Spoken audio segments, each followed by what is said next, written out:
Well, good afternoon, chat. A happy, spooktacular, scary skeleton day to all of you.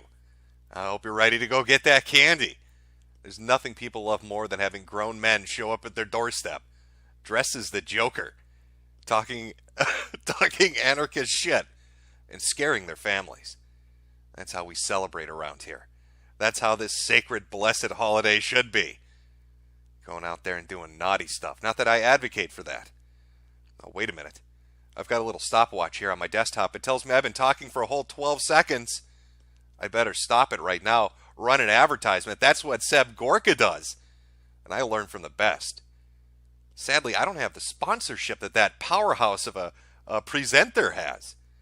I don't have old people pillows or Metamucil. I don't have a Life Alert commercial ready to go. How am I going to compete with the man himself, Mr. Gorka? Maybe I could get in on this. If I can't run ads like him, maybe I can create the ads for him. Hear me out, Seb. Here's my business pitch to you. There are a lot of lonely men out there, especially at Conservative Inc., especially men like you, Seb. And they need some primo fucking pussy. There are also a lot of fat bitches. A lot of fat bitches nobody wants to fuck. So here's my idea. We go for those big, beautiful women, Seb. We call it... I'm sorry. This is very unprofessional. Let me... There we go. I didn't take my Mucilex. I didn't get my order yet, Seb. We call it Gorka's Orcas.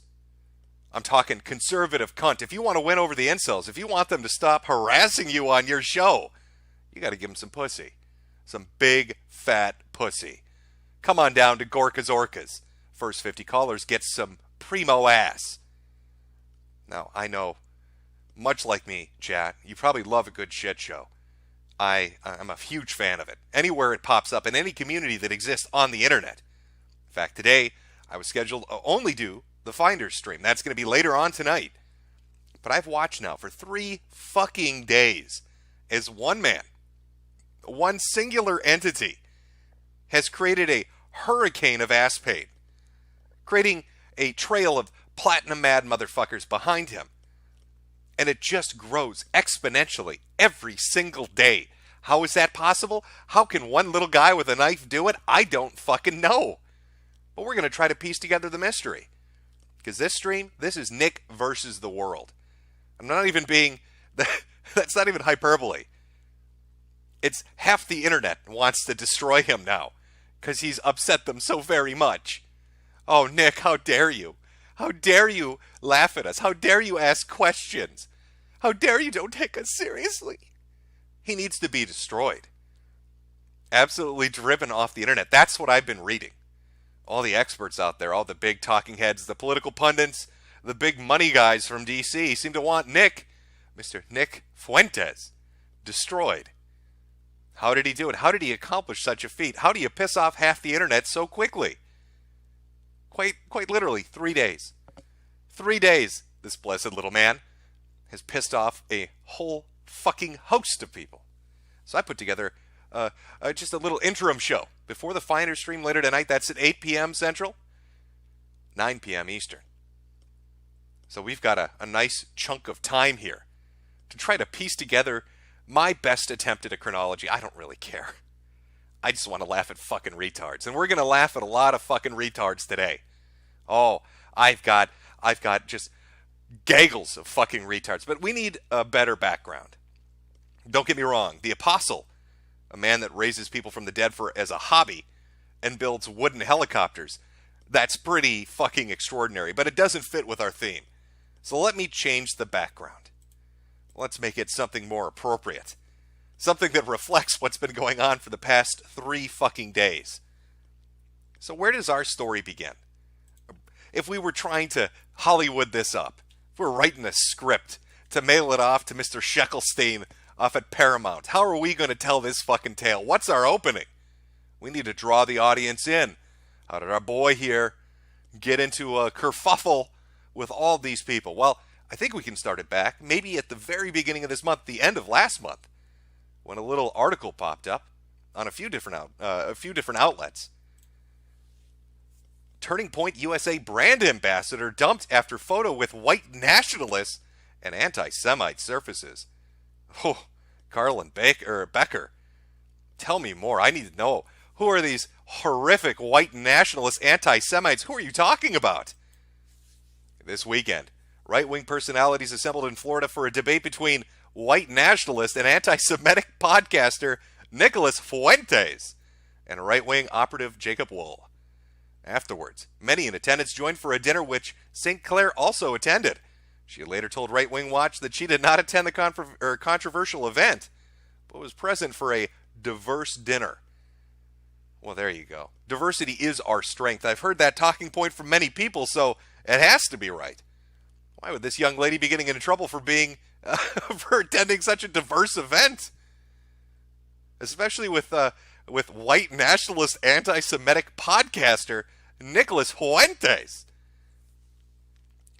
Oh, Turning Point USA, TP USA. Why does that sound familiar? Oh, that might be an organization that's seemingly fucking outraged currently right now. By the way, nice name choice, nice naming convention. TP USA. TP USA. Why would you call yourself TP USA? Is it just the amount of shit you need to clean up? I mean, I know when Kirk gets up on stage, all I can smell is bullshit in the air. Maybe you need enough toilet paper to wrap that fucking turd up. Sell it to the American people. Well, they had a little bit of a run-in. A young lady was fired for associating with this horrific man. This man with a knife. Now, I don't know if you know a lot about Nick Fuentes or his audience. They called themselves the Knickers. That's N-I-C-K-E-R. Relax, YouTube. I'm not saying the bad N-word. I'm just calling them the Knickers, which is what he calls them, which is what they call themselves. Well, they decided to attend events hosted by TP USA. They wanted to ask some questions, just being good boys. Being good boys, curious about the future of the country, about their political party and the political spectrum on the side they lean. Wanted to get some straight answers from some straight shooters. So they went to TP USA events, started asking some questions. Now, I don't know if you're aware of this, but even though the Knickers only made up 13% of the audience, they asked almost more than 50% of the questions. I think Kirk was quoted as saying, "Those goddamn Knickers, take the mic away from them. Don't let this minority co-opt our event. There are gay people that want to speak here. This is Turning Point USA. We installed glory holes in the bathroom. See how progressive we are." Well, they got a chance to go to the mic. Let's take a look at some of these interactions. I think this is a good build-up to where the story ends up. We've got that initial introduction start of the month, branding him a white nationalist, anti-Semitic podcaster, firing a lady for even being associated with him. Now they're holding an event and doing a Q&A session. People are starting to sneak in. Some Knickers and some Gripers and other associated deplorables. And so they got to the mic. All clean cut, approachable people. Didn't really swear or anything. They weren't screaming out obscenities. Just had some questions. Well, let's see how they dealt with those questions. Hello. So my name is Patrick Casey. I'm an American nationalist and America First patriot. And thanks, guys. So, and despite all of that, despite my ardent support for the president and his policies, I was actually kicked out of CPAC earlier this year. But I didn't kick you out of this event. No, I'm not going to blame you. Just making sure. Yeah, you're very defensive here. I get that. As was my good friend Nicholas Fuentes, whom I believe you were just discussing up there. But look, I'm not going to blame you for that. I just want to make sure. I've got a question here. Is that the troll that keeps tweeting about me? He's not a troll. He's a very intelligent guy who has a lot to say. He's somewhat of a troll, but he seems to be getting a lot of you guys to say stuff for him tonight, so... I don't debate trolls. I think we've been debating them all night.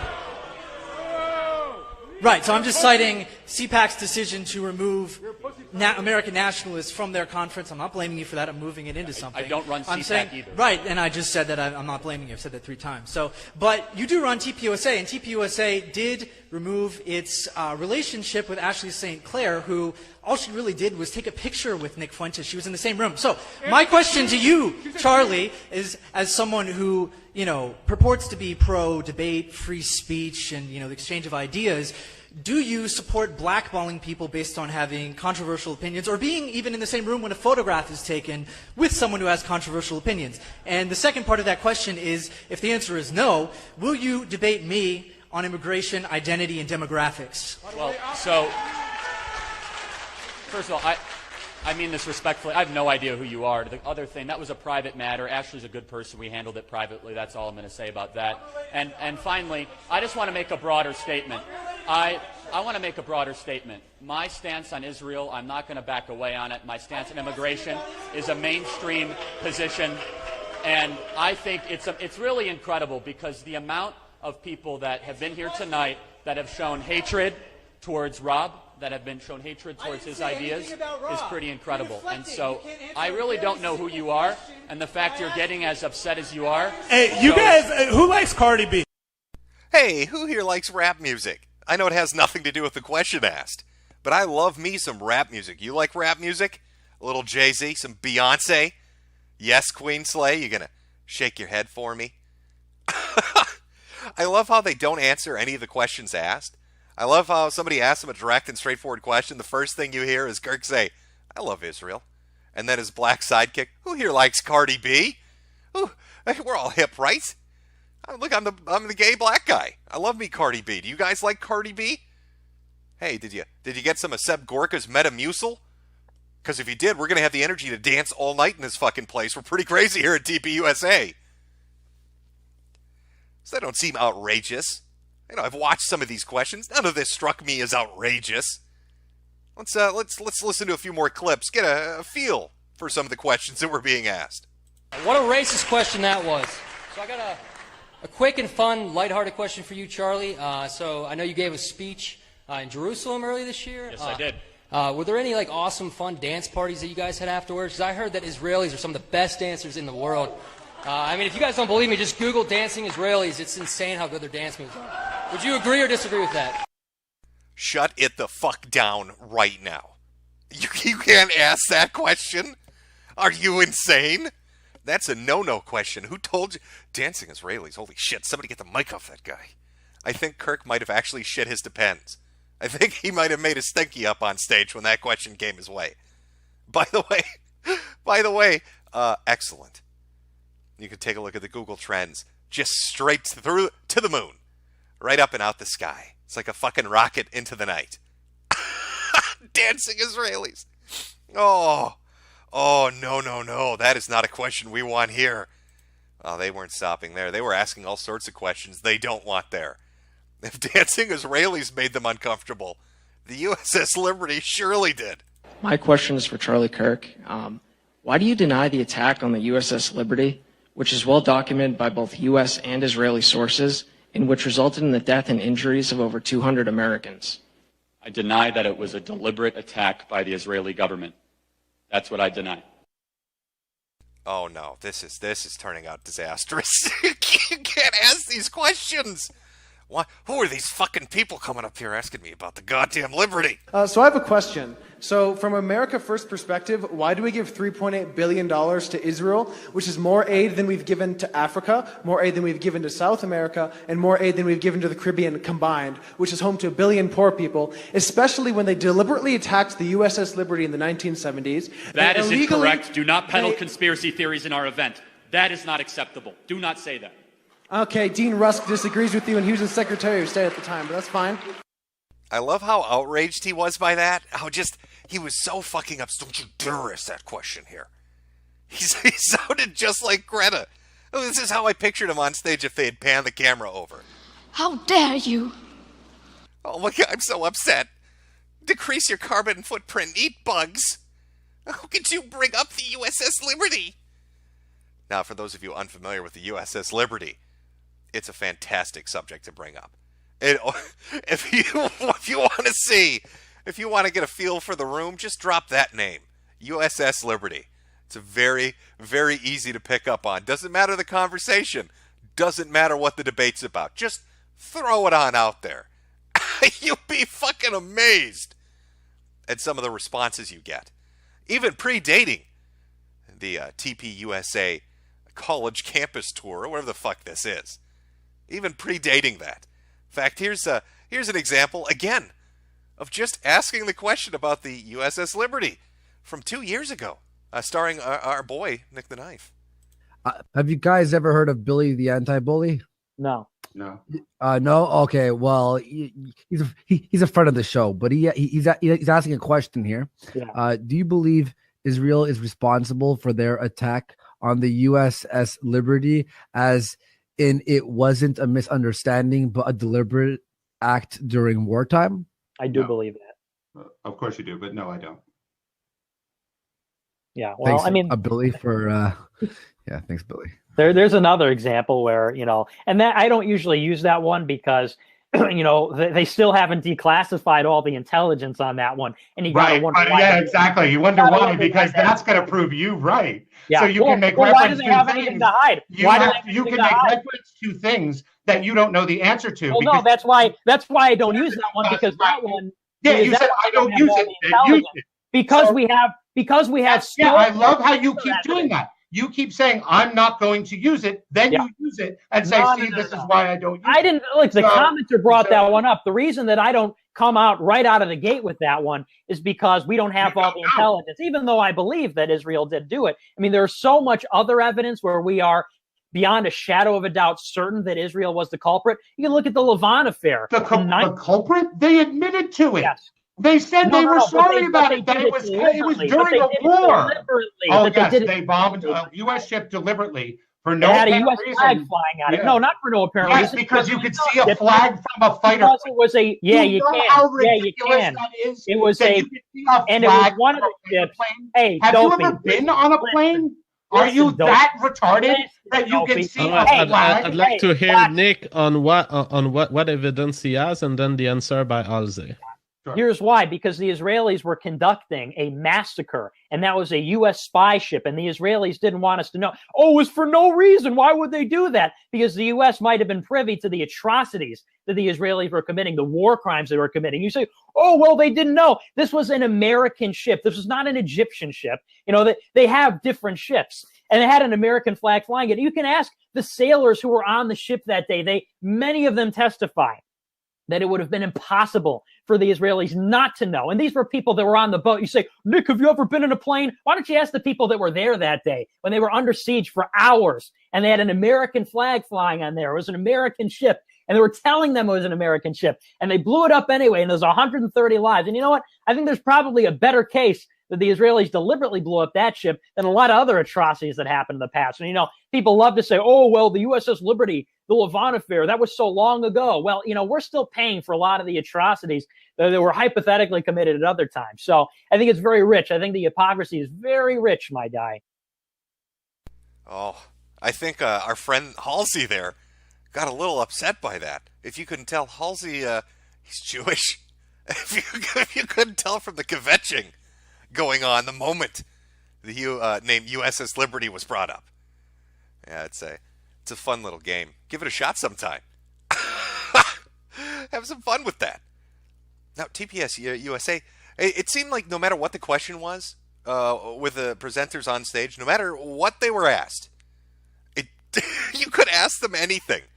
And Kirk's response was, I love Israel. I love Israel. That was his blanket response for anything. What's the weather like today? I love Israel. Do you want some Subway sandwiches? I love Israel. This band is quite fond of it, actually. Here's a real clear-cut example of what I'm talking about. How does anal sex help us win the culture war? I get a lot of questions about Israel in the last week. I will not apologize for my defense of our greatest ally in the Middle East. Now, I disagree, I think, with Knicker Nation. I think ass fucking is the way to conservative values. I think that's the trick, really. I think that's how you get Heartland America to vote for you. You put on a dress, get on your knees and you invite Middle America onto your glory hole, and you suck them off for freedom. Anal sex is the way to the ballot box victory in 2020. Trust me on this. Trust me on this. Now, when Kirk wasn't up there telling everybody how much he loved Israel, how Israel was just the bestest thing that's ever existed, and getting highly offended at any questions that were asked of him from all those goddamn knickers in the audience, he was lying through his fucking teeth. He was lying about verifiable things. How embarrassing. How could you go on stage and have somebody quote you verbatim and then lie and say you never said that when there are fucking video clips out there showing you saying exactly that? My question is for Charlie. Charlie, I wanted to ask you about you trying to get into West Point. You said that you applied to West Point, but they gave your place to an applicant of a different gender and persuasion. I know the test scores and I knew the qualifications. She was less qualified. So my question is, if they were of different gender, do you know what gender they were? I never said that. That's fake news. Thanks for being here tonight. Never said that. Thank you for being there tonight. I eventually lost my spot out to what I felt was a far less qualified applicant in my district that was of a different gender and a different persuasion. You could take it any way you want, but I knew the test scores, I knew the qualifications. I was kind of got the short end of the stick. But an applicant of a different gender and persuasion? A different gender and a different, persuasion. That's fake news. Never said that. I know the test scores and I knew the qualifications. I knew the test scores, I knew the qualifications. That's fake news. Never said that. Oh, just embarrassing. Now, when they weren't out there, asking questions, when Nick wasn't trying to get some responses to the important questions, like anal lovin' from our boy up there. I think it's because he's Catholic and they believe so much in charity. I wouldn't know. I'm a fucking heathen. But those Catholic boys, they believe in charity. And Nick, being a good Catholic boy, a good Christian, tried helping out, showed up at the events, worked some of their booths, just trying to do what he could to spread the word, be positive. Show up, maybe ask a few questions himself. Apparently that was the wrong approach because he had security called on him. Just tried to enter Charlie Kirk's event at Politicon, and I was surrounded by probably a dozen police officers who told me I wasn't allowed to enter the event. No justification given. Incredible. We'll post the video below momentarily. And he's not joking. He was accosted by a group of people. Now, I know, this is a shocking photo. They need at least fucking, what is that, 1, 2, 3, 4, 5, maybe 6 if you count the guy in the very back? 6 people to stop him from asking a question. Oh, what is going on? What is Kirk so fucking afraid of? I listen to these questions and they may make people a little bit uncomfortable.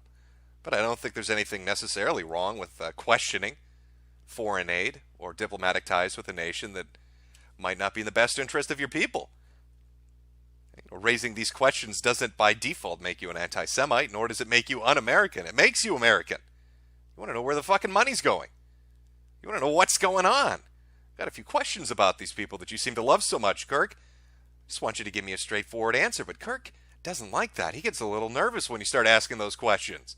He and his cabal, his cohorts, get very upset when you ask those questions. So upset that they put their own plants in the audience. There was a good, I'd say, 20 people lined up to ask more questions when they got right near the end of the show. They ended up cutting somebody off and inserting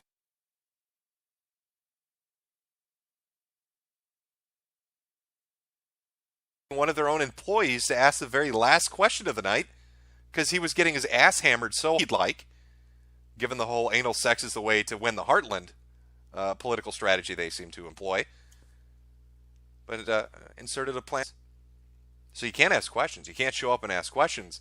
And if you're Nick Fuentes, you're going to get hauled out by fucking security. Banned from an event. Not allowed to have your voice heard, which is really strange. I've heard now for the last 2 years, conservatives talk at length. And I think most people have observed this firsthand. That there is censorship from big tech, against conservatives on the internet. We've seen people completely deplatformed, delegitimized, had their ability to make money taken away, had their ability to run a business taken away, had their platforms taken away, had their services and websites taken away, driven into the corners of the internet. And conservatives have noticed this, and they've seen it happen, and it's happened to some of them. That's why groups like Project Veritas are praised for uncovering this sort of censorship that seems to be running rampant. And yet here we are at an event run by, quote-unquote conservatives who don't like what you have to say, will have you accosted by security and pulled out. I know it's a private event. They can run it how they want to. I just find it funny that they'll bitch about it, a private company doing it to them, and then turn around and do it to somebody else.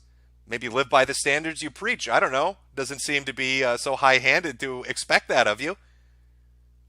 If Nick Fuentes had, painted a Star of David on his forehead, would you have let him stay?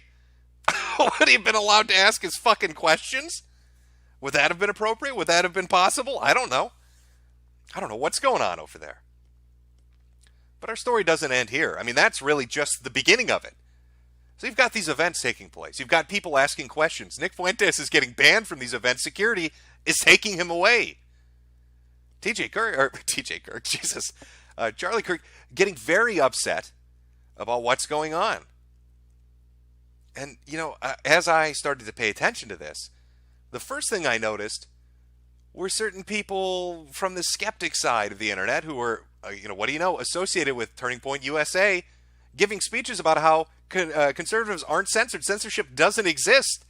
That's a fucking bizarre thing to have a conference on and to be allowed to speak on at these events. But nonetheless, there's Hunter Avalon saying exactly that. There are many more layers to this discussion about big tech censorship. Conservatives are not being censored online the way big conservative names have claimed. These big conservatives encouraging you to play the victim and blame the fact that you're a conservative for any difficulties are lying to you because they only care about fame and money.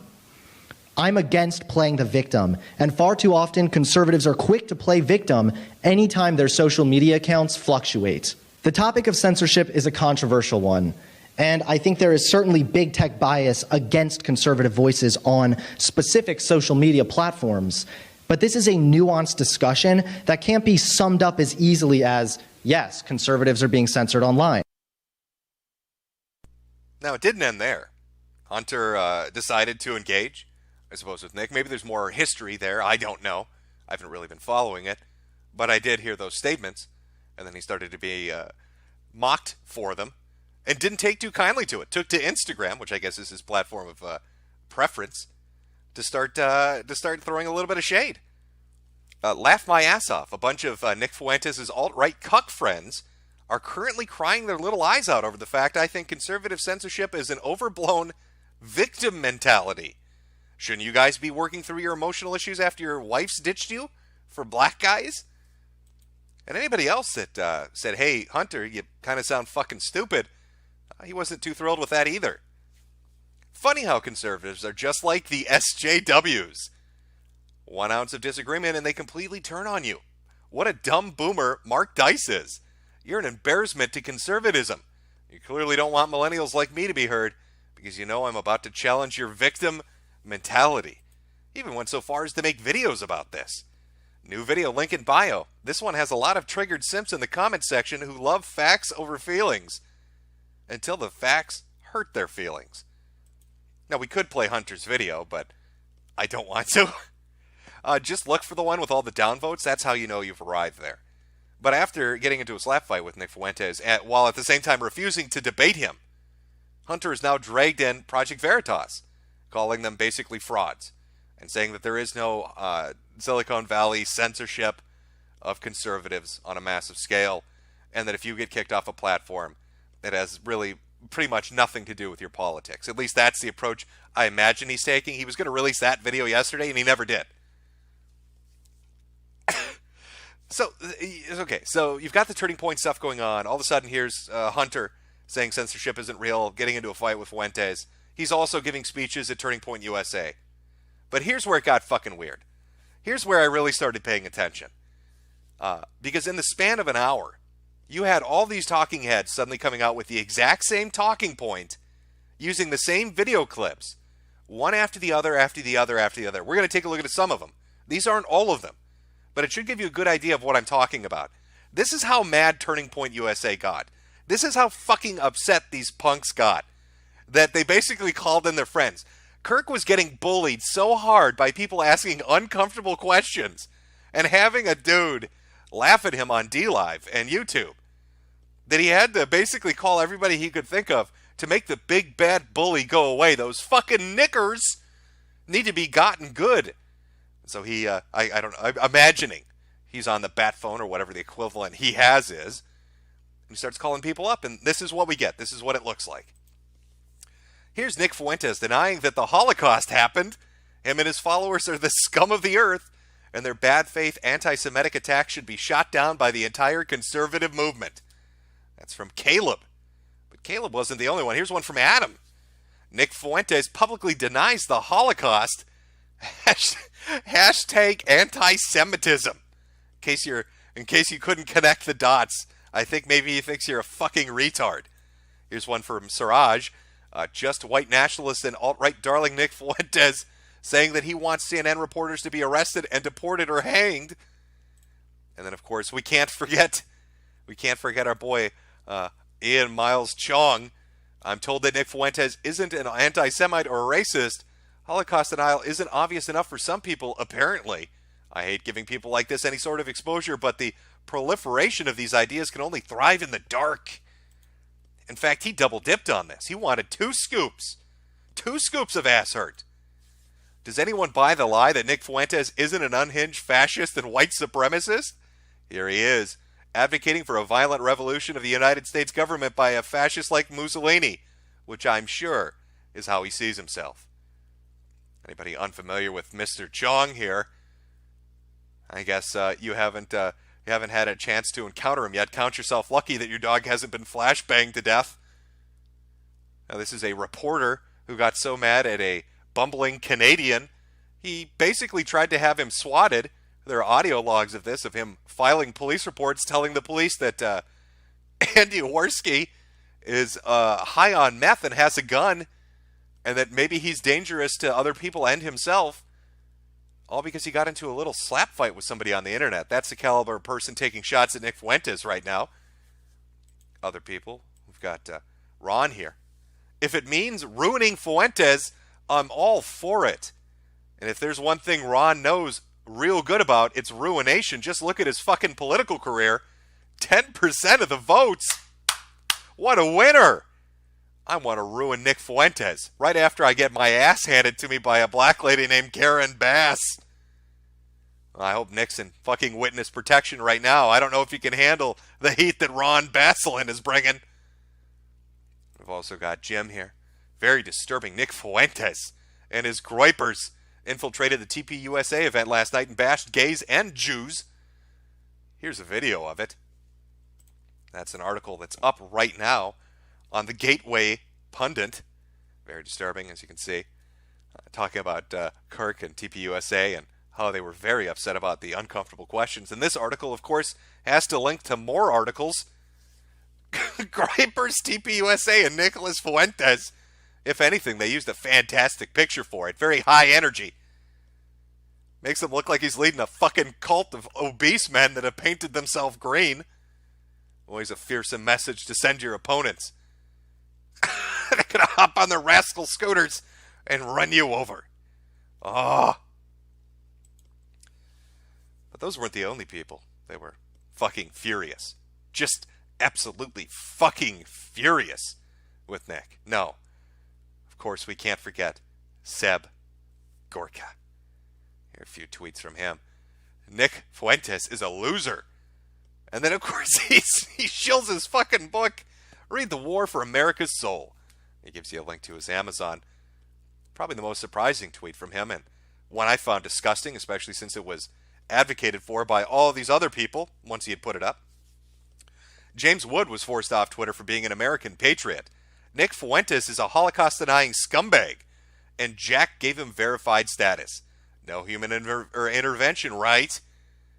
So, these people are so fucking angry right now at Nick Fuentes. Again, what did he do?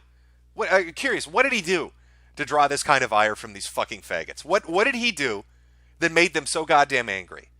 He had some people ask some questions, uncomfortable questions they didn't like. And within the span of a day or two, you've got a whole bunch of them trying to label and paint him any way they can, writing articles about him, sharing articles about him, and then tweeting at fucking people at Twitter, tweeting at the owner of Twitter, Jack Dorsey, trying to get him banned. That's what it fucking is. Seb Gorka is trying to get him deplatformed. And he got 2,500 fucking retweets. 2,500 fucking sellouts. Who will probably bitch and piss and moan when one of their guys gets taken down, but will happily, join in and try to get other people deplatformed. Because I guess they're in the right. Because Nick Fuentes asked about the USS Liberty, we need to get rid of him? Seb Gorka, you bumbling fuck? Now, Seb, he wasn't even just satisfied with that. He had to keep it going. And how did he keep it going? He kept it going on his fucking show. This is a guy that has a national radio show. And for 3 solid hours yesterday, he pissed and moaned about Nick Fuentes. Now, he says he has an outreach of 2 million people. 2 million people that he broadcast to. Who probably didn't know who the fuck Nick Fuentes was in the first place. But now they do. So Seb, just to give you a taste of how he handled it. As people laughed at his ass on YouTube. Nick J. Fuentes is disgusting. Disgusting. He is disgusting. Ugh, disgusting. Do something a little bit different now. I'm going to play an audio cut we've already played. It's from a Holocaust-denying anti-Semite called Nick J. Fuentes, who is reprehensible and should be shunned. Not censored, shunned. Especially by Jack Dorsey. Why does he have a blue tick mark after he denies the Holocaust? That's not an edit by me, by the way. I like to fuck with video clips. It's fun for me sometimes, especially when I post on various social media platforms. But Seb Gorka got so mad, he got so fucking angry, that he actually put up the title, Nick Fuentes is a grifter and an anti-Semite! Exclamation point. You got to really put some oomph behind those accusations. Talking about how he needs to be shunned. And how dare he be allowed on Twitter. This guy is openly calling for somebody to be deplatformed because he doesn't like what he's saying. Oh, the mean words hurt you, did they? You don't like the uncomfortable questions? Need to get rid of these people, do we?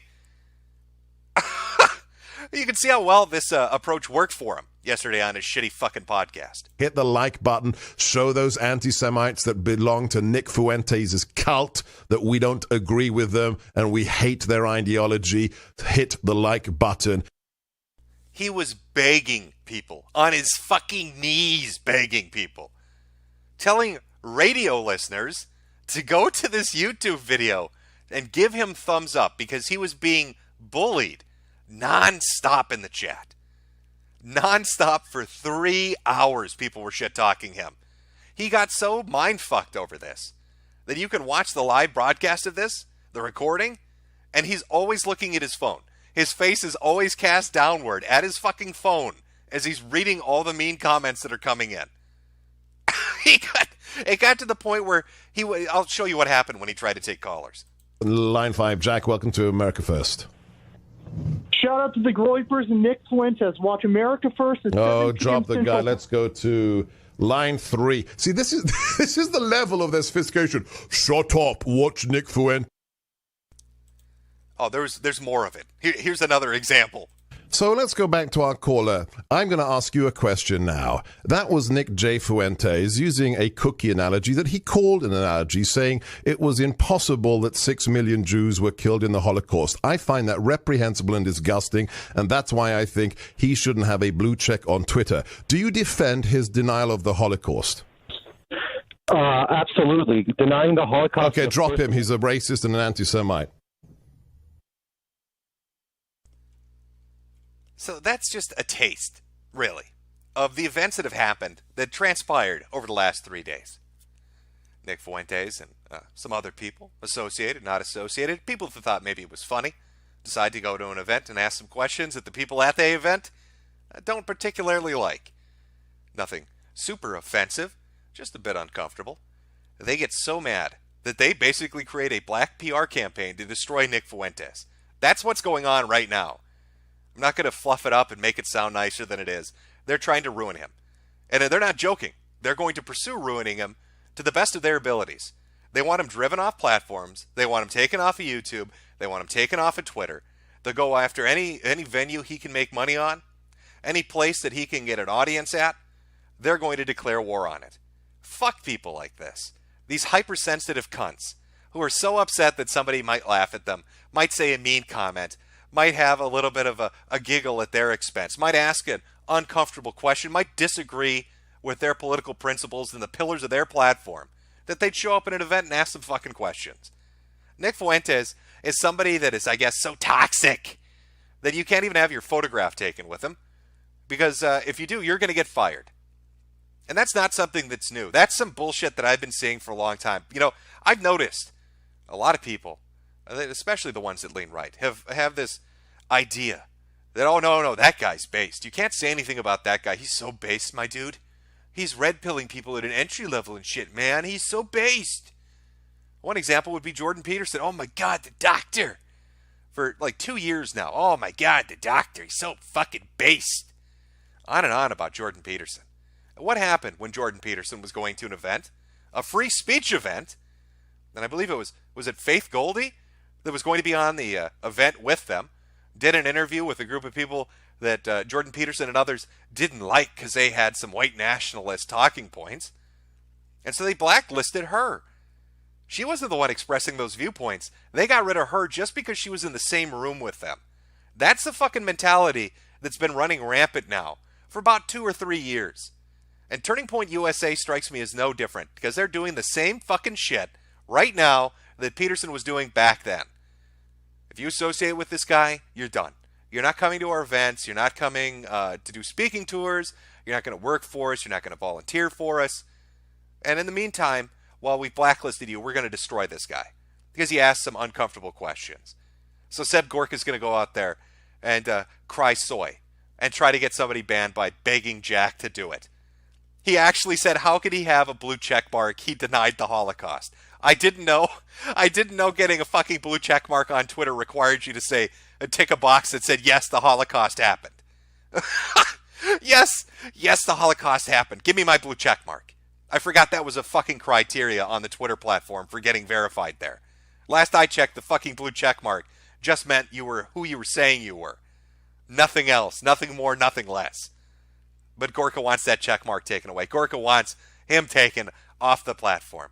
These other fucking fake conservatives, these other hypocritical fucks that try to say they're champions of free speech, they're not.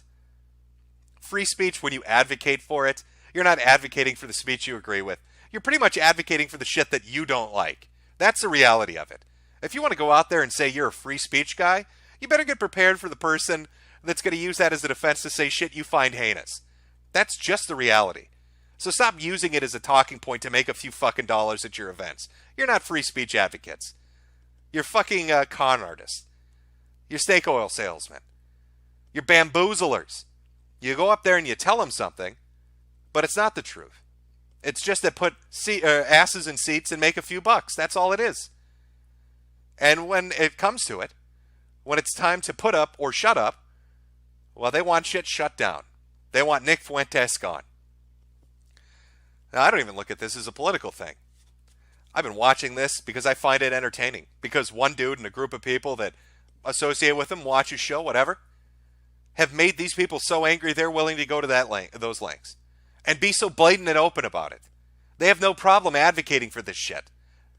And then they pretend they have the moral high ground. They pretend that this is the good and virtuous way to go about things. Let's see what happens as 2020 approaches. Because here's the fucking reality. For this particular group of conservatives, I've heard them called Conservative Inc., neocons, conservatives, whatever you want to brand them. Social media, the tech companies that run all these fucking platforms that you guys use, that we all use, hate Donald Trump. They fucked up in 2016. There are internal documents and memos and meetings and video and audio that exist where they admit that, and they are never going to let him get elected again. They're going to do everything they can to make sure that doesn't fucking happen. And so part of that is going to be banning and getting rid of anybody that has any kind of vocal outreach, anybody that can get an audience, anybody can motivate some fucking people to go out and vote. That's why we've been seeing the last year all these people getting fucking taken out. That's why Alex Jones and everybody else is just getting thrown to the fucking wind. Because they're not going to let 2016 happen again. And if you think you're safe, you're out of your fucking mind. I don't care how milquetoast and leave it to beaver your bullshit is. It's still too much for them. And when they've hacked away at everything else, they're coming for you. And don't expect anybody to lift a fucking finger for you. Don't expect anybody to rally behind you. Because they're going to look at the shit that you did to a guy like Nick Fuentes and they're going to say, fuck you. You got hoisted by your own petard and you fucking deserved it. It was nothing but a sweet little lie.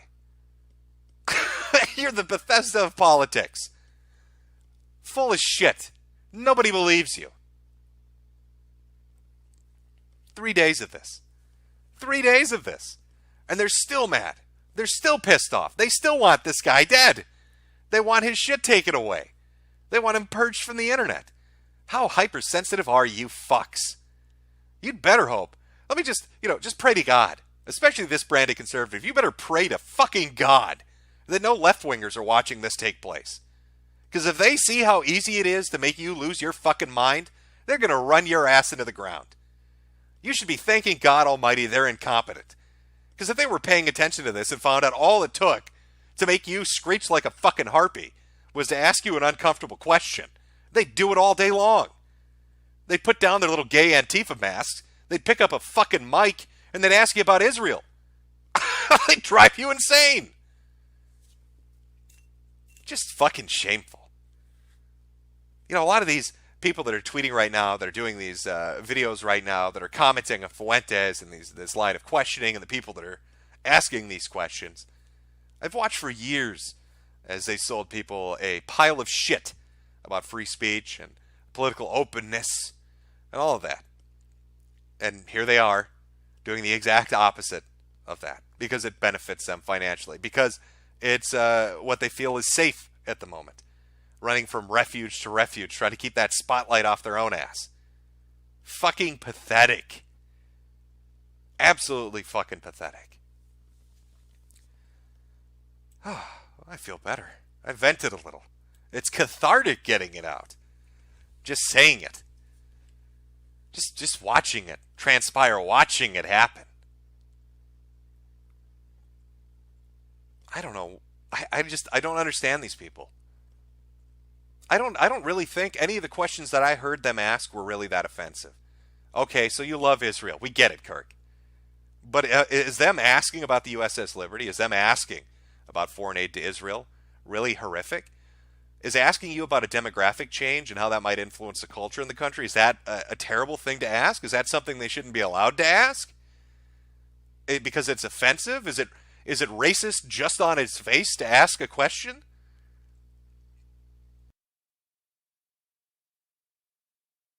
Apparently, according to these people, it is. They're permissible questions, and then they're questions that you're not allowed to ask.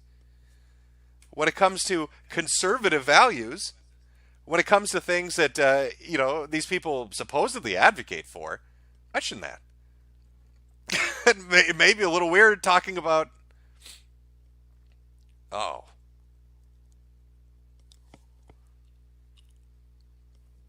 Oh, did we go down there for a second? Oh shit! Oh boy! I think I might have. Okay, am I back? Saw OBS go a little crazy there for a second. Maybe did I ask the forbidden question? Did I discuss the no subject? Am I going to get spanked for it now? Oh, I hope not. But back to the point. These people that are advocating for conservative values, that are the conservatives out there talking about the American way of life, sure don't act like it. They throw a hissy fit when you question them. And they seem to be very bizarre. Okay, so they talked about ass fucking. It's still a fair question. how does anal sex promote conservative values? I mean, it may be a whimsical way of phrasing it, but it's a fair fucking question. Let me ask you this. How many conservatives do you think watch the Democratic primaries? How many people do you think watch Democratic politicians and laugh at how they respond to questions and laugh when they get offended by a question? You remember that little communist party, the Socialist Party? I think this was about 2 months ago, that had their own event. And how hypersensitive they were. They actually blocked the event off. They wouldn't let outsiders into the event. They had a fucking little hug circle because they were terrified of being asked questions, because they were terrified of a dissenting opinion. And the internet laughed at it. And I bet you these particular people, the Kirks and the Gorkas and the others, probably laughed at that. Oh, those silly Democrats, all those silly communists, all those silly socialists. Look how sensitive they are. Look how upset they are when somebody asks a question they don't like. Well, look at you now.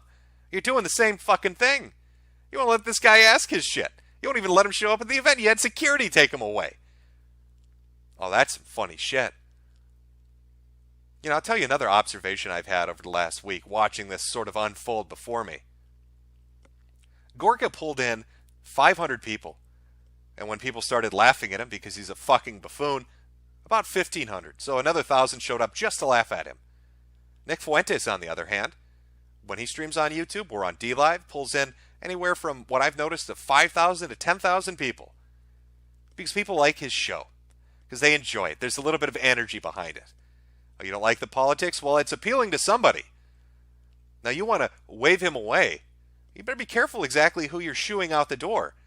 Because if he's pulling in that amount of people on his account, which, believe me, when you're talking about YouTube metrics and the appeal of a live stream, pulling into 5,000 to 10,000 people is pretty fucking impressive, especially on a channel that has, I think, 46,000 subscribers. He's pulling in 25% of his fucking audience. That's a high metric. Those are dedicated people that enjoy the fucking show. They seem a hell of a lot more dedicated than Gorka's audience, a guy who claims that he has 2 million people listening to him nationally and can't get more than 300 fucking likes on his videos. Who has to beg people on his radio breaks that he has every 3 minutes because he has to go take tinkles to subscribe to his fucking YouTube channel. But they don't. They don't subscribe. And they don't give you a thumbs up. And they don't retweet your shit because they're not connected. They don't care about that. These are old people. These are old people that are going to be dead soon. That's the people you're appealing to. I mean, that may be great in the short term. Maybe that'll get you through an election or two. What the fuck are you going to do in a decade or 20 years? Because if you shoo away the younger guys, who may be saying things that you don't like, but if you kick them out the door, the dedicated, energetic motherfuckers that are tuned in, that are enjoying themselves, if you throw them out, who the fuck's going to vote for your guys in 20 years? Because the audience you have now, the ones that the commercials for Metamucil and Life Alert and the pillows, the ones that those appeal to, they're going to be dead. Kirk, Gorka, they're going to be dead. And you'll have nobody to vote for you. Because all the young guys, who probably by that point will get so sick of your fucking shit, they'll go form their own goddamn party. I don't know how successful it'll be, but it'll be more successful than your fucking party. The party of dead people. Because dead people can't vote. Well, unless they're Democrats, then they can. But conservative dead people can't vote. That's just the way it works in America. So you might want to reconsider your fucking approach to politics. Because I think you might be doing more damage to yourself in the long term than you really fucking realize. Well, that's not to say that Nick Fuentes is some bright new leader. But people do pay attention to these things. And they see what you do. And they see how you act. And the shit that you advocate for. And they make a judgment. A split decision judgment about whether or not they'll ever back you when you have a problem later on down the line, or whether they'll listen to you when it comes to politics later on down the line. It is a disastrous approach. It's fucking shameful and it's embarrassing. And I'm enjoying the hell out of it. Because you got Nick the Knife over there. And his little griper army. And they are just pulling a train on you fucks. They're making you do ridiculous shit. They're making you act like teenage girls. You're acting like teenage girls on fucking Tumblr right now. You're grown men. Seb Gorka is a grown man. He's like 60 years old, begging people for likes on YouTube. How do you reach that point in your life? What happened to you? You have 2 million people listening to you on the radio? and you spend 3 hours of your afternoon crying about a guy on YouTube, begging for you. He actually said he was at war with Nick Fuentes. That's verbatim. He is at war with Nick Fuentes, and the only way to win that war is getting YouTube likes. That's what he's telling people. You need to like my YouTube videos, otherwise Nick Fuentes is going to win. What? What the fuck? Well, all I can say is well done. Well done. I love watching people basically put themselves out there like this. And I love watching these so-called conservatives that love free speech and talk about how they're being bullied by big tech turn around and do the same shit. Believe me, people are watching. And they're not going to forget. And when it comes closer to 2020, when it's really close to the election, and you fucks are getting taken out, just like everybody else was a year ago, not a single fucking person's going to lift a finger. Not a single person is going to weep for your ass. I don't know, Chad. Maybe I'm out of touch. I'm on my way to Boomerville anyway. Maybe I should just go sip me a Monster Energy drink and sit down and talk about how much I love Israel while I listen to Seb Gorka tinkle himself every 3 fucking minutes.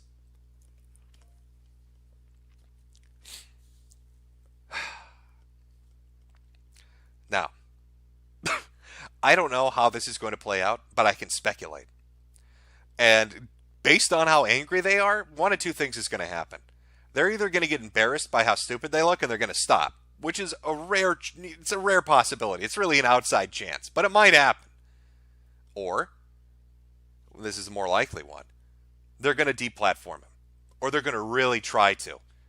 Now, maybe that starts on Twitter. Maybe they take that blue check mark away. Maybe they get him off the platform. But then it's going to move to YouTube. And it's going to move to wherever they can fucking make it happen. So just pay attention. Especially pay attention to the fuckers that are celebrating it. Because you might be shocked. You might be shocked by the ones that are out there really happy that this has happened or is happening to him. See the hypocrite for what they are. See the hustler for who he is. I know I don't have a moral high ground to really bitch too much. I mean, I am a grifter in my own right. I want you to buy my fucking hats. But the difference between me and them, the difference between my hats and Seb Gorka's Metamucil, is you can ask me about the USS Liberty. I don't give a fuck. Feel free to talk about the dancing Israelis, chat. I don't mind. Well, at the very least, we've gotten the angry portion over with.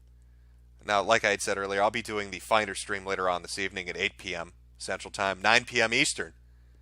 We'll continue our little adventure into the world of glow-in-the-darks and their basically counterintelligence ring that, accidentally turned into a child fucking cult based on the new FBI docs that have been released. I have somebody coming on who's working, researching on writing a book about it, who's going to talk about some more of the details that I was unaware of as we read the remaining 120 pages of the 340-page FBI report. So that is coming up this evening. I have not forgotten about it. But that is our Nick Fuentes stream. That is Nick versus the world, and he's really out there swinging. He's really out there swinging against people that love butt-loving and love Israel. They want to dress up in pretty dresses and have their thighs shaved off to make fake penises. He's going up against a real special group of people. An exceptional league of exceptional people. But that's the kind of show I like. I wish him the best. And I'm enjoying the implosions that are happening right now on social media from these people. And I'll enjoy them going forward.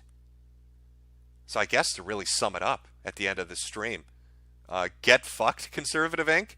You sell out two-faced fucks. When it happens to you, everybody's going to laugh. Everybody's going to laugh at you, and you fucking really deserve it. And nobody's going to feel bad, not even a little bit, about the bad shit that's coming your way. All right. So let me jump into the super chats. I got a few here, so I'll read through them. And then we'll close out the stream, and then I'll do my other stream later on this evening. You know what? Let me do this. Since they're so fucking dead set since they're so dead set on destroying him, let me see if I can pull something up here first. Sorry, chat, one moment.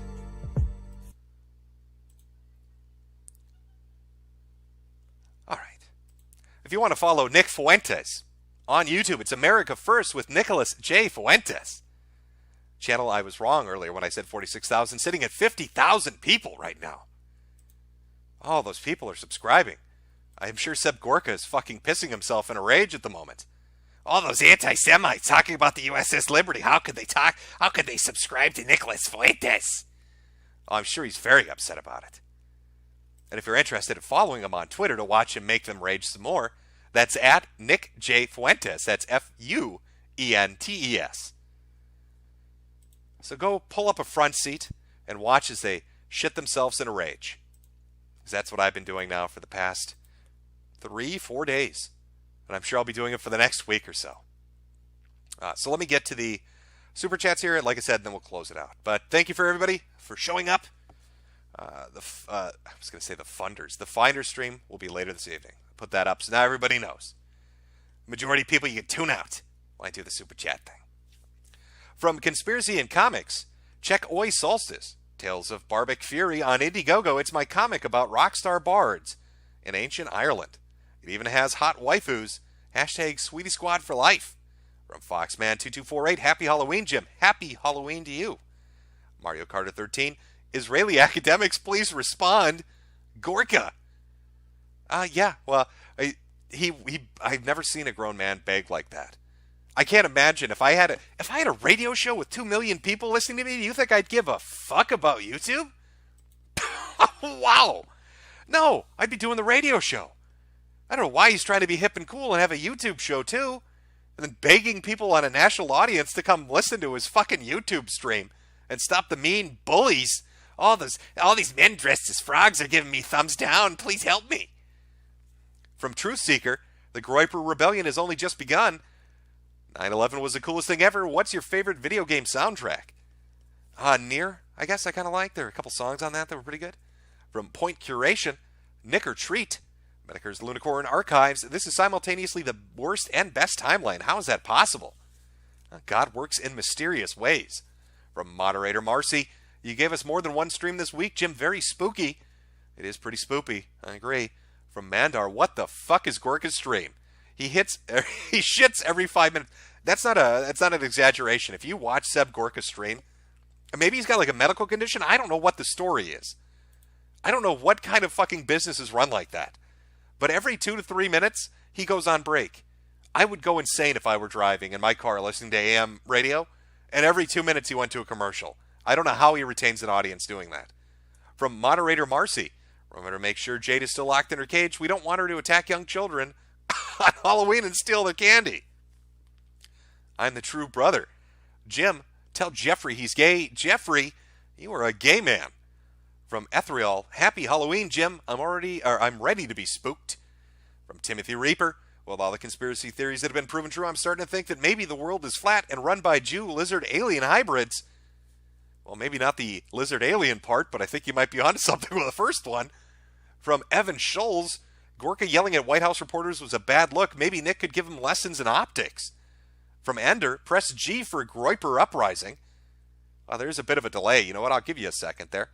Chat, Ender wants you to press G for your Groiper Uprising. If you want to go for it, go for it. I'll light a cigarette here and turn the audio off over there.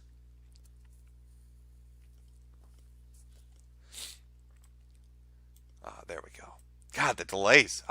They're fucking with the YouTube live streaming thing, and the delays have gotten much worse for the default settings that I usually use over here. I don't know what the story is with that. But for some reason, they just can't. They're just shitting the service up for no reason. I don't understand it. From the memes of destruction, roses are red, violets are blue. I like turtles. I hope you do too. Oh, what a poet. From Jason Weaver, thanks, Jim. Christian Wall, hey Jim, a longtime fan. Take my schmeckles.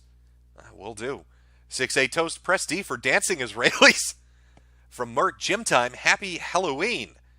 From Joan Arc, I'm a dirty, dirty boy. I bathe once a month by having Jade clean me. 9/11 was the coolest thing ever. Will you ever have a baby with Jade? How would you raise a baby in a cage? Out in a cornfield seems a little harsh. Servant of the ancients, O great Prometheus Jim, what fire do you bring us mortals today? It's just watching fake conservatives shit themselves in a rage because some guy on the internet asked them something that made them upset. From Drew Durant, hell yeah, keep up the amazing work. From the Lone Marauder, hey Jim, did you know that Israel has some of the best dancers in the world? Don't believe me? Just Google dancing Israelis. Well, I'll do that. That one guy, 006, give us an extra spooky Halloween woo, Jim. From Leadmaster, Groypers rise up, look here, listen, look here. Groypers are the future, it's all ogre. From Purple Oblivion, when's the Gale Stream Metokur? We already did a Gale Stream, we did 2 of them. From Xenophag Uprising, Jim, have you seen the Ghost Stories dub? The dub company didn't care at all. They get away with so much, it's hilarious. Think you would like it. I believe I have seen that, and that was a Japanese anime that did poorly, so they didn't give a shit about the localization or the subtitling. They had a little bit of fun with it. Totally not dark matter. I live in Illinois, and it's snowing Halloween over. And nothing like 5 feet of snow when you're going to get your free candy. From Vincent James, we need more gay, black, trans, paraplegic Hispanics in the movement, Jim. Sebastian and Charlie will lead us to freedom. You just don't know. From White Male, Google dancing Israelis. Mario Kart 13, do Gorka's orcas come with Kraut's nipple clamps? Well, it's a limited time offer, but if you call in right now, yes, it does. Make sure if you ever get on Seb Gorka's show to ask him about Gorka's orcas and how many fat bitches he has in his stable of fat bitches. From Madden, hail our favorite Spick gamer, God bless Jim. Victor Phantasm, Jim, I hope Nick is safe in his trampoline house. I think I hear a barbell falling from the sky. From Joey Jojo, imagine getting blown the fuck out by a guy who looks like a dummy from Goosebumps. This dumpster fire has been funny. Nick the Knife is a cut above the others.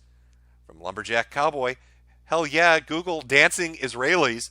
Sergeant Scotty, Israel has great dancers. Google dancing Israelis. From Manga P, shout out to the Comfy Zone, lose weight Phil. Clown World Order, Jim clearly turning Jew USA in boomer tier. Controlled op conservatism is the way forward. You've been noticing a lot, Goyam. Shouldn't you be getting sleepy about now? God, I am getting a bit tired. Maybe we should all just take a nap. From Earthworm Jim, Norwegian cringe Gen X knickers represent. From Sublin, Tips Menorah, Ma6 Gorillion. Extinction Rebellion, let's save the planet together, plant a tree. That'll do it. Just plant the one. Plant the one, take a jet to there. Yeah, get on a plane, fly out somewhere. You know, that's a couple thousand miles away. Plant a tree. You've done your work. God bless you. From Mark Skog, the Zoomer Tet offensive on millennials is going to be the most complete destruction carried at such speed, no one will realize it's happened. For posterity, if you want to shut someone down, just call them a troll, like all the leftists do, even though troll doesn't mean what they think it does. The vodka haze, conservatives are more divided than Shia LaBeouf. You know, watching some of this out, play itself out, I'm struck by how much, with Shia, it took, I'd say, like 2 weeks for him to go crazy. Of people showing up at his event. Like, he was at a specific place at a specific time. Anybody could show up and fuck with him. And it took 2 weeks before he lost his shit and was screaming at people and chasing them. I don't think Kirk's even going to make it that long. The other funny parallel that I've noticed is with Gorka. I don't know how many of you remember Tom Green and his little call-in show. He tried to play along with it. He tried to do a little banter at the beginning. But after about 6 months of barrel rolls and mudkips, he lost his fucking shit. He hated taking calls from people. Drove him up a wall. And I don't think Gorka will make it that long either. From Ender. Today, Wanglin said, these people talking characters of shills. Mr. Zeke Blowenstein, play Half-Quake Trilogy. It's on Steam IS Propane. The Onion Control, have some shekels, Jim. Well, thank you. Bubblegum Gun, these conservatives are waking up. The Goyim no. From Nyla Moon, happy, spooky, scary skeleton today, Jim. Thanks for the streams. Well, you were welcome. From the Internet Scum, hey, Jim. My friend Alexander Adams is here. He was the first groiper that grilled Charlie at CSU. He wants on. Oh, I'm sorry I didn't get a chance to read this till now, but closing up the stream. Now, if you want to watch the continuing adventures of this, go check out Nick Fuentes. I'm sure they'll go over the highlight videos and have a good laugh. Or just enjoy them yourself. They've been shared all over Twitter. There's nothing more entertaining than watching these TPUSA guys freak out over a question. And they do it consistently. From Earthworm Jim, thanks for being a true bro, Jim. Us Gen Xers need to support our Zoomer brethren. Mario Kart 13, what did Epstein know about the USS Liberty? I don't know. That's a good question. Is there evidence on his pedophile island? I know people have gone to do some investigations. We had a few drones in the air. Maybe we've got to dig a little deeper. He had construction equipment on that island. Is it possible that Jeffrey Epstein has a missing piece of evidence that would be clear cut, hidden somewhere on his island? Maybe that's why they let him molest all those kids. From Rhett A7 Erd, very excited to see you on the kill stream later this week, Jimmy. Matt Fields, Daddy Groomer Boomer Jim Bobob. You seem to have got your shitposter spirit back. Many oy veys to come. Bubba killed Epstein. From Merc Nick, you ever been in a cockpit before? You ever seen a grown man naked? From SS Rockin' Stone. Nuclear University, I asked the Q at CSU, remember the Liberty. From Chimera, hey Jim, this stream is cheering me up, though, through a tough time as I laugh at these morons. Thanks, Jim. You're very much welcome. From the Mind Corporation, can we get a hint into what the next episode of Furry Pandemonium will cover? Yes, dolphin fucking. You know, I am enjoying being able to put shit up on BitChute because they don't care. BitChute lets me post what I like and what I want. Now, I could be a dick about it, but I try not to push it to an insane level. So, you know, I got to hold back just a tiny bit, but I hope you like people fucking dolphins, because dolphin fucking's coming up. These people are degenerates, and I can finally show you what I mean when I say they're fucking degenerates. When I tell you trannies are crazy, I can show you them shaving their thigh meat off to make fake penises. When I tell you furries are degenerates, I can show you them and their dolphin porn. So that's what you have to look forward to. From Padre Speaks, Conservative Inc., a subsidiary of Jimco. We need a snappy 60-second clip, Jim. I'll jump right on that. From Sexy Legs, since I read Siege by James Mason, my mailman started looking at me funny. What do I do? How can you put your mailman at ease? Well, it is Halloween, so why don't you give him a belated Halloween celebration. The next time your mailman's coming up to your mailbox, pretend you're a ghost. Put a giant white sheet over yourself, hold your copy of Siege, and just run at him and scream. That'll put his mind at ease. He'll know that you're a cool guy. Oh, you like Halloween too? So do I. From Joey Jojo. So how about that Cardi B? I know, right? I love how it just... What was that? What the fuck does that have to do with anything? From the Mind Corporation, used to be part of TPUSA, but then I installed Temple OS and saw the truth. God bless Terry, my friend. From Son of Tiamat. Clearly, those people quoting him in context are just dirty smear merchants. Schmuckles. From HTRTU, it's about ethics and anal sex. Littlefinger Gillen. TPUSA grooms neocons. From Bubblegum Gun, gas the conservative degenerates. Julius Ebola. Gibbs Stronic. Can you call my friend Michael a Fumba Hushwa? I don't even know what the fuck that is. I'll try. Michael Gibbs Stronic wants me to tell you you're a Fumbi Hushwa. From Mike, notice the Israeli is filming from his pocket. From Rude Dude, ban assault questions. The narrator disappointed you don't know how great Metamucil is. From Colton Butler, my girlfriend is a Jew and the only thing I dislike about her is her swastika necklace hitting me in the eye when she's on top. Oh, wait. From The Internet Scum, Jimbo, my boy Alexander wants to go to talk about the CSU question he asked. You played his clip. Interested. Again, I'm just at the end of the stream. Sorry. From George's Journal, Turning Gay USA. Phoenix 96, wasn't the guy in the black hoodie behind the cops at Politicon stopping Nick from attending? A Jewish representative from the Israeli Ministry of Foreign Affairs? It was posted on his Twitter. That would be too perfect. I don't know if that's true or not, but I hope it is.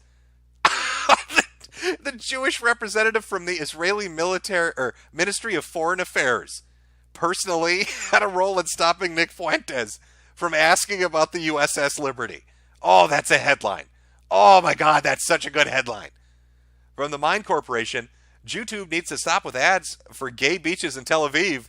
You don't see pride in the Kang side of town. Black Israelites are the real Jews. From Ishak Zamani, Hunter mentioning BBC felt like the Sargon quote. From Oxyblaze, help me complete 46,000, I will give you 1,000. Complete what? I don't know what 46,000 is. The Mind Corporation, I watch both Hunter and Dice, quite remarkable.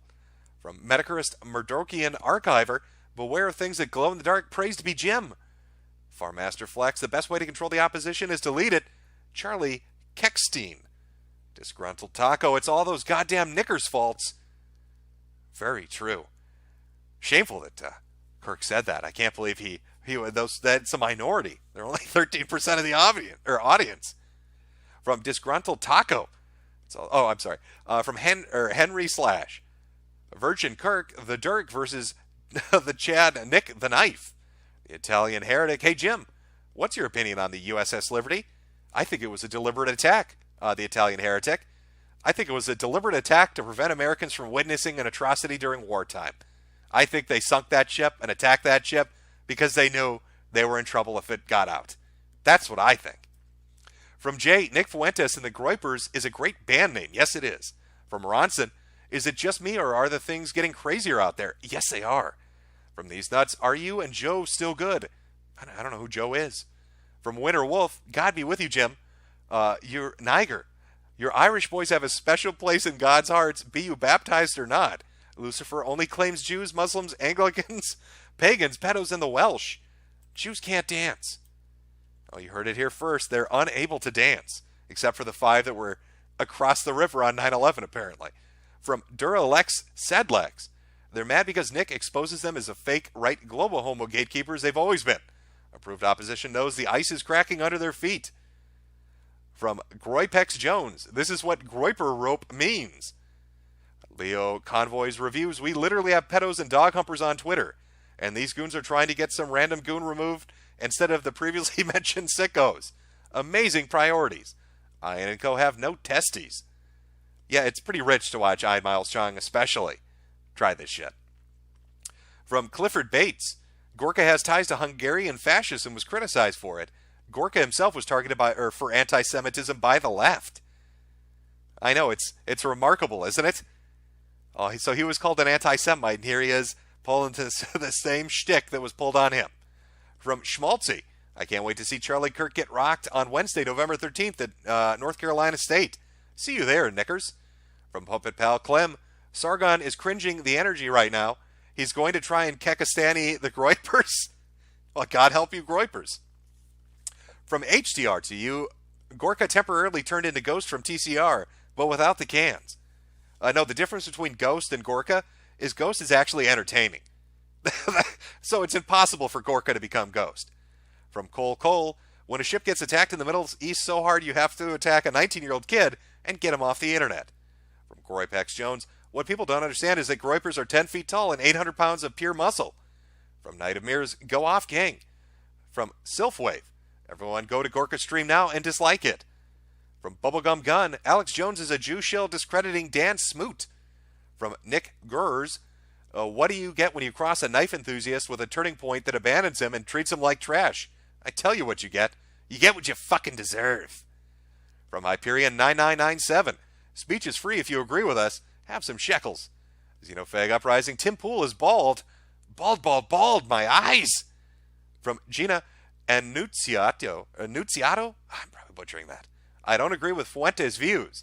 I also don't get how these cringe-servatives can't see they're becoming everything they've ever been against. I just find it annoying to watch people, especially at this point on the internet. Everybody knows the hammer's coming down. Everybody knows this shit's happening. You can't say what you want to say. You can't make a joke anymore. You can't really talk politics freely anymore. YouTube is strangling people. Facebook is strangling people. Twitter is strangling people. It's hard for people to monetize or run a business anymore. Like, the hammer is clearly coming down. And in the midst of all of that, to then try to use that same kit of tools that's been used against you and your group on somebody else is just unreal. From Marco Kalabik, Rise, Groypers. Rise, rise, rise. Played in the background. Remember when Alex Jones got caught watching tranny porn? Then he denied it live on air, saying it was an accident. Hilarious. From Marco Kalabik, rise, Groypers. Rise, rise, rise. From Rabbit Corn, and in reality, they, the left, will lose because of the same reasons they lost in 2016. Because the internet is whimsical at its best. From some guy, I always wondered what the next 5 years will bring to the internet and to free speech. You've talked about it now, but don't know offhand. What do you think about the internet and society, I guess, will be like in 2025? I truly believe they're going to push Real ID. I think that's going to be the next big thing. I don't know what the exact avenue into it's going to be, but I'm fairly certain that's where it's going. They'll probably try to sell it to people as a security thing or a way to protect your kids or a way to deal with problematic shit online. They're going to say, oh, you've got, if you shouldn't be worried about it. What do you have to hide? Let's just, make it so if you want to create an account on social media or on a content producing website, you need to have a real ID, a universal ID that links to all other user IDs so people know who you are. Maybe they'll use the shit from the manifestos being posted on 8chan to try to push forward. Who knows? But I suspect with, maybe by 2030, at least in America, I can't speak for everywhere else, that Real ID is going to be the thing that's going to be pushed, and anonymity on the internet is going to be a distant memory, which is awful. But that's the dark future I see coming up. From Groypex Jones, Jesus Christ is the way, the truth, and the life. Dante the Lifting Capitalist, hey girl, it works. Hey, a girl at work wants to me, and she's hot, but she's an engineer. I turn down thoughts on the regular, but this is a no basic CA girl. What would you do, Jim? Well, I'd probably spell check that a little better. Okay, hey, a girl at work wants you. She's hot, but she's an engineer. Okay, she is an engineer or she's not an engineer? I don't know what you're asking me. If you're telling me you've got an attractive woman that's smart, which is like a zebra, or a unicorn, sorry. It's like a unicorn. If you found a unicorn, I don't know why you're not riding it to the rainbow. From Rabbitcorn, curious, Jim. I know you like Trump, but who else do you support? Well, I found Trump entertaining, especially the way he run and the reaction that he got, and I sure enjoyed them melting down to his victory. But he was not my preferred candidate. I didn't vote for him. I didn't vote for anybody, to be honest with you. My issue with Trump was he never addressed what I was most concerned about, which was about the abuse of powers that our intelligence community has, NSA and CIA and FBI, a lot of things that got signed in under Bush and Obama, from National Defense Authorization Acts to the Patriot Act, allowing all these companies to basically leave backdoors in their hardware and their software, black sites, and just a lot of terrible shit, really, that infringes on American freedoms. And that was the big issue. My dream ticket, if I had to pick two people to put together on a ticket, if I really had a dream ticket, would have been Ross Perot. Ross Perot, who would I run him with? Who would I run with Ross? Yeah, I'm trying to think. I'll just leave it there, I guess. But if you're asking out of all the available candidates who I like the best, yeah, well, Trump hands down. I thought the other ones were a fucking joke. Who are you going to vote for? Jeb Bush? Jeb Bush thought he should be president just because he came from a family that had presidents in it. He wasn't qualified for that job.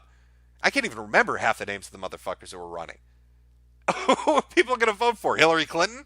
Nobody liked her. Nobody on the conservative side liked Hillary Clinton. I don't think anybody on the fucking liberal side liked that lady. Nobody liked her. They all had different reasons for disliking her. But she fucking shot herself in the foot by doing the dirty, underhanded shit she did to her own party. The DNC completely rigged that shit against Sanders. Pulled a bunch of nefarious crap in the background. You think any of the Bernie voters wanted to put Hillary into the office? No. So, out of the selected field, yeah, I guess Trump would have been your best bet. But if I had my dream ticket, yeah, put fucking Ross Perot on there. He's dead now. He's not coming back. I just liked his gumption. He was an angry old man with a lot of money. I don't even know if this is a real tale or not, but it's always a story I've heard associated with Ross Perot. And this is one of the reasons I like him so goddamn much. He wanted to go on CNN to get the word out, basically. And CNN would not have him. And so the story goes, Ross Perot got so angry that he bought all the commercials for an entire hour on their fucking network to force them to put him onto the show that the commercials were around. I'm paying for it. Let me finish. I love the fact that he would have done something like that. Is that true or not? I have no idea. From Littlefinger Gillian. Littlefinger Gillian. Dead people do vote for Democrats, though.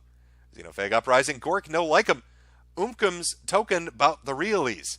Name. Oh, I get it now. Charlie Kirk's big brain strategy to steal the lucrative dead people vote from the Democrats. 20-year plan. Gamergate 88. From the Anxietist. We want Nikki, no speaky. From RSS Slayer. I love how I'm not allowed to send relevant information because unknown keywords are banned. Stay safe, Jim. Watch out. From Talon Silverbane. When's the rest of Furry Pandemonium coming out? In the next month, we'll have another episode of it. From Uner Same. Why do we spend so much money on Israel? The truth is we don't spend enough. We should spend more. From Hentai Lover. Day of the Pillow is coming for them, and they don't even see it coming. It's probably because their eyesight's so bad from being so old. From Lurik L. Knickers no nicking, knickers no nicking. Terry J. Can't wait for your return to the Ralph retort. And from Augie RFC. Seb Gorka saying Nick was an un-American pissed me off. What's an un-American about enjoying free speech? Asking people uncomfortable questions and questioning commonly held beliefs. Well said. Got a few more here. I'll read through those and then we'll close this up. Oh, where did I leave off? There we go. Foxman2248. Hey, Jim, don't forget Streamlabs. You missed some yesterday. You know what? I will check that right now. All right, give me a second here. If I missed one yesterday, I apologize. I will try to pull it up. Okay, what do we got? We got one from today and one from yesterday. From yesterday, Nightosphere fan. Hello, Goyim. I wanted to donate $30 to promote the Holocaust Orphans Fund. I get a 37% share of the proceeds, so donating $20 isn't such a big loss. So please accept these $10 for $5. And from Suspended Faith from today, Nick makes a cameo in Destiny's rant and admission to being white. Here's a clip. I know that Destiny and Nick have had some run-ins. Always entertaining. Destiny now is in the middle of his own fight. While Nick's dealing with this in TPUSA, Destiny is off dealing with all the communists on Twitch because he made an N-word joke, as they call it, privately, and that got leaked out, and now apparently all the communists are very angry at him, especially the young Turk Hassan Obama. I don't even know what his fucking name is, but he's very, very upset about it, and has been chiding Destiny quite severely over it, as Destiny tries to figure out why the fuck he can't make a joke in private, and he needs to run his comedy by these fucking retards. The Bone Zone, excited to hear you're going on the kill stream again. From Sus, one of the furries from Foam Adventure is trans. Oh, what a shock. Who saw that coming? From Mayo Blaze, would you host a debate between Nick and Gorka? I doubt Gorka would ever agree to it, but I would love to. I'd just sit there laughing. Those two gentlemen can talk about whatever they like. From Billy Walker, have you read the manga Department of Corporate Slave Rabbits? No, but that's a great title, and I'll have to. There we go. Lurikel, Kingdom Hearts has the best OST, only Jews disagree. From Man Ranner 5, oy vey, shut it down. Brett Steffenfish, Jeb Bush just showed up at my house with a UNICEF box. Happy Halloween. From Badnup, I have some money. From Name, when those Israelis get to dancing, they really bring the house down. They really rock the boat, so to speak. From the Bone Zone, tips dreidel in a rather Jewish manner. From Dirty Harry, thoughts on Death Stranding. I have no idea if that game is going to be shit or not. It looks like a walking simulator. I know everybody, oh my god, it's Kojima. It's going to be the greatest thing ever. Looks kind of fucking boring to me. I don't know if I want to be a post-apocalyptic mailman. Maybe it'll be great, maybe it won't, but I'm going to wait. I'm going to wait until people actually buy it and start playing it to see how angry people get. It'd be a good way of gauging what's going on with the quality of that particular title. From possibly the NSA, can the ending theme be Zardonic Pure Power? You know what? Sure, why not? From Airy32 Sovereign, defend Europe and European civilization. From Matthew Neidig, actually let me copy that too, so I don't forget. Zardonic Pure Power. How much scrutiny, if any, should be given to Fuentes and his supporters? If Kirk and co are going too far, what do you think is appropriate? I mean, if Kirk wants to say, go fuck yourself, fine. I mean, if Kirk wants to say, your question's fucking stupid, fine. If Kirk and them want to make jokes about Nick Fuentes and his followers, fine. But if you've reached the point where you're actively trying to deplatform somebody, you've lost the plot. That is too far.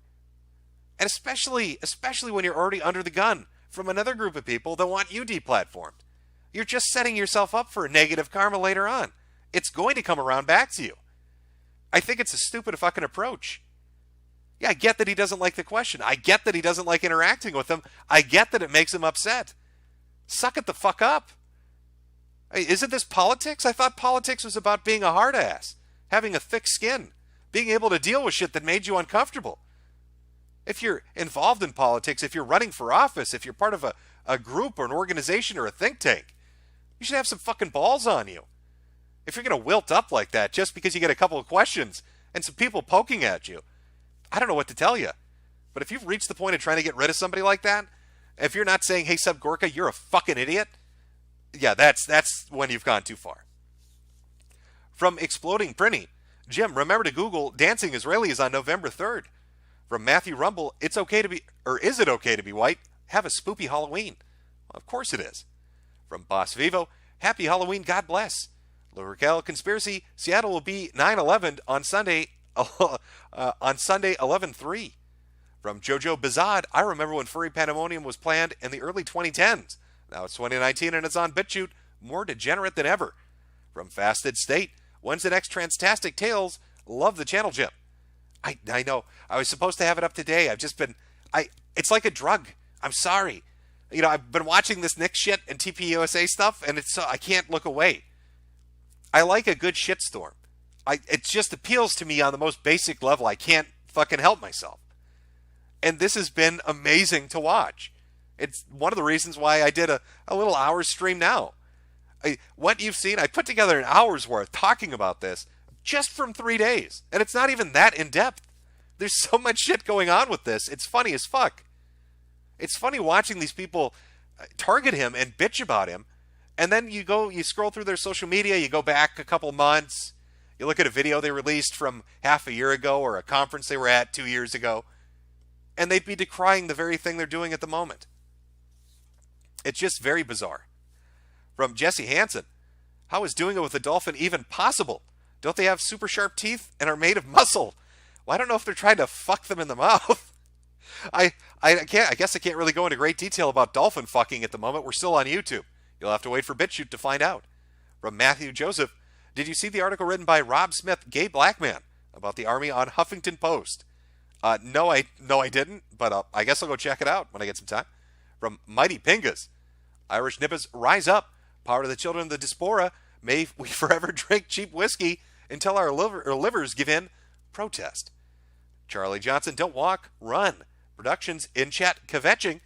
From Jesse Hansen, Ian Miles Chong, I hate that Mongoloid. And finally from Airy32 Sovereign, open borders for Israel. I'm sorry, I've got one more.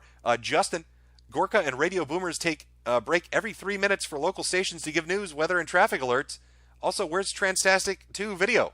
Bullshit. They don't take breaks that much. I listen to AM radio. I don't know where Gorka's doing his show from, but I've never heard an AM show that takes a break literally every 3 minutes. I don't know. Does he have a pretend radio show? What network is that on? What AM station is carrying him? I have no idea. Stabby McStabwood, Ross Perot, Ron Paul. There we go. That was the other one.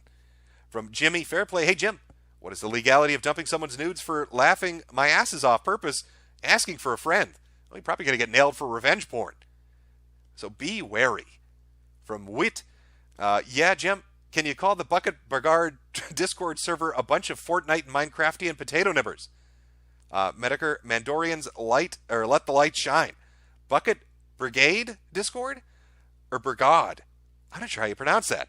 You bucket fucks are a bunch of Fortnite and Minecraftian potato nibbers. There you go. From Bralo Corno. It's my birthday, longtime listener. Love the streams, man. Bralio Cornjo. I'm butchering your name, but happy birthday. Savrin Phoenix, Jeb 2020. Aaron 32 Sovereign. It's not okay to be white. It's great to be white. Carknuckle Blackburn. I love Nick. Hope Seattle gets nuked. Knickers 2030. And finally, Derp Mug Apple Perry. Can we get an F for Sargon's potato camera? Apparently, Sargon has a potato camera, and somebody would like to give it an F. Very last one here. Farmaster Flex is in a choice between a traitor and an enemy. Always deck the traitor first. Conservatives been getting butt plowed for years. That's how Gainel ties in. Well, there you go. Now, somebody had asked for a specific song to play us out, Zardonic. So let me see if I can find that here. Where are we? I think this is it right here. All right, chat. There we go. Okay. Thanks for tuning in. Again, the Finder stream will be later this evening at 8. 8 p.m. Central, 9 p.m. Eastern. Thanks for tuning in. Enjoy the shit show. I have a feeling it'll continue on for a little while. Who knows where to go? But I'm fairly certain these people are going to try to get him deplatformed. So pay attention and see who's doing it, because they're outing themselves as being hypocritical fucks at the moment. And per the super chat, we'll let Zardonic Pure Power play us out. Oh, that's right. I am a weatherman, chat. Weather warfare is over. It's victory day. Oh, the forecast fighting has come to a conclusion, and Susan paid me my motherfucking money. And then she remonetized the goddamn channel. Because you can't fuck with a forecast. I'm just a humble man trying to tell you about what's over the horizon. Trying to save you some trouble. And try to shut me down, but I clawed my way back. I'm like a disgusting infection that the antibiotics just can't get rid of. And here I am, festering once again on this beautiful website known as YouTube. The land of I was going to say 1,000 laughs, but there are no laughs left anymore. If you've been keeping up with the forecast, I have a general idea of the direction the site's headed. But this is a secret weather stream, not really advertised anywhere. I just felt like doing it because it's cold outside and I'm bored. And if I, if I get my ass kicked in Halo Reach one more time on PC, I'm probably going to scream. Just start fucking yelling, and there's just going to be no end to it. It's a very embarrassing situation, but there's not a lot I can do about it. How have you been? How have you all been weathering the changes that are currently taking place on YouTube.com? Lots of crazy shit going on. You see, iDubbbz had videos pulled down. Filthy Frank had videos pulled down. Psychic Pebbles, Pixie Pebbles, I don't fucking know. They had shit pulled down. People just getting videos yanked left and right now. Not even really related to the COPA stuff or even the terms of service changes that are coming up. Instead, what's happening? Creator-on-creator harassment is now a thing. And if you go to read the terms of service, and I swear to God to you, chat, I'm not making this up, there's a quota now. If you talk about somebody too much in video form on YouTube, you're banned. If you laugh at idiots too hard on YouTube, it's lights out. You're done. You're gone. Get the fuck out of town. Nobody wants you around here no more. Now, I don't know what that magical number is. Nobody's told me. I'm completely unaware of what it might be. Is it 1 video, 2 videos, 3 videos, 4? With the Tales of Trout series I did, 4 videos on Kraut and Tea. Would that be too many? What about the people that dedicate themselves to Onision? Well, they're fucked. You have 10 to 20 videos on him, you're probably going to fall within the realm of getting spanked on your ass for being a naughty little boy. Oh, so naughty. What are you doing? Times are a-changing. They need to rename the website, I think. It used to be YouTube. I mean, you put the U in YouTube. That's not the case anymore. There is no you anymore. It's them. And when I say them, I mean the corporate overlords that are trying to take over. They want YouTube to be a place to put late-night clips and Disney commercials, and that's about it. Oh, and of course they're fake viral stars, people who have channels that start up with 2 million subs and nobody knows who the fuck they are or where they came from. because that can be controlled. Image and PR around that can be managed. But you dirty plebeians, oh, you filthy, filthy commoners, don't you dare start a channel and try to create something or be funny or be entertaining. You're going to be washed away. We all are. Unless, of course, you do weather reports, because I've found the one solution. It's just talking about the weather. If you talk about the weather, you're fine. If you talk about anything else, oh, you're so fucked. You know, when I look at my list of the people I'm subscribed to on YouTube, it's a pretty lengthy one. I'm worried for about half of them, because I don't imagine that they're going to last very long. You know, I watch a lot of different people that review games like Civi or, Arlo. It's a little blue puppet that talks about Nintendo. Of course it's a grown man using a blue puppet to talk about Nintendo. Why wouldn't it be? Let's not kid ourselves. If you own Nintendo products, you're a dork. We all are. It's a grown man with a puppet that reviews Nintendo products. So what's going to happen to Arlo? I mean, is that kids' entertainment? Is that directed at kids? What is he supposed to choose if he tries to run an ad on his channel?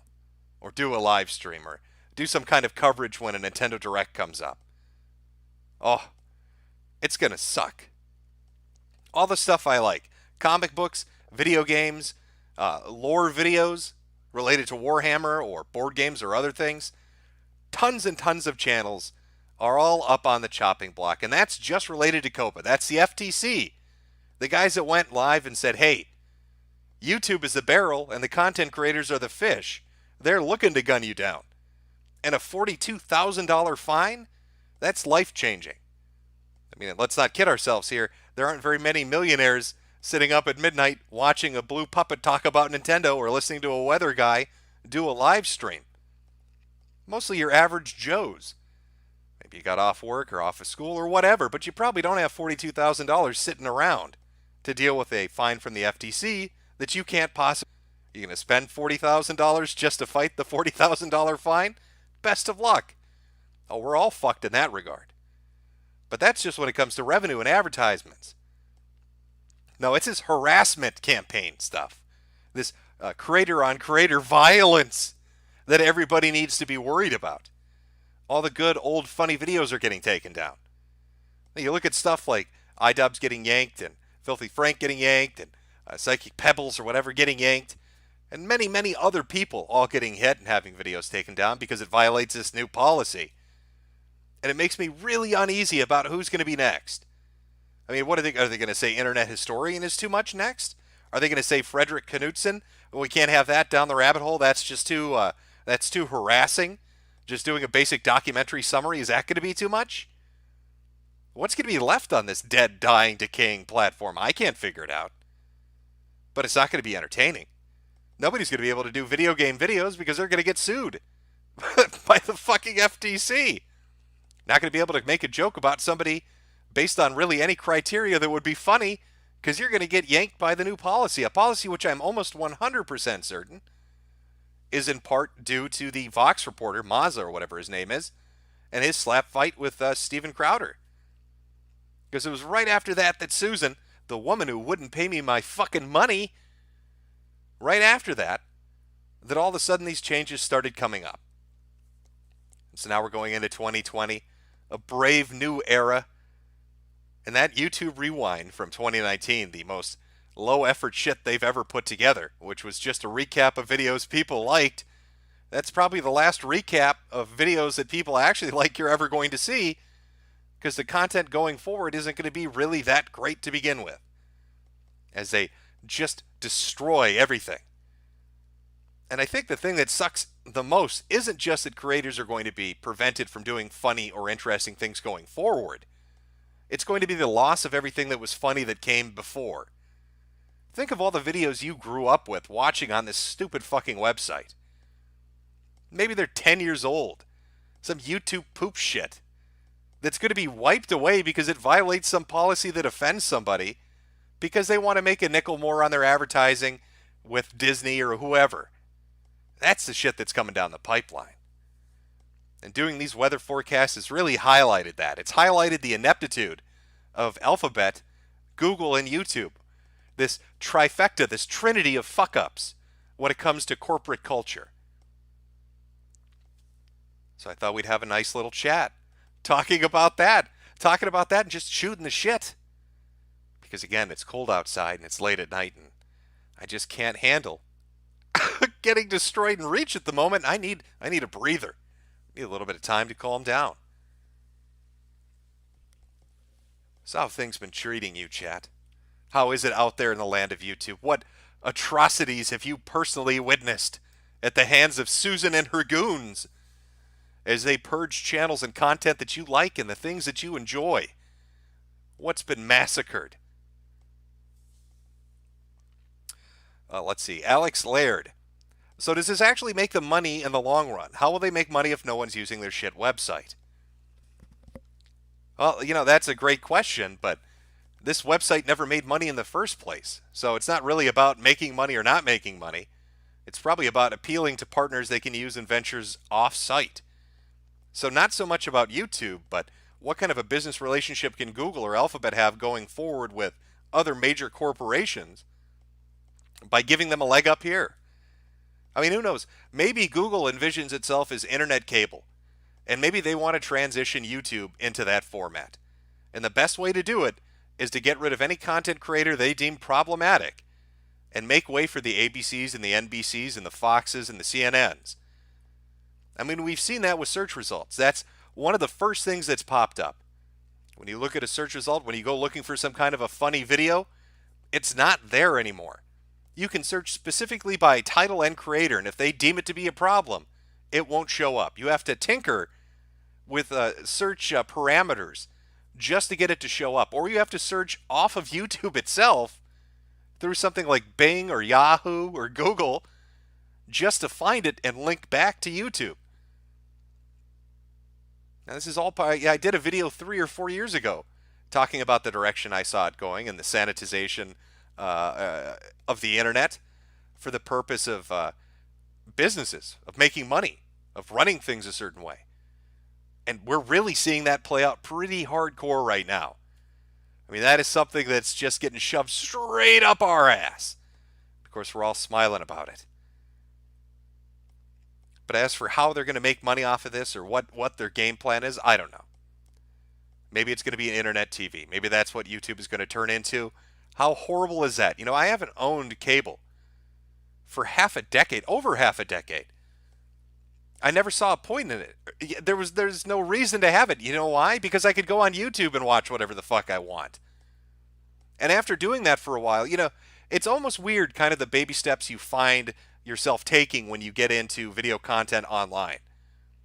It starts with, oh, hey, shit, I want to watch a clip of a show or a movie. Oh, I can go on this platform and watch it. And then after you get comfortable doing that, you start spending more time there rather than watching television. And the next thing you know, there are just average people making their own videos. And you find out they're more entertaining than the shit Hollywood produces. And there goes your cable subscription. So maybe all these television companies and movie studios have noticed this trend and have decided, hey, YouTube's the biggest. Let's see if we can work on some kind of a coordinated attack. Even though we have our own streaming sites, let's work on something just to get rid of all the users and just make it so the big names are there. And you can see that favoritism play itself out. Look at the Young Turks, Senkyuker and the others. If you look up compilations from the election in 2016, there used to be a ton of them making fun of Hillary supporters and news media personalities freaking out about Trump winning. If you search for those now, instead you'll get clips from CNN, MSNBC, and the Young Turks. And the Young Turks are on there because they have an exclusivity deal signed with YouTube. They weaseled themselves in. Now, of course, what was it? Senk is running for political office. That should be entertaining. If he runs for office like he reads off a teleprompter, best of fucking luck, because he's going to need it. Sorry, chat. Slow down for a bit there. Let me see if I pull this up. I've got a lot of shit popping up. I'm trying to keep up. But no, I don't see it as being a positive outcome for the things that are coming down the pipeline. One strange thing that I observed when I was doing the forecast, talking about Google and YouTube and how they fuck up everything they touch, was an interaction between a content creator and somebody that works for YouTube. So this guy had his channel hacked. It was taken over. He lost complete access to it. Somebody took it, removed his videos, and started shilling Bitcoin. Now, they had a special wallet listed and said if you donate, you'll be entered into a prize drawing to get something. Now, the funny thing about this is, for a week, this guy tried his damnedest to get YouTube to do something. Hey, they took over my channel. Hey, I can confirm this if you call me on the number listed on my Gmail account. Check my IP address. I can tell you who my contacts are in my email list. Nothing. No response. Because if you try to talk to YouTube Help, I don't know if you're aware of this, they're bots. So no response for a week. Eventually, a bunch of people start talking about it. People with millions of subscribers start talking about it. And the head of YouTube Gaming, the big honcho himself, intervenes and says, I'll fix your account. I will personally intervene and stop this from happening. And nothing happened.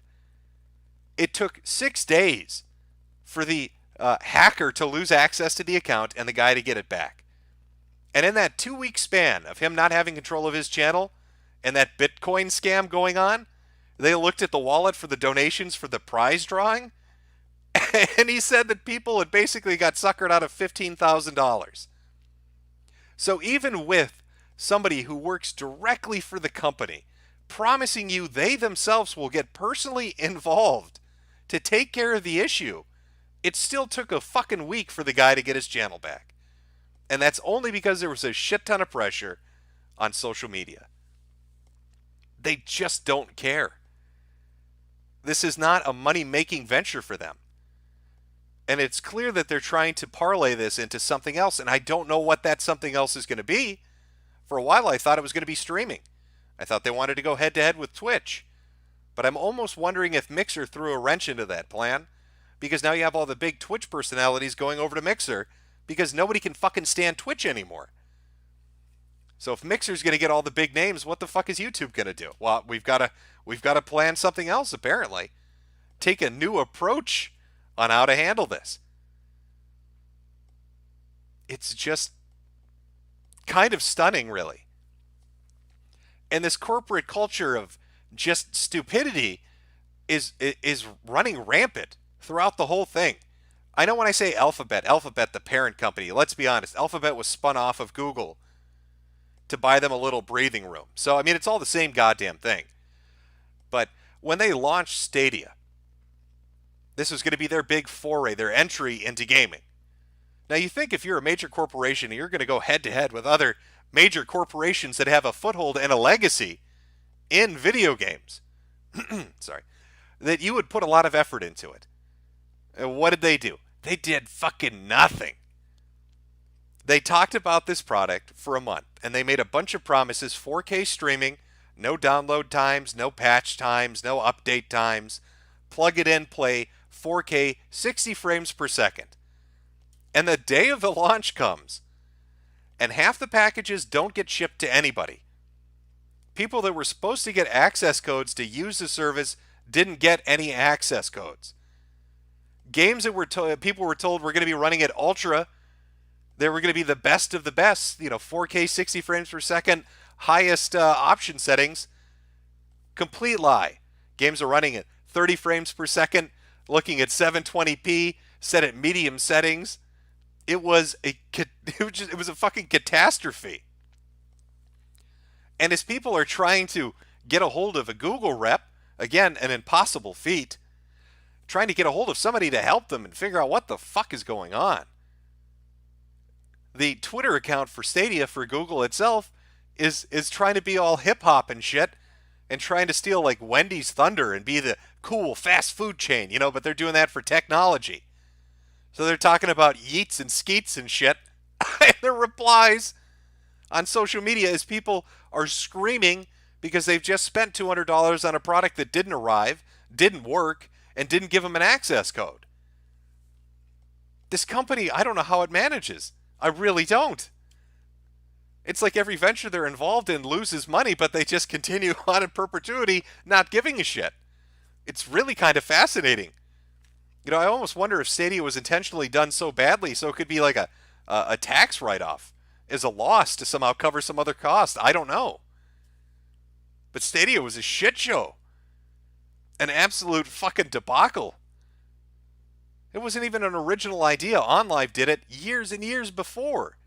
And I'm almost fairly certain OnLive did it better. I don't know if you had to pay a monthly fee. I mean, they want you to stream games, so you've got to pay a monthly fee, and then you've got to buy the games themselves. Well, why wouldn't you use Microsoft's xCloud and Game Pass? It costs you $5, you got access to 100 games. That's it. And OnLive, I think you just bought the games, but there was no subscription fee. It's a weird fucking thing. I don't understand the company. I don't understand why they do what they do. You know, when I went through this whole demonetization thing, they sent me a letter or an email saying, your channel's demonetized because you're using reused content. At the time, I had no videos on my channel. So then they amended that, and they said, oh, no, what we really meant was you have no videos on your channel. Okay, well, I put some videos on there. But what happens to that money that you make? And this is where it gets really weird. And I don't take my word for it. Why believe me? Go look for yourself, and you will notice what I'm talking about. If you go on to any of their support accounts on Twitter and look at the tweets and replies and the conversations they have when people bring up earnings, you'll find out they lie to people. They will tell some people you're going to get paid in 30 days. They'll tell other people you'll only get paid if you get remonetized. They'll tell other people you're not going to get paid. There's no standard answer for what they do with the money. There's no rhyme or reason for the criteria they put in place for people to get their money. I know one group, Revenge of the Sis, I think it is, has been waiting 6 months for money they're owed. Sinatra Says is another YouTuber who has like $2,000 or $3,000 he can't get access to because they don't want to pay him. And every time he asks a question, where's the fucking money? They're just like, they twiddle their thumbs and give him some new bullshit answer. Now, you know, personally, I think they should take my approach and start forecasting things, because apparently the weather guy is pretty hot shit on this website. I guess they got a thing. Maybe Al Roker posters are, you know, plastered on the walls at Google HQ. I don't know. I'm not sure exactly what it is that's so exciting about the fucking weatherman. And he gets that shit done. Gets me my goddamn money, Susan. Remonetize. You know, I had 3 things on my list. 1, get me my money. 2, remonetize my ass. Those are crossed off. Now that's all that's left on my bucket list, is I want Susan to personally apologize to me. I don't know, chat. Do you think that's possible? Can I get Susan to personally apologize to me? Can I get Susan to say, I'm sorry, Jim, I fucked up? I know some of you would be skeptical and say that's not possible. And yet here we are with me being paid my goddamn money and being remonetized. I'm feeling like it's a good 30% chance it's a possibility.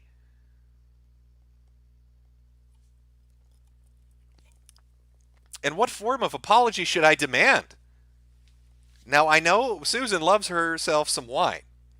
So maybe I can get her to take a picture of her with her box wine hat on and a little sign held up that says, I'm so fucking sorry, Jim. I shouldn't have fucked with the weatherman, Jim. I didn't know I was bringing down the thunderclouds. Maybe, or should I make her write it out? Should it be a written apology? You know, I never asked for that stupid subscriber button. Maybe I can contact YouTube and say, I want you to personally send out the subscriber button and have her send me a letter with it that says she fucked up and she's sorry.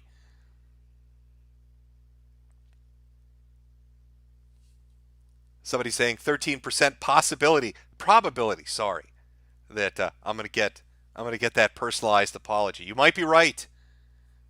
It's a potential. Maybe I'm just getting a little too excited here. You know, I'm all hopped up on soda pop. All hopped up on this soda pop. I don't know what I'm doing. But you know, it leaves me with a question. What am I going to do with this channel? I mean, I can't put up funny stuff anymore. I think that's pretty much obvious. I don't think anybody's in doubt that there are going to be difficulties putting up funny videos. Because even if you try to sanitize it the most you can, there's a risk that there's a hammer going to drop on your head because you said something, no matter how innocuous it is, in a video form that they just don't want to allow. It seems like it's just a little too easy now to get taken out. Well, my plans going forward are to upload the spicy videos on BitChute, where they don't give a shit, like my most recent video I uploaded today that literally has flopping dicks just hanging around. If you want to see dudes with their dicks flapping in the wind, head on over to BitChute, I guess. Can't do that on YouTube. Too hot for YouTube. So what does that leave? What are you going to do? Well, it leaves a few possibilities, I guess. I could continue doing the forecast, but I've really gotten my demands, with the exception of that apology letter from Susan herself. Now, I've been reading a lot of manga. I'm thinking maybe I'm going to become a manga geek.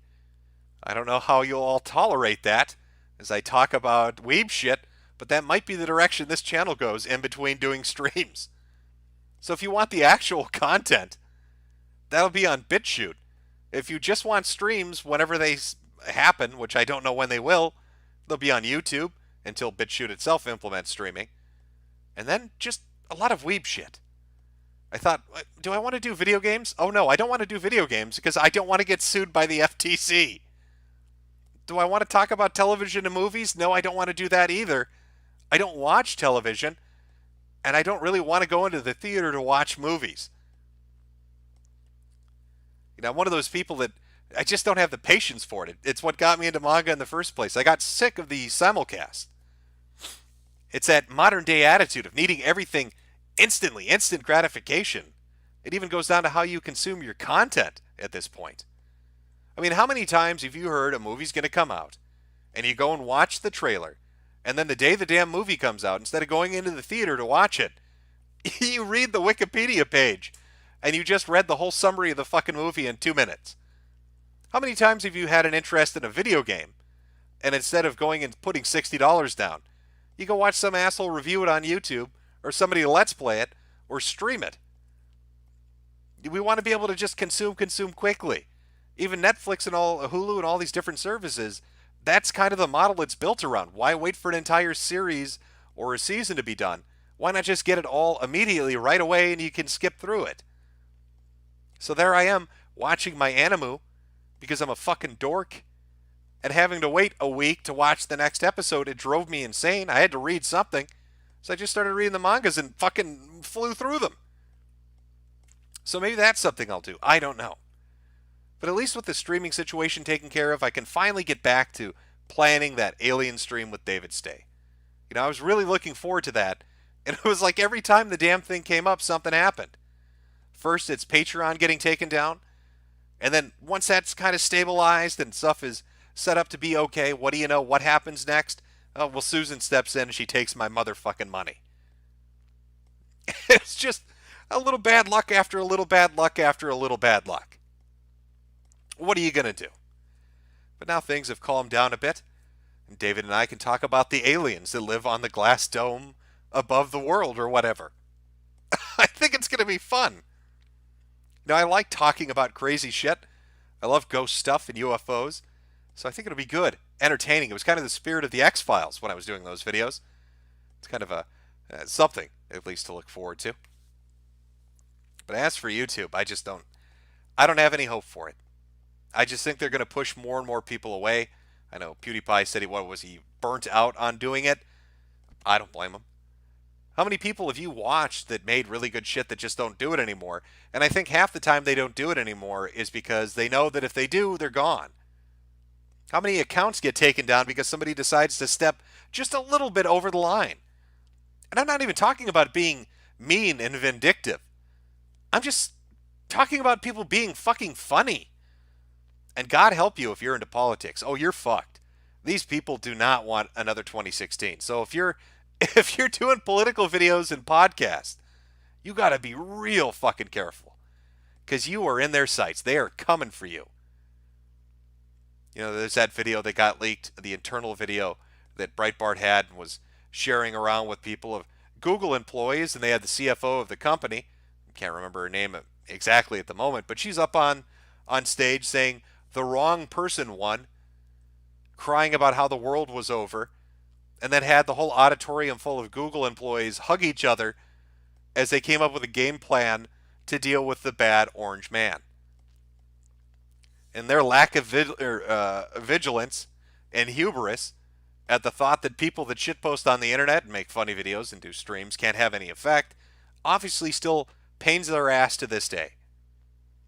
And we're getting so close to election season proper, and I just, I don't know. I mean, at the very least, there's stuff like DLive and BitChute, so you have some alternative to find it if you want political content, but I don't have a lot of hope that it's going to exist on YouTube.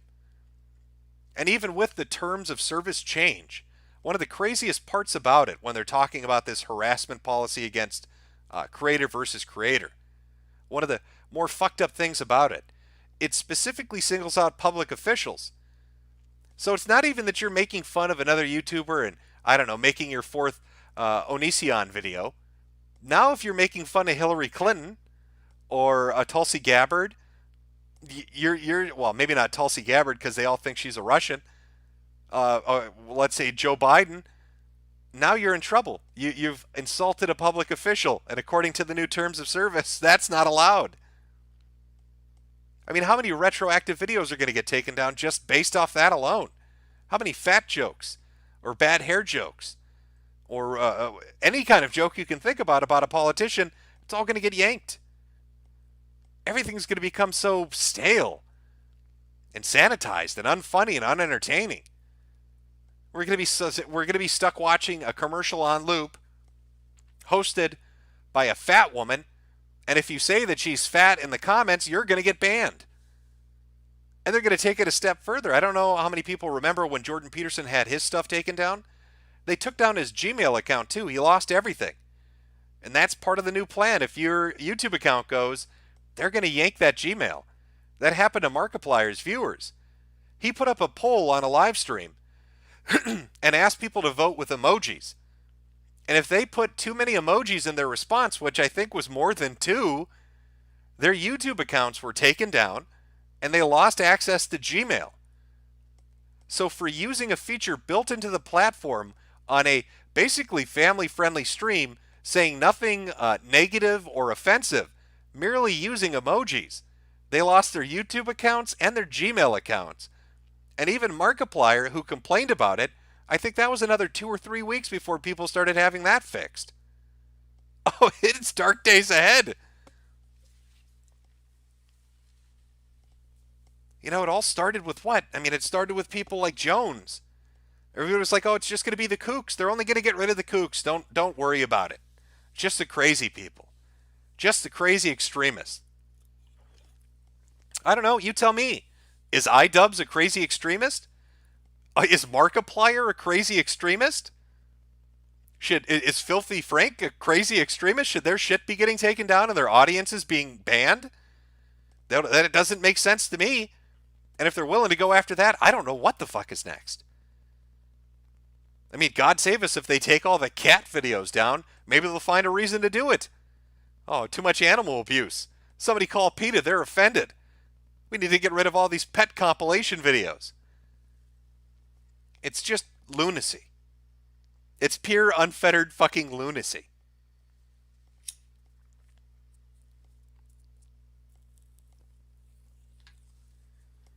Somebody in chat said slippery slope. Not sure if they're referencing the video I did earlier or referencing the hard factual truth that we are a slipping and a sliding straight down a decline and we have no control or ability to stop anymore. Completely at the mercy of a company that just doesn't give a shit. And can I ask, where the fuck is Trump in all of this? Anybody else remember that? Didn't Trump say he was going to get together all those content creators? Remember? Was it Tim Pool and others? We're going to go to the White House. We're going to talk to Donald Trump. He's going to save us. You remember what Donald Trump did? He blew smoke up your ass. And now here we are, all getting fucked and deplatformed. Because he doesn't give a shit. Oh, the White House is going to come in and save us. Trust the plan. Trust the plan, everybody. Donald Trump cares about YouTube content creators. Oh, he doesn't give a fuck. The government's not going to step in and stop it. These companies are going to do whatever the fuck they want.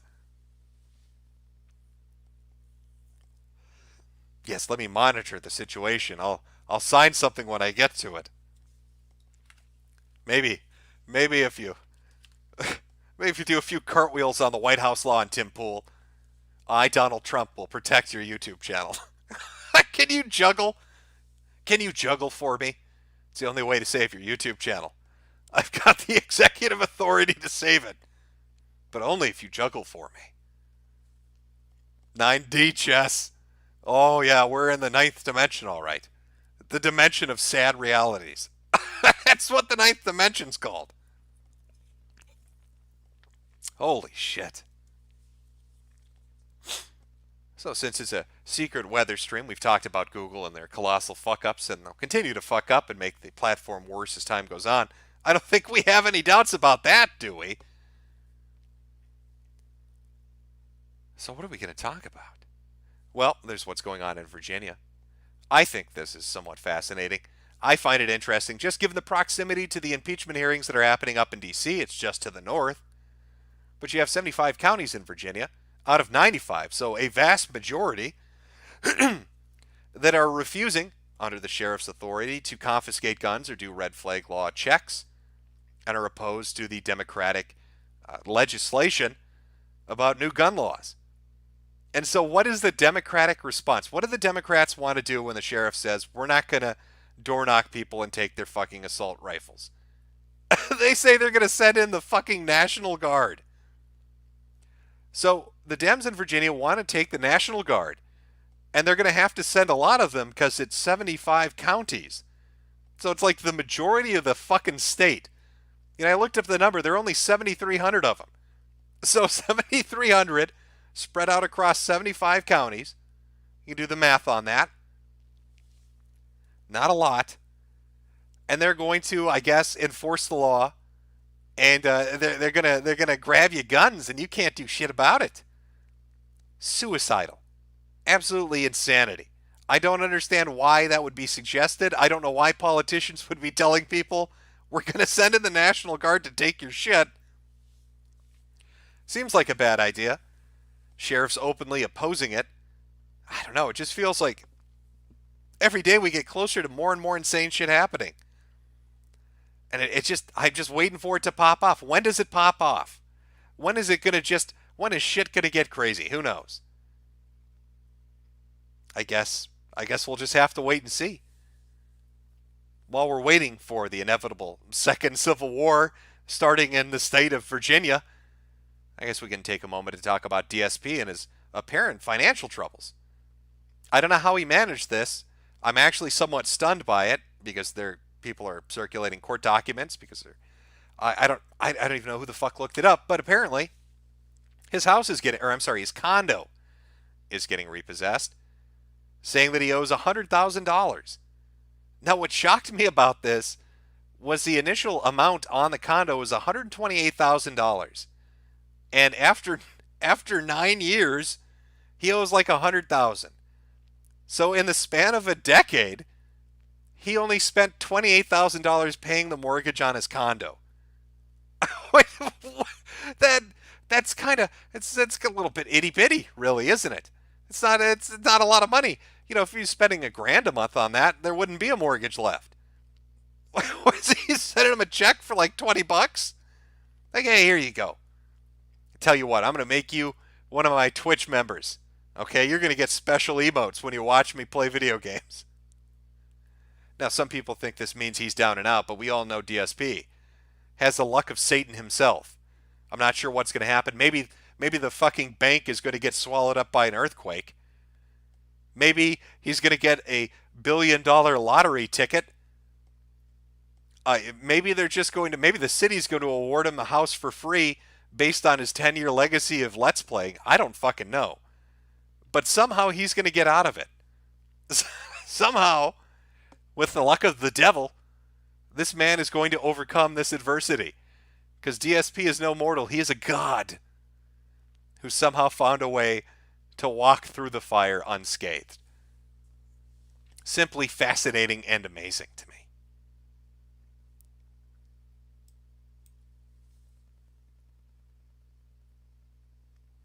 Three things are imminent. Somebody saying in chat, death, taxes, and DSP. Oh, that is very true.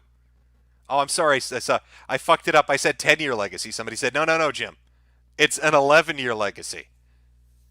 I need to get that right. I can't fuck up the amount of a legacy that this man is dealing with. What am I doing? It's fucking shameful. Ack. Yeah, very true. Can we have an art contest with people drawing Susan apologizing to Jim? I would pay good money to see that on the next stream.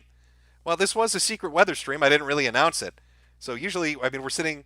You know what? Fuck it. Yeah, it's a good idea. Fuck it. We'll do it. Let's do a How Will Susan Apologize art contest.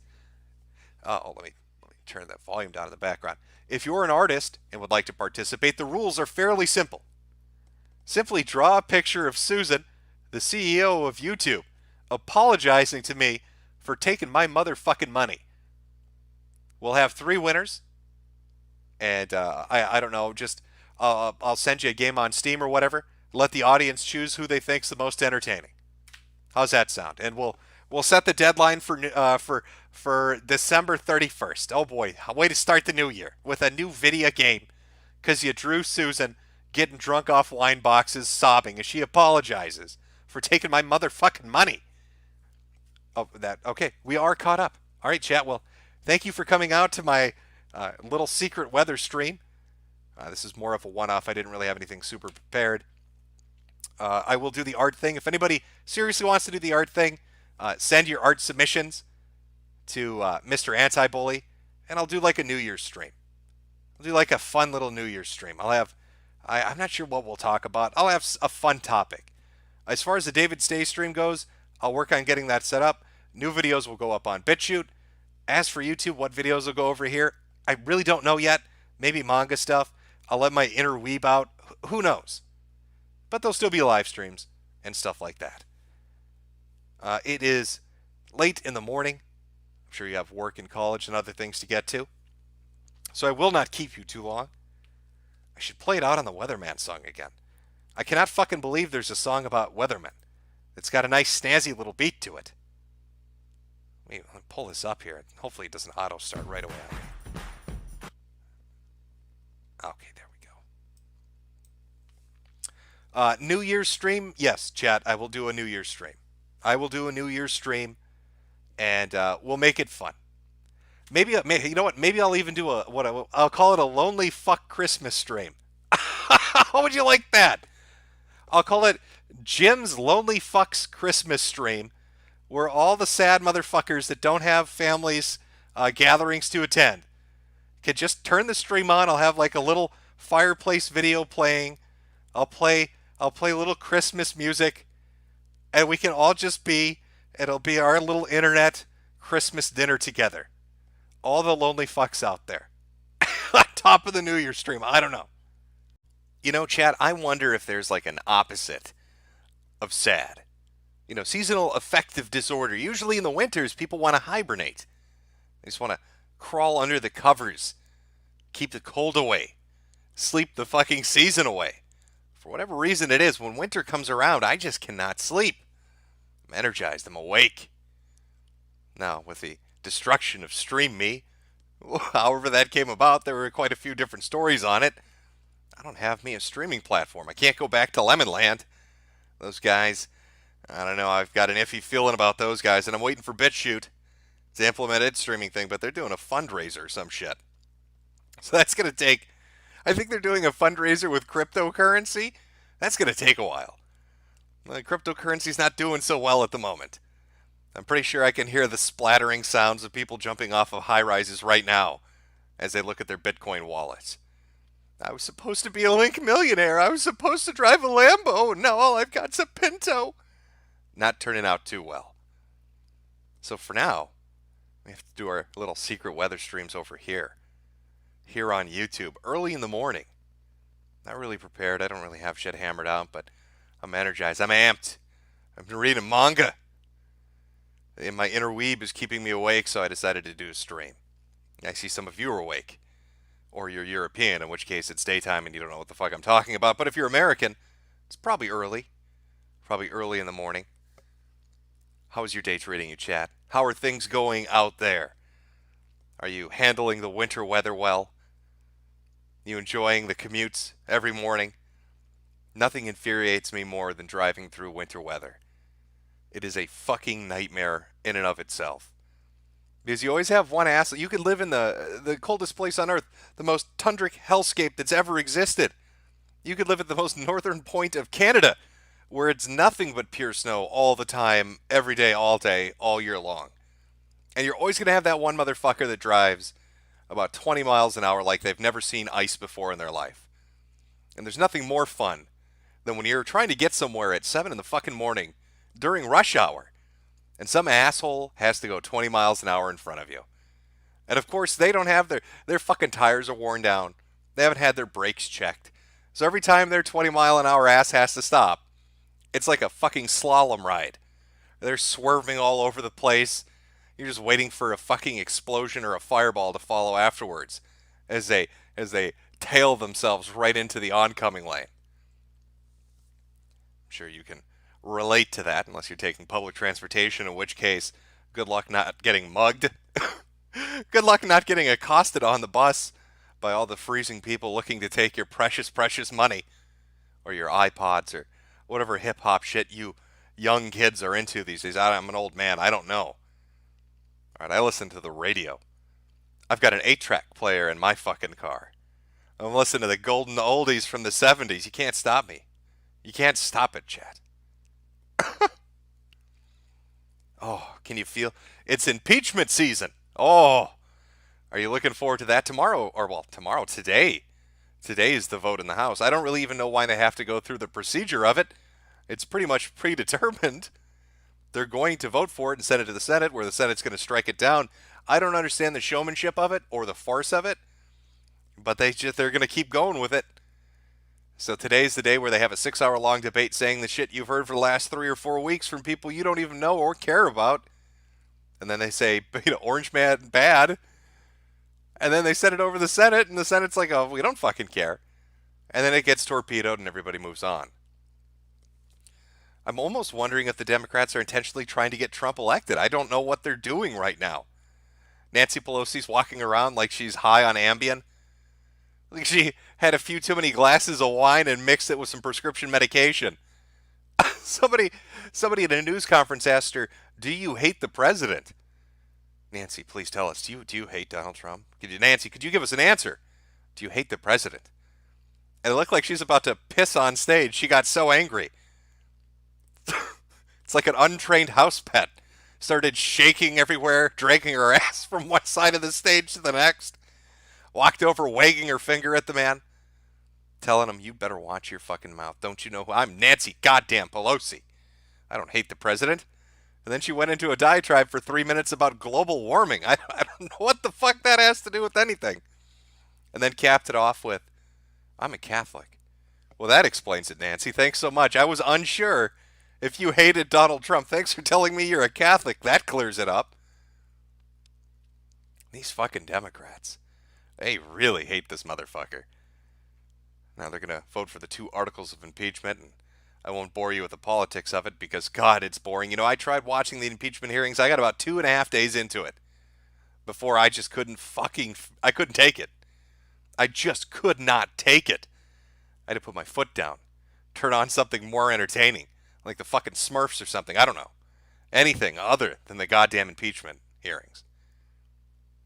Witness after witness. It was like a game of telephone. I felt like I was in elementary school. Do you have any evidence that the president committed a crime? Well, not directly, but the cousin of my friend's best friend's wife's son's neighbor heard that maybe potentially he did. Shocking fucking evidence. And then they have professors come in. They have these professors come in. So bizarre. I don't know. Maybe I'm lost here. I don't know why professors would be the people to say whether or not the fucking president should be impeached. But they brought a panel of 4 of them in. Hey, should we impeach the president? Yeah, let's get rid of him. And then they're all donors to the Democratic Party. Brilliant. Why wouldn't they be?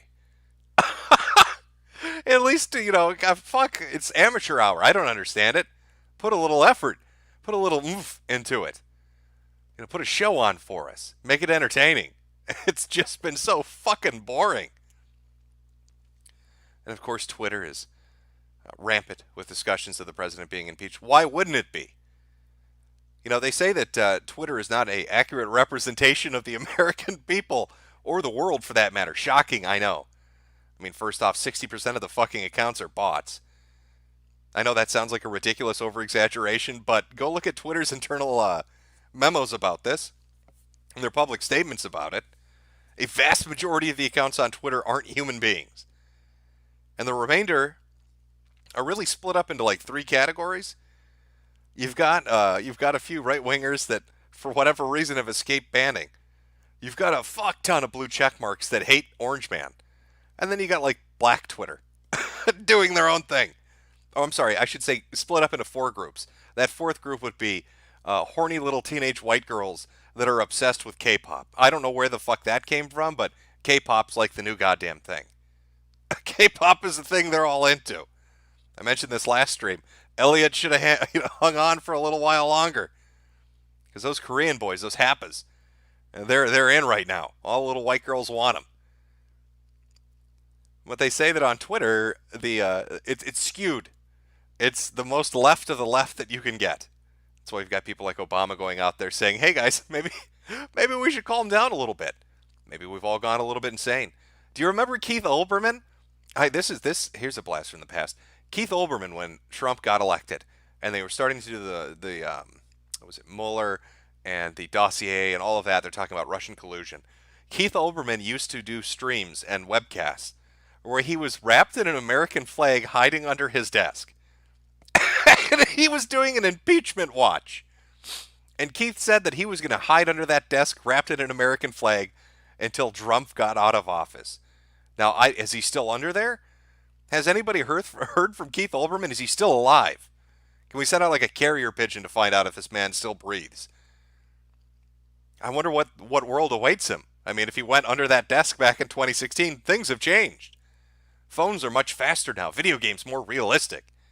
How will he react to the reality of virtual reality? Will he want to play Half-Life Alyx? These are questions I need answered. And once the Orange Man is impeached, Keith can finally come out from under the desk and come and join the current world with the rest of us. Oh, it's going to be fucking exciting. No, I see some of you in chat. I'm not making that up. Keith Olbermann really did wrap himself in an American flag and hide under his desk for like a couple hundred days. It was the craziest shit. I don't know if he's still under there. I really, honest to God, don't. But I like to imagine he is. Just kind of hidden. Like the kind of person is sitting at a desk or something, or sitting in a lobby waiting room, but nobody really notices them, and so the business is right around closing time, and they lock the door and turn the lights off because they just don't notice. That's how I envision Keith Olbermann's life. Like they forgot that he was down there. Nobody's told him maybe he doesn't even know the impeachment's happening. Maybe he's still screaming about Russian interference. I mean, he's just secretly recording shit on his fucking 3-year outdated iPhone, talking about Trump pissing in beds that hookers use or something. I can't remember exactly what the Steele dossier was about. Something about hooker piss. I mean, he's updating it. It's his 900th update in a row about hooker piss and the president. But nonetheless, the impeachment is moving forward. They're gonna, I believe they're gonna have the debate and then the vote today. If you get a chance, tune in and watch that. I'm sure it'll be entertaining. That's sarcasm, by the way. It won't be entertaining at all. But back to my point, because Twitter is so left-leaning, they've got their hashtags running like crazy. People are out protesting. Well, I don't know if they're protesting or celebrating, but they're all over the fucking place out there. Impeach the Orange Man. Oh, they're fucking looking forward to it. But I don't know if they understand the process of how it works. I mean, back when it was announced that they were doing the hearings on the impeachment, they thought that meant that was actually the impeachment. And so there were a bunch of blue check marks celebrating impeachment, thinking that it had already happened. He was gone. Until, other people had to step in and say, wow, you guys are fucking stupid. No, that's not how that works. But now they're out there on the street corners celebrating. There was one video clip from, I must have been Portland, Seattle, somewhere on the coast, where one guy said, what did he say? God, I'll see if I can find it and I'll play it on stream. But it was something akin to Donald Trump is the devil. And he's attacking our children. I don't know where that one came from. We need to impeach Donald Trump. He's attacking our children. I didn't know our children were Ukrainian, apparently. Our poor children.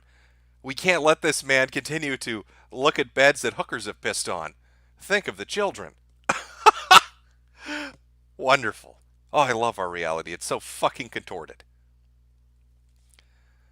So we'll see how it turns out. But I have a feeling he's not getting impeached.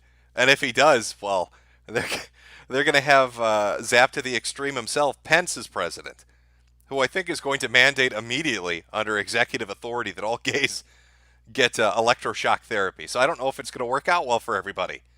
Maybe Pence, maybe this has been his master plan all along. Maybe he's the secret whistleblower. He wants to get that position of power so he can start electrocuting the LGBT. We just didn't see it coming. He's so insidious and smart. Why weren't we paying attention to Pence and his secret fucking plans?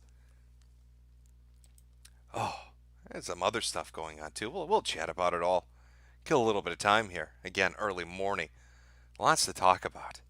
It's got that energy flowing through me. Nice little poppy, jazzy bit in the beginning. Weatherman. I can't believe there's a song about weathermen, but it works perfectly. Fantastically. Since we're talking about smirt things, I guess we should talk about some smirt people. Namely, the Spoony one in DSP. You know, somebody hit me up today to explain that apparently the Spoony one, let me throw up a beautiful picture of this man so you can gaze into his lovingly brown eyes. Hazel eyes, whatever color eyes they are, they're so hypnotic I can't even tell. I'm filled with a unquenchable lust looking at this picture. This really is the personification of a 1990s high school yearbook photo. It's perfect. It's every 90s high school yearbook photo that's ever been taken. And it's for us to look at. Well, apparently the Spoony one's run into a bit of bad luck. And by bad luck, I mean non-stop bad luck. Because apparently he's losing his home. And his girlfriend has left him. And he doesn't have a car. You know, I don't know who writes the script for this stuff, but it seems like some of these storylines overlap. You've got Spoony one losing a house, and DSP losing a house. You have Spoony one in a car accident, and then you've got Boogie in a car accident. These aren't very original plots. It's like the writers got a little bit lazy and just started merging them all together for every individual character. I don't know exactly why.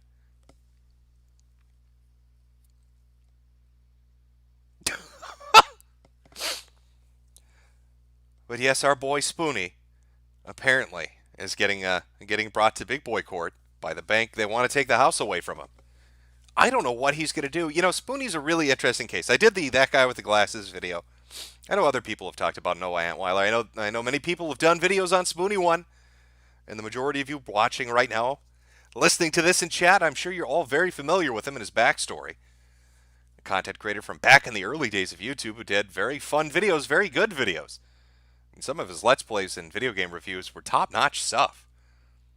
But just over the years, I don't know what happened. It's very bizarre. I think it came about when he promised to do a movie. I mean, that seemed to be the focal point, the turning point. It was that goddamn movie. I'm going to do a movie. I'm going to do a movie. Finally got the funding for it, and then everything just fell apart. Just stopped doing He stopped doing videos, stopped doing streams, retreated into himself, and became this super depressed person. I mean, there are some parallels between him and Wings of Redemption. And you'll hear Wings of Redemption say repeatedly when he would stream that he hates his life and he hates what he does. He can't stand doing streams, but he has to do it because that's the way he earns his income. And that's almost the same kind of stuff that Spoony would say. I just don't have the motivation for it. I just don't like it anymore, but I have to do it. I have no choice. And I think he developed a hatred for making videos and for doing streams. And then people got angry about it, and their anger made him more depressed. And then he felt that was a bigger justification for not wanting to do more videos and streams, and this vicious cycle never ended. And for a while he was fine because he had a woman that he was living with who could pay the bills and pay the mortgage. But then what do you know? This year, the year of the spoonster, started. he gets into a car accident. In fact, I think I have the tweet. I did a little bit of prep work. I pulled one tweet up. God, aren't I amazing? Let me pull it up here. I think this is one of his comments about the car accident from the beginning of the year. There we go. Let me put this down. This is from Spoonie. Was just in a bad car accident. I think I'm okay. Very shaken up. I'm more worried about one of the people in the other vehicle who was taken to the hospital. Pretty scared at the moment. I don't have a car anymore, and I'm not sure what to do. You know, I noticed Boogie had a similar reaction with his car accident. Let me just offer some sage wisdom. If you're involved in a car accident, maybe don't tweet about it on social media right after the car accident. Maybe seek some legal advice about what you should be saying. Like, if you get into a car accident and the first thing you say is, God, I'm worried about the other people in the other vehicle being hurt, you're basically laying their case out for them. Oh, you see, my injuries were so severe that he could even recognize them before they were diagnosed. That's how badly injured I was by his negligence. Very foolish to tweet about it. Just very stupid. Attention whoring like that is never going to pay off. If you're in a car accident, maybe just keep your fucking mouth shut. Go to the doctor, make sure you're okay, and then wait for what the police deem is the cause of the accident, and then talk about it. But no, man, I guess this is part of social media these days. Anything and everything that happens needs to be talked about. I have plenty of things happen in my personal life. I don't run to Twitter to make sure the whole world knows about it. But nonetheless, that was the start of the year. What was that, January 25th? Starts the year off with a car accident. How much worse could things get? Doesn't have a car anymore. Well, at least he's got his girl by his side. At least things are looking up for the spoonster. I mean, he may not be producing content. The online revenue may have dried up because of his lack of creation. Okay, these are some bad things, but they're survivable. He's got a good woman by his side who's going to take care of the bills and give him the space he needs to recover mentally to, I don't know, go out there and get a job or do something or just crawl out of his funk until she leaves him. And then right when she leaves him, right around the time she leaves him, here comes the bank to take his house away. Oh, God. Now, there's something else you should know about Spoonie. Let me pull this down. I'll pull something else up just to give you, just to explain to you, I guess, what I would call is the perfect storm. Let me see if I can find it. I had the screen cap here earlier. I want to make sure I pull up the right image. Here we go. Window capture. There we are. Now, this may be a little hard to read, but I'll read it out loud for everybody. This is something he posted before. It's real, too, by the way. This isn't some bullshit Photoshop. I mean, who's offended by this, really? What Christian hears Happy Holidays isn't like, the fuck is that supposed to mean? You're not the only assholes on the planet, you know. And this whole war on Christmas thing, I have no idea where this comes from. I've never, not once, even seen a Hanukkah display for anything at a store ever. My war on Christmas is purely a personal one that usually manifests in me physically assaulting Christmas trees or decorations that sing as I walk past them. And yes, I have punched a Christmas tree. Security nearly got involved. I have a great deal of rage. I also nearly destroyed an entire Dollar Tree store. Near the register, they had an entire box. So he hates Christmas so much that if he sees Christmas displays up anywhere out there, he will go into a rage, a fucking fury, and destroy ornaments. Could you imagine going to the fucking Dollar Tree store? I mean, those poor fucking employees. Usually the Dollar Tree store is able to undercut prices because they usually understaff themselves. There's like 2 or 3 people working there. Those poor fuckers. 2 or 3 people working there trying to sell shit and stock shit and clean shit. And here comes this asshole who does internet videos. What does he fucking do? He starts destroying shit in your store. Now, the reason I bring this up is I want you to think about it. We're right at Christmas is just right around the corner. And he hates it. He fucking hates Christmas. And what has his year been like? He lost his car. He lost his girlfriend. He lost his money. He lost his career. He's losing his house. And the holiday season that he hates the most is right now in full swing. Everywhere that he goes, there are going to be singing ornaments and dancing Santa Clauses and lit up trees. This is the perfect storm. I don't know what's going to happen, but something's going to happen. You can't have that much bad mojo dropped on your lap during the one time of year you hate the most and remain cool, calm, and collected. It's just not something that you should expect is going to happen. Oh, I have a bad feeling. I'm going to be honest with you. It's a big super chat there from Jean Arc. I hate my job. FIFO work is a pain. Everyone hates their job, but it could be worse. It could be the holiday season and your car has exploded, your girlfriend's left you, the bank's repossessing your house, and you are in a deep spiral of depression that will never end. That is the reality currently facing Noah Antweiler, the spoony one, stuck in a situation that is just awful. Somebody in chat, the Christmas Day Massacre of 2019, I don't know what's going to happen, but for whatever reason, God really hates him. Now, maybe God's like a really big fan of Final Fantasy VIII. Maybe that's what this is about. Maybe Jesus Christ really fucking loves Final Fantasy VIII. And he's like, you know what? I'm going to teach this motherfucker a lesson. I saw that video, Spoonie. It's payback time. You didn't think it was coming, but it is. But Spoonie, not the only one right now dealing with housing problems. Who else do we have to deal with? Our boy, DSP, Darkside Phil, also in a situation. I know a lot of people are, again, somebody probably everybody's familiar with. It's just one of those internet personalities that everybody hears the details about and just kind of knows about. And what's his situation? Well, he overextended himself.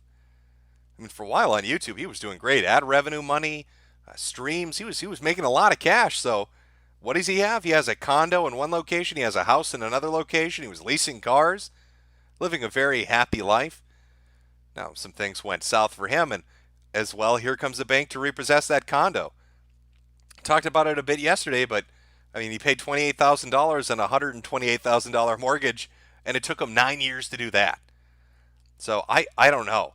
I don't know the exact details. All I know is for whatever bizarre reason, both Noah and DSP are in the exact same fucking situation at the exact same time.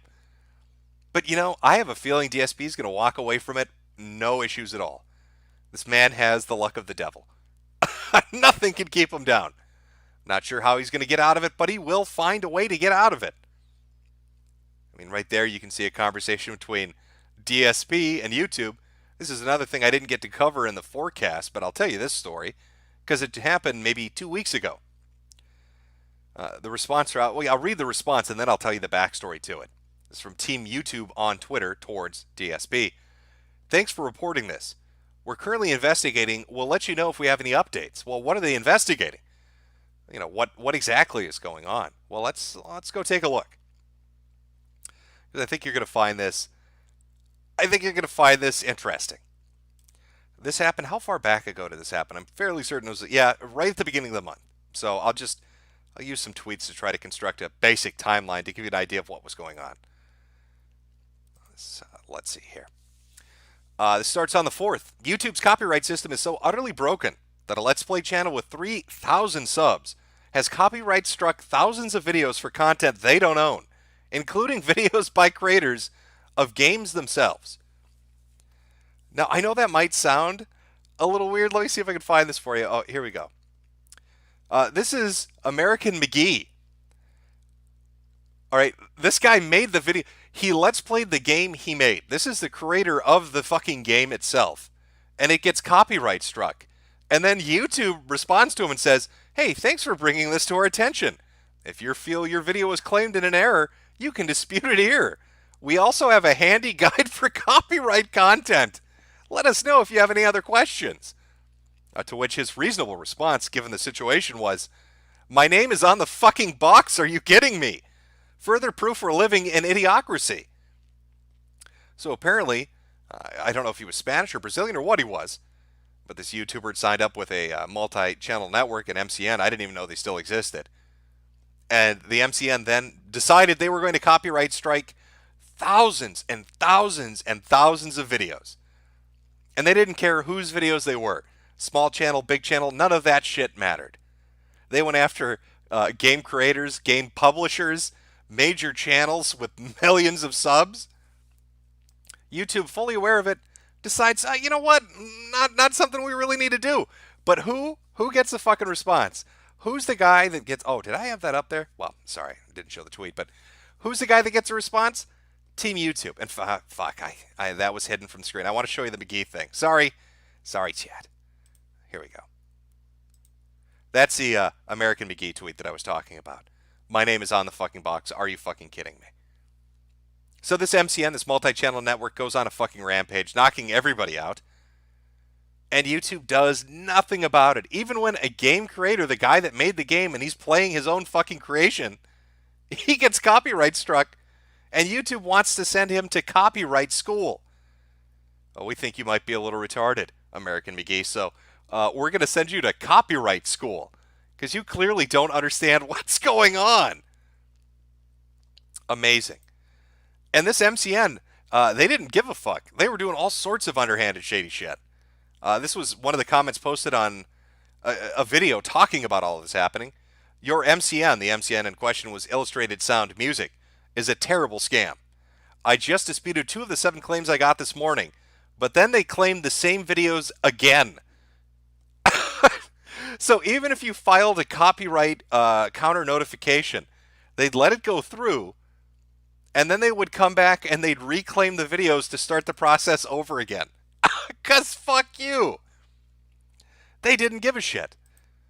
And nobody would get a response, but for whatever reason, guess who did? The Alpha Chad himself, the god, the man, the myth, the legend.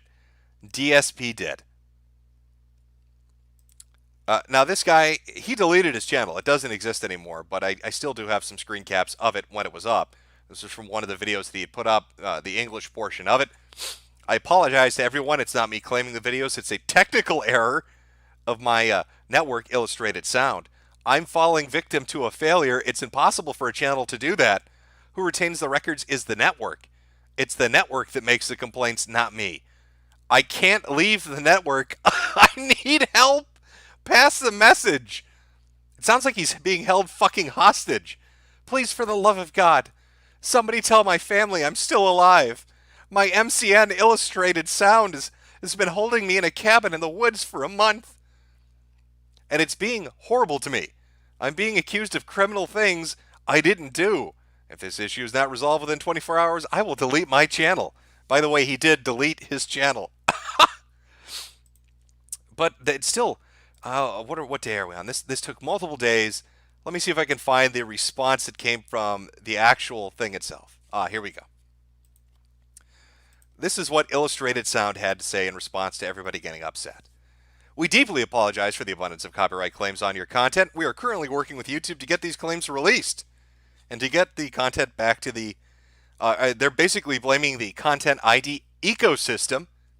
Please be aware that Illustrated Sound creators are not at fault for this. We at ISN are firm believers in upholding the YouTube community guidelines, respecting copyrights of others. We kindly ask you to please be patient. Now, what you need to remember is while they were telling people it's not their fault and they need to be patient, they were refiling copyright complaints against people. So even then, they're saying it's not our fault, it was a fuck up, we've informed YouTube, it's going to be fixed. Even with that happening, they still were filing more copyright complaints. It just didn't end. They just kept doing it because they just did not give a fuck. And so, let me see. Yeah, DSP himself, how many? He said he got 1,000 spam emails. This particular MCN hit DSP 1,000 times on his YouTube channel. Other people were hit hundreds and hundreds of times. And the company involved in this MCN was owned as part of like a subsidiary of something called CD Baby, which was a subsidiary of another company. And it took multiple days for them to do it. But it's another sign of how broken YouTube is. Another sign of just how busted and fucked up the system is. This MCN wasn't individually going through these different videos. They chose a parameter and it automatically hit thousands of people and thousands of videos. It's amazing to me that as a content creator, you can get penalized if you misfile when you do a counterclaim notification, but filing a copyright claim, you don't get any shit at all.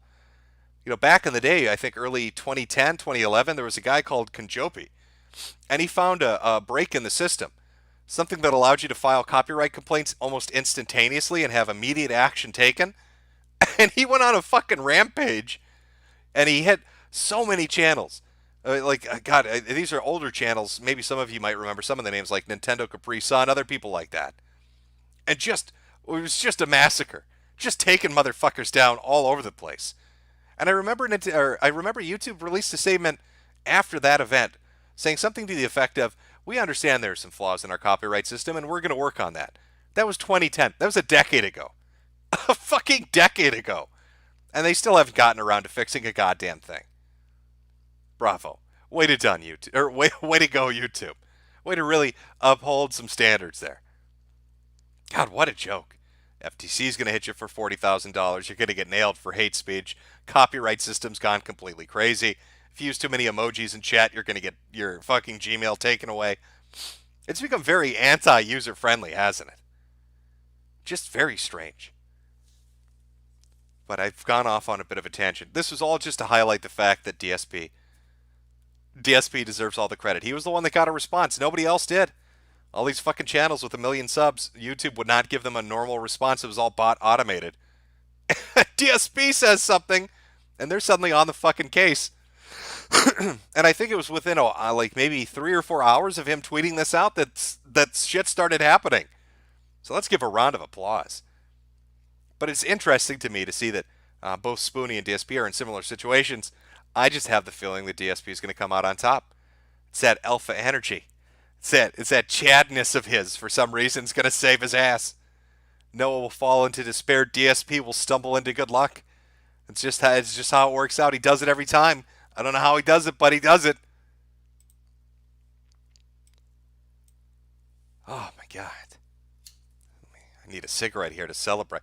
I'm shaking too much with this alpha picture up on screen. I need a cigarette to calm down a little bit.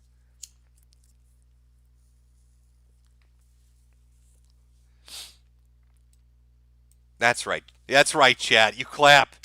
Give that man a round of applause. He deserves it. Oh, yeah, and then Boogie, too. You know, I don't have a picture of Boogie to put up. I don't think it would fit on screen. Hey, it's a fat joke. It's a family-friendly fat joke, Susan. You stay back. But Boogie had an accident as well. The bits and pieces I understand of this, because I don't really pay attention to it, was he was during his little traveling channel show or whatever it is, and he filmed a video of himself driving, and then like 4 hours later got into a fucking car accident, and then tried to tell people that it had nothing to do with the dumb shit he did earlier. What did he say? He had to swerve out of the way to save a bus full of orphans or some bullshit story? It was more like he wasn't paying attention to the fucking road and didn't brake in time, and then fucked his car up. And now it's being written off as a total loss. So I guess he has a good excuse to get that Tesla or whatever fucking electric car bullshit he was interested in. Not 100% certain. But it's weird how all these storylines are overlapping. You know, bits and pieces. Spoonie has an accident, Boogie has an accident, DSP's losing a house, Spoonie's losing a house. It's just sloppy writing. The season's starting to blur together a little bit, but I guess that's expected. We're near the season finale for the year. We're waiting for the next year to start up. Who knows what's coming? Who knows what's around the corner? I mean, maybe we will find out that Donga really has the HIV. Maybe that's a potential. Who knows? Who fucking knows? From AA, did you see the vid of Sank Chunky Ogre Uger saying he would make banging horses legal on the basis it's for pleasuring the animal? And Salty Pickle, God fucking damn it. Please somebody in chat like me in this video. Let's watch it on stream. Is there really a video of Sank Uger saying horse fucking needs to be legal? Can we see this, please? Oh, how would I even look that up? What would the search terms be? Sank Uger horse fucker? Let's take a look. Oh, no way. Is this it? If you're telling me that entering the search term Cenk Uygur horsefucker actually gives me the proper result, I'm going to laugh so hard. Cenk Uygur endorses bestiality. Get the fuck out of here. Oh, okay. Oh, somebody said mamology? All right. Just why? Oh. Is it Cenk Uygur Descent into Madness? Is that the one we're looking at? Is that the one that has the clip of him talking about fucking horses? Okay, Cenk Uygur Descent into Madness. All right, hold on, chat. I'll pull it up. We'll watch it together, and then I know I'm behind on super chats. I'll continue on. Just one moment. Oh my God. Why would you ever say? Why would you do that? Why would you do that? Cenk, what are you doing? Why would you advocate fucking horses? What were you thinking? Oh, dude. Okay, sorry. I'm just getting everything lined up here. Okay, I think we're good. All right, let's watch Cenk. Let's watch Cenk. Sorry, talk about fucking horses. By the way, I'm not kidding. If you enter Cenk Uygur a horse fucker as a search term, the first video that does turn up is a guy talking about him advocating for fucking horses. So nice search engine optimization, bro. This video is called Cenk Uygur Descent into Madness. Is up on Mamology 101's channel. If anybody wants to go watch it later on. Let's see if we can find the clip in particular and see what our budding politician had to say about fucking stable animals. Don't let him near a farm, I guess. I don't know. It should be full screen for everybody. Let's take a look. Making a joke. Like, they're trying to paint him as someone who's like pro bestiality. I mean, the most egregious, ridiculous, pathetic smears you can imagine, they're just printing and they're taking it at face value from a Twitter troll. A couple got caught making more than 100 tapes where a woman is having sex with dogs. 3 different dogs. Please. Making love to dogs. Apparently, you don't want this show to get dirty. This is a very sad story, okay? Because this woman. It's a very sad story, is it, Anna? Was she separated from her litter of lovers? Oh, my heart weeps for the lady that can't fuck the puppers. Oh, it's sad already. Right, that woman. I feel bad for that dog. That woman was taped more than 100 times having sex with 3 different dogs, and the gentleman in that picture was taping her. And what happened was, the woman's son found the tapes and reported her to the police. Okay, I have to tell you, this story has so many twists and turns. It seriously does. This is the story of the day. Let's get real. Okay, he's looking for prescription drugs for his mom, runs into these tapes, and you know what he does? He turns them in to the cops. Man, you want to talk about a snitch? Okay, first off, chat, let's commend this young man for being a morally upstanding individual and turning in his dog fucking mother. Alright? It's not like she banged the one poodle, Cenk. This lady was a special predator, fucking every dog in the neighborhood. He should be awarded a Citizen's Medal of fucking Honor or some shit. My mother's a filthy dog fucker. Let me take it to the police. Bravo. Bravo, brave young man. For turning in this nefarious deviant. Could you imagine the father's reaction? The son has to sit down and tell the father about it? Unless the dad was involved. In which case it gets even fucking weirder. But apparently that's snitching. Man, you gotta snitch out your mom having sex with dogs? Man, I'd have buried those tapes, man. Cops, you must be crazy. I'd have broken them, smashed them, and then, lit them on fire and then buried them in my backyard. What are you, nuts? Man, what kind of people have some messed up sons? I think the son's more messed up than the parents. Did you read the police report? I did, so I take that back. Okay, you know what they did with the dogs? Oh, here we go. Everything that you could possibly imagine. Okay, all right, let's talk every sexual act that you could ever imagine was done with these 3 dogs. And what she would do is she would tape it all, okay? She would tape it all, and she would try to sell them on the internet. Yeah, that's what they were doing. But here's the thing, like, who's going to pay money to, first of all, the bestiality? I get it. Some people are into bestiality, right? Oh, he gets it, chat. I get it. Hey, you're going to go out and fuck who's going to buy these dog fucking tapes? Well, probably furries at a convention. I also like how Anna's so up to date on this story. Did you read the police report? It goes into descriptive detail, Sank. Jank, I was reading the police report and they did all sorts of things. Do you know what the phrase "take the knot" means? Because I do now. I've watched 90 of those tapes, Jank. And I bought a jar of peanut butter and a poodle. Don't judge me. Is that legal? No, it's not legal. Okay. Because you're taking advantage of the dog. Right. I want to come back to that in a second. But forget the fact that it's a dog. Like, you're into the dog. But how can you be into this girl? I mean, this woman. I mean, like, I'm not interested if... I don't care if I have a turtle fetish if she's the only woman in America having sex with turtles. I can't get into it. I mean, look at her, right? And then the dude gets involved, and, and here's the thing. So, now, on the one hand, you think, you know what happened, by the way? It explains in the police report. The dogs would ejaculate. Okay, they would arrive. Let's put it that way, right? So then I think... I love that this dude's running for political office. I don't care who he's running against. I don't even care the context of this. I just want his political opponent to play the tape of Jake Uger talking about dogs ejaculating. Just don't even add commentary to it. That should be your podium speech. You should get up on stage and be like, here's my tax policy. Here's my policy on immigration and jobs. And then don't say anything else and say, and this is my opponent. And just play a clip of Jake Uger talking about dogs ejaculating and just walk off stage. Is it really dog rape if the dog came, right? Oh, Jake. Okay, but then, of course, they took it over the top. Right? I'm just telling you what's in the police report, okay? And the dude, of course, went German style. And he stuck his hand in the dog.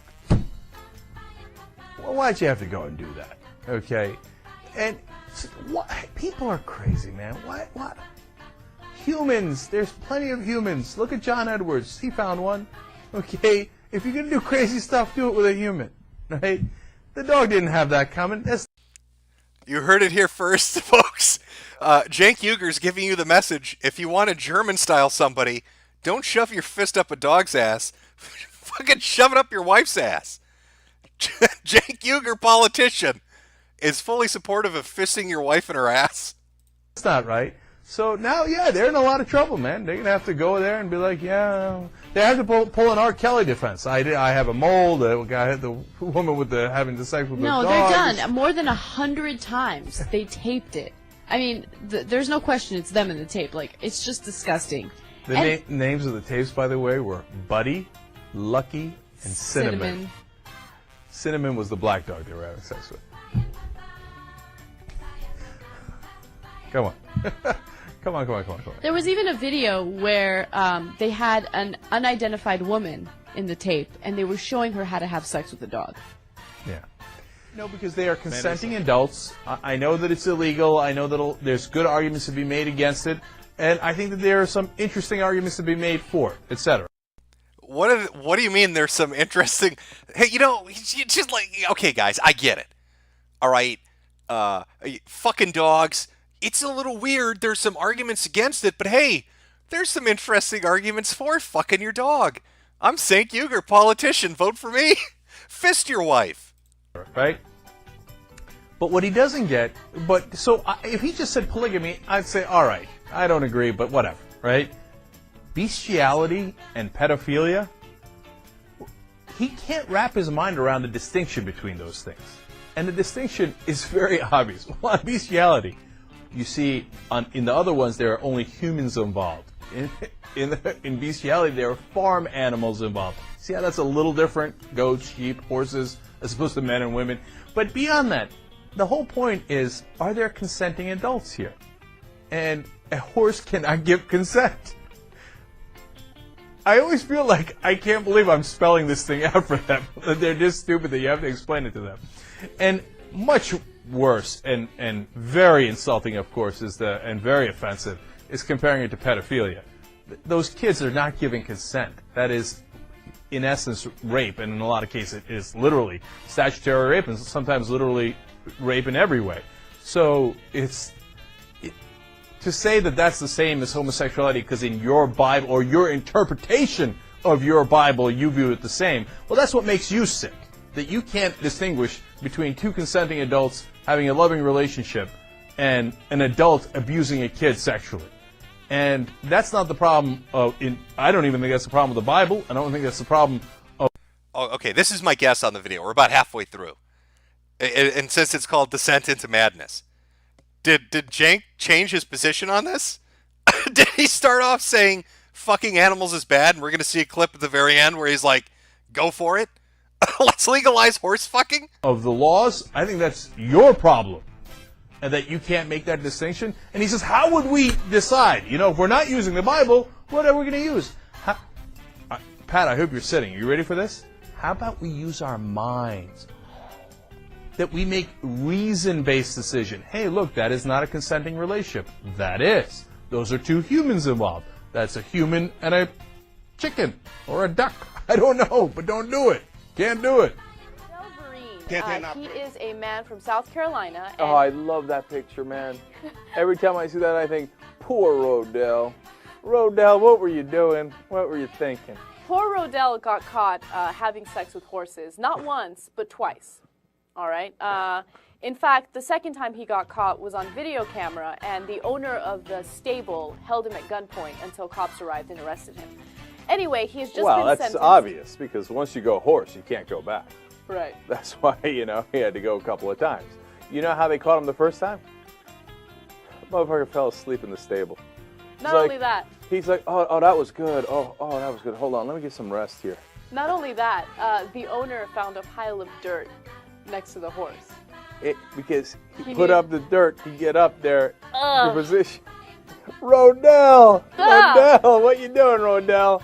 And another thing, the owner of the stable suspected that someone was abusing her horses because one of the horses kept getting infections. No, but that's my favorite part of the story. This guy is so nasty, he gave the horse an infection. Rodell! Rodell, what are you doing? Yeah, show me Rodell one more time. Show me. Oh, no. Rodell. Now the reason that why... horse was so pretty. I didn't mean to give it an infection. I'm giving it a South Carolina accent. How am I doing? But it was just so pretty, I had to go back again. Couldn't resist it. I love that little pretty little horse. Jesse Barron did this great, from Slate magazine, did a great story about bestiality and the history behind it. So it turns out that in Europe and in colonial New England, people were terrified at the thought of atheists having sex with animals and giving birth to monsters that would consume humanity. So when you had sex with animals, they would punish you. And the way they would punish you is to burn you alive. Now, they didn't only punish the human, they also punished the animal. They would slay the animal because they were convinced that the animal was acting slutty, okay? They're being totally slutty animals. I love the idea of like a horse being like, come here, big guy. Yeah. So there's this great story, okay? When a guy having sex with the animals is like my old friend Rodell. Remember that famous story we did where he kept going back? He fell in love with a horse. A serial goat rapist on the loose in Florida. Of course! Where else would this story be? In Carleyville, Florida, Sharon Cruz Pacina is worried about her goats because she knows that the same guy is coming around and apparently taking advantage of them. And so she's called the cops several times, and she's worried that the cops aren't taking this seriously. And so she's making a public plea saying to the rapist, please leave my goats alone. Please repent. Please turn yourself in. We don't know if as with Rodell, a person who likes to have sex with horses that we've covered in the past, Rodell was in love with a particular horse. He went to jail for having sex with a horse, got out of jail, and went back to the same horse, and by the way, gave that horse a venereal disease. I'm not kidding. The horse didn't give it to him, he gave it to the horse. Okay. Now, we don't know who's doing it in this case. Rodell was in a different state. I hope it's not him. I'm on a goat. Hey, listen, I just grabbed life by the horns, and I'm a bad man. I have decided what that Boing Boing chick was doing. She was doing a jaywalking bestiality. Like, yeah, it might technically be a crime, but let's not waste the court's time on jaywalking. Okay. You see what I'm saying? Wait, what? What do you mean jaywalking bestiality? What, she accidentally brush up against a horse stick? Like, what? How do you? What is jaywalking bestiality? Please, Sank, enlighten us. Yeah, fair enough. But here comes the controversial part, the part I shouldn't say. I believe that if I were the benevolent dictator of the world, I would legalize bestiality where you are giving, where you are pleasuring the animal. You see what I'm saying? Oh, there we go. I would legalize, politician, Cenk Uygur, I would legalize bestiality as long as you're pleasuring the animal. I guess he's modeling this after the Canadian approach, where you're pleasuring the animal. Listen, if you want to get down there and suck some horse dick, you got a big old thumbs up from politician Cenk Uygur. But if you try to get that horse to suck your dick, well, we're going to put you in the pen. I still want to know what jaywalking bestiality is. I'm saying? Okay. Okay. Now why? Why did that happen? Why is your staff fucking disgusted with you? Look at Anna's face. That's the face of somebody who just realized they're sitting next to a fucking pervert. That face is perfect. Oh my God, this is the man that's my co-host? Jaywalking bestiality. Jake wants to give a horse a blowjob. It's the dumbest thing It I've said. really is the dumbest thing you said. No, I'll tell you why. Because, was the case that we covered where there was like a guy or a girl or something that was pleasuring a horse, and the horse came to a conclusion, right? So who got harmed? You know that people who are, okay, look, not to be a downer about what you're saying, because what you're saying sounds kind of funny, but a lot of people who are being raped can actually, like, have an orgasm. So, like, if a guy is being raped, he can have an orgasm. Like, you can't say, if you come, that means you wanted it. That's not the right way to go. But number one, you're being an unbelievable downer. I am, but that's the truth. Number two, they're not both humans. Number three, I mean, if you really asked the horse, did you mind? The answer's got to be, They're taking it at face value. Man, there's some messed up dudes in the world, man. And like I say in every story, they're right around the corner. Like, you think it's... Holy shit, he really does want a fucking horse. I thought Sargon had some fucked up ideas when he ran for UKIP. Some of the statements he was making, his whole will not rape list of female politicians, I thought, boy, that's some bad optics. That's some PR that's going to haunt you. And here's Cenk talking about, hey, maybe I'm going to run for office. I know, let me go and make a public statement about how fucking horses is totally all right. And the horse noises he makes, oh, God. I don't know who he's running against, but please use it. Please make like a collage video of it. You get like 4-H club involved. Farmers boycotting him. Hands off our horses. That should be the hashtag. That should be the hashtag that his political opponent uses. Hashtag hands off our horses. Sank. Get away from them. They're not here for your sexual pleasure, you fucking deviant. I can't believe he actually said it. What a weird fuck. I love to, the look on Anna's face was just disgust. She just was hit with disgust. She hasn't looked that upset. She hasn't looked that upset since Cenk used to deny the Armenian Holocaust. She was mad. What do you mean? The horse comes, it wanted it. Terrible. Thank you for tuning in,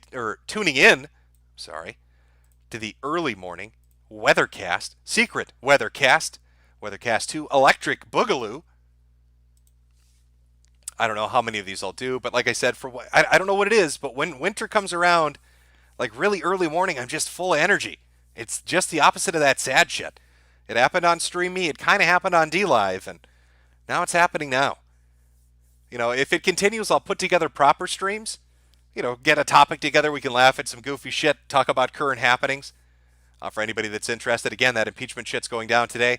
I don't know, I think the total length is 6 hours of debate followed by an hour for votes. So you'll know by the evening, but it's pretty much a foregone conclusion. Everybody probably knows how it's going to turn out as far as the House goes. I would have talked more politics, but it's just been so boring. I just can't force myself to do it. I'd rather talk about DSP and Noah Antweiler and just the weather in general. I hope you all have a good day today. Drive safe out there. The weather sucks. Hopefully you're not stuck behind the example driver I told you about, the guy going 20 miles an hour with bad treads on his tires and slipping and sliding everywhere in rush hour, because that is the most infuriating shit you'll ever see. I know Boogie does that travel vlog stuff. I could not do that. If you heard the filth that comes out of my mouth when I drive, I would be banned off this fucking platform instantly. I swear like a fucking sailor. I scream when I drive. I just can't stand it. I'm just the angriest motherfucker you'll ever meet on the road. Well, chat, have a good day. We'll play it out with the Weatherman song. Why not? The best song that's ever been created. Or at least fits the theme of the fucking stream. Can't complain too much about that. Where are we there? Just keep an eye out early in the mornings.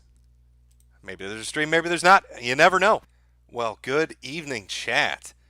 It's another little secret weather stream. Oh boy, everybody loves those.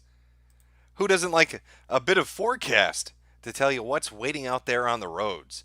Which I'm sure is going to be pure misery, as it is always during this time of season. But what can you do? Aside from pray to God that a meteor hits us and thaws out all the shitty weather that's making people drive like fucking morons on the road. I might be hoping for too much. What are you going to do? You like the little collage in the background? It's a bit of a motif going on. I was thinking about this today. I put a new video up on BitChute talking about Virginia and the gun grabbing. If you're interested, you can go check it out. But made little Jimmy a little depressed. Got me a little black-pilled. As I started thinking about all the things that are just out there making shit miserable. From forcing people to work in cages at Amazon. The fact that somebody could actually make this diagram.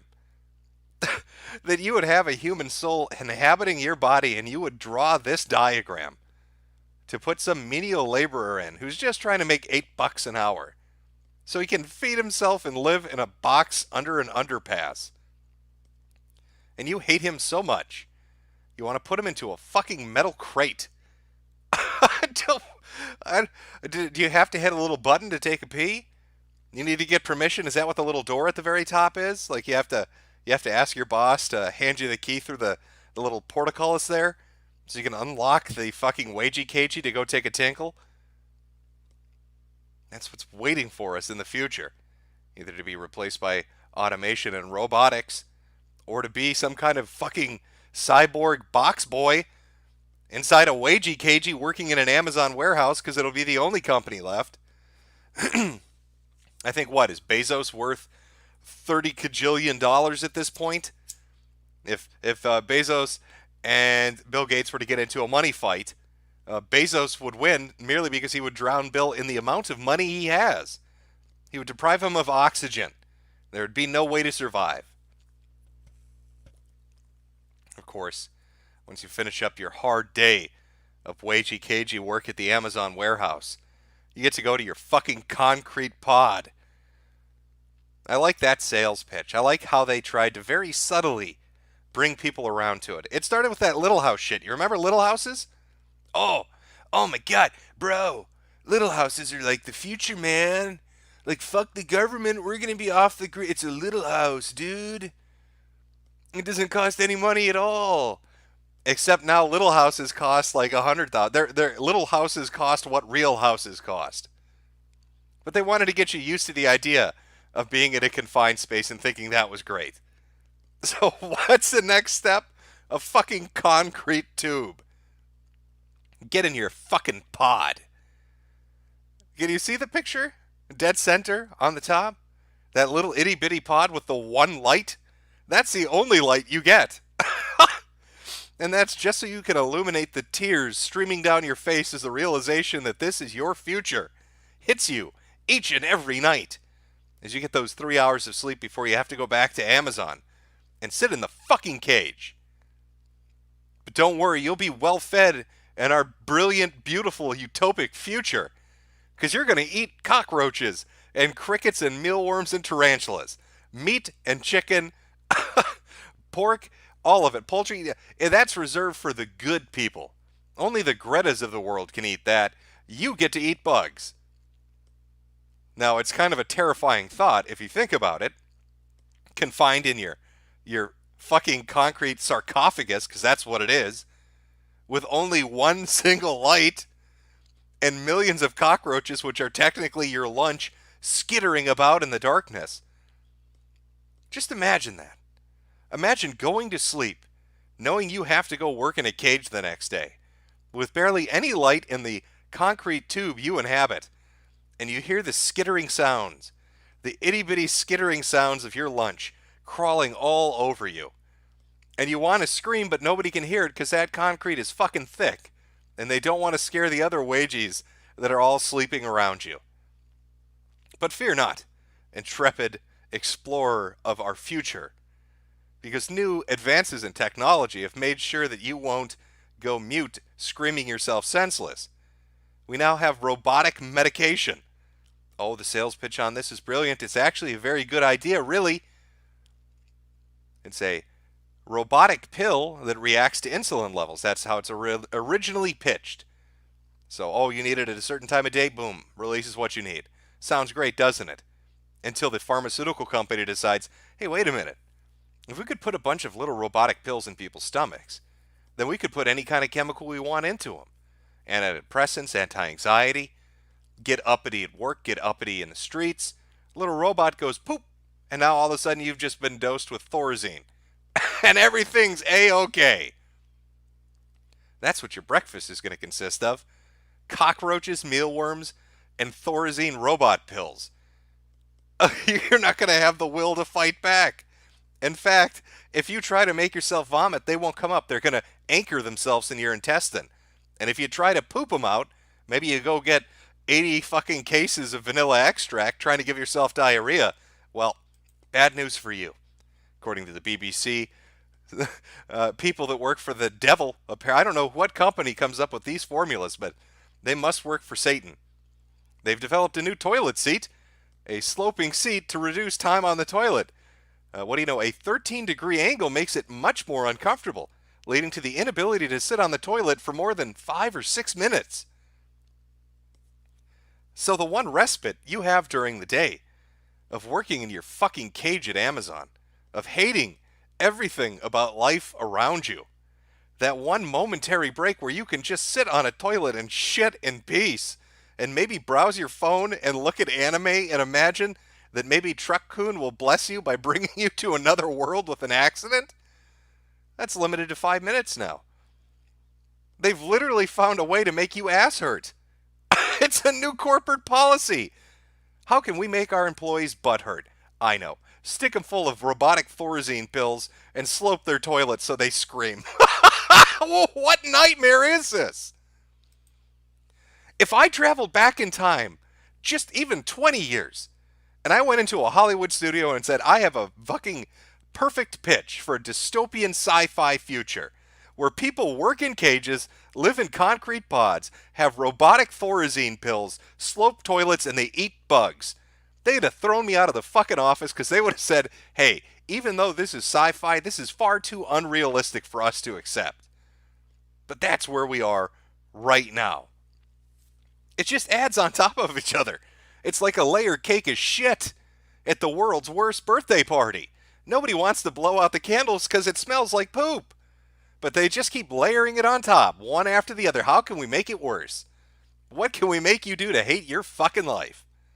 Oh, do you want to invest in cryptocurrency? Do you think you have the outside chance of beating the fiat currency system?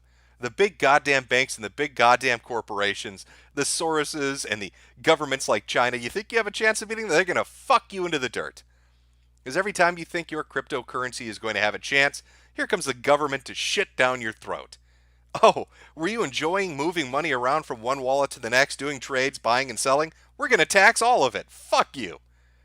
Oh, was cryptocurrency doing well? Here comes China to say don't invest in it. Oh, was cryptocurrency doing well? My name is Mark Zuckerberg, and I am the fucking Antichrist. Come to kill your dream. Here's Libra, and we're going to corporatize it. And all the dumb fucks that don't understand how cryptocurrency works, they're going to think this is what it should be. They're going to stick to it, and we're just going to fucking throw you out of the market. Can we get a break? Is there a little bit of light at the end of the tunnel? Is there a little bit of hope out there? Can God just swirl his fingertips and part the clouds and give us a sign that it won't be the darkest days of humanity that we're walking into, because it sure feels like it. It feels like we've been set up. We've been bamboozled. Everything's gone insane. Reports coming out that plastic bottles and plastic products contain 44 times the level that was deemed safe by the FDA of gender-bending fucking chemicals and cancer-causing agents. Meaning that if you've been drinking Coke or Pepsi or Sprite or whatever the fuck from a plastic bottle, bottled water even, there's a chance you're going to be wearing a dress in 10 years. Or you're going to go batshit insane. Oh, and don't think the ladies are safe either.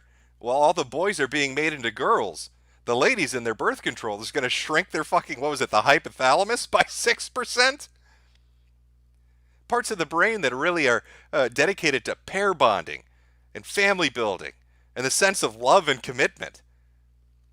They're fucking cooking our brains and breaking our wills, sending us into this nightmare hellscape, and I don't know why. I'm not sure what the end game is here. Maybe George Soros or somebody like him is really just a misanthrope. Maybe it's not that they want to take the world over. Maybe they just fucking hate people. Maybe they're the edgiest emo fucker that ever existed and we just never realized it. And their whole goal, their joke, their troll is to drive the world into a collective suicide. Because it feels like that's what's being set up at the moment. Everybody's become a lunatic. I mean, it's brilliant, really, when you pick it apart, when you look at the detail and the effort that's gone into it. Introducing chemicals that fuck with people's heads, but not telling them how it fucks with them until it's far too late. Raising generations on the idea that they should be egocentric and narcissistic, creating technologies to feed into that. Giving them social media and making them addicted to it. Taking away their ability to find prosperity through work, to afford a house, to make it in the world.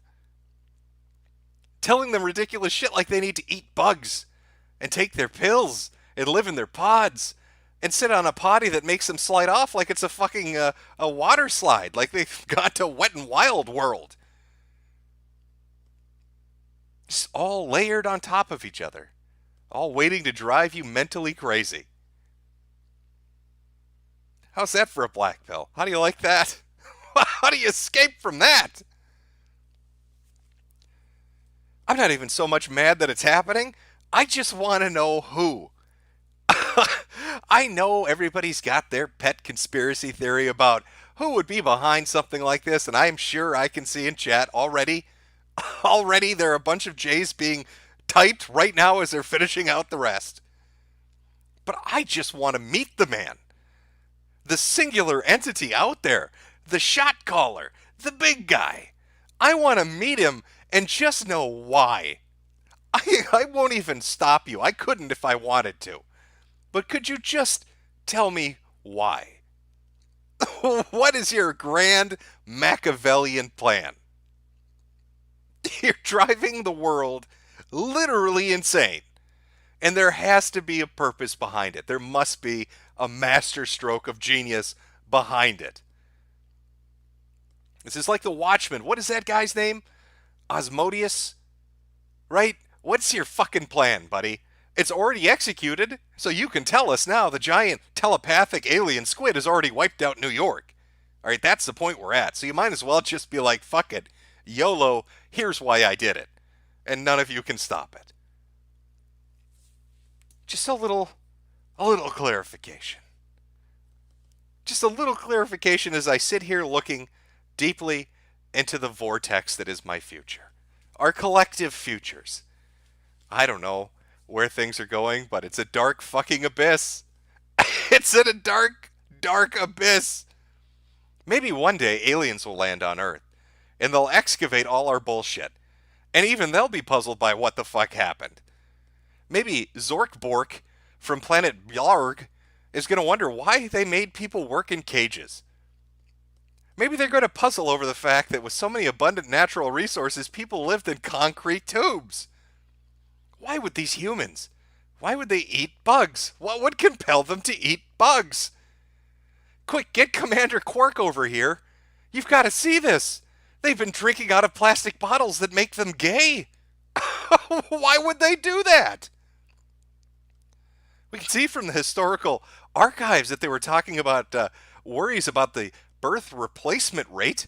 So what on earth would compel them to turn themselves into trannies and become gay? But they're all drinking from these bottles. It doesn't make any sense. It'll be a Blue's Clues mystery for our alien brothers, as we're all fucking corpses laying around. Obese corpses, probably tipped out of our rascal scooters. The last, I would say the last stand, but it's really the last sit of the shart in the marts. All our batteries died out, and we couldn't use our little grabber arms to reach towards the future, and we all just withered away. It took a while. 500 pounds is a long time. To starve to death, it took a while, but we got there. After a century or two, we just didn't have the will to go on. But maybe those aliens, those hyper-intelligent beings out there in the ether, can figure out what in the fuck happened on planet Earth. Maybe it'll be a comedy. Maybe they have a sense of humor in an entertainment industry we're unaware of. And this is going to be like the top of it's going to be the Dude, Where's My Car of the galactic arm. Introducing the story of humans. A quirky little species that self-destructed, and we don't know why.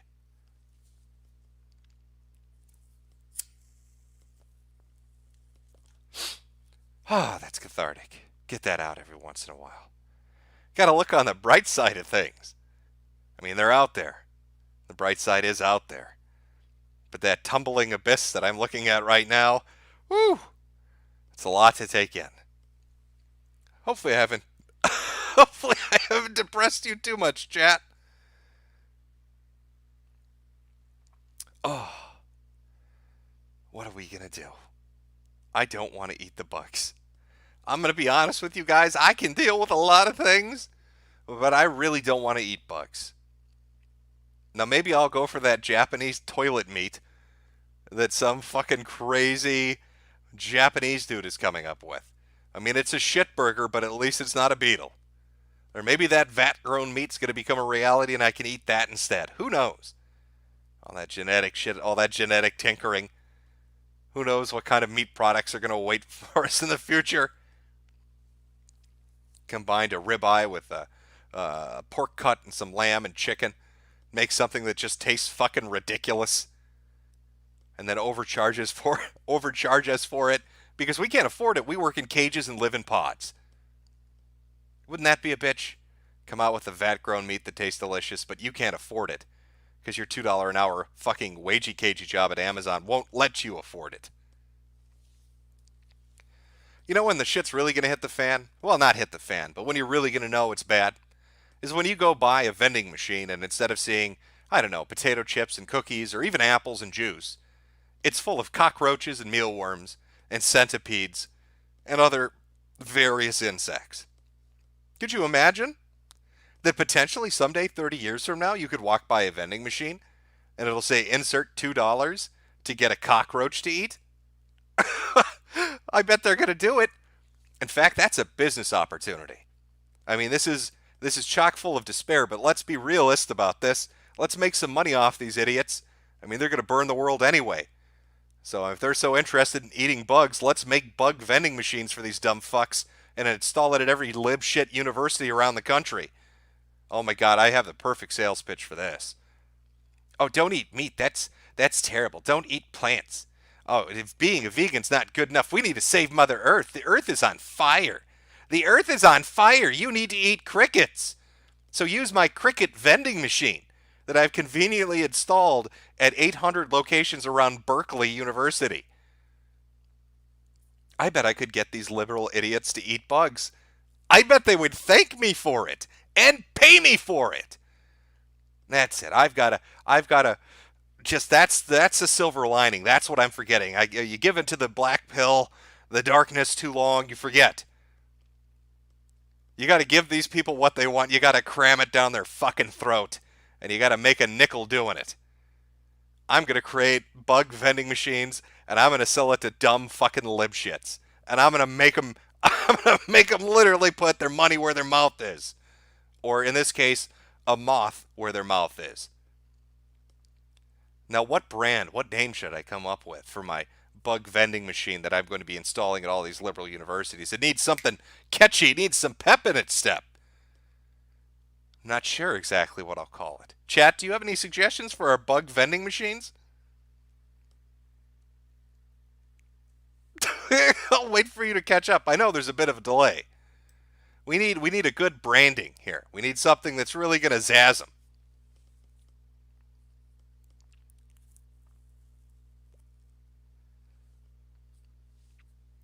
Oh my God, I'm going to call it Greta Grub. Done. The name of the company is Greta Grub Insect Vending Machines. It's perfect. It's perfect. In fact, here's how it's going to work. My Greta Grub Jimco insect vending machines will be installed at Berkeley University and every libshit university around the country. I'm going to charge $2 to $5 for cockroaches. And if you walk by the vending machine and you don't buy something, the vending machine is going to say, "How dare you?" I'm going to take the voice clip. I'm going to buy the voice rights to "How dare you," that clip from Greta, and the machine will chastise you for not eating bugs. I'm going to be a billionaire by the end of the year. They're totally going to go for it. Greta Grubs. Come on down to the Jimco vending machine. We got crickets. We got mealworms. We got anything that can fill your fancy. Freshly grown produce from Mother Earth. Don't let the earth be on fire. Come on down to Greta Grub and grab yourself a tarantula. It's brilliant. Gold, that's right, chat. It's gold. How dare you? It's going to scream, "How dare you," if you get within a 10-foot radius and do not purchase an insect from the Greta Grub machine. How dare you? All joking aside, this would probably work. This would most definitely probably work, and they would probably buy it thinking it's a great thing to do. Or they would get really mad. So maybe in every Greta Grub insect vending machine, we need to put a camera so we could just film the reaction. So either we make a lot of money doing it, or they get really fucking angry and it's funny videos for Twitter and YouTube. I mean, it's a win-win either way. It's really just a vending machine with a bunch of bugs shoved in it. I can't imagine the cost would be too high. Just take a fucking shovel in your backyard and you've got half a fucking menu all ready to serve.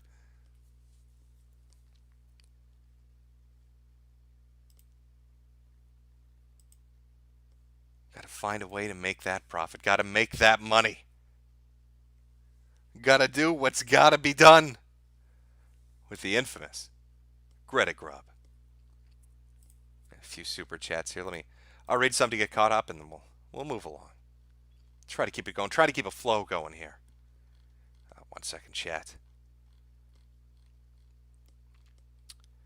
From Veggie Bad, if Trump becomes acquitted for impeachment via the Senate, will the liberals in the mainstream media lose their iPods and become anti-heroes? Well, probably. Listen, there's a lot of smug fuckery on Twitter. One, because people are idiots. So if you saw the impeachment hashtags after the House voted on their 2 amendments, their little resolutions to send the impeachment over to the Senate, people, because they're stupid, thought that meant it was over, that was done. That because the House had finished their portion, that meant he was impeached and he was gone. They were literally celebrating Donald Trump being out of office. They were like, "Oh my God, I'm going to wake up tomorrow and Donald Trump isn't president." They don't understand there's a trial portion of this. There's a lot of smug fuckery. My suggestion is to screen cap all of it. Because when he doesn't get voted guilty in the Senate, they are going to have a meltdown. A massive fucking meltdown. And it's going to be great bringing up those old tweets because they're going to get so fucking angry about it. I'm actually looking forward to it. Might take a while, but at least I'll get a good laugh or two out of it. Also, was it Tulsi Gabbard who refused to vote either way and just voted present? They were mad as fuck at her. They were saying she was a Nazi. Which is weird. I thought she was an agent of Vladimir Putin. They kept calling her a Russian ass and a fucking commie. But now she's a Nazi. Amazing. She's a communist Nazi. From Camille Taggart. Look at that. We made a forecast together. Don't worry, Jim. We both held accountable for our prediction. You should read No Longer Human. I'll take a look. From Stenzitsk. I don't know how to pronounce that. Again, I'm just a dumb fucking American. You can't blame me. All right, have you seen our educational system? Have you seen the math we do now? It's a wonder that I can count to 10 anymore, based on Common Core. I am Mr. Metokur, and Judeo-Christians rule. Goy goy Shabbos goy, dreidel is my toy. Scrub Jane's back with menorah rack, wearing yarmulke. I'm a merchant motherfucker. 6 million to truth. Death to the alt-right Hitler youth. Apparently he's not very big fan of the alt-right Hitler youth. A very prominent group roaming around the countryside. From Michael Judge, the new Xbox console design looks like garbage. Ken, and the name is fucking stupid. It makes Xbox One look good in comparison. You know, I'm glad you brought that up. Let me show you something. I saw the Xbox design for the Sexbox. Series X, let's be honest, they wanted it to be called the Sexbox because they didn't like X-Bone. Or maybe they're going with some kind of double entendre theme as they continue forward with their consoles. But I want to show you what their console reminds me of. It took me a while to find it because it's a bit outdated. It's not really a newer model you'll find out there. But Xbox stole the design for their new console, or their prototype of their new console, from Hitron. It literally looks like a modem router from a company that used to produce this about 4 years ago. Here is the product. Tell me if this does not look like the Sexbox to you. Let me just move this around a little bit. It's got plastic wrapping because somebody's trying to sell it on fucking eBay. There you go. That's the new Xbox. It's exactly the same. The only thing missing is the disc slot. They stole the whole design for the thing from a modem router from 5 to 6 years ago by some off-brand company called Hitron. It's my story, and I'm sticking to it. How far is the delay on this? Let me see. Okay, you can all see it. Brilliant. There we go. That is exactly what it reminds me of. But I knew somebody would eventually bring it up, so I wanted to have that ready to go. From King Kobo 13, long-time lurker, first-time donor. Keep doing what you're doing, Jim. Thank you. Fatty Catty, you piece of human trash trying to ruin my sleep schedule. Take my money. Gladly. From Hans Handsome, Mr. Metokur, groom me, Mr. Weatherman. Consider the grooming in process. From Loric Project, the Weatherman is an inevitability. X-Epic X-Yoshi X. It's like you don't care Ross is getting help. I probably don't give a shit about Ross. That would be the correct assumption. From Isaac Zamani, Jim, Christian predicted the dimensional merge and it will save us. Trust the plan. Well, I'll wait to follow that white rabbit down the hole soon enough. Hyperion 9997, here's 250 because Susan will take half. Well, she'll probably take all of it. Wine boxes are expensive. From Joseph Kerr, SPCC is back. He did a stream last night on his YouTube channel. Oh, fantastic. From iPig, Jim, I bought a hat, but it caught fire filling my room with smoke, killing my hamster. I demand a full refund. Well, I have the Bernie Sanders policy in place, no refunds. And that fire-catching ability, that's a feature. All right, Todd taught me well. That's how we roll with it. From Victor Phantasm, boss, I think you're probably the second highest paid weatherman to Al Roker. It's a potential. Read a few more here. Draconian Bar, Daddy, I sent you an emote as promised. Oh, thank you. Yeah, I need to, for the membership thing, because that's working for some reason now, I have to implement emotes, but I need to find a way to do it, and I'm shitty with it. I just want my dancing pudding, to be honest with you. Read 2 more here. The hotness. Jim, what are your thoughts about Trump's impeachment? I think it's a farce. To be honest with you, I tried watching the first few days of it, and I got bored. I watched the professor's speech on it, and I got bored. Is it just me, or does Nancy Pelosi seem like she's always drunk? Nancy Pelosi, when she gets up on stage, is like, she's your wine aunt. She doesn't seem sober or coherent to me. Now, I really don't have a place to talk. I say hyperbole rather than hyperbole. But that lady stumbles all over the place. I'm wondering how many white Zinfandels she had before she came up with the brilliant idea of impeaching Trump. I don't know. And finally, from Lurik L., wouldn't YouTube's harassment policy that includes public figures also include making fun of Trump? Someone should warn Colbert. Don't count on it. Not going to happen. I have a feeling Colbert is going to be just fine because YouTube does not give a shit about Orange Man being bad. He's a bad man. You know, I saw in the chat earlier, somebody had brought up a Polak making a video game. I believe they were referring to Epstein's Island. Fantastic game, by the way. Put a lot of work into it. It was actually really well done. I liked it. Did you know that at one time Jimmy was going to make a game? I'd like to show you this brilliant concept art called Finders Keepers. Finders Keepers Satanic Panic Dungeon Crawler. Now hear me out. I have a brilliant plan on how this is going to work. You're an intrepid detective who finds an underground passageway located beneath a preschool where all the children have disappeared. Around every dark corridor, there's a glowing light. Does that light take you into a new safe area? Or are agents out there waiting to ambush you? You never know. I even had ideas for sub-bosses, like Styx Hexenhammer, who when you encounter him in the Satanic Panic dungeons that are underneath the preschool would keep yelling at you, "This isn't real Satanism. This isn't real Satanism. This isn't Satanism. This isn't what paganism is. This is not true. There's nothing happening here. There aren't any tunnels. This isn't Satanism."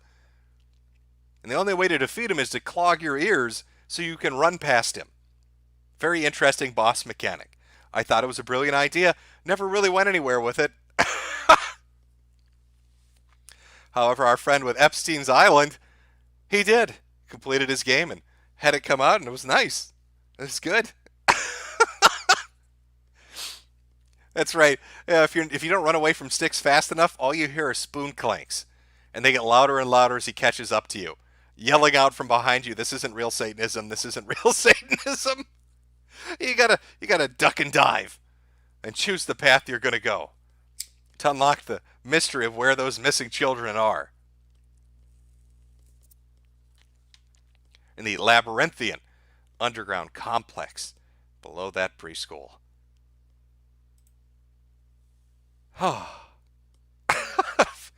If I could make games, I really would make something like that. I'll be honest with you. I think it would be fun. Now, I've been thinking about, because these aren't real streams. I mean, they're not pre-planned like the other streams I usually do, where I've got like a topic and a shit ton of clips and articles and things to bring up. It's more just shooting the shit. I'm energized. Like I said in the last few streams, it's like the opposite of sad. I've put up 2 videos, done a couple of streams already. Got plans on 2 more videos. One I'll talk about today on stream. I'd like to get some feedback. I think it would be good to get your input, chat, on what you think. Maybe help me define some parameters. And I've come to the conclusion that because the YouTube channel, I can't put up anything risky on it. That's just the reality of it.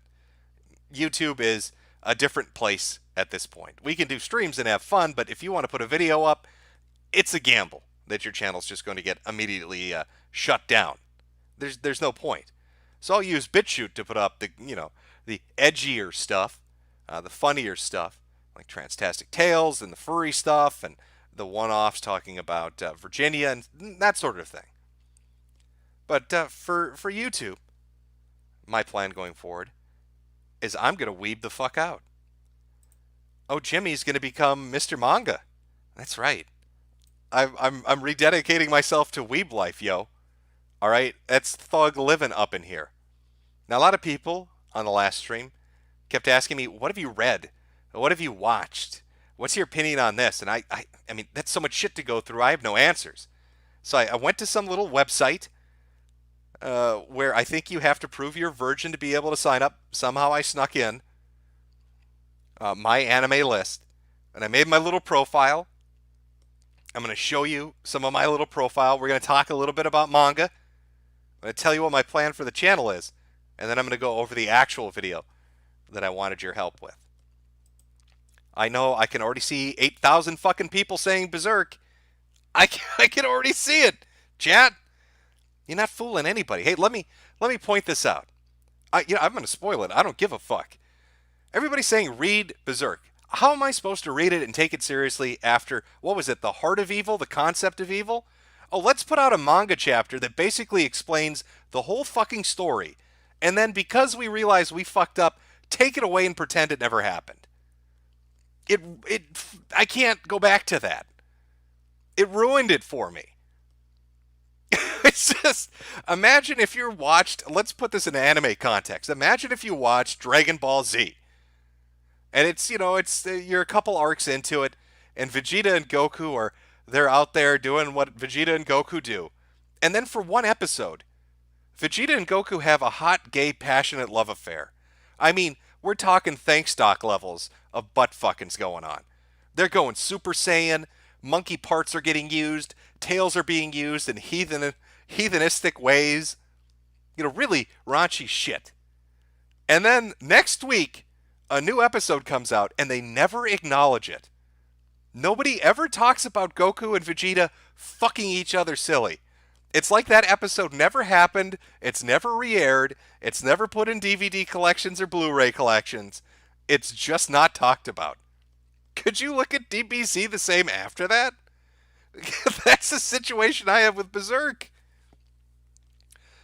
Okay.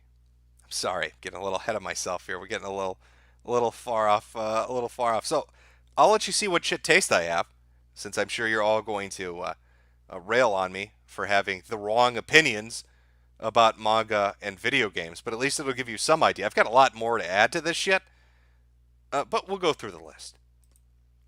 Here it is. My anime list. Look at that beautiful thing. You can see the introduction, I think, is a fairly accurate and fair introduction. When I realized sex was overrated, I dedicated my life to anime and manga. I think I've made the right choice. Can a female compare to the beauty of Beyblade? Can her touch elicit the deep emotions of a card battle from Yu-Gi-Oh? I think the answer is obvious. So you tell me, chat, what are we going for first here?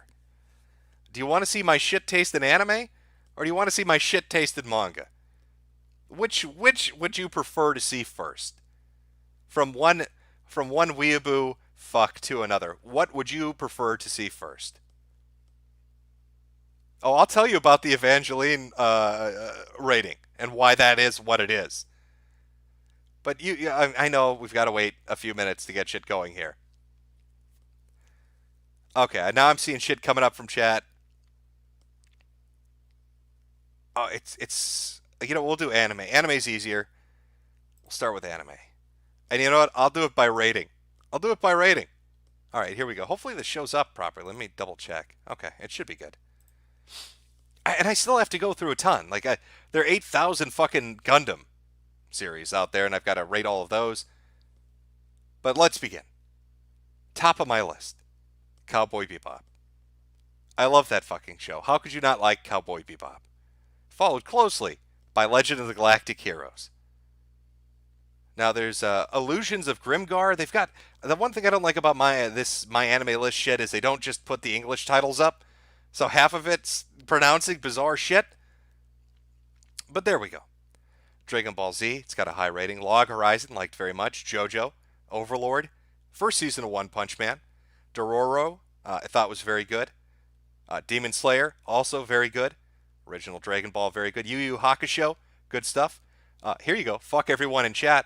Or in High School Host Club, great anime. I make no apologies for that.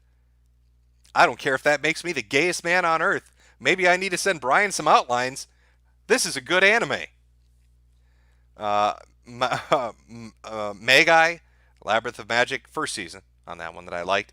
More JoJo, of course. I liked Gate. I know. The Japanese propaganda anime, and I liked it. I believe this is Classroom of the Elite. If you haven't watched that, it's a story about a sociopath, a literal psychopathic motherfucker who manipulates everybody in school, and he's like evil incarnate. And you only know he's evil incarnate because of his internal monologue. He doesn't really outwardly show it. And I like that idea. I like the idea of a psychopath doing horrible shit, and nobody knows it's them. And everybody thinks he's such a great guy, but he's the world's biggest cunt. And that's pretty good. Goblin Slayer, obviously got to have that up here. There's a lot. I don't see if it was in English, I could tell you. Oh, here we go. Let's get to the dropped anime. Let me make a few enemies today. Fuck Naruto, fuck One Piece, and fuck Bleach. I'm not going to watch 500 episodes of this shit. And more specifically, people brought up, oh, what about Naruto? If you get into it, Naruto is, at its core, a story of lust. It's a story of lust between who's going to get Sasuke. Is it going to be Bitchy Girl, or is it going to be Naruto? Really, it's a story of a gay man refusing to be cucked by a cunt. That's the story of Naruto. And at that point, I tuned out.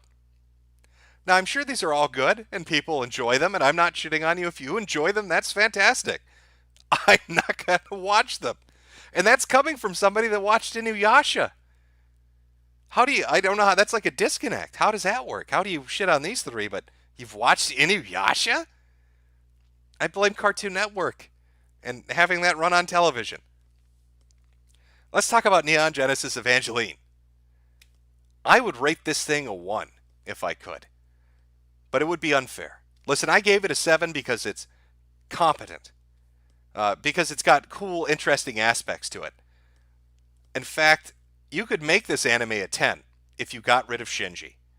The most basic bitch, whiny little fucking pussy that's ever existed in anime. Hearing his voice makes me want to claw my fucking eyes out. Oh, Daddy doesn't love me. I touched Mama's clone. Oh, everything's so hard for Shinji. Why won't anybody let me put my penis in them? Oh, I've got to fight big robots against monsters. Nobody loves Shinji. I fucking hate him. And that's why it got the rating that it got. You want to make it a 10? Remove him. You want to make it a 1? Make it nothing but Shinji. Oh, I see. I see people in chat like Shinji. It's okay to have shit taste. All right? I'm not holding it against you. Some people just have really awful taste in entertainment, and you would be one of them. Oh, let's see what else we got here. High School of the Dead. Dragon Ball Super, I gave a 7. One Punch Man Season 2 is the animation quality was shittier, and I felt the way they did the arc. I know what they're trying to do, how they're fitting it together, but it wasn't on the level of Season 1. It really was not on the level of Season 1. Tenchi Muyo, I gave a 6 because I think that was another Cartoon Network Adult Swim thing. Demon Lord Retry is but the bottom of the barrel is GT. All right, listen, they punish children by making them watch GT. Let's be honest here. If you misbehave in certain countries, you're forced to sit in a chair and watch at least 10 episodes of Dragon Ball GT. I know everybody's got their ranking list on how Dragon Ball is. And there's an argument to be made as a first Dragon Ball or Dragon Ball Z, which one's the better one. They're both superb. And Dragon Ball Super is okay. But Dragon Ball GT is pure, unfettered, filthy fucking garbage. Alright?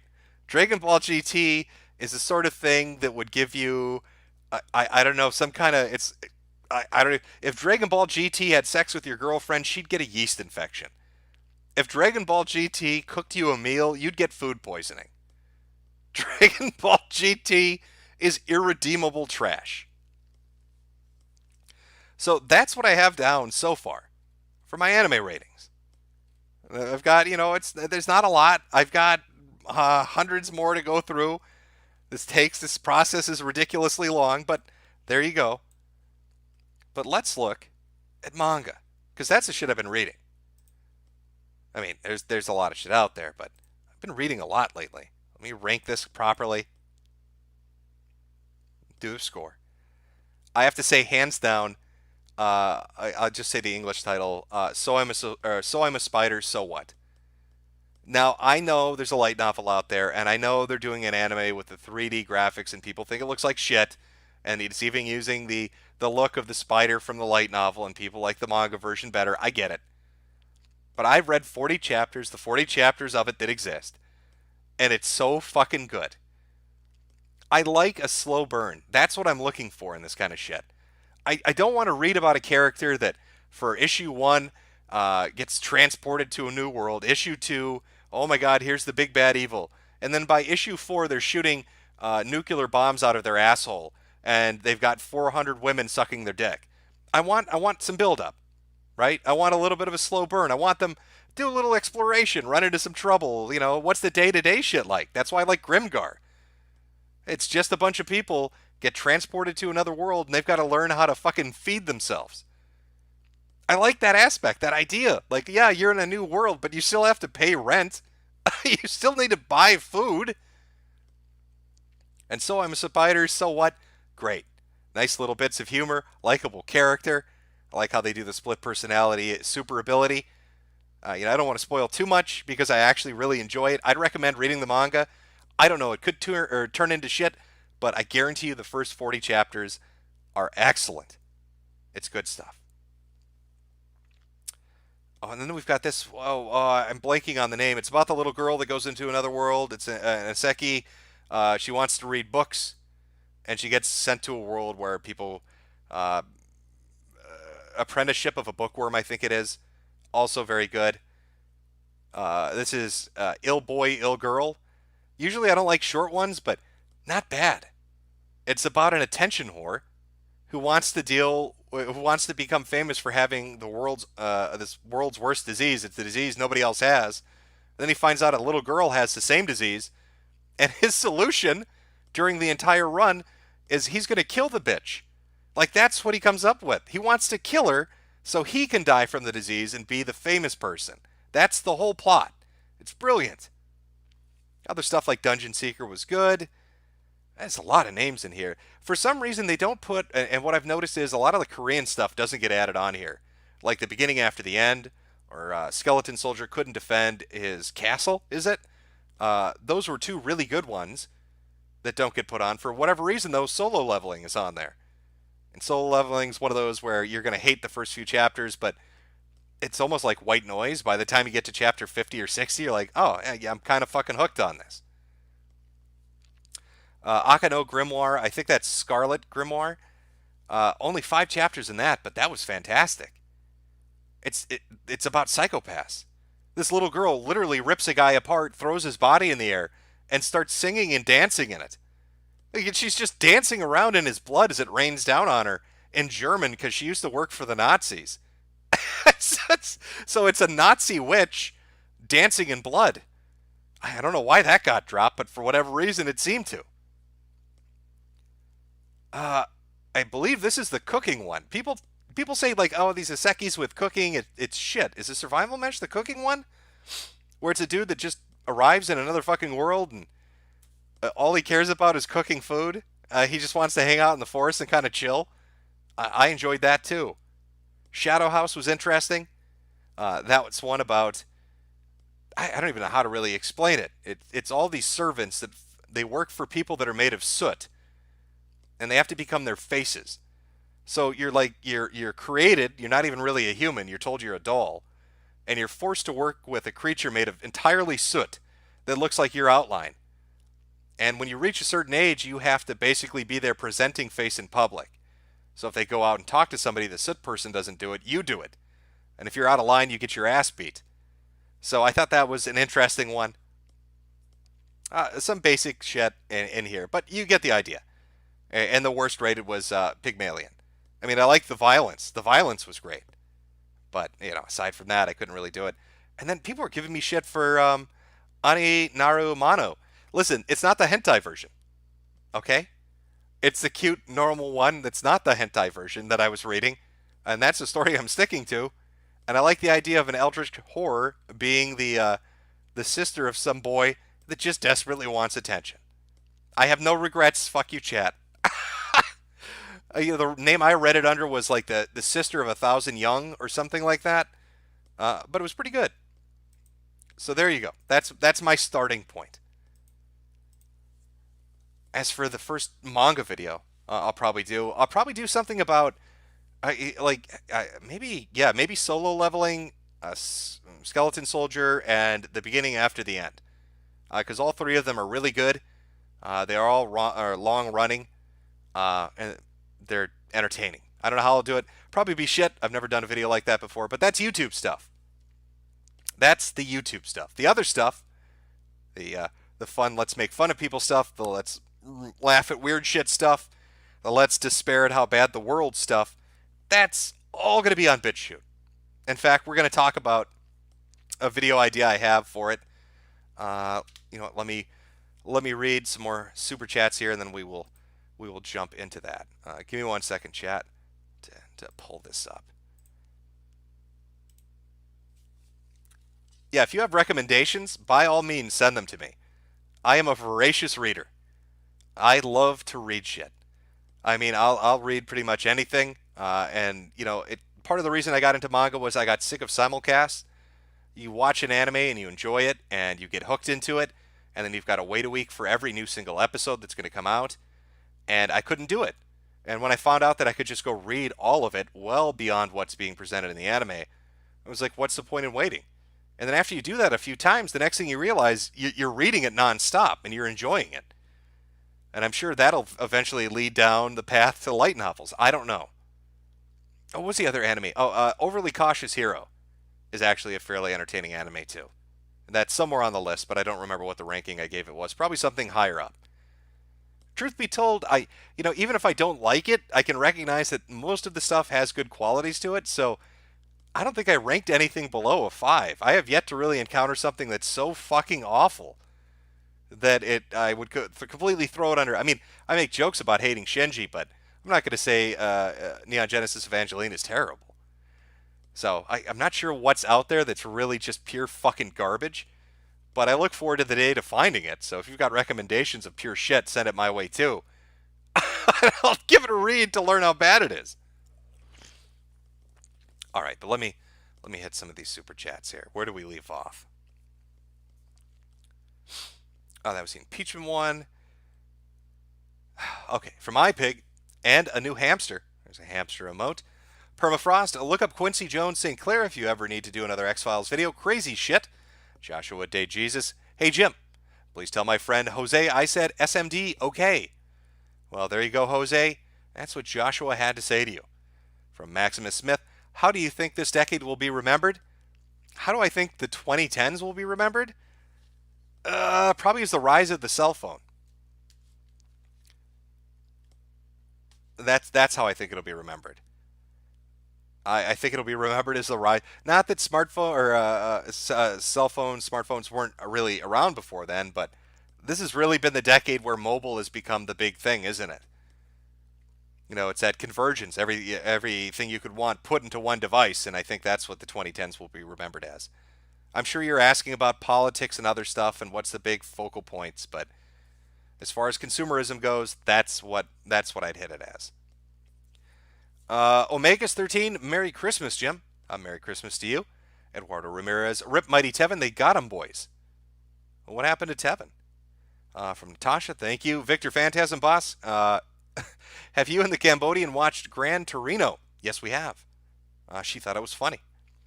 From Chem Trail Mix, Jimbo, 3 streams in 1 month, you're spoiling us. Also, what in the fresh fuck is spirit cooking? You mentioned it during the Finder stream.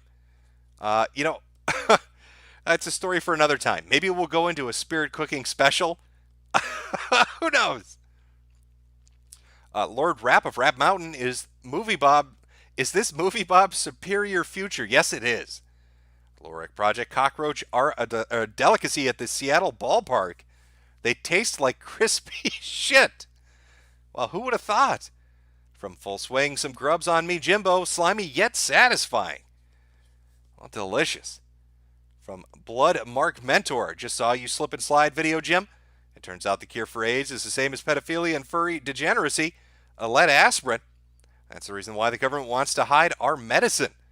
From Mort Elephant, it's breakfast time in Scotland. Here's Jim with the weather. What a fantastic start to the day. From Luric L, you've heard of capsule hotels, now try capsule homes. Cynic 8, hey, is it just me or is Twitter trying to drum up shootings? One person getting shot at the Penn Square Mall is now a mass shooting, and the suspect is black. One shoe swagging with red underwear. I haven't really been on Twitter very much today, so I missed this one. Ugly bastard, you should review hentai dojins. That would be fun to watch. There used to be, back when Metokur was a forum run by Haberman, Lord God of all trolls, a show that we did, a video show that we did, because he had his own video hosting, so we didn't have to abide by any rules, where we watched the worst animated pornography and hentai that existed and did commentary on it. That's why I've said before, and it's the honest truth, that H-Bomber guy, Mr. Progressive himself, and I watched a Naruto hentai and did a commentary track for it. Maybe Haberman still got it, I don't know. I guess that one's lost to the times. From Nick Barnes, I've had some good burgers in my time. I love a good Swiss melted cheese Swiss, and much roasted mushrooms and caramelized onions on a burger. Oh, that is hot stuff. From Redacted Best Dual Stream, Metokur Deadbug says, look it up. From David Leva, Jim, can you say, Danny, you cutie pie, why you go pee-pee? From Bloodmark Mentor, who needs to build a wall to keep out traps in NTR? We're going to make hentai great again. From White Rice, thank you for streaming on my birthday, Jim. Best birthday present ever. Well, happy birthday to you. From Diversity 62112, you Negro, I designed tiny homes as a hobby. Good ones designed by 60IQ. Make sense, but not even I would pay to live in the uninspired Pomo trash. Now, if you build tiny homes as a hobby, can you explain to me what the fuck is going on with the market value of them? I remember when tiny homes started to really catch on, and people talked about how great it was to be able to build a tiny home for about $15,000 to $20,000. And now I see people, honest to God, trying to sell the same looking shit for $60,000 to $80,000. So where the fuck is the markup in tiny homes coming from? Where they're going from $20,000 and the price is fourfold what it used to be at $80,000. Something really weird is going on with that, and I don't know what it is. From Zemeski Lebowski, good evening, Papa Jim. Look out for those red dots. I'll try. Cream Kitten, hey Jim, had a death in the family last night. Would appreciate a rip for my uncle. He was a great man. In weather news, we just broke a 143-year heat record here in Australia. Brush fire eating the country. Send tube homes. Well, if you would take a moment to give a rip for our good friend Cream Kitten's uncle who passed away. Rest in peace. Rest in peace, uncle. Give him a second here to catch up.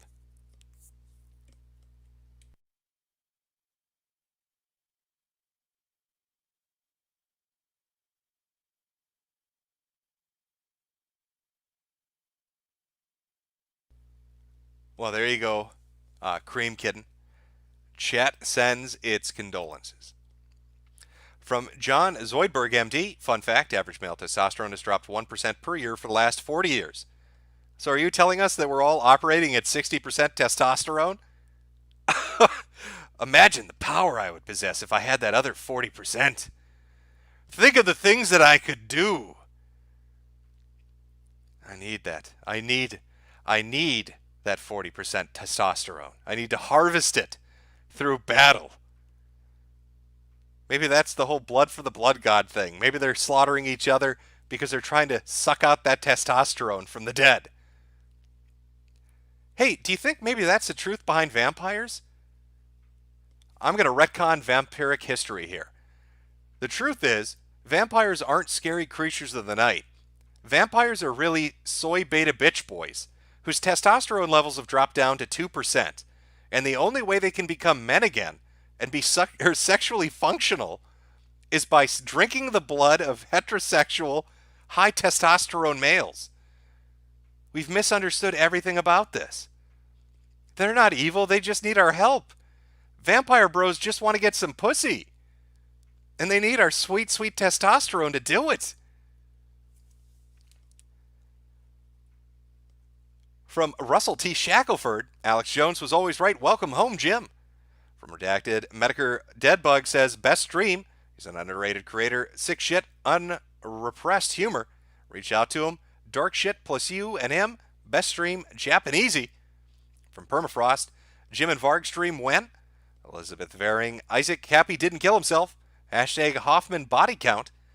From Clayton Goodman, glad to see you back, bruh.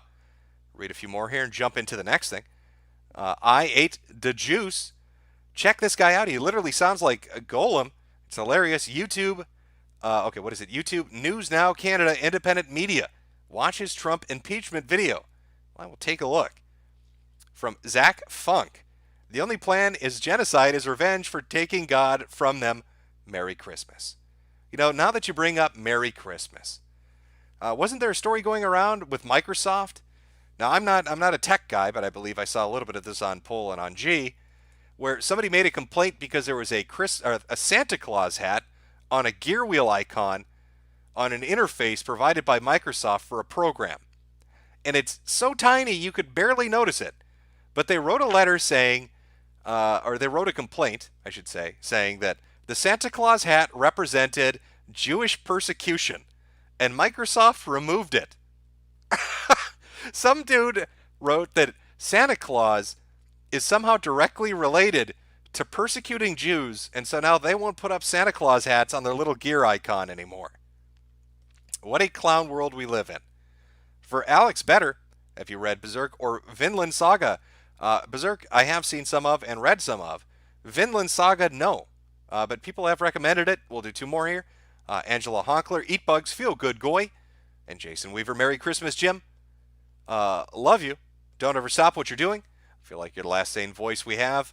Crazy Pills, Honk Honk. And what is this one from Seriac? Readout by Mizuta Makoto. It's a Japanese delinquent manga based on Mexican and Brazilian gangs that are usually posted in Best Gore. Please check my Twitter, and you'll link to it. Do you have a link to it on your Twitter? I'll take a look. Okay.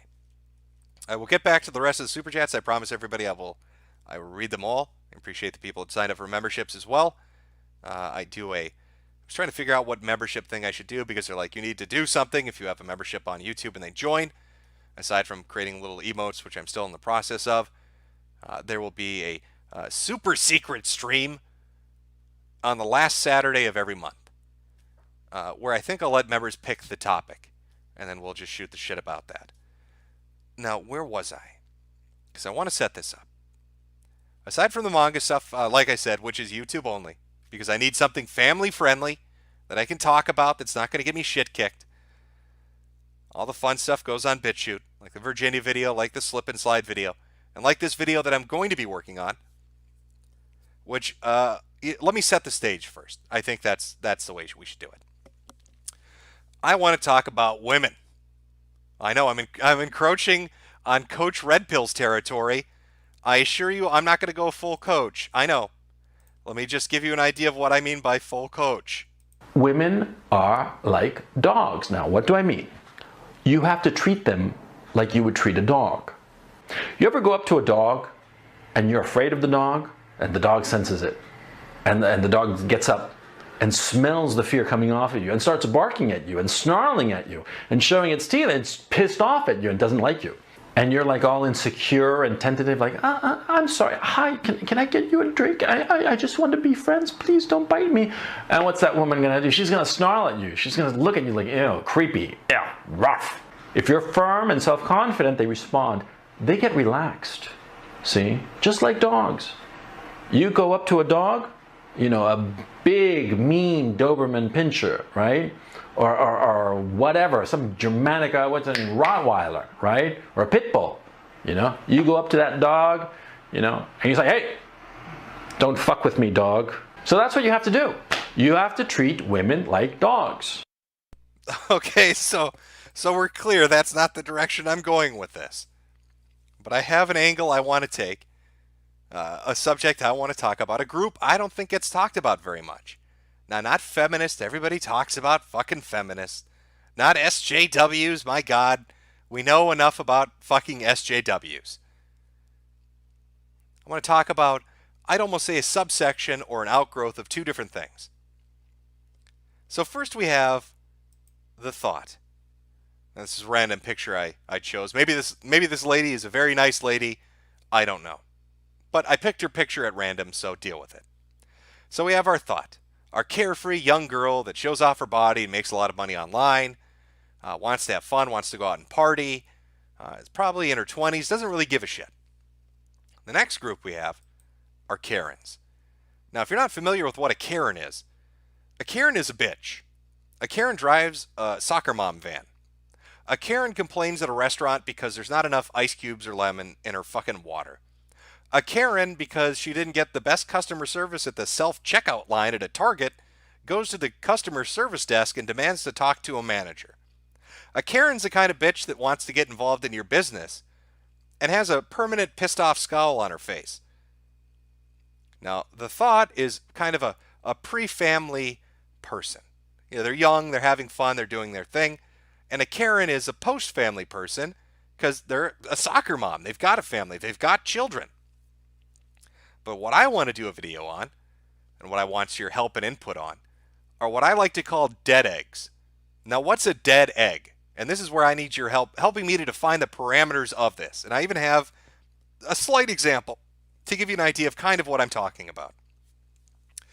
A dead egg is the bitch that basically took Sex in the City and made it her Bible. She kind of led the thought lifestyle, and she has the pissy bitchiness of a Karen, but she doesn't have a family.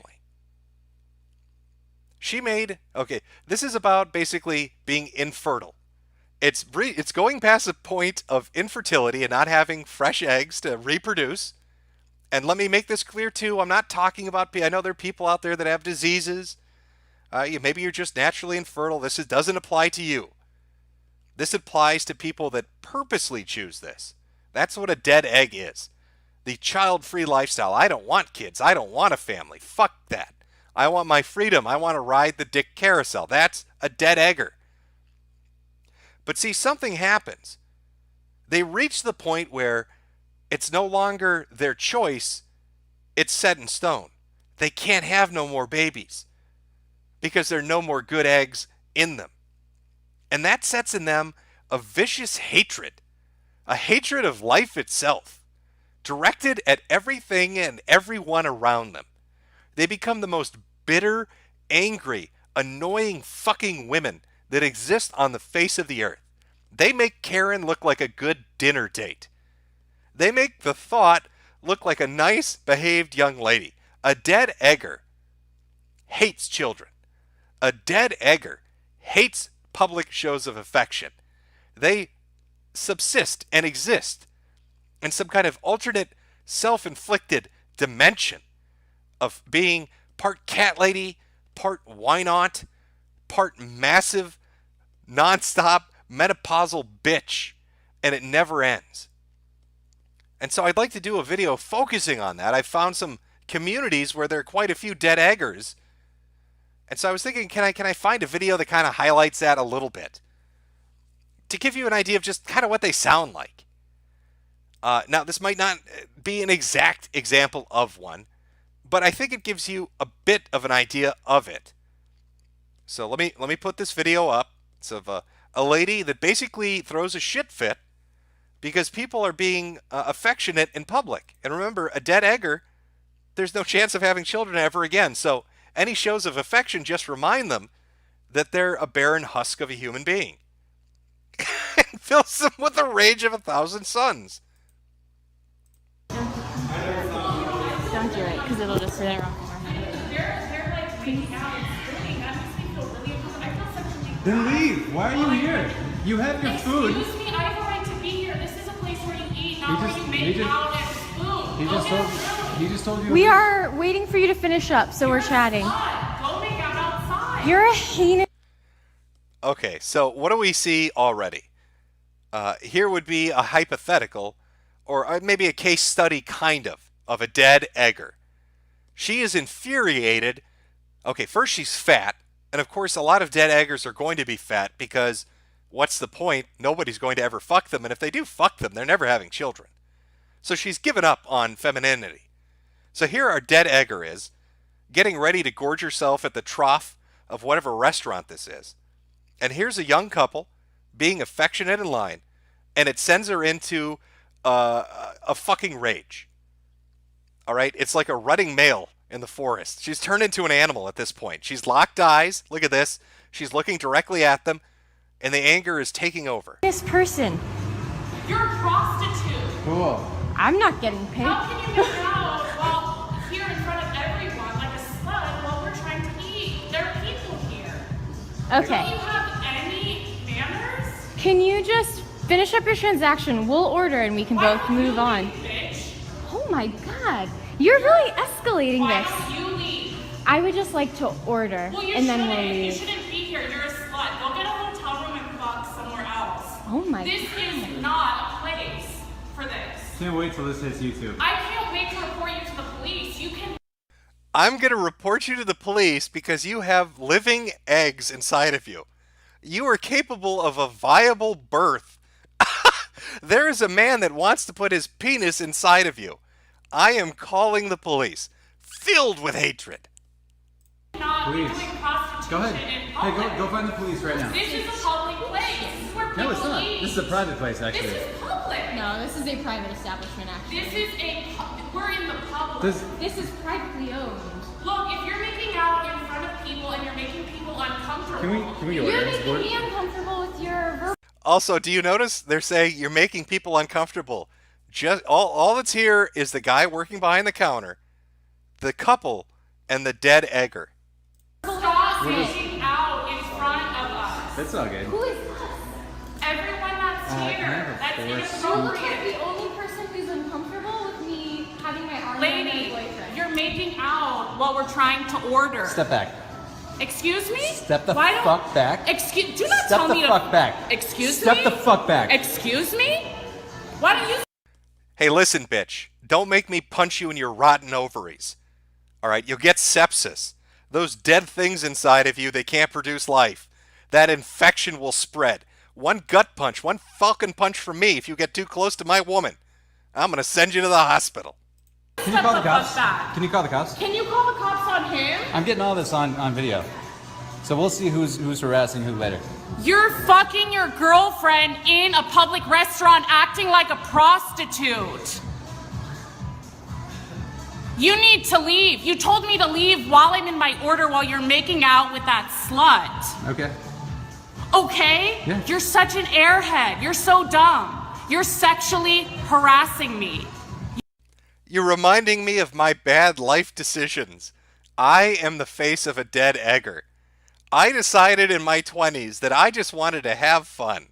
I decided that family didn't matter, that men would come at my beck and call. I lived the life of the lady who controlled the orbiters. I made the nice guys wait on me hand and foot, and I rode Chad's cock. And now here I am, after taking 38 morning after pills, after scrambling through abortion the 22 babies I could have given birth to. An empty husk with a dead, sloughing off uterus, full of dead eggs and bitter, seething hatred. You and that slut. Well, you are harboring a lot of shit, and you're just letting it all out. So You go know ahead. what? Go ahead. This is cathartic I for don't you. want to watch you make out with that person while I'm trying to order Good. food. There's the door right there. Go ahead. You've already ordered your transaction. Yep.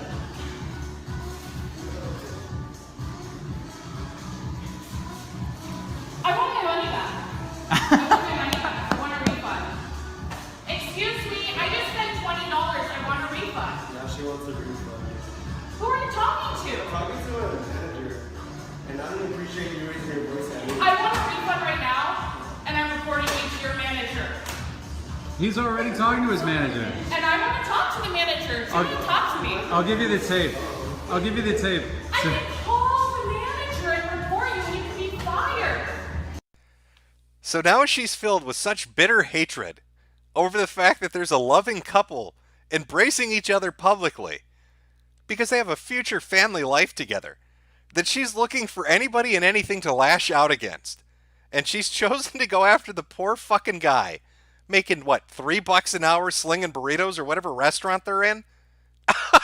And she wants to get him fired and demanding a refund because some dude and his girlfriend are standing in line.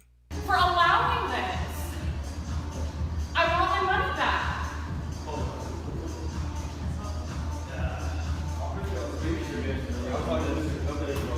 Go to hell, prick.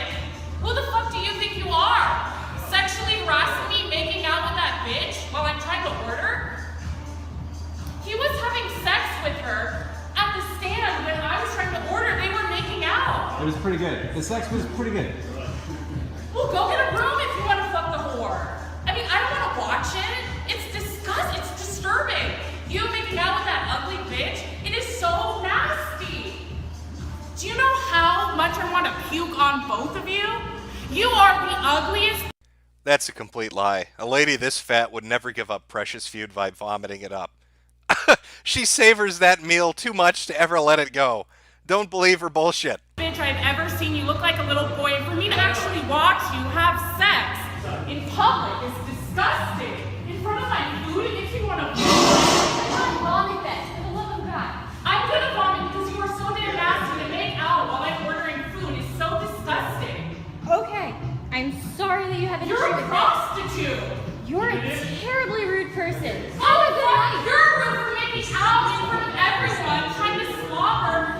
You're trying to over-sexualize yourself and be like, I'm the shit, look, my boyfriend's making out with me. Do you know how uncomfortable and rude you are? You are such a slut. You're a dumb bitch. Go fuck yourself. You are such a whore. You are such an asshole, both of you. Both of you are Bye. assholes. Bye. Goodbye. Bye now. You're stalking me. Do you know? Oh, the seething hatred. She's just waddling around in rage.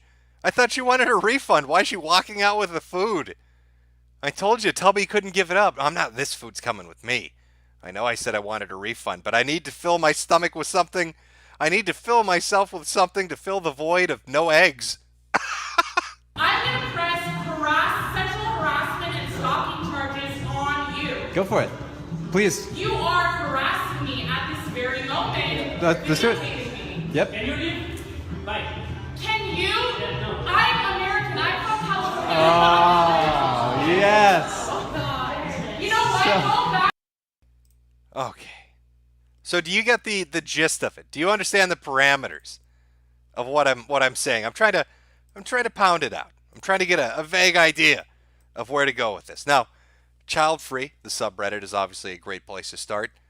There are quite a few videos online too of women freaking the fuck out over public displays of affection. News articles talking about women regretting having career choices over children.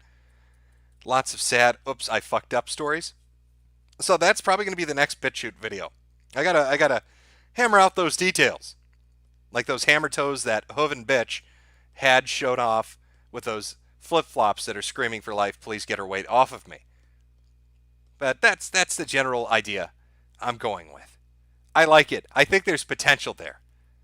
I think we really need to address the dead egg question and talk about the dead egg phenomena that's currently taking place all over the world.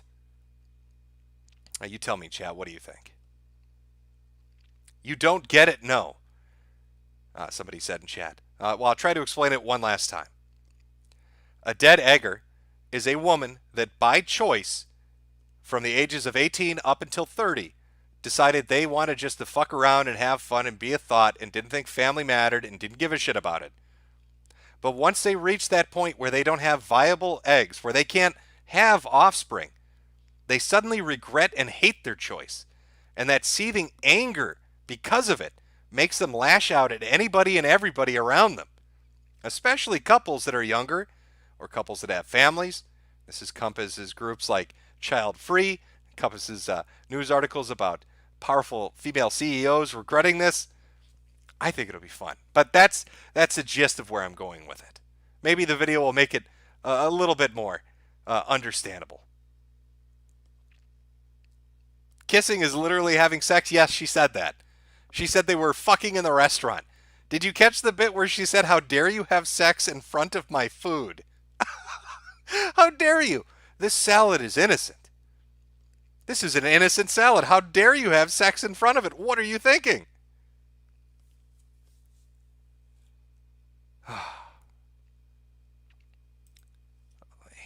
Turn that window off. I don't think we need that anymore. So that's what's coming up, if you were wondering what the next video will be. Probably in a day or two. I'll have a Dead Egger video up. And then a few days after that, I will have the first manga video up on YouTube. And then get around to the Transtastic and furry stuff. I'm just hitting the shit that I find entertaining at the moment. And we'll work our way from there. Protect the food, chat? Yes. The innocent salad, how dare you? How dare you? Okay, let me see. Let's get to the super chats. Where did I leave off? That was the Alex Jones one. Redacted, Metokur Deadbug. We've read that one. Jim and Varg, read that one. I'm trying to find where I left off. Hopefully I don't miss anybody. Angie Honkler, Eat Bugs, Feel Good Goy.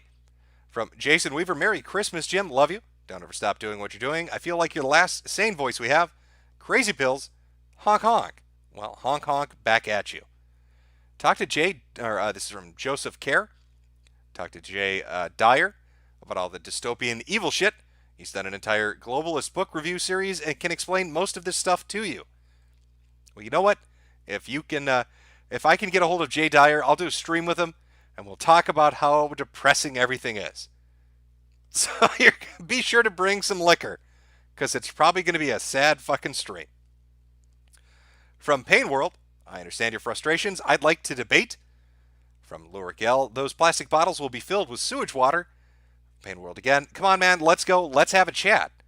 Well, I'm just doing a comfy chat right now. Not really up for a debate at 1:30 in the morning. Rusty T. Shackelford, we seriously need champagne for Jim to interview Jones. Oh, campaign for Jim to interview Jones. I think he'd be fun to talk to. But I really don't know where that's going to go. Because I'm going to be honest with you, one of the first things I'm going to ask is why he had tranny porn on his phone. I don't think he's going to like that question. But nonetheless, maybe someday in the distant future, who knows? Permafrost, read 1984, watch What If? Pain World, now I'm feeling pretty good. Substantially isn't a fucking crime, dude. Or Origin Sin, I want off this ride. Please let me be a kid again. Foxman2248, Eat Bugs, Cure Gout. Clayton Goodman, Pelosi was still trying to save face. We all know, just admit your bias. From Pain World, you're so dumb, dude. Well, please feel free to donate more money to insult me. From XKillKenny X69, can we talk about anime, please? Well, we actually did. From Skyrim is For the Nords, I don't want to wake up angry at them. I don't even think about them until I'm provoked. From Mike Testa, Jim, I'm afraid. Please hold out a little more, man. From Pinky Culture, gonna catch bugs, deep fried, and sell it easy. From Magazog, January 20th, Pocahontas Capitol Building, Richmond, Virginia. Be there and be heavily armed. Well, Maga, you probably just got put on a watch list. We'll see how it goes. All right, let me catch up here. I've got to refresh the list here. Sorry, chat. Take me 1 second. Where did I leave off? Somebody brought up Lincoln Park AMVs. I don't know why you'd bring up Lincoln Park AMVs unless you want us to suffer. Okay, there we go. From Awoo Patrol. Help, Jim. I was just a good Christian boy, but I fell into the wrong Bible study. Now I'm constructing pylons in South Korea in special underwear for the new Messiah Lee Man-hee. Now, is that the same kind of special underwear that the Mormons use? Or is it more weather appropriate?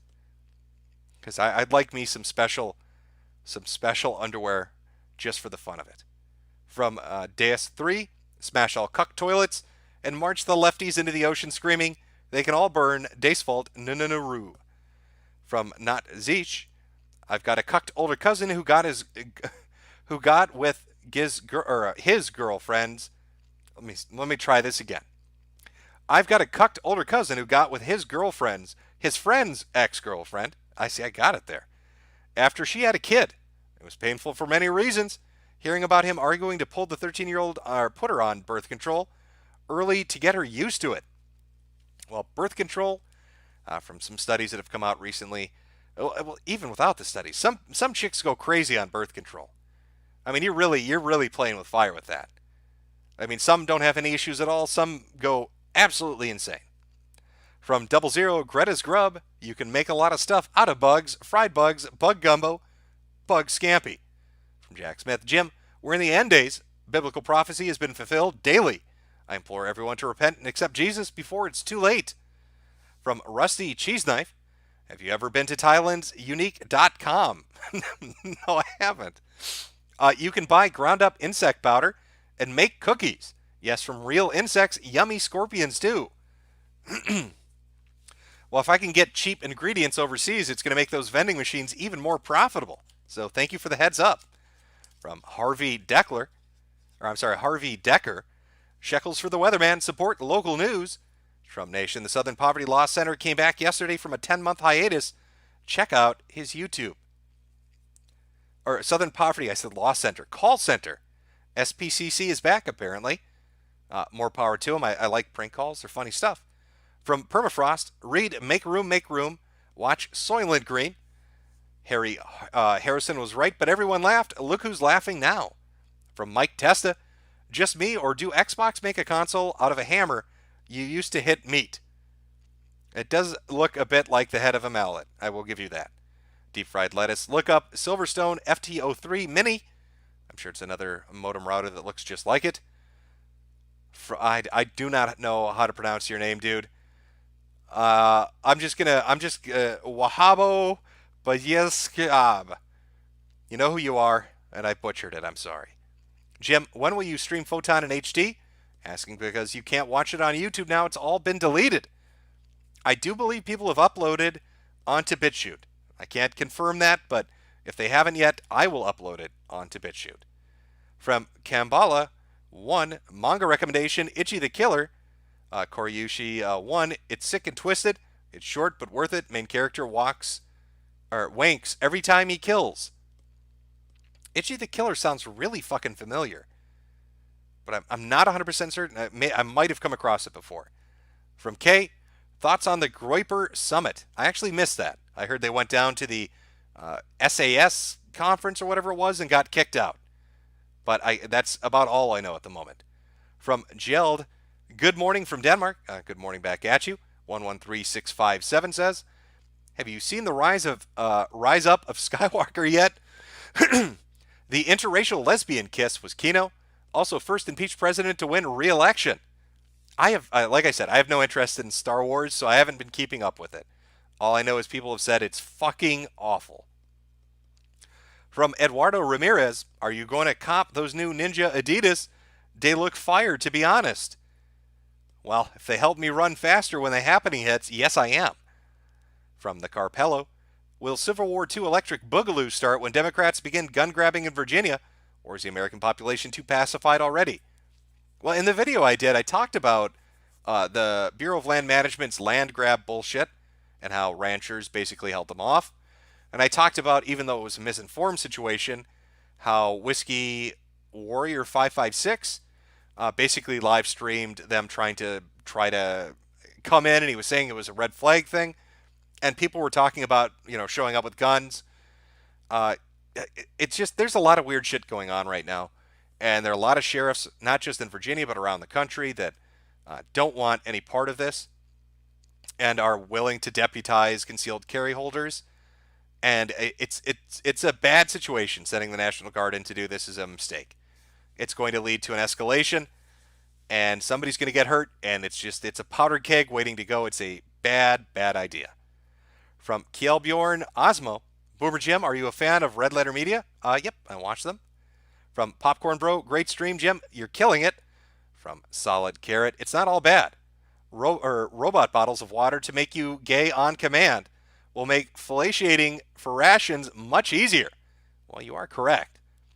Next generation conservative. Lol, Jim, Xbox flashlight to cry with your roaches and your current and your cement to keto, because Jimco's great Greta Grub will be the next Amazon. Take your Joy Boy or your Joybots bigot. I'm telling you, it's a market idea that's its time has come. The Greta Grub insect vending machine, it's here, it's now, it's hip. We can even add Wi-Fi and smart apps and all that shit Zoomers like and really make a killing. From Camille Taggart, can we cover Unit 731, the Ishii experiment? Are you talking about the Japanese torture division? I don't know what you want to talk about. Is that, well, first off, am I thinking of the right group? You could be talking about an anime or manga, or you could be talking about World War II, because I can't remember the unit's number, but there were a group of Japs that did some real fucked up shit, like Mangala level stuff. So I don't know. I guess you'd have to expand on that a little. From Honkamania117, will we ever see a Photon stream? I am planning on streaming again with David Stay, but it will be about aliens. So technically you could call that a Photon stream. Totally not dark matter. Jim, if you ever read shoujo manga, give Mysterious Girlfriend X a start of a little slow. It starts a little slow, but it gets better as it goes along. From Sus, did you ever read or watch Full Metal Alchemist? I have watched it, yes. From Malpomini, watch Made in Abyss. Now, Made in Abyss, is that the one that gets really fucking dark? I've heard this one brought up. I think it's on Amazon right now, and I actually am tempted to watch it. If it's the one I'm thinking of, there's a particular scene. I don't want to spoil it, but it seems very dark. If that's what you're talking about, I am interested. From Foxman2248, don't tell me you're going to post Linkin Park AMVs. Oh, they're coming. I need to bring back the old school shit. We need Naruto and Bleach AMVs with nothing but Linkin Park music over it. No special effects, no fancy cuts, and it's got to have like unregistered Hypercam 2 in the corner. We've got to make it like it used to be. We've got to make it good. That's what I'm aiming for. From Wraith Mark, Elvin lied perhaps? I have watched that. I've got to add that to the list. A Woo Patrol, read Battle Royale manga. I think I've seen the movies on that. From Caden Culp, hey Jim, watch Trolling Wannabe Porn Stars here on YouTube. Fully censored, absolutely hilarious. Now, if you're talking about the casting couch shit from eFucked, I've seen that, where they sit down the porn stars and treat them like shit and make them cry. It is pretty funny. My unpopular YouTube channel, you should go on the last podcast on the left and have them explain to you about how Satanism is actually all about self-improvement. Tips Fedora. The Carpalo, the thing you forgot from your dystopia, you're going to have to suck the feminine penis. Claiming that biology and sex are related will ruin your life. Well, we're already at that point in dystopia, aren't we? From Drew Thompson. Hey, Jim. Did you know that there is a Michael Jackson game called Moonwalker where you rescue children in bars and caves from the mob and SWAT teams? I think everybody played that on the Genesis.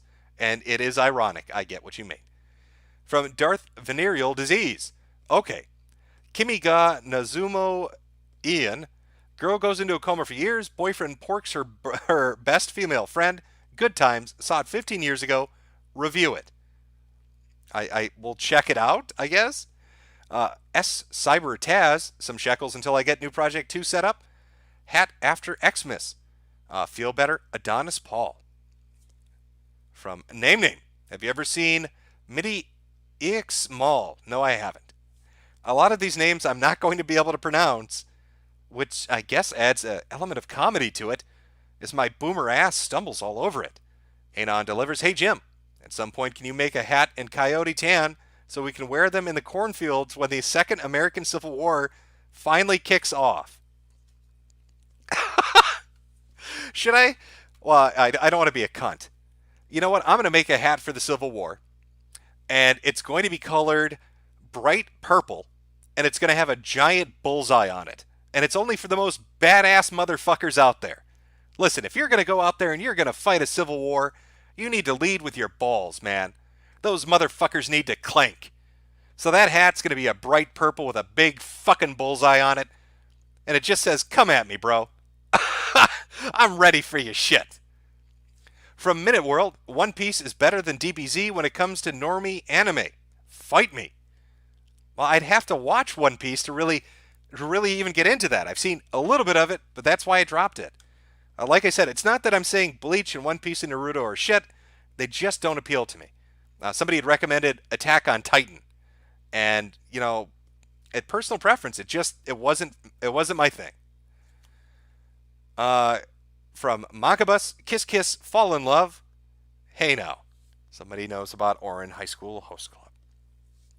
From Mr. Arabaris, as a huge fan of One Piece, no one would blame you for dropping the anime. It's pretty fucking intolerable at times. Andy M. No, you're okay to say fuck to those 3 animes. From Legato Madi, anime. What about the weather? Ever built a Gundam kit? I have not built a Gundam kit. When I was a young child, I tried to build models. They weren't they weren't anime toys and shit and Gundams and stuff like that. They were I don't know if I want to even get into this. They were sailboats and other things like that. And all I did was get high off glue and get sticky. And I decided, you know what? This isn't for me. From Insinidin, Nadomi no Yusha is a story worth reading. Trust me, humans are horrible regardless of what world they come from, and they fucking deserve it. Pedro A. Jim, a good anime that you should watch is Boku no Pico. Oh boy, yeah, I'll jump on that one. I've never heard of that before. Benjamin Myers, Esclaflone. Jesus. It's much greater than Gundam. I've seen that one. I've also seen, what was the fucking one that was on Cartoon Network? It was kind of like almost a noir mech thing.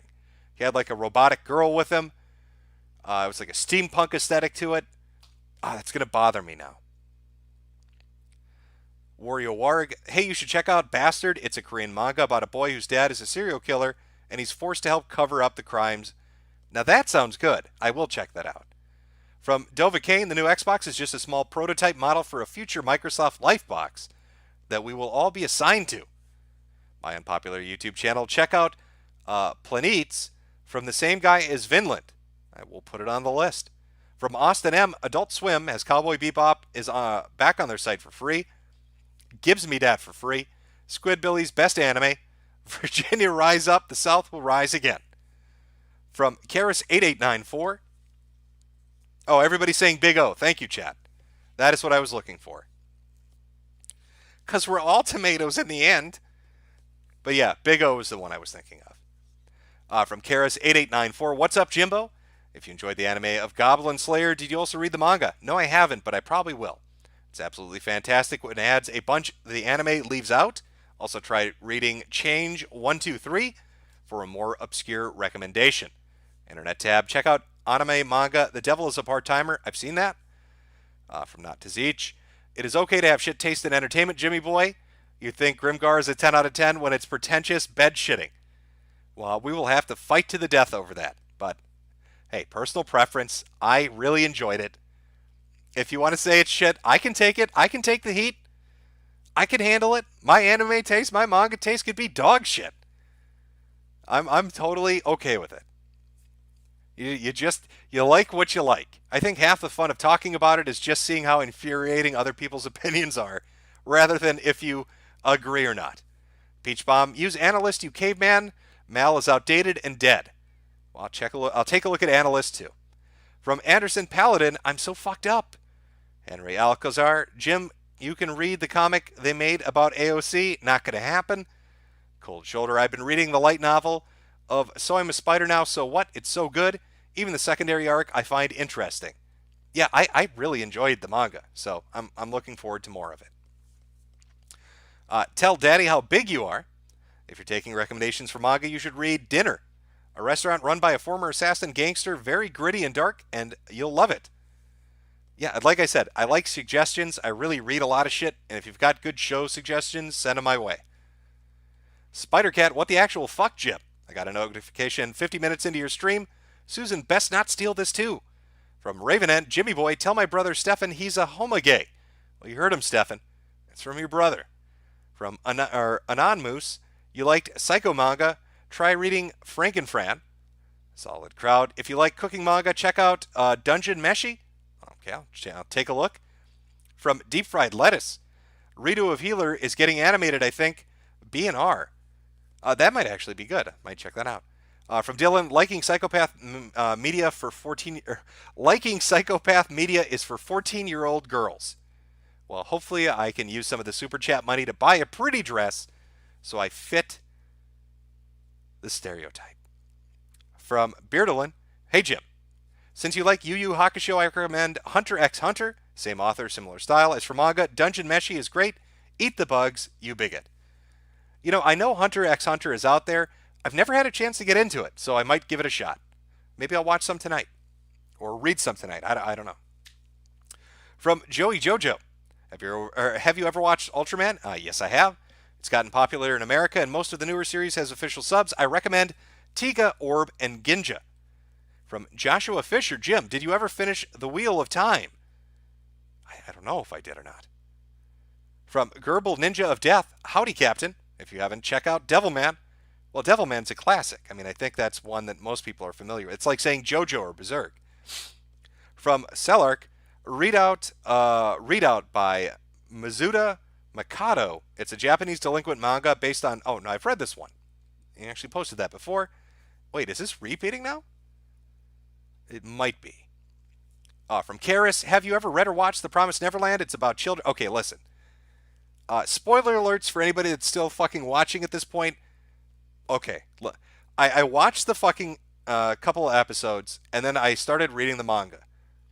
And once it gets to the point of, but the monsters, they eat people, and it's no different than us eating pork. We should be friends. Can't we hug each other? And can't the demons be our friends?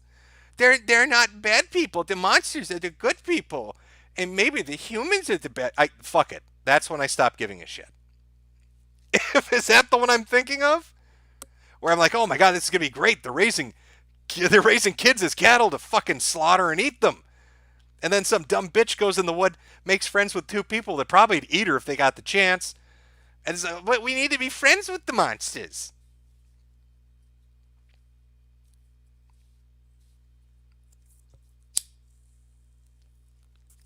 Now I need to wait for chat to catch up to see if I'm right about this or not.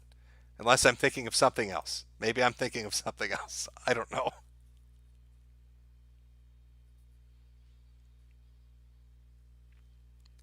I'm seeing yeses, so spot on. Okay, all right, good. Yeah, no, that's when I dropped it. I'm sorry. Not to say it's not bad, and I said spoilers, so I hope I didn't ruin it for anybody. But it just kind of, it was like, eh. From Blood Mark Mentor, Dead Tube, good. From Stelizi, GTO, great teacher Onizuka. Check it out. Smooth Jazz, read How a Realistic Hero Rebuilt the Kingdom. It subverts the isekai hero trope and has the guy replacing the king and getting involved in the politics of running a country. Now that's something I'd be interested in. Thank you for the recommendation. Yeah, I'll definitely check that out. From Protoman, Kenga Ashura for a Real Man's Anime. It's Blood Sports meets Husbandos. Check it out as well. Pete, here's a couple bucks for quality weather reports. Any chance of a white Christmas? I think it's going to be snowing pretty heavy out there. From Shinji Saba, remember to check out I Am a Hero, the zombie mangas, and Beastars, the Zootopia manga. Both have really good drama and world building. Now, people keep bringing up Beastars, and I heard it's got, what is it on, like the third arc right now? Fourth arc? I heard it's pretty good. So, with the amount of people bringing that up in Vinland Saga, those are two that I probably can't ignore. From the Cockmaster, watch Grazie's Wing if you haven't already. Okay. I'm Old Greg. This idiot doesn't even read Junji Ito. Dude, I've read all of it. Are you talking about the horror mangas and shit? What's the one about the planet? That's the one I like the most, and I think that's probably the one a lot of people are most familiar with. There are two that stick out to me. The one where they see the star in the sky that's named after his daughter and all the fucked up shit. We're gonna go fly to the planet and live there safe, and they all get mutated, and it's all horrible and shit, and they end up in a bunker in space.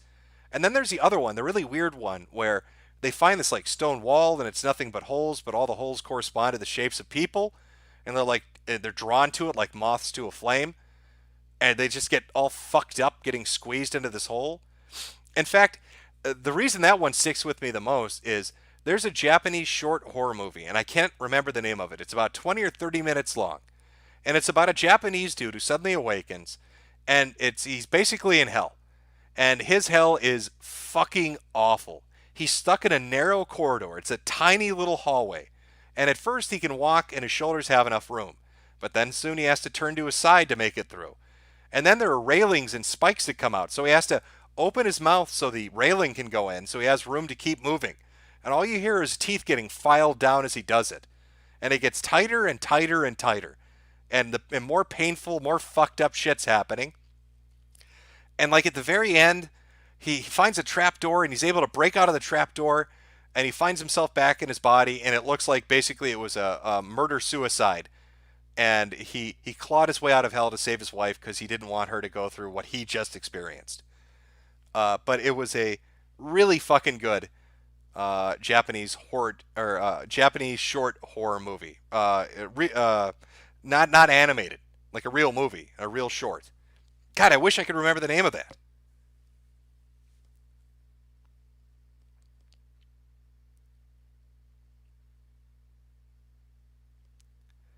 I'm looking at chat, hoping somebody knows what the name of it is, but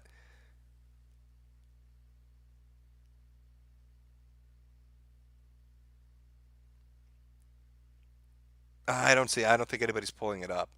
I don't remember the movie. It's a short story. It's a short film. It's like 20 minutes, and it's an indie thing, and it's really fucking brutal, and it's really dark.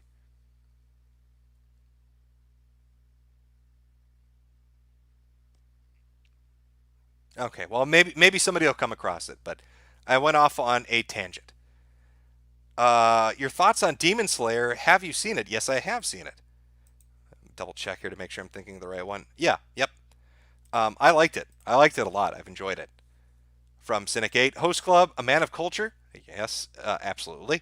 Richard Rowland, Merry Christmas, Jim. Reed Gantz and Dory Hetero.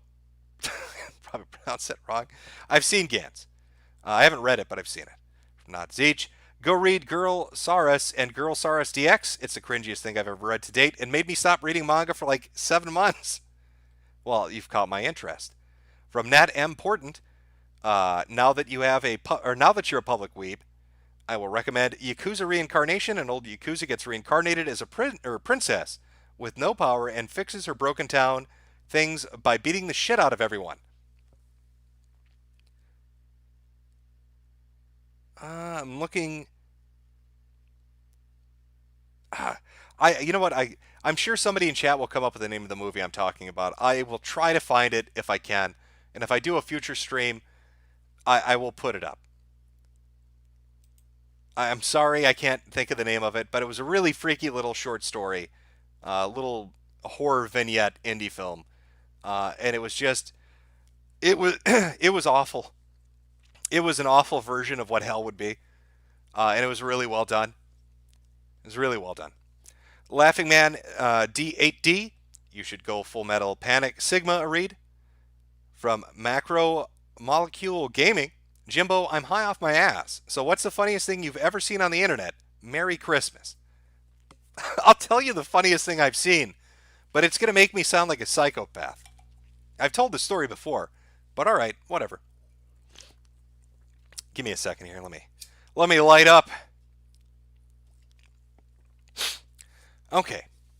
The funniest thing I've ever seen was an attempted suicide video.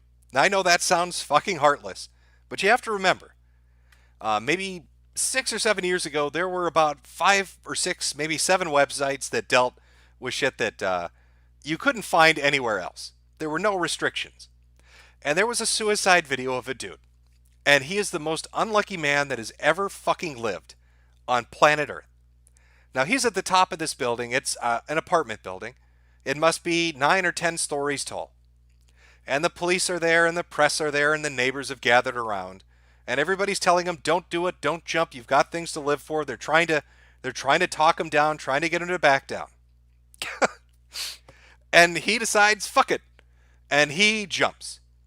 Now, normally if you jump from 8, 9, 10 stories up and you hit the pavement, you're dead. I mean, even if you survive for a few minutes, the damage, you're going to die. That is unless something slows you down. Well, it just so happened that the section of this apartment building that he jumped from had balconies on every floor. So when he went to do his header off the top of the building, his body started to cartwheel. And as his body started to cartwheel, his limbs flayed out. So imagine a man, it looks like he's doing a somersault in the air. His arms and legs are extended at full length. And he started hitting every balcony. Hits the first balcony and breaks his arm. Slams into the next balcony and shatters his shoulder. Hits the next balcony and there goes a leg. One after the other, after the other, after the other. And it killed the momentum of his jump. It slowed him down enough.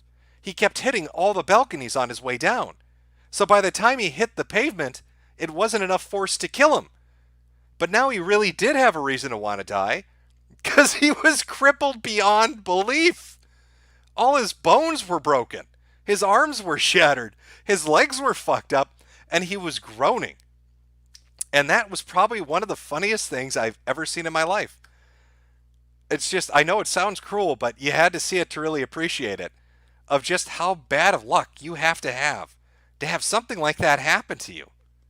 Just to have that much misfortune. To hit every balcony, every fucking balcony. And there's like silence in the crowd. You know, usually how people like gasp and scream, but like after the fourth balcony, everybody just kind of went silent. Like they couldn't believe it was like a fucking Looney Tunes cartoon. They just got silent. They're watching this happen, not believing it's a real thing. Not believing somebody could have that kind of bad luck. Okay, well, there you go. Joshua Day Jesus. Hey, Jim, thanks for that. Now I need you to SMD. Thanks. Fagoth I actually like Shinji, and I really enjoy EVA as a whole, but I also totally get why people hate both. From Delta 3 Actual, Pete Buttplug looks related to Greta Thunberg. Why? That's a question for the ages. From Minute World, ever watched Kamen Rider? A little bit. From Drawny, hey Jim, haven't you read Berserk? I have not read a bunch of Berserk. I have read some Berserk. And like I said earlier about I can't even remember the name, the Source of Evil or the Heart of Evil, whatever it was, it just kind of ruined it for me. From Zach Funk, the programmer on the Microsoft program, said that the Santa hat was as bad as a swastika. Yeah, it's about what they, yeah, it's fucking ridiculous. From Shinchan256B, so vampires have to suck off high T men to get their little peepees hard. Sounds pretty gay to me. And I bet if you wrote a book about it, it would be as big as 50 Shades of Grey, and every single woman in the country, every housewife would buy it because that would be the next big fucking thing. They're not, the vampires aren't gay, but they have to do it. Women love shit like that. Good for you, 3000. I suggest Resentiment. It's right up your alley. From Juan Big Wiener. Me whenever I see someone with Berg, Stein, Rothschild, or Jamal in their name. Gold 818. I see you have been watching Scrubs channel. Lately he loves to talk about Karens. Actually, there's a subreddit dedicated to shitting on Karens, which is probably what he saw himself too. It's literally called R Fuck Karen. Victor Phantasm, boss, there's a Karen in the furry fandom, Datosa Devil.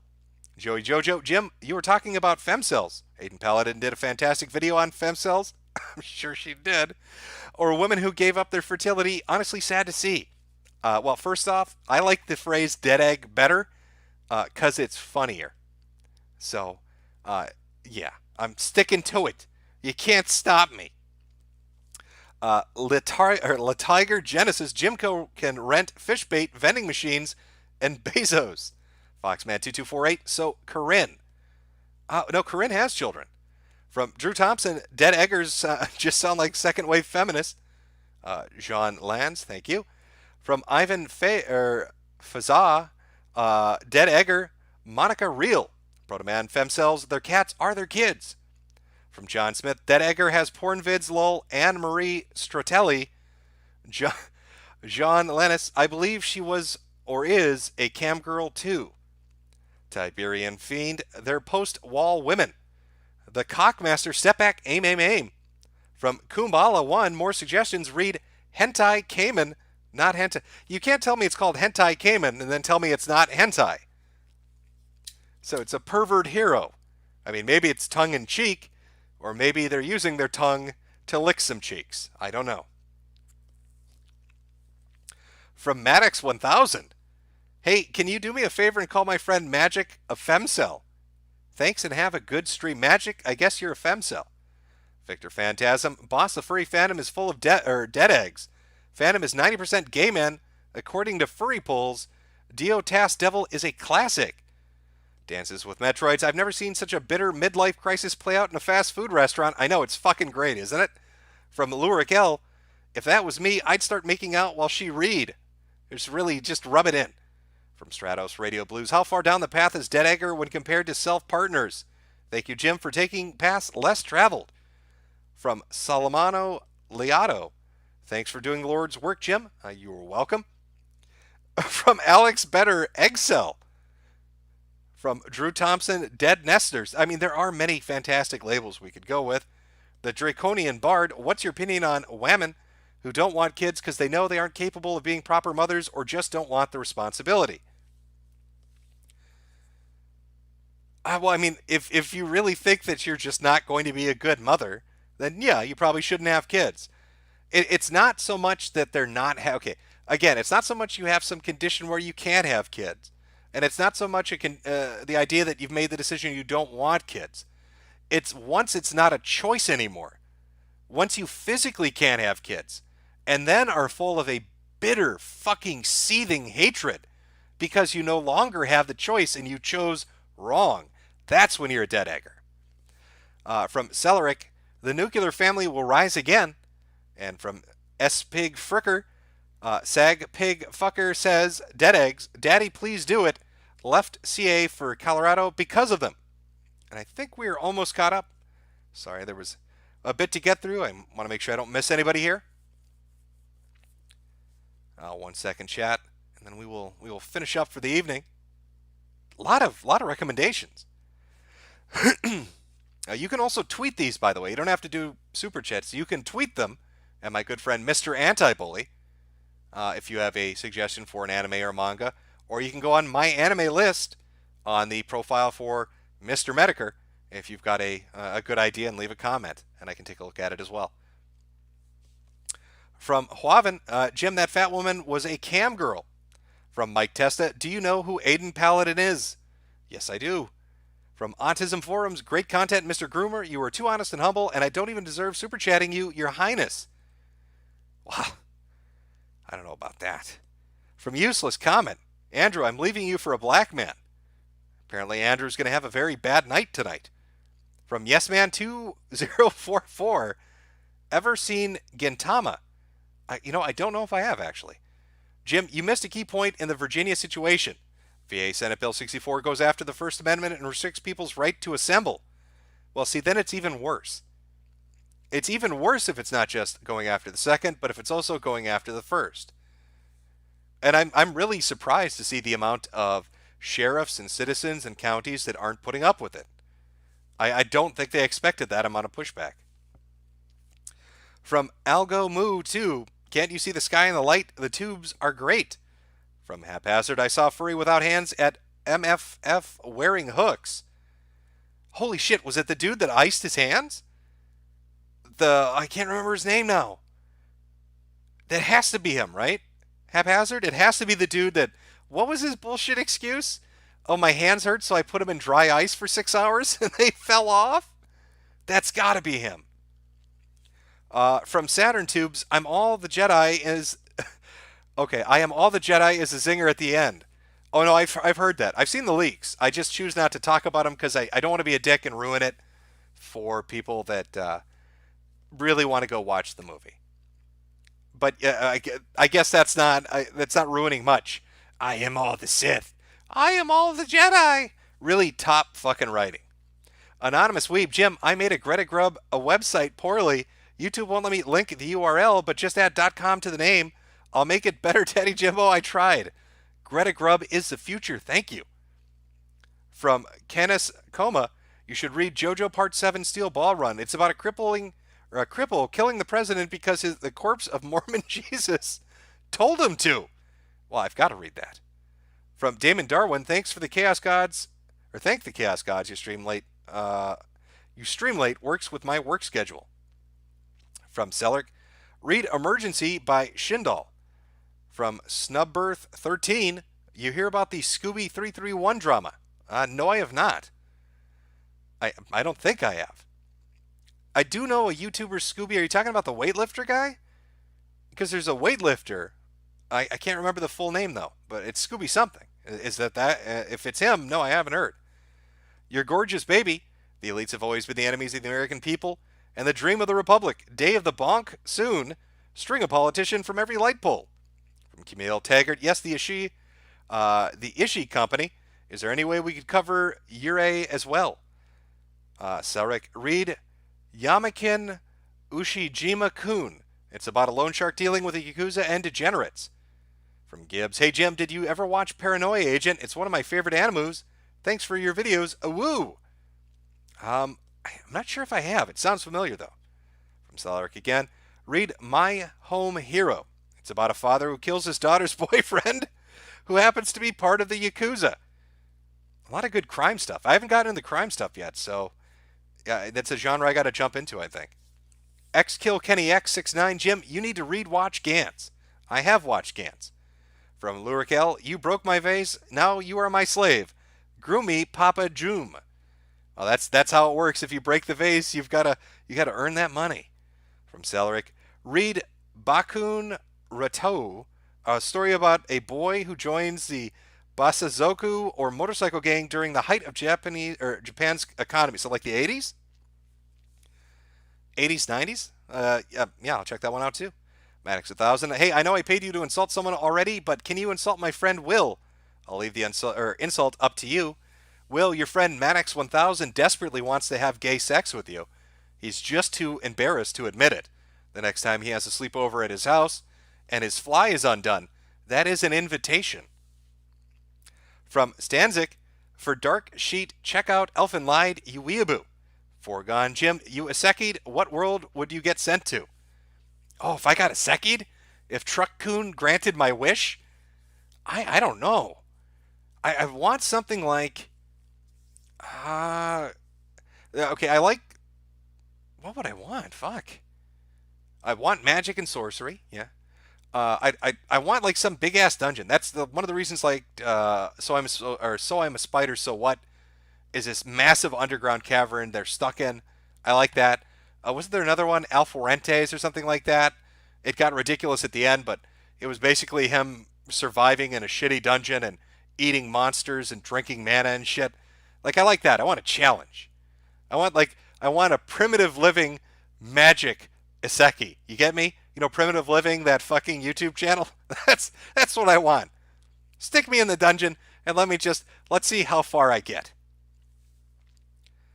Name, watch IMAP Edophile.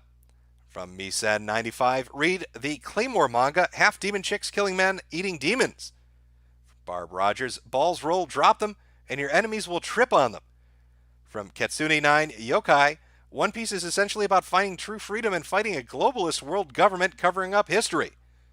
That is some red-pilled shit. Maybe I need to give One Piece a shot, I guess. From Salric, read Tamagotchi Game.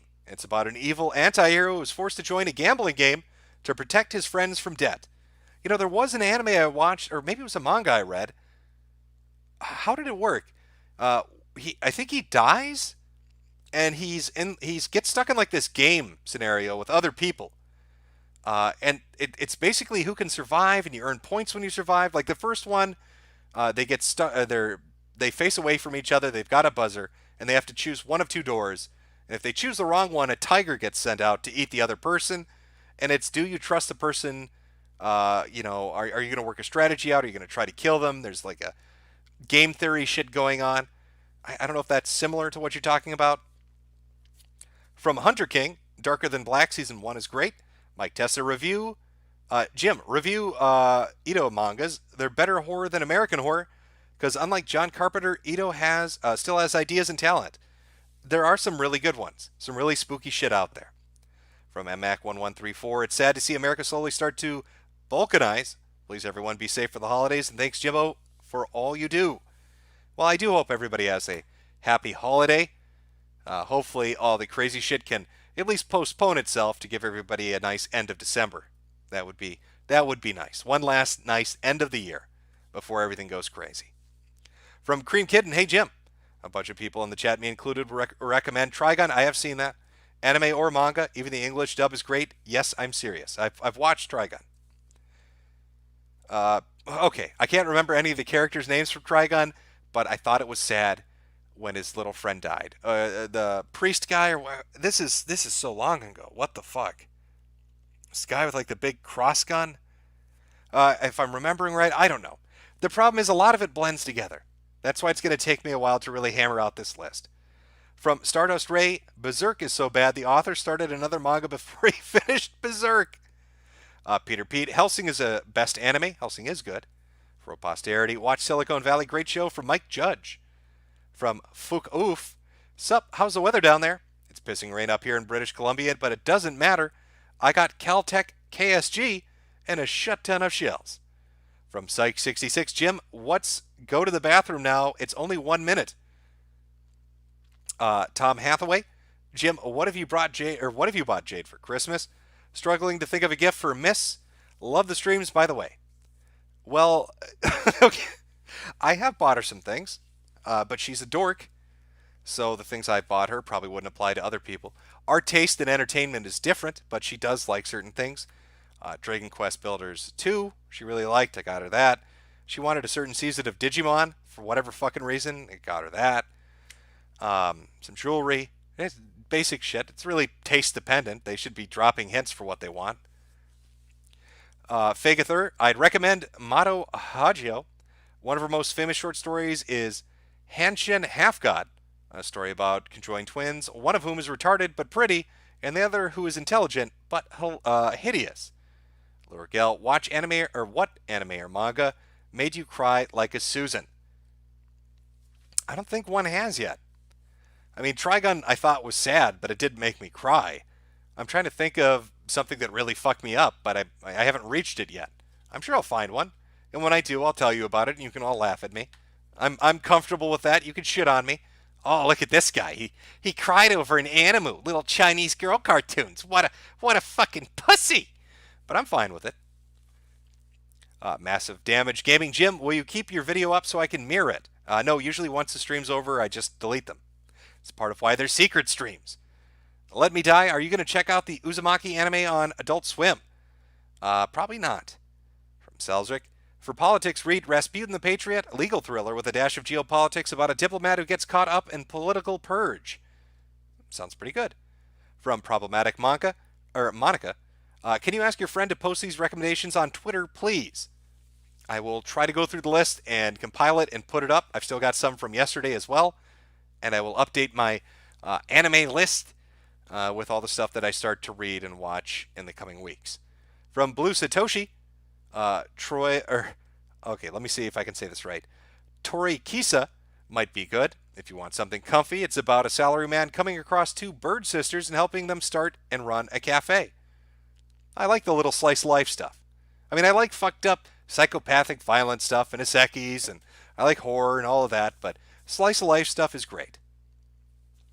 The Cockmaster, thoughts on Moe, garbage genre or peak culture? Oh, I'm not going to get involved in that. If you thought my hot take on Naruto, One Piece, and Bleach was something, I'll start a fucking riot if I get into this discussion. From Dave, watch, read Level E. It's only 13 chapters. I'll take a look. Shinchan 256B. If you like dark short films, watch Ashes to Ashes. It's a French Batman vs. Joker film that involves baby killing, rape, and murder. Very killing joke. It sounds pretty good, actually. Ex-legendary hero. Yakuza Reincarnation is an old man reborn as a princess. Breaking bones of drug-up slumlords, ruling slums with demonized coke. Doom theme. Okay. I think I might be reading this tonight. Hold on. Let me just... It's just so stupid. I love it. Okay, thank you for the recommendation. That's what I'm reading directly after stream. An old man reborn as a little princess beating the shit out of slumlords sounds like some fucking entertainment. Yakuza Reincarnation. Great. I remember Grimgar. I wound up hating it not because it was bad, but because it was so close to being amazing. Just needed some slight alterations. Mostly needed fat trimming. Loved the slow burning story. And I can respect that. Again, different preferences for different people. I like a real slow burn. I like it when it's a build-up. I like when they deal with the minutia of where they are. How do we feed ourselves? How do we pay for shit? How do we interact with the locals? You know, it's always, a lot of these stories always focus on the big shit. Defeat the big bad evil. Save the fucking kingdom. Understand why I got reincarnated or transferred to another world. Understand how to go back. You know, what love interest am I going to be with? I'm not interested in that. I want the small details. The basic day-to-day life shit. Like how's that little spider going to feed itself in the tunnel? How are the people in Grimgar, how are they going to pay for the rent? I know it sounds stupid, but that entertains me for some reason. From Tuesday Money, Merry Christmas to you and a Happy New Year to you as well. From MMac1134, what's your favorite episode of Cowboy Bebop? Oh, fuck, I don't know. You know, maybe I'll do a stream where we talk about Cowboy Bebop. We can talk about Cowboy Bebop. You know, I could call it... I'll do a stream sometime about my introduction to anime. And we could talk about Cowboy Bebop, Trigun. What was the... Outlaw Star was another one that I watched early on. Tenchi Muyo. There were a couple. And we talk about those and go into detail about episodes and plots and characters and how it held up after a certain amount of time. All right. I apologize for there being a lot of super chats, guys, but like I said, I want to try to make sure I get everybody. I appreciate it. But let me catch up here. I'm getting caught up finally. From the Cockmaster, last rec, read Molester Man based on a Duchan pasta. Okay. I will, you know what? I'll pop that one up too. I got to admit, though, the first one I'm reading is the one that guy recommended, Yakuza Reincarnation. It could be crap. It might be shit. But the way just that little blurb caught my interest to the point that I want to read it now. From Marga Troids, please watch Cross Anji. It's the greatest ride ever. Hayes 2005 from Saints Works. From Harris Saris, take my wagey bucks. Merry Christmas. Merry Christmas to you as well. We are the remnants of the White Apocalypse. Culture is aimed at whites only. From Mike Testa. Since you know Aiden Paladin, what do you think of her? What do I think? I don't think of her. I haven't watched Aiden Paladin videos, and I haven't interacted with Aiden Paladin in 2 years? A year? I mean, during the height of the Bloodsport stuff, kind of people mingled in. This is around Kraut time. But it was kind of just a passing encounter. I mostly interacted with her on... Oh my god, what was his... I can't remember his name now. I feel terrible. He was a nice guy, too.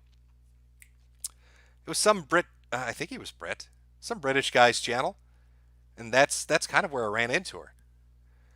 From Snubber13, Scooby331 is a Spurg who wanted in on the skeptic community and deals with white nationalists, furries, and buys gallon drums of lube with his wife's Amazon account. Okay, well, that is a different Scooby than the weightlifter I was thinking of. From Joseph Jagat, did you see Konosuba Best Iseki? You know what? Let me just, the name's not ringing a bell. Let me pull it up. Oh, this one. No, this is the one. I have not actually seen this, but everybody references it, so it's probably one that I've got to put on the list. From Chem Trail Mix, you might enjoy Tower of Daruga and Aegis of Uruk. Check them out. From Salric, it's Alice in Borderland. From Fusilization, Jim, you need to watch Konosuba. All right, that's the second recommendation. I'll tell you what. I'm going to read Yakuza's Reincarnation, and then I will check out Molester Man, and then I'll start watching some Konosuba, and I probably pronounced it wrong. From Powman68, just remember about the manga Homeless Tensei. That, I think I've read that. Tell Daddy how big you are. Dungeon Seeker, you're challenging Dark Revenge Isekai manga. Also, I know I said dinner already, but seriously, read it like now, like right now. From Meximan and Cheese, I want to see the Cartwheel Suicide. Never found it. Yeah, that was a problem. I think it was up on YNC for a while, and then Ogreish, And there were like two other sites, but I can't even remember the names at this point. It's a very old video. I remember watching it around the time. I'll try to date it for you. There's another video out there. This one wasn't funny, but it was about a little boy that got stuck on a Ferris wheel, and they're like, I think it's in Czechoslovakia or something. There are two teenagers filming this, and he's hanging on. He's barely hanging on to it, and he's crying. And people translated what he's saying. It's "Mommy, mommy, please help me." And then his grip gives out, and he falls and dies. And the only thing I remember about that video is the two teenagers laughing about it. But the cartwheel suicide video was roughly around the time that video first started showing up online. So that should give you a time period to start your search. From Edelweo1234, hey Jim, the film you talked about is Haze. Oh, that's what everybody's talking about. All right, let me see if I can pull this up, chat. All right, I'm glad people know what I'm talking about. 2005. Oh, do you guys want to see it? I don't know. I know I've gone on for a while. There's been a lot of super chats. I'm sorry, chat. Do you guys want to see a little bit of Haze? It's 49 minutes. I can't put the whole video up, but would you like to see a little bit of it to see what I'm talking about? I can put up a trailer of Haze. Let me get this going here.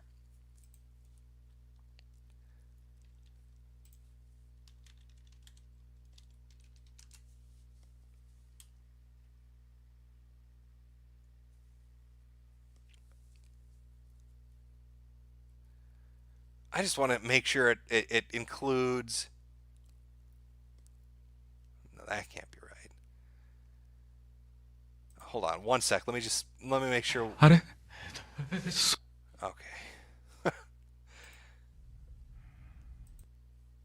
I don't even know. Is this going to be? Oh, this is so dark. Yeah, here's the problem. The only trailers that are up are like pitch black, so you can't really see. You can't really see what I'm describing here. Let me see if I can find.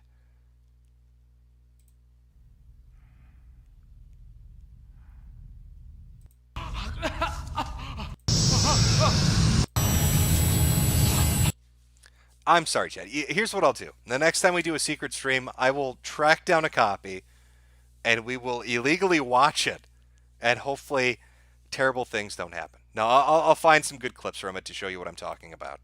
But yes, Haze 2005, I believe that's the right one. Nice and spooky. If you can find a copy, if you want to watch it yourself, check it out. I'd put the trailer up, but it's pitch black. All you see are his eyes and him going, oh! So there's not a lot to it. I'm sorry. Oh, terrible. All right. From your average Joe, which Digimon season did you get for her? I think it was like season 3? I don't know. It's sitting out on a shelf, so I'd have to go look. College Reactionary, How Not to Summon a Demon Lord, Great Isekai and Light Novel. And finally, from Yuvan, watch Ano Hana. It made me cry back in 2011. I think we are finally caught up. No, we are not. Almost there. Walrus Aurelius, One Piece is the best shonen. Very few moments that feel like ass pulls. Fights have weight. Whole cast is relatable. Only 500 episodes in English. Only 500. If you got 250 hours, you're good to go. Well, maybe not 200 hours. From Joshi, Yoju Senki, psychotic celery man gets reincarnated as a little girl during magic. Oh yeah, I know this one. At least isn't there an anime on this? Right, where she's a fucking lunatic and flies around just destroying shit. Really hates commies. Full Swing, Grimgar's only flaw is it's too short. Yeah, I would have liked more. Your buddy Brady, there's a manga about a regular guy from our world turning into Yamcha from Dragon Ball. Oh, he lost out, didn't he? From Entity Steel, check out Ascendance of a Bookworm. Yeah, that one I really like.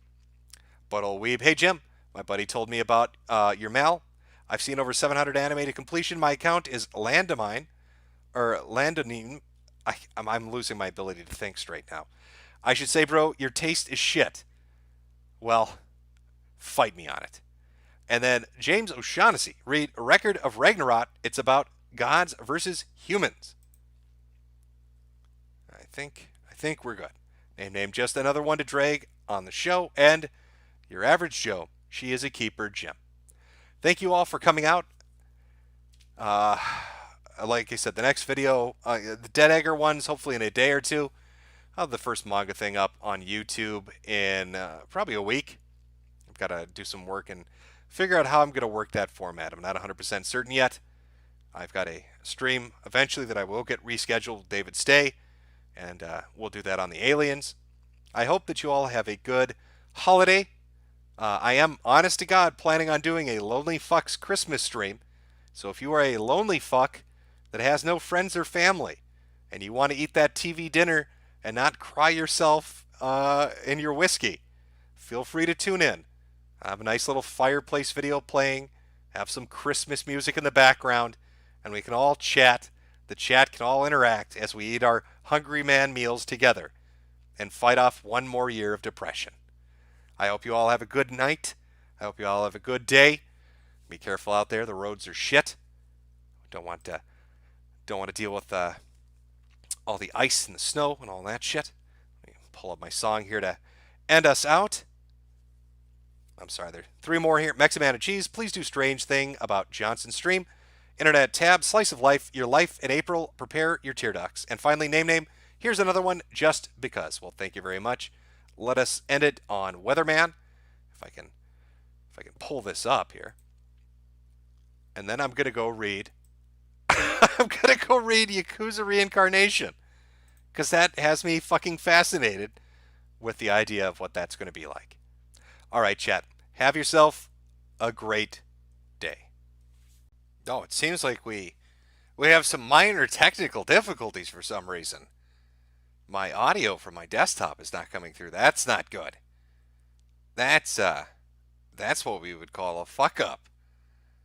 That's not good at all, folks. Oh well. I guess I'm just going to have to wing it on my charming voice alone. I was waiting for the amazing intro song to kick in. No intro song kicked in. Oh, I'm having some technical difficulties over here today. I don't know, how do I make this work properly? Oh, that's not doing it. None of this is working now. Advanced audio properties? No, none of this is listening to me. Hopefully my voice is coming through, or we're really fucked. I guess. Okay, there we go. I can hear my beautiful voice sinking through the speakers. All right, I had some clips and shit lined up. Let me think about this. How do I want to do this? Should I restart the stream? Chad, should I restart the stream so we have proper audio going? I mean, I was planning on looking at workplace sexual harassment training seminars, but I mean, I guess we can skip that. I don't know. It's all the manga has seeped into my brain. It's made me go a little retarded. I got a little bit retarded here. I've got to wait for you to all catch up. Yes, restart the stream. Okay. I'm going to restart the stream, chat. Everything's just going to stop for a minute. I actually don't know what's going to happen. It might start a new stream entirely. We'll find out in a second here. All right, cross your fucking fingers, everybody. Okay, let's see what just fucking happened there. All right, let's see. Let's see if I fix the issue. Oh boy, here we go. Oh shit. Is it gonna tell me? Uh-oh, you've done a naughty thing and it's not working anymore. Let's just pretend that didn't happen. We're just gonna pretend the first 3 minutes of this shit didn't happen. We're gonna. Oh, look at that. Nope, no, that's not what I want to play. There we go. All right, let's try this. Let's try this one more time. Everybody just pretends that the stream just starts right now. Hey, now, wasn't that a great start to a stream? No fuck-ups at all. Wow, I'm a professional at this shit. That's pretty smooth operating there. I need to get hired at like a TV studio or something. I know how to work those buttons. I know how to do a smooth intro. No technical issues. No problems to be found. All right, that's what comes with years of expertise. You might want to take some notes. How are you doing this morning, chat? This evening, chat? I don't really even know how you describe this time zone. But I'm amped up. Like I said, I can't. It's the time of season that does it to me. Here I am just editing my little videos about dead eggers, getting my weeb shit ready for my manga and my anime reviews. Just going through all of that, and just so energized. I needed to take a break. I mean, I was playing some video games. You know, I tried Super Hot. First time I tried Super Hot. Don't like it very much. I can't really say that it's a bad game. It just really bores me a lot. Maybe it's like a VR experience that you should be having with that. But like after the first 6 or 7 levels, it's more, you know, it's less super hot and more super fucking bored. Like, oh, hey, I shot that guy. Oh, sidestepped him. Can't shoot me anymore. Threw the gun at him. Am I alone in this? Maybe this is a Zoomer phenomena. I'm just some fucking old man after all, so I don't know what is the hip, cool video games people play anymore. I'm not Generation Mobile. I'm not Generation Mobile, so I don't know. I don't work for Qualcomm. I couldn't tell you what the good shit is anymore. I played all those old people video games. You know, like Halo. Oh, remember when Grandpa used to play Halo, kids? That was a thing for a while. They had health packs. Oh, health packs. What? You don't even know what that is, do you, chat? That's when you couldn't just crouch behind something and regenerate your health every 5 seconds. I know it's a weird thing. It's a weird thing. People saying VR. I'm reading chat. I'm reading you all shit talk me, as you did yesterday at my taste in anime and manga, and we're still not through with that. I'm still not done shit talking Shinji. I had some people get actually upset at my opinion about Shinji. He's a living maxi pad. Somebody told me that was key to the plot. Like, I don't understand it. Like, no, Jim, you don't understand. He has to be the most insufferable pansy that's ever existed for the story to have depth. The lore of this story needs him to be a walking vagina, Jim. If Shinji had a spine, the beauty that is Neon Genesis, Evangelion. See, I said it right. Evangelion. Well, it wouldn't impart the message that needs to be imparted. How about he's just an insufferable fuck? Maybe we could have just got, 3 or 4 hot chicks piloting mechs and some crazy scientist dude who wants to resurrect his wife as a clone so he can bang her at 18. That would have made a more interesting story than fucking Shinji crying every scene. And what encapsulates it best for me is something, I don't know if you'll remember this. This is back from like 2008, 2009. AMV Hell used to be a thing. And somebody had a great little clip that I think really sums it up. Sums our little Shinji baby up. Let me. Is this the right one? I don't know. I didn't even label these properly. God, I'm getting lazy.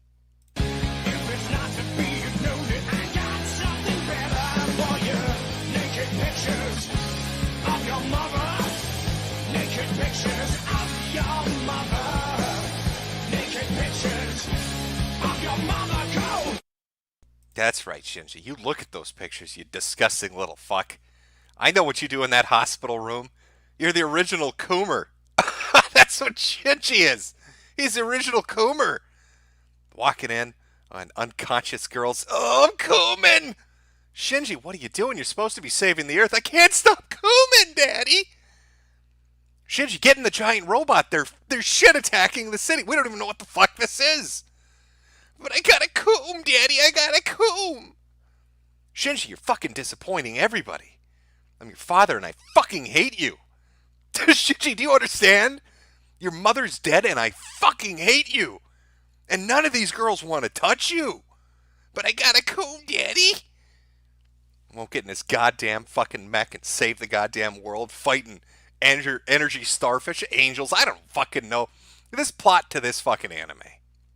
Oh, it's so deep. Oh, we're interconnected, man. It's like, the egg and the orange juice and shit. We're all orange juice. Oh, no, I'm sorry, not orange juice. We're all Kool-Aid.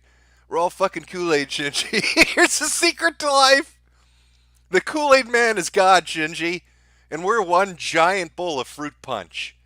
All right? And the only way we're getting through this is if you jack off on some unconscious girls, Shinji. You need to do it. Just get in the fucking mech. Maybe they should have invested a little more time and nerve on artificial intelligence instead of whining prissy little 14-year-old boys. Maybe that would have been the way to go. Or are you saying, is that what it is? Is the real story of Neon Genesis Evangelion a battle? It's a battle, but I can't remember what they called them. Is it Adam and Eve? The two big alien fucks. Whatever. Is it a battle between the Kool-Aid Man and High C? What delicious flavor of fruit punch is the Earth going to turn into? Is that where we're going with this? I know some people love it. They regard it as a classic. It's got great stuff in it, don't get me wrong. But I'm sorry, I just can't stand him. I can't fucking stand Shinji. I've never had a reaction like that to a character. I just want to fucking punch him. I'd love to see a version of that anime where random people just hit him. They don't even explain why they're doing it. Just to see how fucked up he gets over it. Just walking down the street, pow, right in the face, for no reason at all. Just keep him crying all day long. That's just an emotional fucking wreck. Why do people keep hitting me? Do they know I coom on people? It's okay, Shinji. Get in the fucking robot. Okay, I need to vent a little bit about that. Had some hot takes on how I didn't understand the fucking artistic nature of this. I'm pretty sure the dude, that when he wrote it, wasn't he like super depressed? He's like super depressed and hated the world. Hated the world so much he made a character like Shinji. That was his fucking revenge. That was his middle finger to everybody. I'm so depressed and I hate the world so fucking much. I'm going to create a character called Shinji. And I'm going to make you watch an anime starring him. And there's nothing you can do about it. Fuck you. You're going to call it a classic and you're going to buy the Blu-ray release every year. Every fucking year I put it out.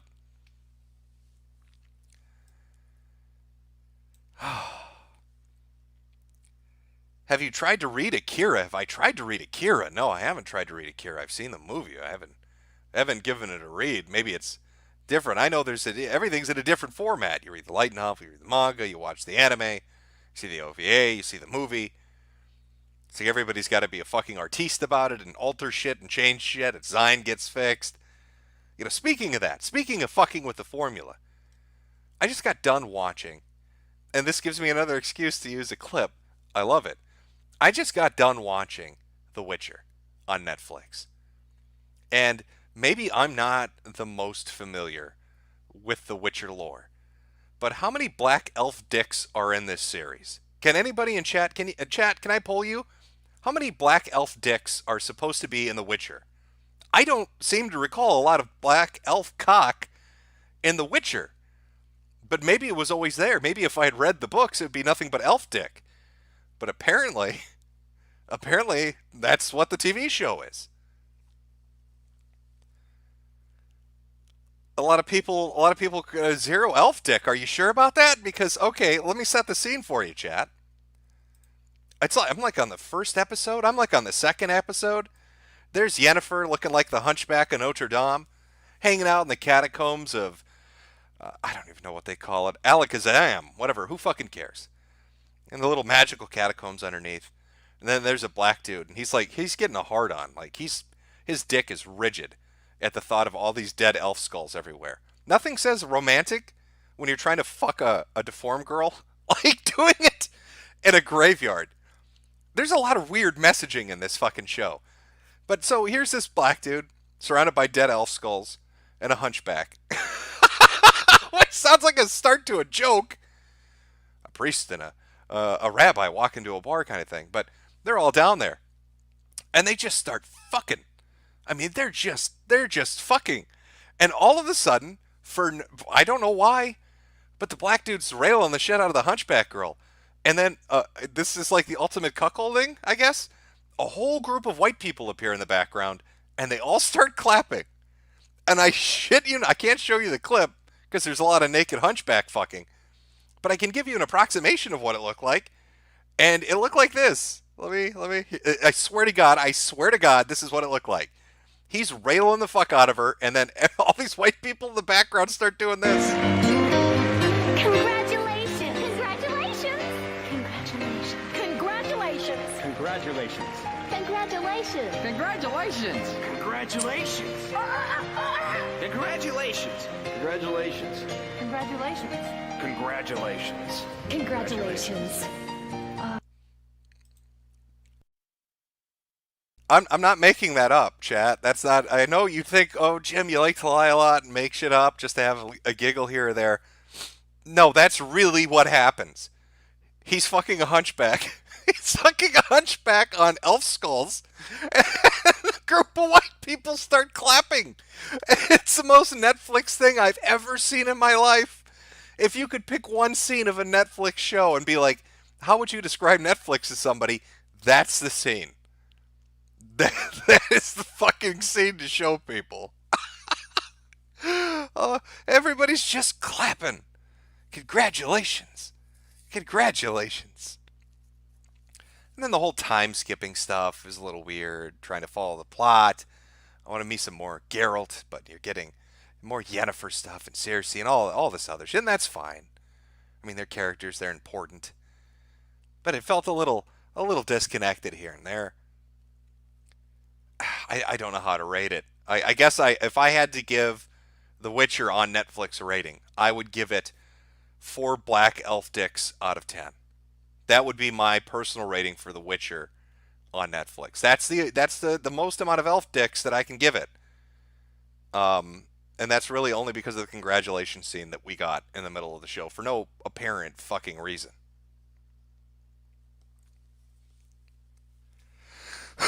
Somebody in chat, you can stream here again, Jimmo? Yeah, I can stream here again. I look up clips. Oh. There's a lot of weird sex stuff going on. I don't know if you've been paying attention to Twitter or not, chat, but apparently, I mean, it isn't a black elf dick that was getting sucked, but apparently, allegedly, Logan Paul's sucking cock. Now, I can't obviously show you the 19 to 20 second clip of Logan Paul getting his throat fucked that's currently up on Twitter right now. And, you know, I don't have the forensic capabilities of really being able to nail down that that's Logan Paul getting his throat drilled out by a big fat fucking white dick. But potentially it's him. Potentially it's Logan Paul sucking cock on Twitter at the moment. People saying he did. Shocking. Logan gay forever. Now, I took the hit for you.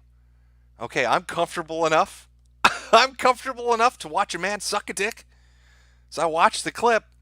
I don't know much about Logan Paul, so all I really saw was somebody getting throat fucked.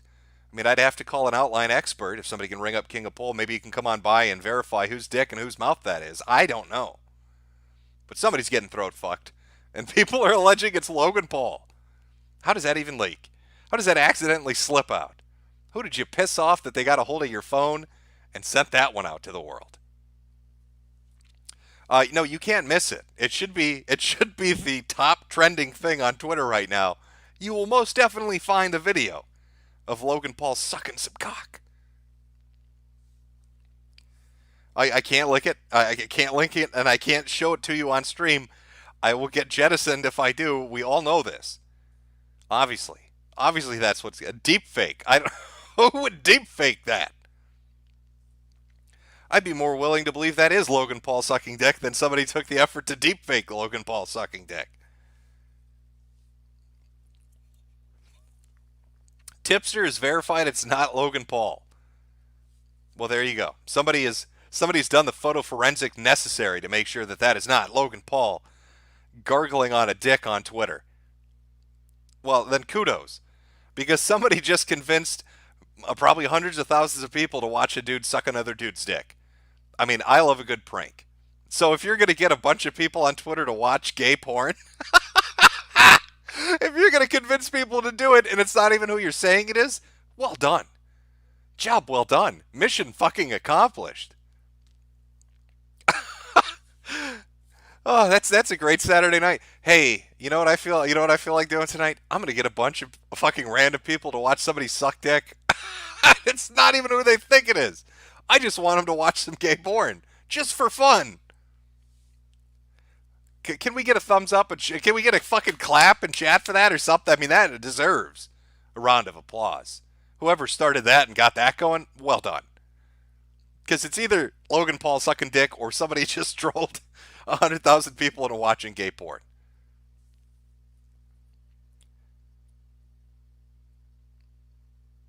I see a few hand claps. I see, yeah, there we go. Yeah, see, you can appreciate the art. You can appreciate the art, the effort that goes into it. You gotta put the work in. Do a little bit of it. Get it loved. There we are. Congratulations. Clap, clap, clap, clap, clap. Trying to recycle these backgrounds. I know I've been using the same ones for the stream for a while. I pulled this old goodie out from a Nintendo Direct. Don't get to use it very much, but it's very appropriate. I like the Labo armor. And people vroom-vrooming around with their Joy-Cons. Now, I'm not sure how many of you watched the VGAs, or why you'd watch them. They were awful. I don't think anybody really expected them not to be just godforsaken awful, but they are awful. And that's kind of it's just what it is. But Nintendo, out of everybody, did the funniest fucking thing at the VGAs. Because they'll play commercials, and they're always usually video game related commercials. So Sony puts up an advertisement, and I know somebody at Nintendo intentionally did this. I don't know how they did it. They knew when they were going to go up. They knew when their ad space was going to be. But it was a PlayStation commercial for the PS4, and it's throwing a big hype fucking PS4. Everybody wants a Sony PlayStation, yada yada yada. And then right after that ends, up comes a Nintendo commercial. The only thing it says is it's red background, solid red background, big white lettering. Nintendo Switch has games. What a cunt move! That's fantastic. Way to just piss in their face. After, 3, 4, 5 years of just saying all you've got's Bloodborne, and Nintendo releases a commercial basically saying that. Yeah, we have video games. Sony has nothing. The timing was perfect. It's probably the only entertainment that I got out of the VGAs.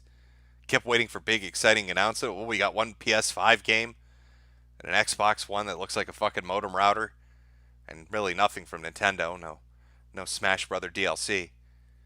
So we're stuck waiting till, I guess, E3 next year. But 2020 is going to be the year of the new video game consoles. If there's going to be a Switch Pro, it's going to come out next year. You got the new Xbox. I'm sorry, the Sexbox. And, of course, the PS5. And I don't even know. The last couple of generations have felt dead to me. I mean, there have been some decent titles here and there, but it just has felt dead. It feels like there's a dearth of content. I don't know how to explain it. If you ask me, what do you own for the Xbox One? What games do you have? I can't really even name one. Halo. What do you own for the PS4? Bloodborne. The only one that's really knocked it out of the park is the Switch. And that's because everybody first started porting all their shit, and then they started doing all these remasters, and then all the weird Japanese niche titles came out. So, I mean, it's weird to see Nintendo doing so well. What are they at, 45 million in their console sales? Climbing the charts, catching up? They're about to surpass Xbox One in sales. They've only been there 3 years. Xbox One's been around since what? 2013? That's fucking embarrassing. I don't think they'll catch up to PS4, but I damn well think they'll probably be the second best-selling console they have, which I think is the SNES at 65, 66 million? I don't know. Sorry, I know I'm a little scattershot this evening going over all these different things. We could talk about a few things. You know, I was thinking we could watch, well, sexual harassment seminars was on my mind, or job training videos, both of which are just fantastic. But I did see something on social media that gave me a little bit of a giggle, and I thought I would share it with you because I think you'll enjoy it. Now, I'm not sure who set this up, as in what possible fucking reason they'd have to set this up, but they did. Let me make sure I can get this on the screen properly. 1 second, chat. And just, you tell me if this is just the cringiest shit that's ever been produced on Earth. This is part of the TPUSA event. This is presented to you by somebody who refers to themselves as a meme lord. Meme lord Benny Johnson. And he brought him some hot dancers. I don't even know how to really fucking explain it, but let's take a look at Meme Lord. You know what, actually, let me zoom in a little bit on this. I really want you to get the full fucking picture of Mr. Meme Lord here. Okay, I think that'll do it. All right, here we go. All right, we're ready. You're ready for the memes, chat? Are you ready for meme lord Benny fucking Johnson? Just, who would put this together and why? Why would you do this? What would fucking compel you to ever make this? Just, it's weird to me, but here we go. Is that it? We're all ready.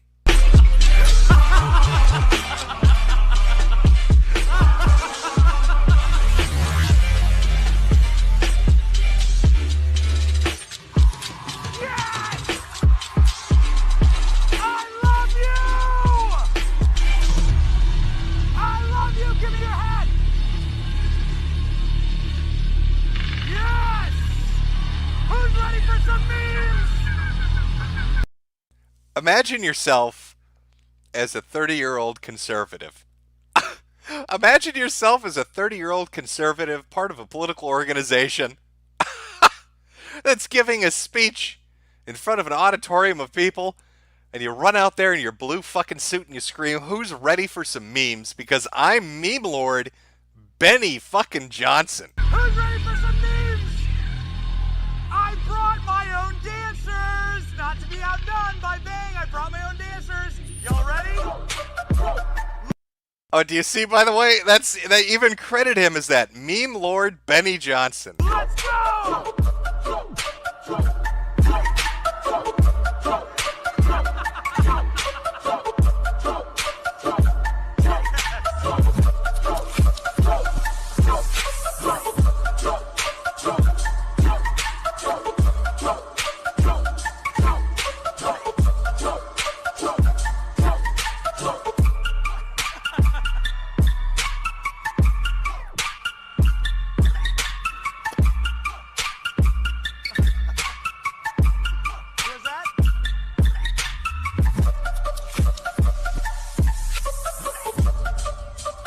Are you enjoying all the dancers he said he brought, by the way? Remember he said, I brought my own dancers? It's some poor fucker in a shark suit. Who wants a t-shirt?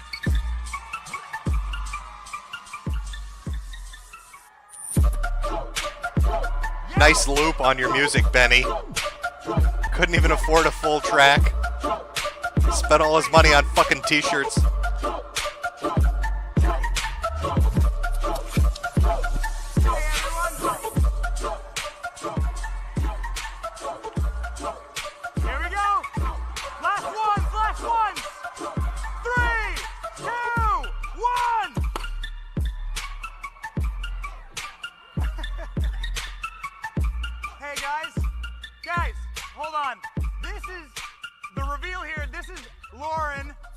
Who puts on this whole event. Now I want you to, okay, here's, chat, follow my logic on this. This is TPUSA, Charlie Kirk's little organization. Now TPUSA has been arguing that Nick Fuentes and the Groypers are evil, white, neo-nationalist, racist sons of bitches. And yet, here's the TPUSA event. And what do? They play on the stereotype. Let's dress the black chick up in something related to swimming, because we all know what they say about black people in swimming. I don't know if we should call him Meme Lord Benny Johnson or Mean Lord Benny Johnson. That's not very nice. That young lady doesn't look like she's going to last very long in a pool, Benny. Our dancers, our one dancer in a shark suit who never danced, as we shoot fucking t-shirts at you. Awful.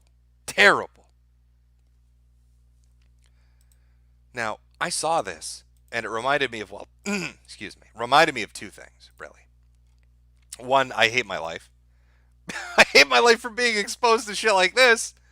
I know, I could show you BitConnect. We all know BitConnect. But I want to show you Qualcomm. Because I think a lot of you probably aren't familiar with what Qualcomm is. This was from 3 or 4 years ago. And it is just fucking awful. So I'll pull you, chat, after you watch this one. You tell me which is the worst presentation. TPUSA with Meme Lord Benny Johnson or Qualcomm and Born Mobile. Prepare yourselves for just catastrophic amounts of cringe. Make sure I get this. I want to get this centered just proper. I don't want you to miss even a little bit of this. There we go.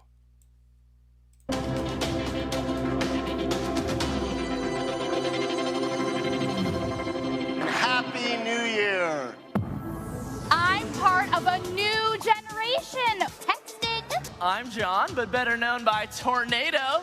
Tornado 92. I just pwned half the world from backstage, so eat it, Volcano Mom 53. Ooh! And I have a sweet job and a hot girlfriend, and by hot, I mean like fuego! Boom! My phone is my conference room. Heads up. Imagine funny cat videos meets Gangnam Style. Boom! Can you dig it? I can dig it. We're born mobile. We're born mobile. You gotta be mobile if you want to be a top dog. Or a tough-ass warrior. Or super popular. Or a CEO. Okay, the things I love about this are, one, I hate every actor that's up on this stage. Every single one of them deserves to be catapulted over a wall at some point in their life. Fuego! Okay, there, Tornado 92. And what was that, Cats and Gangnam Style? And then the little girl texting? But my favorite part of this entire shit show of the Qualcomm presentation is this. Is nobody clapped. That room went dead fucking silent. Look at the smile on his face. This dude, this dude thought he was like, the kids are gonna love this. Oh, those fucking Zoomers are gonna love this. I'm gonna be the cool hip CEO. Everybody's gonna love me. And it gets to him, and nothing, not even a mercy clap for this motherfucker. I'll back it up just a little bit. We're born mobile. We're born mobile. You gotta be mobile if you want to be a top dog. Or a tough-ass warrior. Or super popular. Or a CEO. They turn the light off on him. It's just, or a CEO. And then the light just goes dead. Nobody claps, and they actually shut the lights off. It's so embarrassing, the guy working on the lighting rig at this fucking event. It was the only one that took mercy on him to get him off a fucking camera. This is almost as bad as, oh my God, who was the guy? Was it Michael Bay? It was some director, did some promotional thing for Samsung, and it was just the most god-awful. He got so nervous, he literally just walked off stage. He couldn't take it. He just walks off stage, like, fuck it, I can't do it. The anxiety is killing me. He had a massive panic attack, and he just leaves stage. In fact, let me see if I can find it. I'm almost certain it's Michael Bay, but I could be wrong.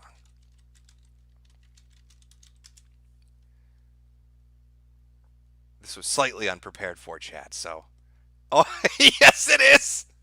Oh, beautiful. Oh, would you like to watch this, chat? I don't know. This is from CES from 5 years ago. If you've ever watched a grown man have a fucking deadly panic attack in front of a live, he was paid millions of dollars to do this, and he literally looks like he shit himself, and he just runs off stage. It's the best shit ever. Here we go. Michael Bay teleprompter. Don't take our word for it. Who better to talk about Sorry about the audio quality on this clip. It's shit. action than a Hollywood transformer?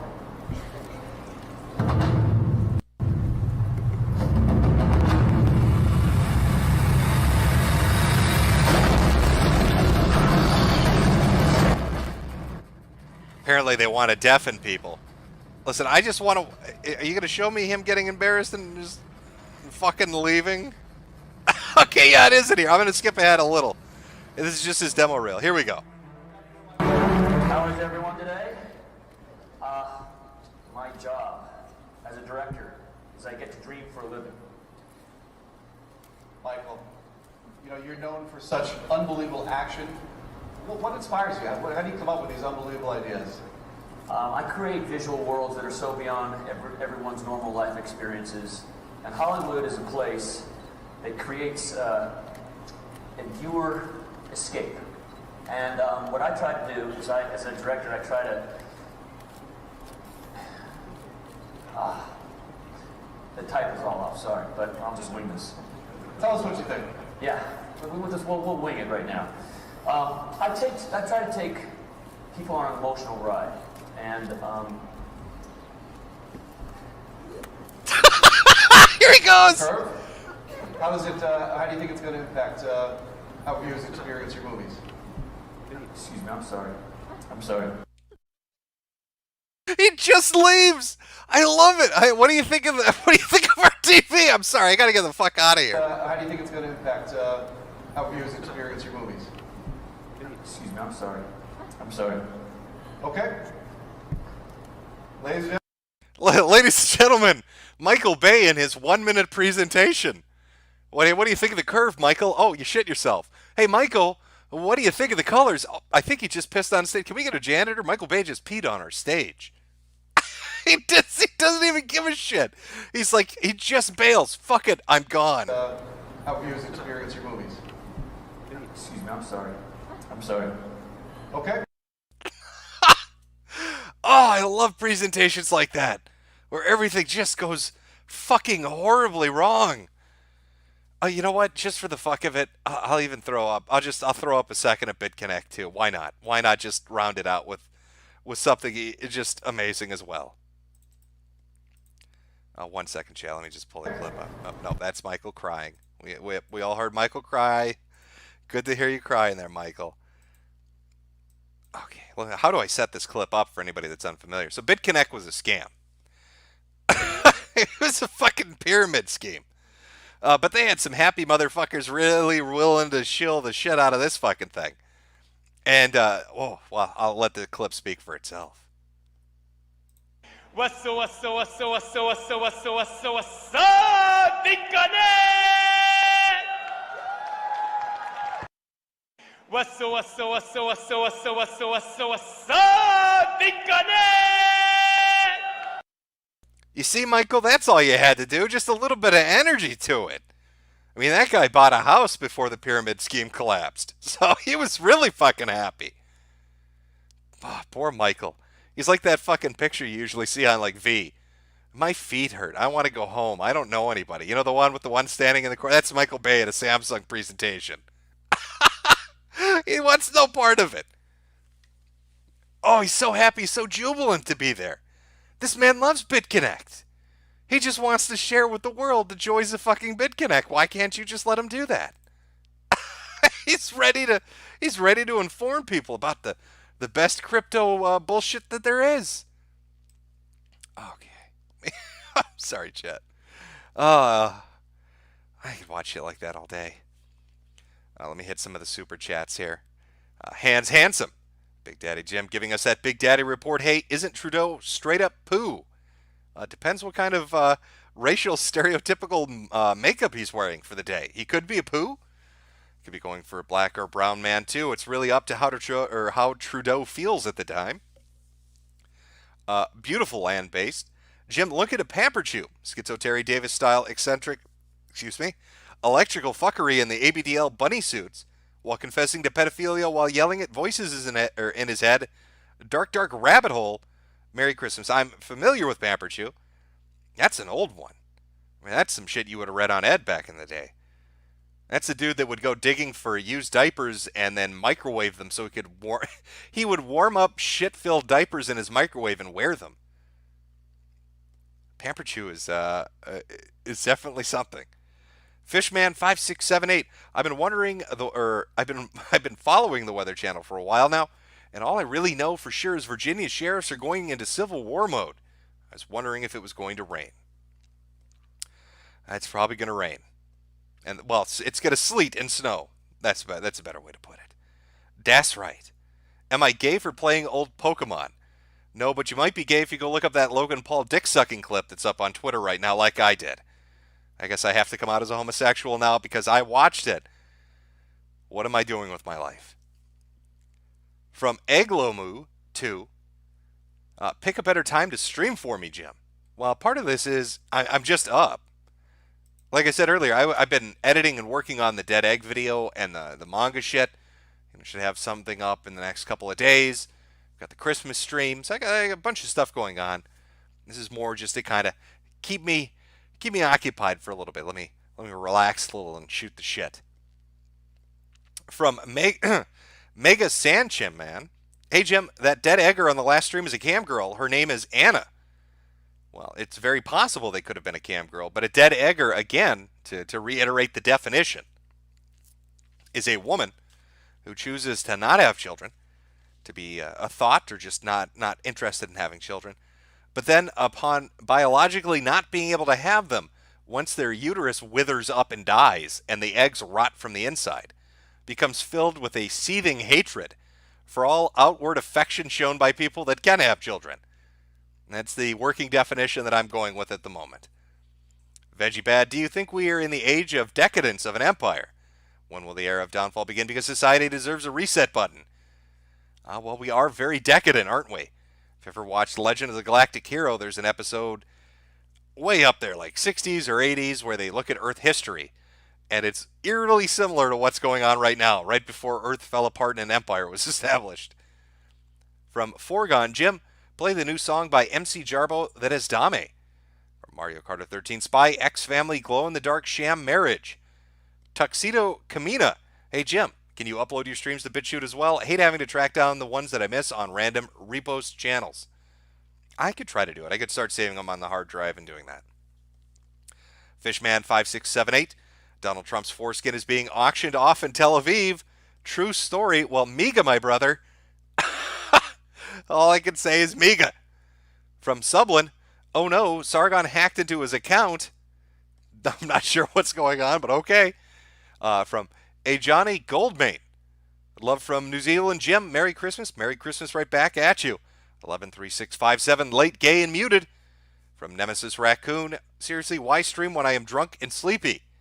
Because then you can listen to my dulcet tones as you fall asleep and have very bizarre dreams.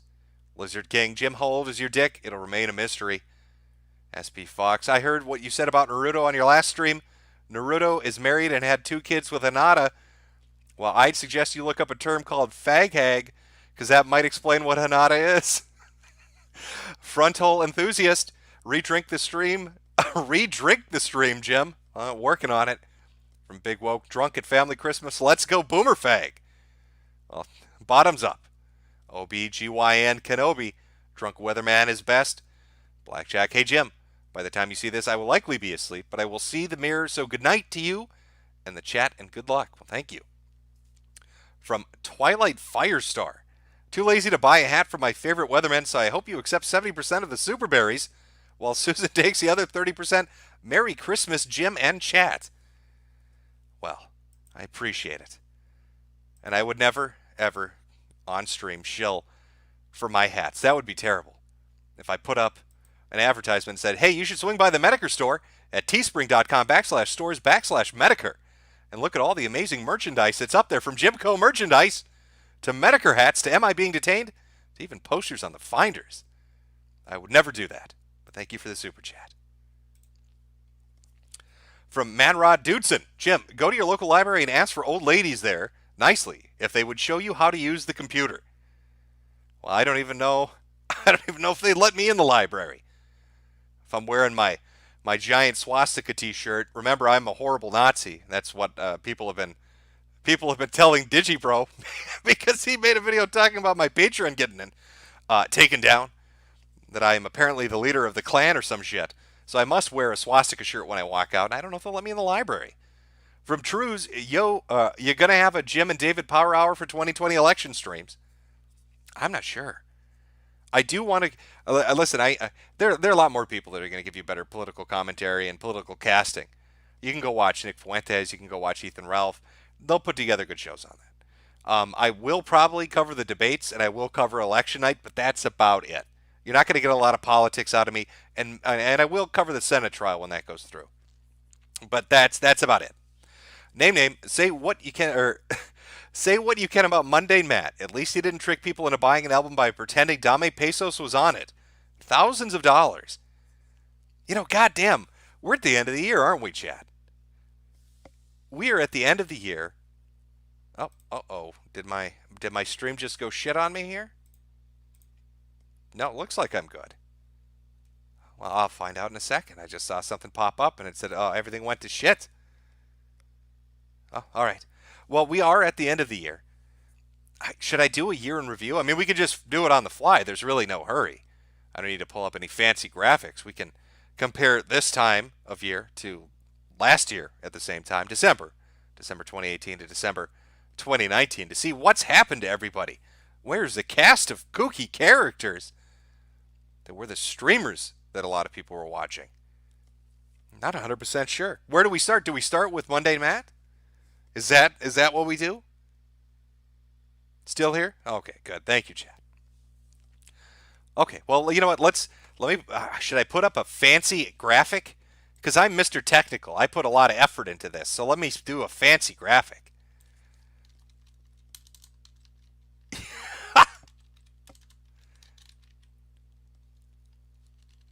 Okay, wow.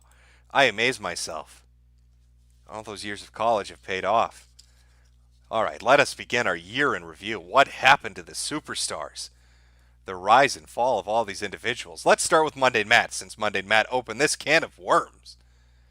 Well, ever since Matt's fall from grace of being stupid enough to admit to flagging people live on a YouTube stream. Remarkable, really, that he did. I mean, you could say it was brave, but I just think it was stupid. I don't know what he was thinking. And of course, you can't forget that after that point, his channel went to shit. I mean, it was downhill. Subscribers dropped drastically. View count dropped drastically.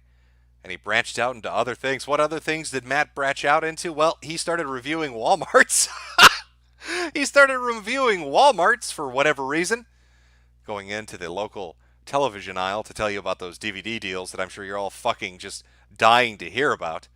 Talking about his favorite, I don't, what does Matt do? Chat, actually, I'm fucking confused. What does Matt do? I don't know what he does. All I know is his career is dead. He still gets shit on all his videos. He still gets a ton of negative votes, whatever, down votes on his videos that he puts up. That was really the death knell. I don't know if he'll ever recover from that. And that was Matt's year in review. It's been a shit year to be Matt. It's been nothing but loss after loss after loss for Matt. Let's talk about Andy Worski. Andy Worski was going to do the streamer life thing, like a streamer house with Ralph. He had a trip to Nashville. He was going to fight. Donga. Things were on the up for Andy, and then one tragic night, his little boyfriend pulled a gun on somebody, and everything just went to shit. Now, he'd had his ups and downs until then, but that point was really, I think, the mark of the aim incident really hurt him. Now, I hear he's back now and doing streams. In fact, I hear he had a stream revealing that Donga had AIDS or something. So I don't know. Maybe he'll be back on the up. Maybe 2020 is the year of the Phoenix again. Who knows? All I know is 2019 was a rough year for Matt, and 2019 was a rough year for Andy. Then we've got Ethan Ralph of the Ralph Retort. Had some difficulties there. In the sauce a little too hard for a little while there. But Ralph really recovered. And he really recovered on his own, didn't he? I mean, every time I see a tweet about Ralph now, he's got 2 or 3 people lined up to have a big debate. He's bringing in names onto his D-Live channel. Things are looking pretty fucking good for Ralph. He really did a turnaround. He had a little bit of a dip there and then bounced right back from it. Now, what about Donga? Our favorite caveman. Superberry chief in charge of the Iron Buffalo tribe. What about Donga? Donga, the I live in a trailer park and have HIV Donga. What about our little donkster? Well, from what I understand, he accidentally let people see the subscriber count on his channel, and there are like 22 people subscribed, 18 of which are wrenched. They're moderators in his fucking chat. Things have not gone well for the donger. I think, is he wrestling? He might be doing fake wrestling still, but not real fights. Still very, very upset. Doesn't want to admit to people that he bitched out of that fight, looking for excuses, looking for lifelines to hold on to so he doesn't have to admit that he pussied out. Now, who am I forgetting? Kraut. Now, Kraut had a fucking spate of bad luck. Just a spate of bad luck for about 2 or 3 years, but from what I hear, he's recovering now. He's sticking to doing historical videos. think his channel's gaining subs back, but he's still threatening to seek revenge on people on Twitter. Still very mad about that. But it looks like his channel's recovering. Wow, how mad does that have to make Matt? Kraut and T's YouTube channel is on the up, and Matt's channel is still in the gutter. Kraut and T, who ran the big gate Discord ops against half the internet, is finally recovering, and yet Matt, the Boulder King, is still down in the toilet. It's a very interesting year. It's a very interesting last year of things that are going on. Yeah, I think he lost, or I think he regained, I should say, all the subs that he lost initially. I think Kraut's at like 130, 140. He bounced back. Harsh but true. Oh, you want me to talk about CRP? I don't know what CRP's been up to. I know after the get-together, CRP had like a slap fight with Ralph, and then he had a slap fight with fucking everybody. Really. I'm not sure. I mean, he had his own niche, the incel stuff, the single guy stuff, the fuck women shit. Like he was doing well on that. But I haven't really paid attention, so I don't actually have an up or down for CRP for you guys. I'm sorry. Ross, I don't know what happened to Ross. Sargon, you want a Sargon year in review? Well, it's exactly what I said would happen. Can I just take a minute to brag a little bit? Because I'm going to. What happened with Sargon? First he comes to me with this liberalist bullshit, and I told him it was retarded. What happened to that? Oh, it's not around anymore. And then he said he was going to run for office in UKIP, and I told him they're going to use every dumb thing you've ever said, and they're going to bury you. And I remember a lot of his fans telling me, you don't get it, Jim. Sargon's going to be the fucking king of England by the end of the year. And he literally single-handedly destroyed a party. Oh, you can push it off on Nigel Farage. No. Every time UKIP got brought up, it was the rape tweet guy. It was like the N-word guy from South Park. That's what it became. Everybody recognized him for that. Just disastrous. They got beat by I don't think they hold any elected position. Does UKIP have any seats anymore? Like, what happened to them? They've completely disappeared. But I'd just like to say, I called it. I warned you. I warned you. I warned you, bro. You should have listened. I tried to save you. Don't call it a grave. It's a future you chose. Why would you run? What would compel you to think they're not going to dig that shit up? The press hates people. That was an easy story for those motherfuckers. And then he tripled down on it. I say, I'm going to pull a Trump, but Trump actually said he was sorry about this locker room talk shit. I don't know. That's as far as like his channel, his metrics. I don't really know what's going on with that because I don't watch his stuff, so I couldn't really tell you. I mean, there were some people that were unaffected. Takula ran for UKIP, but he wasn't out there doing retarded shit, so nobody gave a shit. Nobody made fun of him. Willie Sargon just had to put himself in front of a camera and just say something stupid. I mean, there were 3 days in a row where they kept harping on him about the rape tweet thing, and then the first thing he said was, my wife was raped, and then he said he was raped. And I don't know if he meant that, like if he was trying to fuck with them, or if there's like a rape gang out where he lives. It was the weirdest campaign I've ever seen, is really all I can tell you. All part of the 20-year plan, all part of the 20-year plan. As for myself, I should do myself, shouldn't I? As for myself, I'm still a goofy, lazy weeaboo that ran away from Lemonland. Got my ass kicked off Patreon because they didn't like seeing how the sausage was made. Had to have a weather forecast war with Susan, which I was victorious in. I'm very grateful that the weather won out on that. And that, I guess, that's where you are. I'm going forward doing the normal stuff on BitChute, and then I'm just going to do anime manga stuff over on YouTube. Because you can't put anything spicy up here anymore. With all the Copa stuff and all the TOS stuff, I may as well just talk about something I like. And I like manga and anime. So that's where Jimmy's going. And if I left out anybody else, I don't know what to tell you. I'm just trying to hit the bullet points of stuff. I mean, a lot of people bounced back, but really it's just Mundane Matt that didn't. Everybody's bouncing back. I'm sorry, everybody's bouncing back except Mundane Matt and Donga. Those are the two that just are there living in the gutter. Maybe 2020 is their time to shine. I don't fucking know. But right now, that isn't. Oh, Pro Jared, yeah, he dropped a bunch of information that just eviscerated the two people that made the most damning claims against him. I mean, what was it? One saying, "Oh, he hit on me when I was underage," but then he was able to prove that that person like had a literal head injury at the time, and had written that they couldn't remember things properly, and it was like a fucking gift from heaven.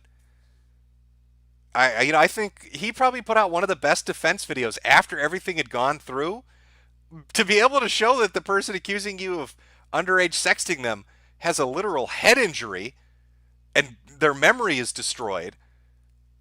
It's you got some good evidence going on there.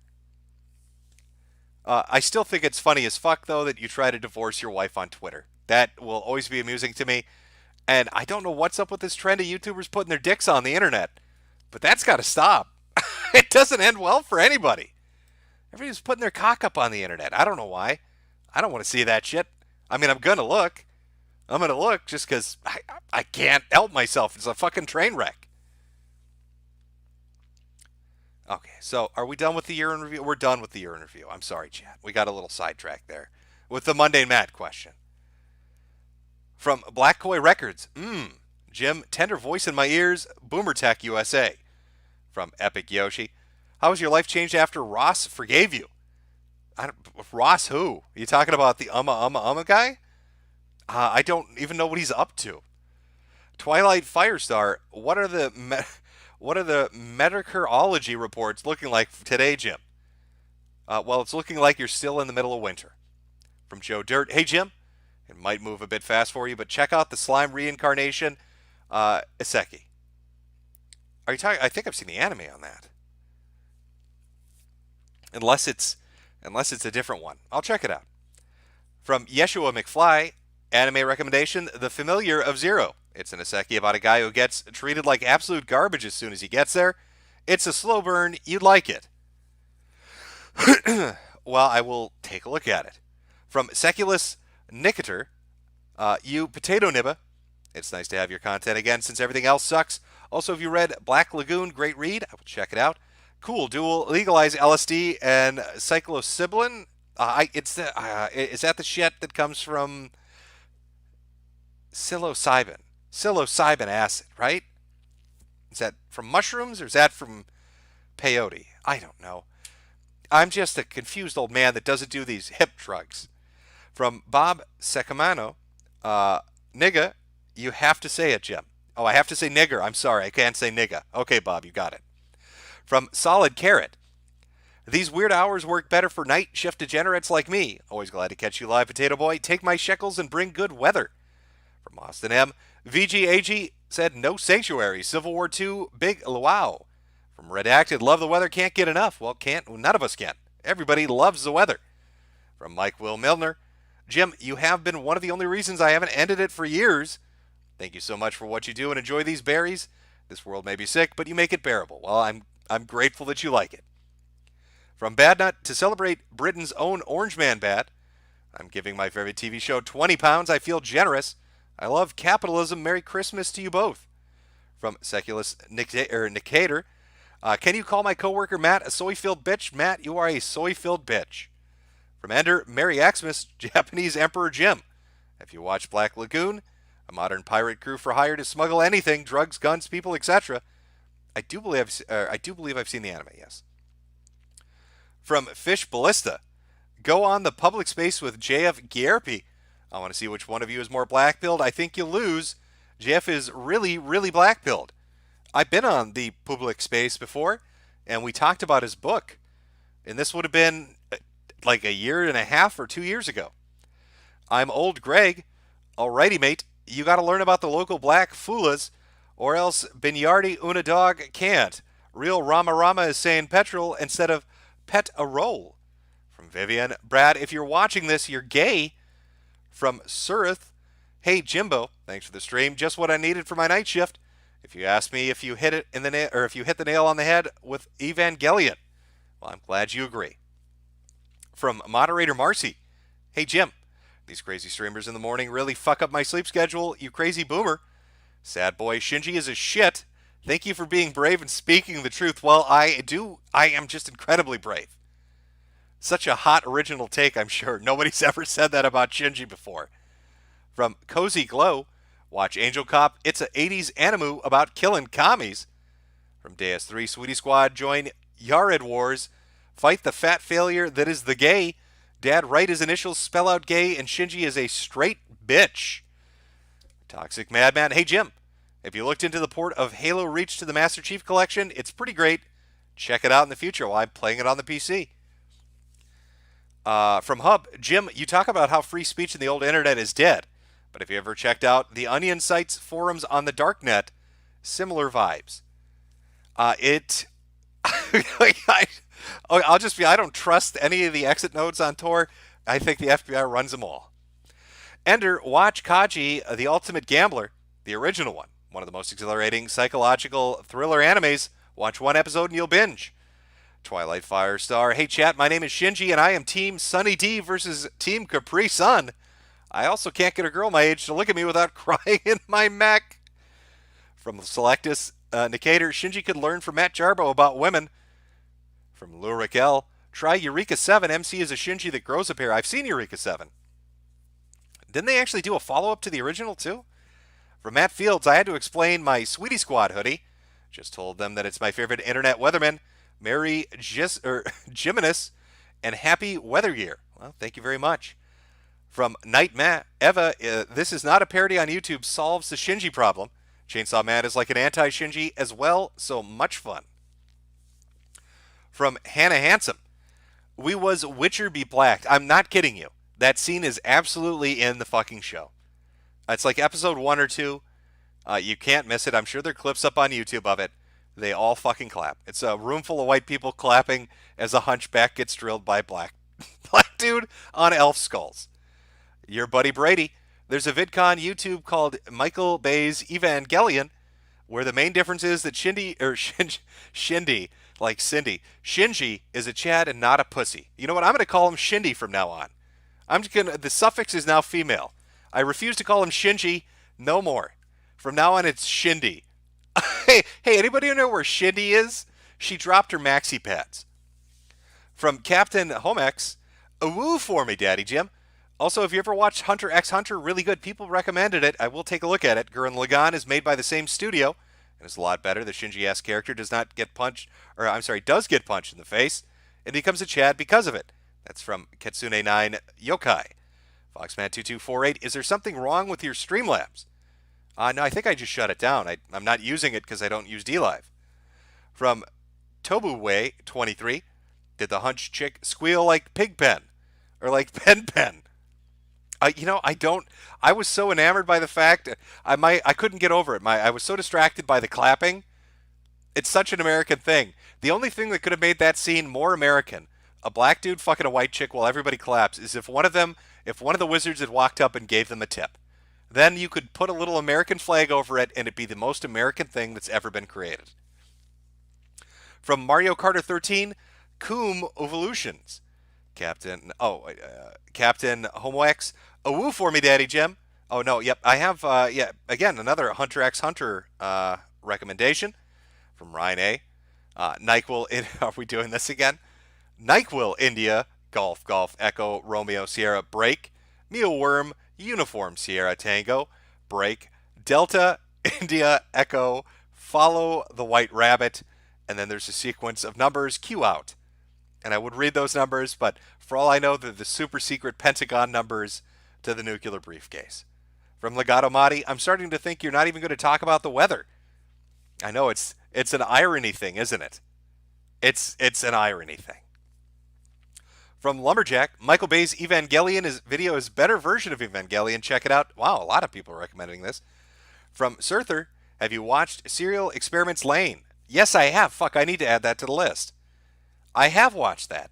That's another one of those. For some reason, Cartoon Network and Adult Swim, and I'm fairly certain that's where it was from, or maybe even the Sci-Fi Channel, and I also believe Tech TV for a while. Those are the three channels that had anime blocks that would run from like 11 o'clock to like 2 in the morning. And you could find some pretty decent shit mixed in there. There was some bad stuff, but there was some pretty good stuff too. From Zemeckis Lebowski, evening, Jim. Have a good Christmas. Thank you. From Jack, like the No More Heroes 3 trailer, are you a goddamn superhero? I'm so fucking hyped for that game. I love No More Heroes. I would love if they ported 1 and 2 to the Switch. And I'd also like if, is it Sega that owns it, would port Mad World to the Switch. Because you can use the fucking Joy-Cons just like you could the Wii Remote and the Nunchuck. There's no reason not to. I mean, imagine Mad World at, 1080p. Well, obviously, if you emulate on a computer, you can do it. But it just cleaned up, had the great fucking soundtrack to it. Be awesome. Be great. That would make Jimmy very happy. From S. Cybertaz, Donga said, have him to suck trout for a channel to stream on. At least him and Tramp Vanny can split. Let me try this again. Donga said, him have to suck trout for channel to stream on. At least him, Tramp Vanny, can take split of that sauerkraut sprout. From Zude off the cuff, did you get paid that $3K for the Finder stream? Well, I got demonetized, and they gave me the reason for the demonetization was reusing content, which, spoiler alert, didn't have any content on the channel for 3 months. I mean, all the videos were gone. And then YouTube was like, oh no, we meant you didn't have content. That's why you're out of the partner program. But they put me back in. That's why you see all the little super chats. So I see all the little super chats and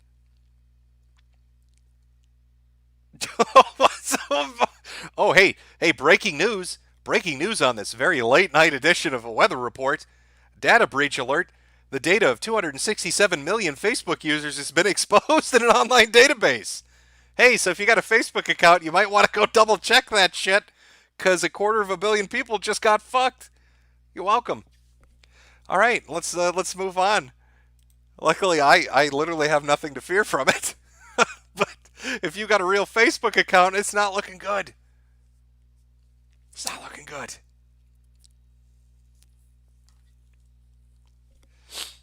I'm sorry, that's just the alert that popped up. So a lot of people's grandparents are going to be very upset when this comes down on them. Okay, where did I leave off? Delta 3 Actual. Disney got a bunch of kids to see a lesbian kiss today, and Trump gave free advertising to Star Wars during his Turning Point USA speech. Suspicious. From the Real Saint, Jim, love your content. I got drunk off vodka in your honor. Well, thank you. Hopefully it was Kharkov, because that's the best kind. The Sniper 64. If you ever played Helldivers, really good PS4 PC game. It's not ringing a bell, but I might have. I'd have to look into it. I've played a lot of shit at this point. From Jeb Bush, even this is too cringe for me. Don't clap. From Zach Funk, literal mud shark. The Mind Corporation. Terry A. Davis was on, Terry A. Davis Day was on December 15th. What did you do to celebrate it? You glow in the dark. Well, I painted a picture of an elephant. Why wouldn't I do that to honor Terry? From Joey Jojo, Nintendo is killing it in the console generation after the Wii U failed. I am glad. I wish we get Wonderful 101 and Beautiful Joe for the Switch. From Alan James, looking forward to the David Stay chat, as am I. The Mind Corporation, I read that one. Oh no, I'm bored. Apparently, Mind Corporation wants to start a race war and wants to talk about Bakugan. It's an interesting mix of two different ideas. Collective consciousness controlled, Qualcomm, Soul, Benny Johnson, soulless. From Drew Thompson, TPUSA making black people dance for their monetary benefit to prove they aren't racist. Did you see the video of Ben fleeing Nick? Yes, I have. I believe Nick was out. I can't remember what he was doing. He was out in the street because they wouldn't let him in the fucking building. And then Ben comes walking across the street and hides behind his wife, is what it looked like to me. But, who am I to say? Who am I to say? And now I'm sure they're probably going after Nick for daring to talk daring to talk to Shapiro in the street publicly. Just awful. Okay, I lost my fucking spot here. So 1 second. Where did it go? Okay. From Magnum D-Pad, Fox News just published a pro-Nick article surrounding the Shapiro confrontation. Tides are a-changin', Jimbo. We're all going to overdose on white pills. The Mind Corporation Florida #1, representing Jacksonville, Southside, and Arlington, and Orlando, Oviedo, and Siermont. From Stratos Radio Blues, Michael Bay brags about creating other worlds, but does not have the creativity to finish a sentence that isn't teleprompted. Yeah, he ran like a motherfucker, didn't he? From Mr. Lark, from Mr. Lark, Jim, what the lark is going on? Well, we just got done watching some of the best presentation clips we could. Moderator Marcy, now that you are gay from the Logan Paul video, will you ever show up on a Discord server? I'm not that gay. If I show up on a Discord server, I'm going to start wearing a dress, won't I? From Imperial, Judesman138, finally got a job, finally got a paycheck, finally giving back for the hours of content. P.S. I've been trying to send this for a while, but YouTube hid your streams from me. Oh, well, that's because I've been doing it at weird times. I got a big one from Foxman2248. Merry Christmas, Jim, and a Merry Christmas to you, too. From Richard Murphy, I don't like black people. Apparently Richard's very, very open about that. And I see you sent that as, are those British pounds? I hope you're hiding right now because I'm sure the police, the bobbies, are after you as we speak. They're tracking your location for daring to say that publicly. From Lumberjack, corporatists don't know how to connect without focus groups. Corporate culture is a wet blanket on creativity rather than buy innovative companies. XEA.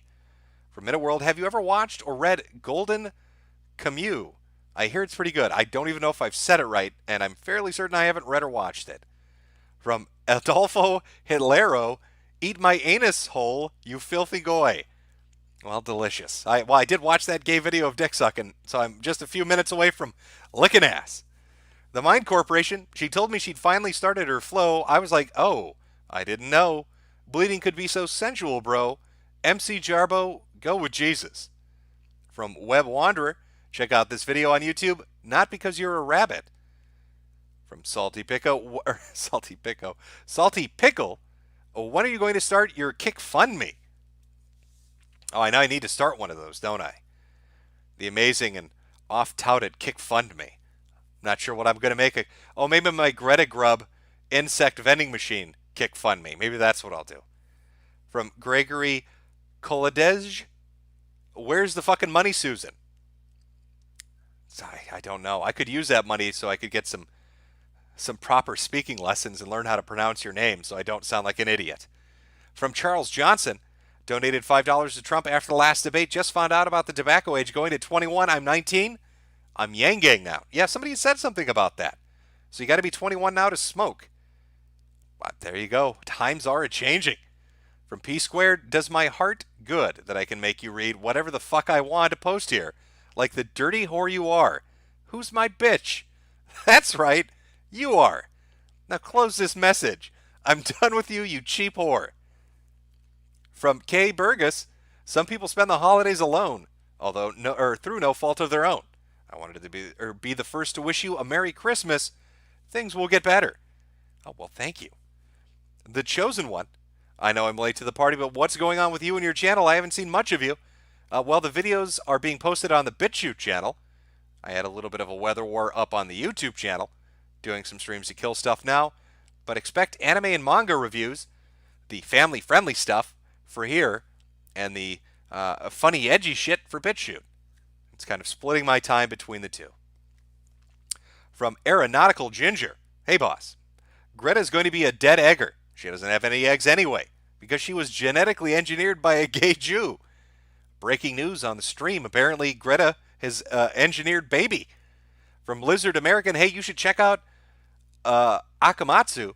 It's about a guy that can copy himself, and he kills himself on powerful, corrupt people. From Isaiah, they will rise not like a phoenix, but like water in a clogged toilet bowl. From Lurik L, Sargon went on EFAP and killed the stream in 20 minutes. Just brilliant. From Teresa H, I'm a dead egger and don't hate personal displays of affection. Please don't lump us all in together. Then you're not a dead egger. I want to be really specific about this, okay? This is about somebody that didn't want kids, a woman that didn't want kids when she was fertile. But once she reached the point of not being fertile anymore, because she regrets the decision, hates people that either have children, hates children themselves, or hates people that are publicly affectionate with each other. Just because you can't have kids or you don't want them doesn't make you a dead egger. You need that seething, bitter fucking hatred to be a true dead egger. I know I've got to really nail that definition down in the video. I will make it crystal clear. From Foregone. Jim, what about DSP, Wings, and Boogie? I'll give you a quick one. You want a year in review for those three? All right, let's throw it back up on stream. Hold on 1 second.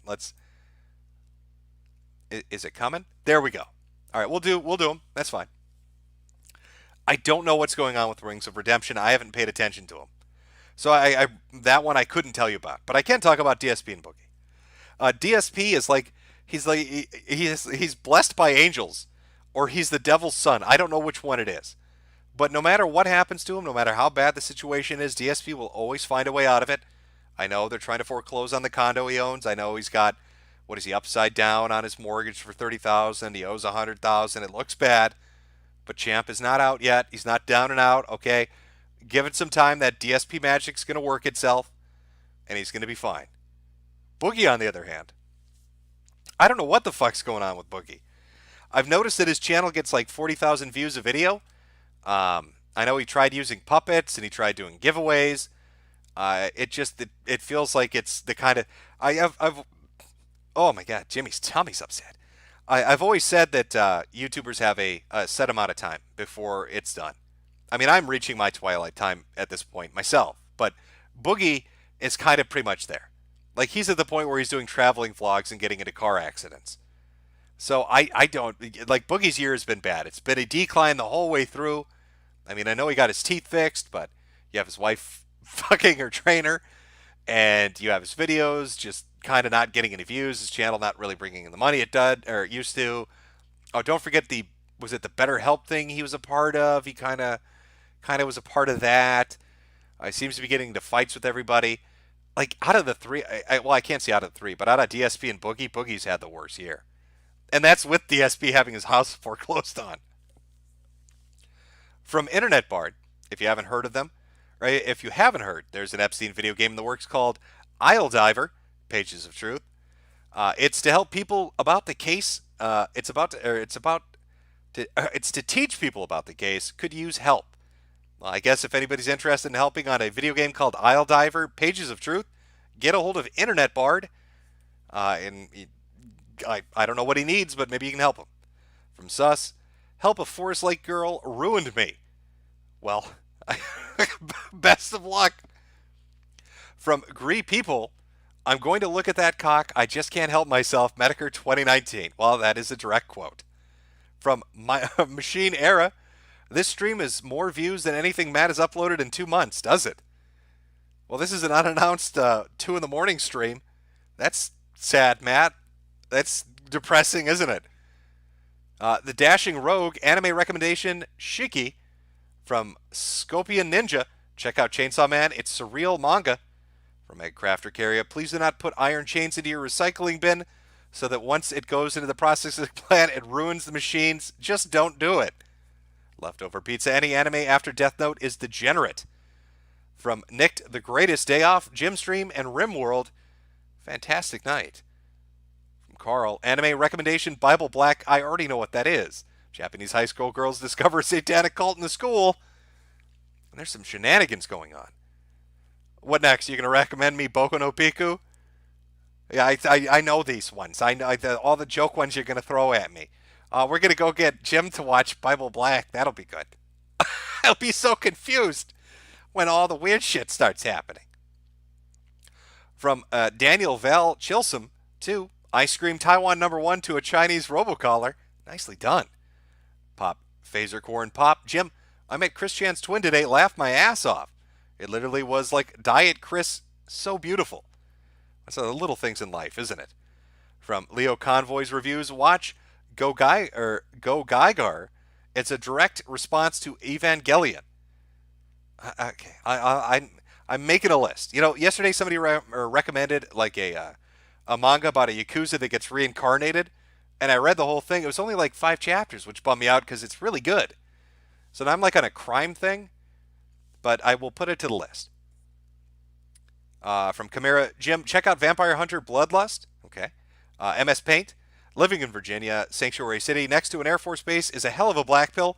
At least they'll be at ground zero. Merry Christmas, Jim Jade and the Sweetie Squad. From Not to Zeech, I wish more manga anime didn't start with a good concept, then devolve into bullshit or generic nonsense, like having a nice meal set out, getting excited, and then the chef shits on your plate. I can give you the perfect example of that. Let me make sure I get the fucking name right. I'll tell you one that really pissed me off.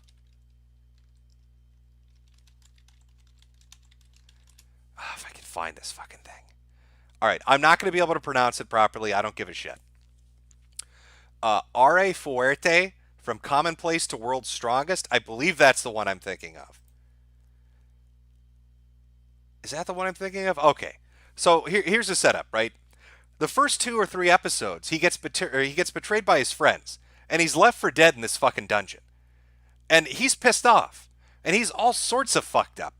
He's torn apart, he's completely fucked up. And he's got to eat the fucking monsters. He's got to drink dirty, nasty mana water and eat the monsters to get their abilities. And the whole time it's him just being fucking pissed off, crawling like a bitch through the dirt. And I like that. I thought, okay, this is a good start. This is going to be him crawling out of this dungeon and murdering every one of these motherfuckers that did this to him. And then he comes across, and then it starts to take the turn, the turn where, you're like, oh shit, maybe this is going to not be as great as you thought. And he runs into the lolly vampire princess, but she's not 10 years old.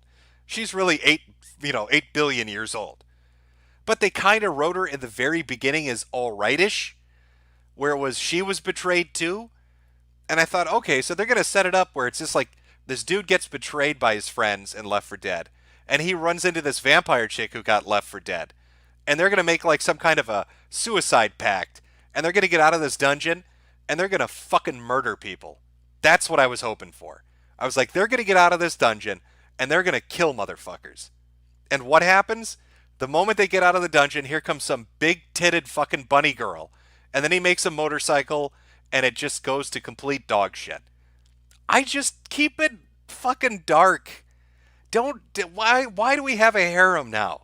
Why couldn't he just be a guy that got his arm ripped off and everybody fucked with him and now he's got some people he needs to kill? I'm sorry, I've gone on about this at length, but to me that really annoyed me.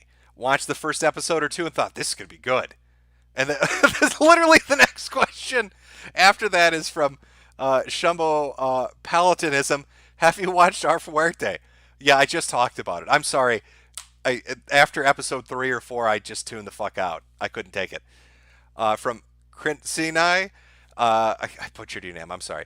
Anime voice from a distant star, in short, is about a girl who waits for a friend to text her back when she goes light years away and it takes longer to reply, like 5 to 10 years, etc. Super bleak, good times. Isn't there a sci-fi novel like that? It's a sci-fi novel about humans fighting aliens. And they have to send out like generation ships or people are put in like cryostasis, but they can't go at light speed. So it takes like 1,000 years for troops to show up to fight on foreign soil. And I think they do this like 10 or 20 times. And then in the end, humanity has advanced so much they can catch up to the last ship they sent and they bring them back. And like everybody's a gay robot. Like everybody's a gay robot and nobody fits in because these are all like manly men from the 20th century. But now humanity's like a super advanced race of gay robots. And they're like, can you please put us back in the cryo ship? What the fuck happened while we were gone? From Captain Astacular, Jim, check out Desert Punk. It's only 24 episodes and is a fun story from what I remember. Merry Christmas, Weatherman. Thanks for the streams. Is it, people are saying the Forever War. That might be what it is. Did everybody turn out gay robots? If they did, that's what it was.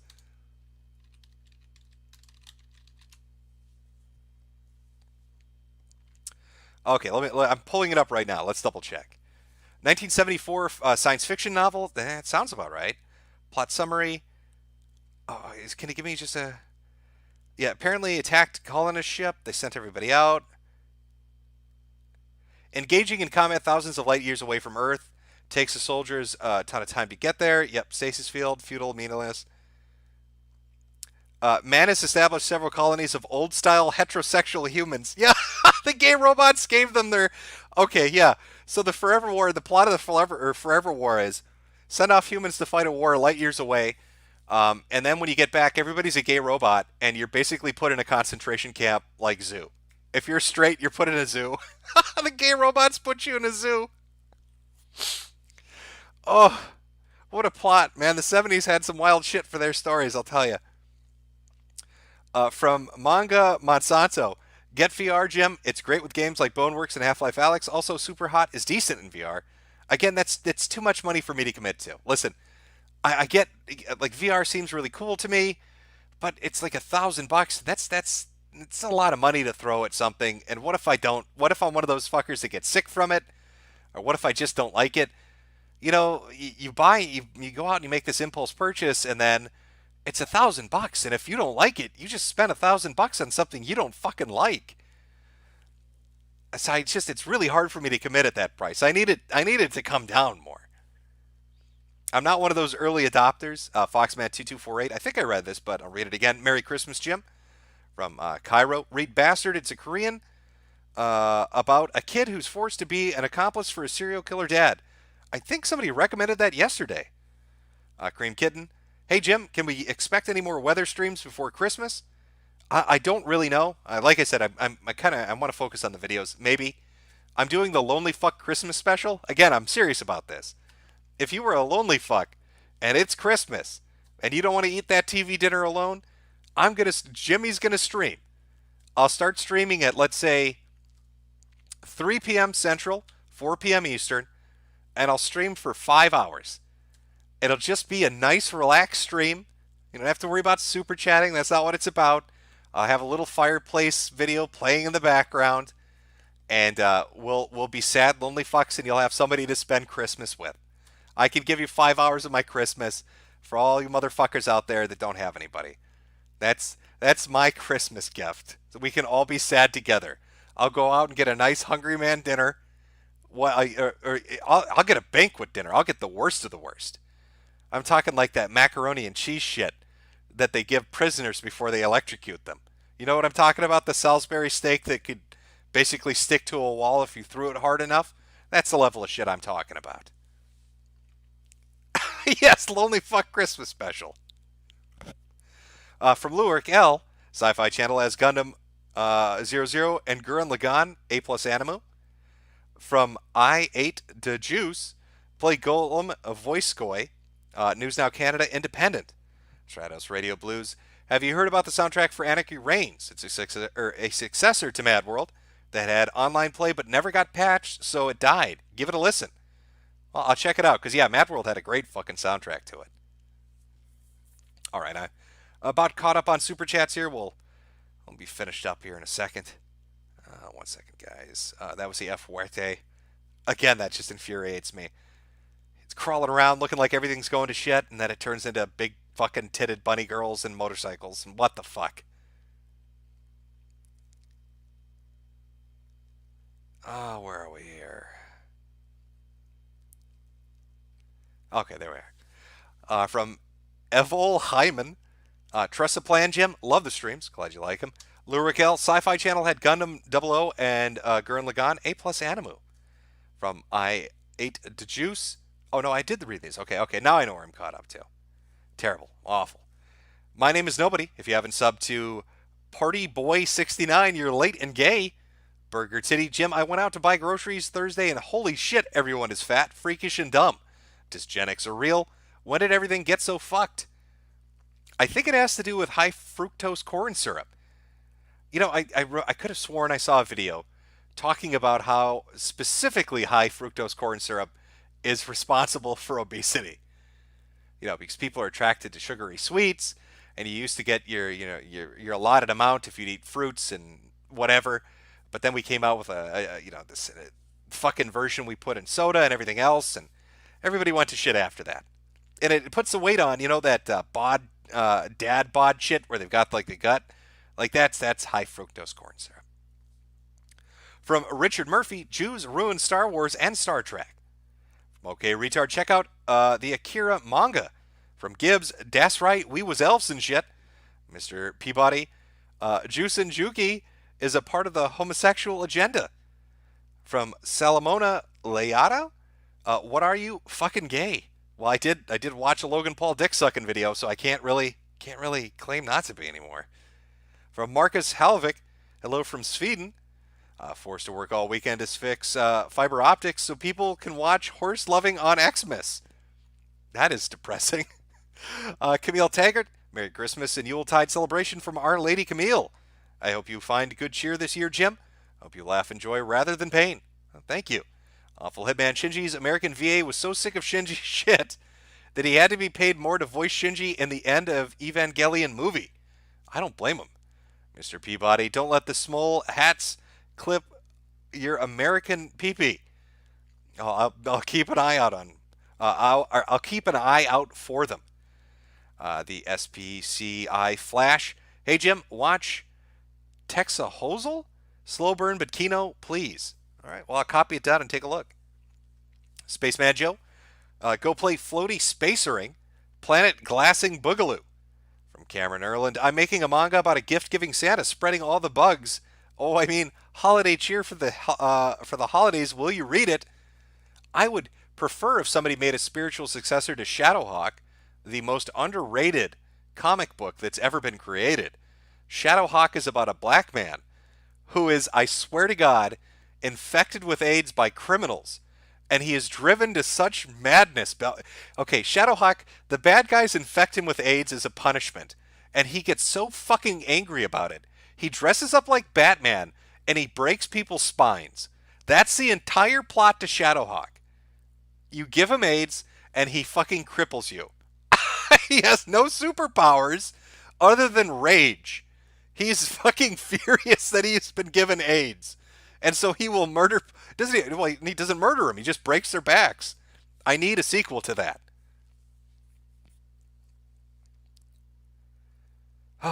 Lurik L, if you're an Adult Swim anime fig, have you seen Shin-Chan? Yes, I have.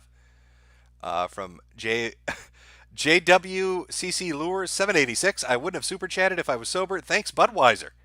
From Chris P. Bacon, read Overlord Jimbo. Don't watch the CGI. It's bad.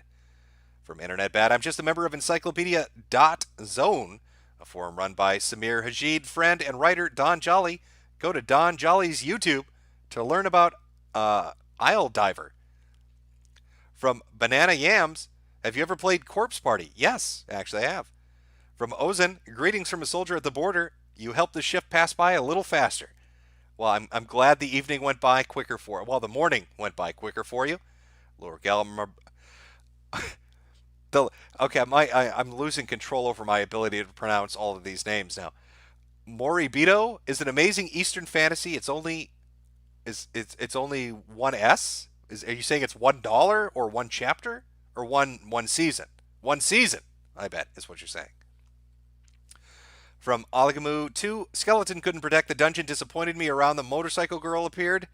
Yeah, again, that's what I mean. Sometimes it gets... Actually, I don't remember a fucking motorcycle girl. I'm going to have to go reread. What chapter is that in? Kaio Meadow, you got to read Redo of Healer. It's about a healer who was drugged up. I have read that. Enslaved by Heroes. Yeah, okay. So if I remember this, Redo of Healer, the princess is a bitch, and he is... Okay, so he's a healer. The princess is a bitch. They literally get him hooked on, like, crack, and they drug him up and, like, treat him like a pig, and make him heal them all the time. And then, like, when they're fighting the big bad evil, doesn't he, like, use a super heal or some shit and set himself back in time? And after that point, he's like, I'm just gonna fucking ruin people? Is that what I'm thinking of? Because if it is, it was great. Crackbot, Jim, watch the anime Another, about kids in a class that keep dying until they discover the ghost among them. Now that actually sounds kind of good. That sounds like it would be like a Korean or a Japanese movie as well. That sounds like the plot of a Korean movie I'm almost certain I've seen. From Dark Chaos Renamon, yes, that lolly vampire killed it for me. It went from berserk level expectations with Junji Ito influences into a brick of shit.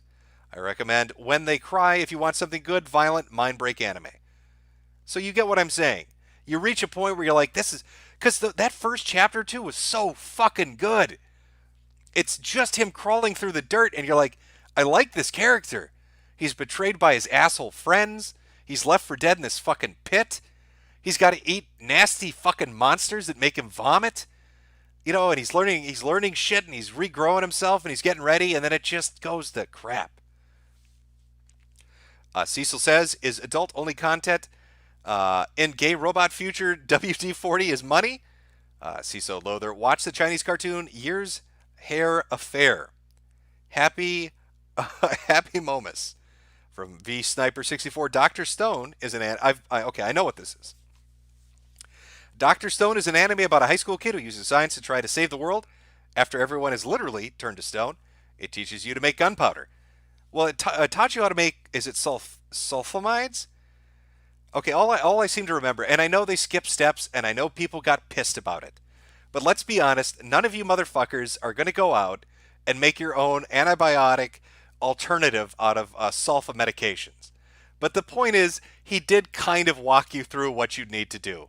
And especially when you're starting at the point of not having glass beakers, of a way of harvesting gases and chemicals, of Bunsen burners, and all the other fucked up shit you're going to need to make that medicine to save somebody. And what was it? They said it was pneumonia, but the medicine he made wouldn't really even work on it. The point is, it was interesting. I like the approach. That's why I like to send it to the bookworm. That actually shows you how to make paper. The process, one of the processes they show, you can go out and do that. It takes about a week and a half, but you can make paper. Sorry, I'm geeking out a little bit here. Double A Jimbo, there are cheap alternatives like Quest or Rift. I'm using Rift S to play Boneworks, and it's a blast. Well, I'll take a look at them, I guess. From Big Mike, you can get a Windows mixed reality headset and controller for $200 on Amazon. I have a Dell one. It works amazingly well. Might be fun to stream, too. I would probably waste a lot of time in those VR chats. I don't know what character I would use. What character would I use in a VR chat? It would have to be something fucking thoroughly obnoxious. And not the kind of cute obnoxious they would like, but the kind that would just make them want to kick me out of the room. Okay. A Little Goose. Goy, you need some soy and lovin'. I've got a ladder, and I'm sure Matt is on standby for you. Lumberjack manga recommendations. Okami no Kichi. Or Kuchi. I'm sorry. Okay. I'm losing it a little now.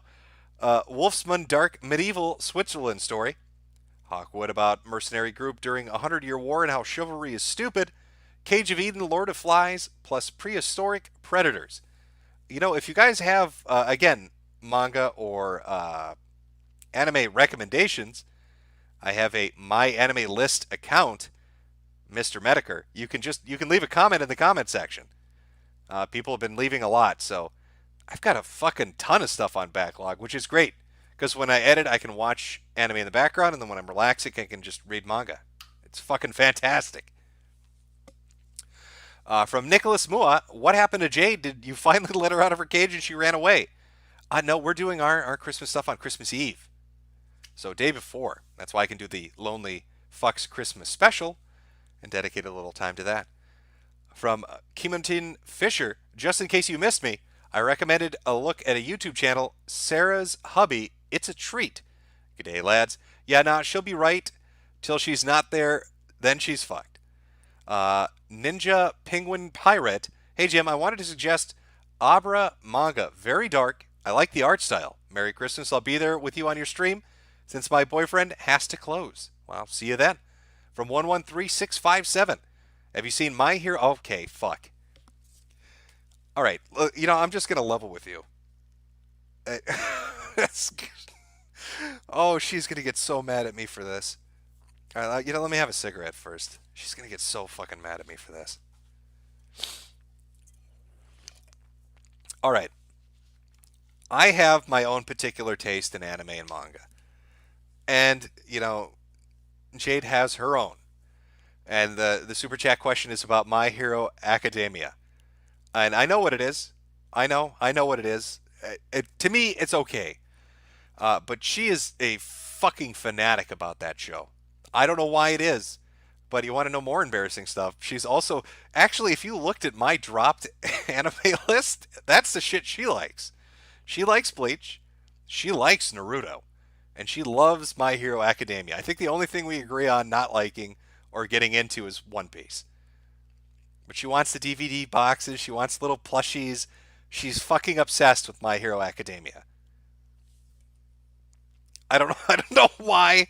I don't fucking know why. But just literally fangirls out over that shit. Yeah, we don't have similar tastes in a lot of shows, to be honest. You know, I wanted to watch The Sopranos. I had a friend recommend The Sopranos, and I was like, "You should watch The Sopranos with me." And she's like, "I don't want to watch some fucking show about a bunch of Italian fat asses." That's literally what she said. She did end up liking it, but she's very picky about her entertainment, and we have very different tastes when it comes to this shit. Okay, a little goose. What's the over-under on Epstein's Island getting a Christmas update? I don't know. Jack Ryan, highly recommend another Lots of People Just Die. And Matthew Clement, elf skulls equal the myth and legend of white people betrayed as dead and not at rest. A new future being conceived on top of the portrayed apex of blackness mixed with deformities while the white cucks look on wanting more. I think we're caught up. Oh, I hope she doesn't hear me shit talking My Hero Academia. She also likes Digimon, by the way. Did I mention that? If I'm just going to throw shit out there. She likes Digimon. She likes Digimon. I don't know why. Why would you like... She's... You know, I'm fine with the game, I guess. The game looked like it was fun, but she wants to watch the Digimon show. My Hero Academia and Digimon. Oh, okay. Everybody, different strokes for different folks. Zach Funk, Jim, please read, please don't bully me, Mr. Nagatoro. It's a fun rom-com about a girl who abuses her senpai. Davey and Baylor, what's your favorite Gundam series and character? I have no idea. I've still got to go through a list of that shit, and that's going to take me forever. Camille Taggart, what is your favorite type of painting? What is my favorite type of painting? Are you asking me like art, like an art question, a serious art question? I couldn't give you like a... Okay, I'll tell you. How would I explain this? You know what kind of art I really like? If you're talking like somebody puts in the work to do painting, I like desolate. There's this one picture I've had since I'm a kid, and it's my favorite picture. It's a broken fence in a snowstorm, and you can see like a farmhouse in the far, far distance in the background, and it's an overcast gray sky. And it's something about just the desolation of that picture. I love art like that. That's the kind of painting I like. But if you're asking me a specific artist or a period or style, I couldn't tell you any more than that. From Henry Alcazar, thanks for helping me through my night shift. You're welcome. Judy Stroyer, are you looking forward to playing a polyamorous, demisexual fox in Cyberpunk? Oh, aren't we all? Laura Gell, tell me Jade loves Bakugo, he's best boy. And Sarah Nystrom, Fate Zero, if you want a great and dark story. Oh, you know what else she likes? What is that fucking... Okay, it's got a giant yellow eyeball that looks like it's a giant yellow... It looks like a giant yellow sperm with a big mouth and an eyeball. And... Oh, not Monster... It's a Monster Tamer? It's got like a furry succubus... It was like it was around the time of Digimon and Pokemon. What is the name of the fucking thing? Somebody in chat has to know what I'm talking about.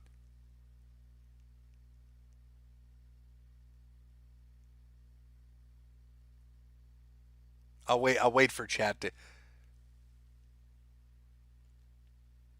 Monster Rancher. There you go. That's another one she's a fan of.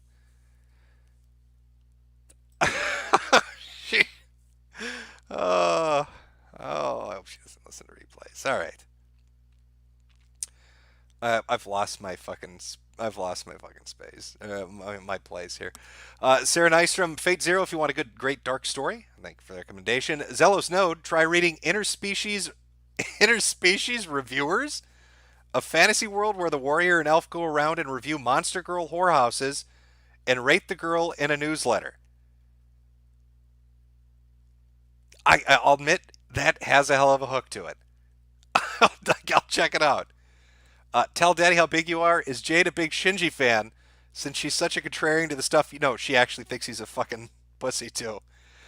Dark Chaos Renamon, search and play the fingermail scene from When They Cry for the audience, if possible tonight. Maybe on a future stream. My voice is starting to die on me here. Foxman2248, can't make it to the stream on the 25th, so take some more super berries. From Cecil says, it's adult-only content. I'm making a celebrity Mego human centipede. I'm gluing a Rocky Sly Stallone Mego figure's face to the Wicked Witch's Mago's ass as we speak. Sounds fantastic. A Little Goose, do you think they let you decorate your Wagey KG, or not someone they're never going to let us decorate our Wagey KGs? It's against company policy. Phoenix Lord Asuraman, check out Dead Man Wonderland. It's an excellent manga about a kid that's framed by his friends. Yeah, I'm fairly certain I've seen the anime of that. Is that the one with the chick that's got like it's almost like a onesie pajama and like a red circle? It's like crazy death games in prison and shit. And I think I've seen it. Regulated Garbage, check out Shoujo Tsubaki. It's about an orphan that's abducted by a freak show and raped and abused until a dwarf magician. Okay. Are you fucking with me? All right, hold on. Shut the fuck up. Come on. All right. Okay. It's really hard to read this sentence, man. I don't know if you're fucking with me. Check out Shoujo Tsubaki. It's about an orphan that's abducted by a freak show and raped and abused until a dwarf magician becomes his protector. The OVA came out in '92 and was partially destroyed by the Japanese authorities. A magical dwarf saves him from ass rape. Okay, is that fucking real? I guess I'll take a look. It's when you put that sentence, that's a sentence it's not something I'd expect to say in a sentence. Cartoon Fox's Jim, please play the YouTube video Telephone a Woo over the end of the stream. Well, let me see if I can pull it up here. Give me 1 second. He's rescued by a dwarf magician. It's so amusing to me. Oh. Was it written as a joke? Is it like a serious thing? Is somebody taking the piss out of the Japanese authorities? Oh, that is amazing. All right, Telephone a Woo.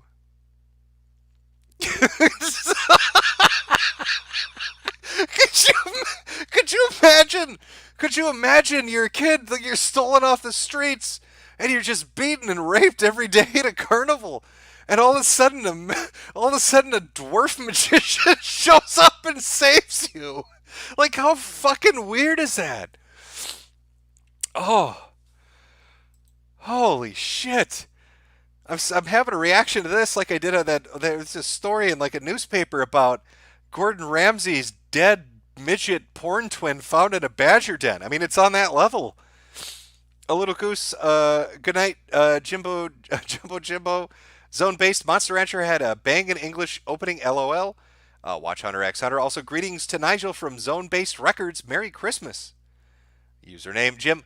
Can you tell us what it's like to meet Jade in person for the first time after being anonymous for so long? And were you nervous or was she? It was literally me driving to pick her up, and then we went on a date. Autism Speaks. Hold up, Jimmy. VR chat is a hug box, and if you upload anything too spicy, your avatar privileges will be revoked.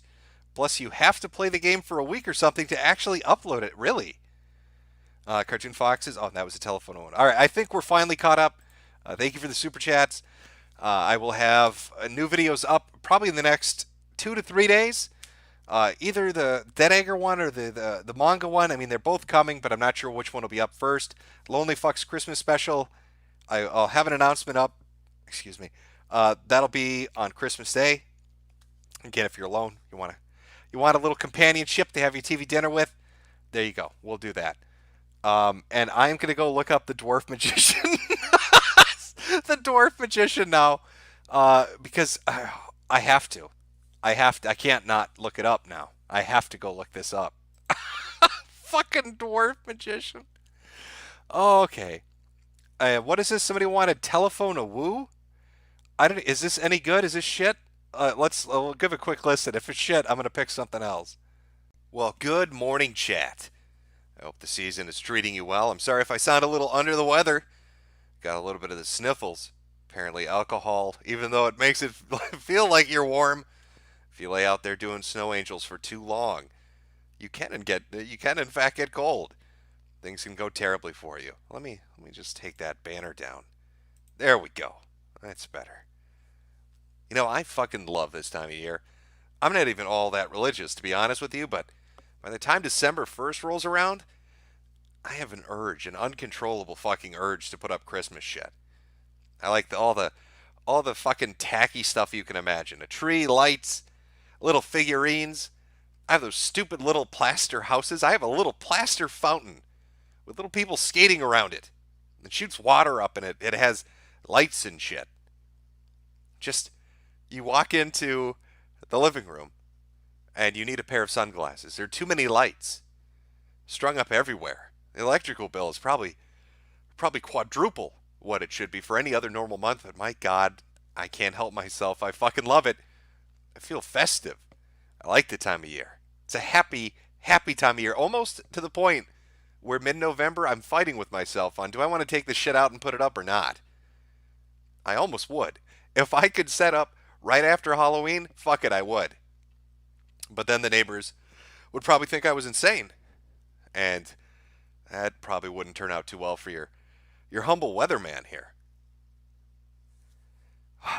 It's approaching, isn't it? That time of year where you have to get together with your family and pretend like you like them. I'm sure you all know what that's like. Going to some relative's house. I'm going to guess the majority of you are going to a parent's house or a grandparent's house. You've got to sit there with that annoying fucking cousin nobody likes. The aunt that drinks too much. The uncle that always fucks your name up. You've got to listen to relatives that used to get along 5 or 6 years ago, but now can't stand each other. You just want them to pass you that gravy boat so you can enjoy your fucking turkey. And they want to have a goddamn war at the table. Oh, everybody, let's bow our head and say grace as they're all grabbing knives and ready to throw down. Yeah, there's nothing more charming than going to a relative's house and having to pretend like you don't fucking hate every moment of it. Where it takes you exactly 10 minutes to eat the food, but 4 hours to fucking wait for it. And that's the nice thing about being an adult compared to a kid. When you go to these occasions, you can get real fucking drunk, and it helps. Pass out on the furniture and just sleep your way until the turkey's ready, or the ham, or whatever you're eating. Whatever meat product is being served up to you by these horrible people that you're related to by blood, but you've got to do it.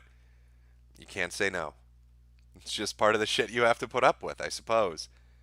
But even with all that aside, what a great, happy, joyous time of year.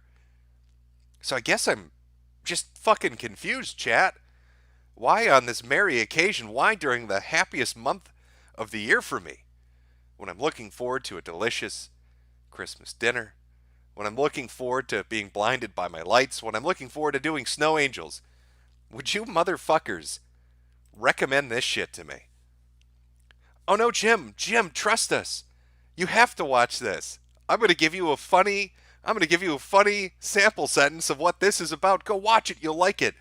Shoujo Sabaki? I don't even know how to pronounce it. And you know what? Does it even matter? I don't even know if I could tell you what the fuck it was about. Other than just depressing, horrible shit happening nearly every moment that was captured on film.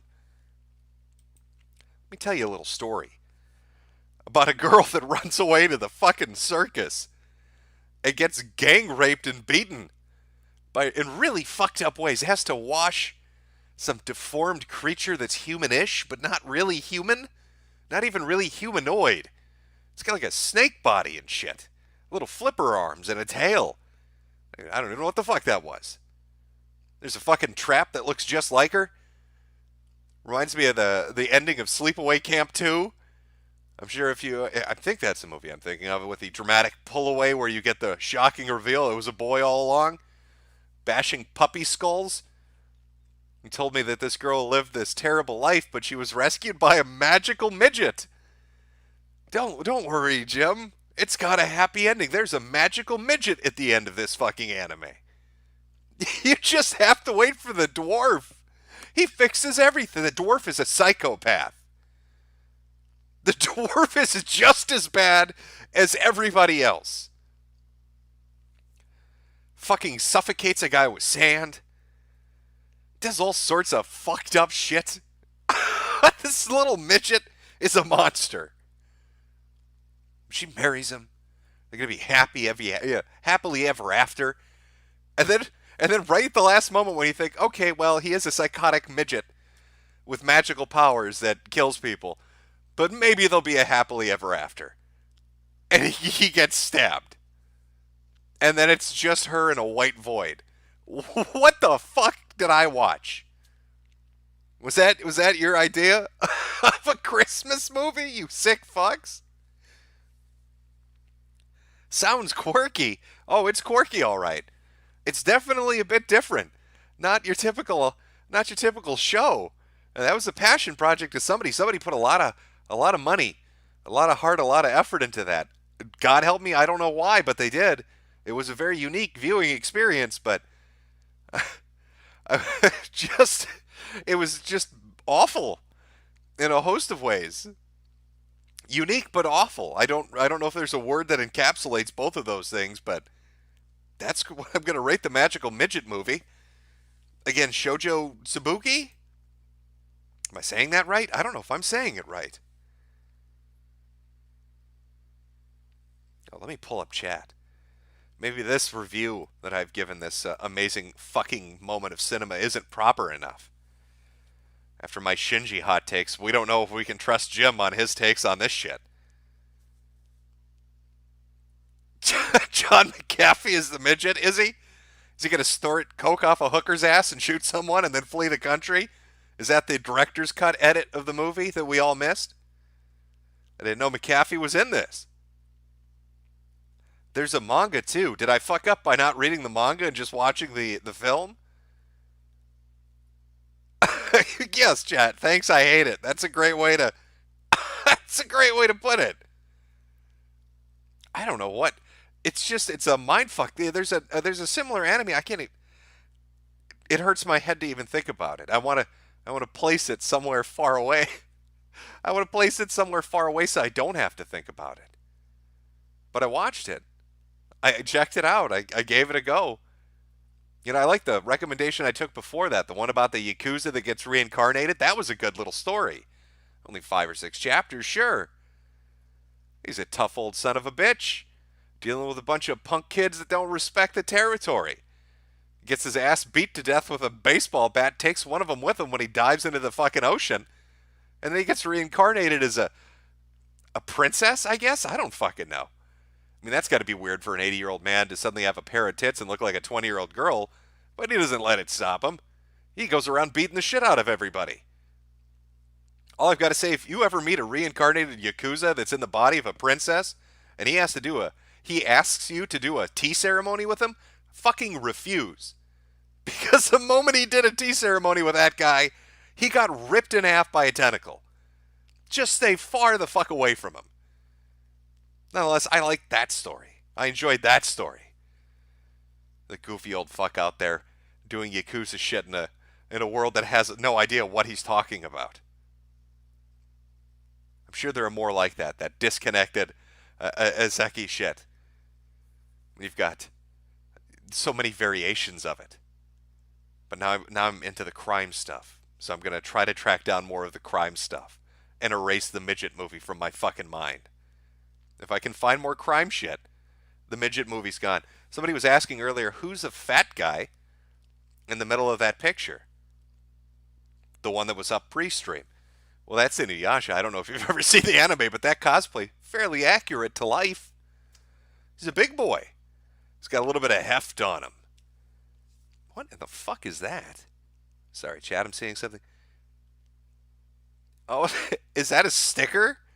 Thanks for being you. Well, all right. It's, why would... Okay, I don't get this. Why would they give you... I know they added stickers, but why would they give you stickers but then put them up with super... They should make them annoying like they used to do on Stream Me, or I think D-Live did it too. They should make the fucking stickers dance across the screen. In fact, the more money you spend on a sticker, the more large and obnoxious it becomes. You know, really get your money's worth. And then let creators make their own stickers. So like $20 gets you a giant goatsy that's overlaid onto the screen. Sure, you'll be demonetized in a minute, but at least it's fucking memorable.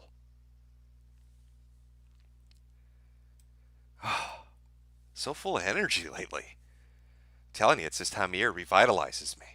It's that Christmas fucking spirit. I love it. Putting out those videos, getting ready to... That manga video is probably going to be coming out pretty soon, probably in the next 3 or 4 days. They've got the holiday stuff coming up, so there might be a slight delay, but definitely before the new year. Narrowed it down to three potential things. First time really doing something like that, so we'll see how it goes. Could be shit, but whatever. It's for the YouTube channel. All the fun stuff goes on the BitChute. Speaking of which, there's a new video out on BitChute about cooming. Channeled a little bit of Shinji from last night. After watching the, what is it, Styx Hexenhammer, and who did he debate? Dr. Jones? I'm not familiar with them, but they had a debate about the sanctity of pornography or some shit. I don't know. All I know is I watched an hour's worth of two men talk about whether or not I can touch my penis. And I couldn't avoid this. I couldn't not talk about that subject after having that presented to me. I didn't know this was such a big thing now. That we were on a crusade against porn. I mean, there's a lot of fucked up shit out there, but I guess we're starting with the pornography. You got to stop touching your pecker. Every time you touch your penis, Jesus cries. So they had a hour-long discussion about this. It was an interesting talk.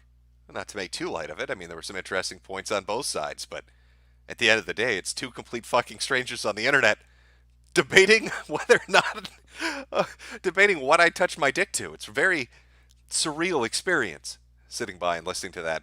I'd like to see that in a lecture hall maybe someday if it's possible. Maybe like Harvard or Yale. I mean, you've seen what they've done to the debate clubs in colleges nowadays. It's not like they can fall any further. Touching your penis, yay or nay? Next week at Harvard Debate Club. Put that fucker up on YouTube. I'd watch that. Wouldn't actually fly out to watch it, but I'd watch it in video form because I'm lazy. We're all about being lazy over here. Tell me, chat, what is your hot take on this? Are you even aware that there's this debate going on right now? Or are we all in our separate little sphere? Given the fact that I'm a disgusting fucking gamer and I like my anime, I'm going to guess that most of you or some of you are like that as well. So I don't know what your takes on this are. So let me ask you, chat. Is pornography harmful to the individual? And is pornography harmful to society? And once you answer me that, I'll give you a chance to catch up because, of course, chat takes a minute. There's a bit of a delay. We'll continue on and figure out where we're going to go on this journey of discovery and knowledge. Ooh, it's going to be fun. Seeing somebody say Styx lost. Some people saying yes. Somebody saying no. Somebody saying go outside. Who cares? This is actually a fairly split audience. It's remarkable to me that this is that much of a split audience about jacking off to porn. I mean, let's be realistic here, folks. Every one of you dirty motherfuckers, myself included, has been infused with this shit. If you've been on the internet since at least, well, I could go back to the Usenet days, but let's just start at AOL. Let's talk mid-90s. Oh, fuck it. Let's start the dawn of YouTube, when video sharing really became a thing. Let's say that. So 2005. If you've been using the internet the majority of the time since 2005, this shit has been everywhere around you. You gonna kick it cold turkey? Are you gonna take that NoFap challenge? What was the porn site that came out with the fucking hot take that NoFap was anti-Semitic? They said it was racist. If you don't jack off, you're a racist, which is fucking amazing to me.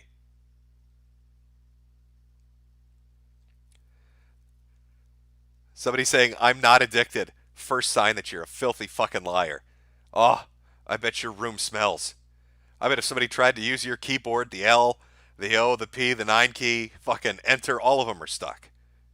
Somebody needs a fucking hammer to type out a message on your keyboard. Who are you kidding?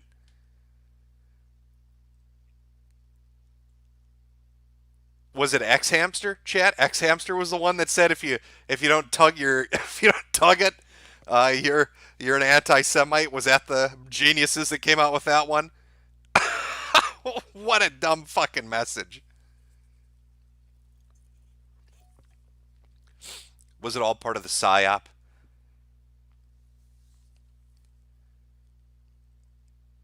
I'm sorry, I'm waiting for the chat to catch up. I don't know. Could you give them up? Could you give up pornography, chat? Could you give up on anime titties? Would you even come to the internet anymore if you couldn't look at anime tits? What would be left for you? What would be the attraction to the internet for you if you were suddenly deprived of precious anime tits?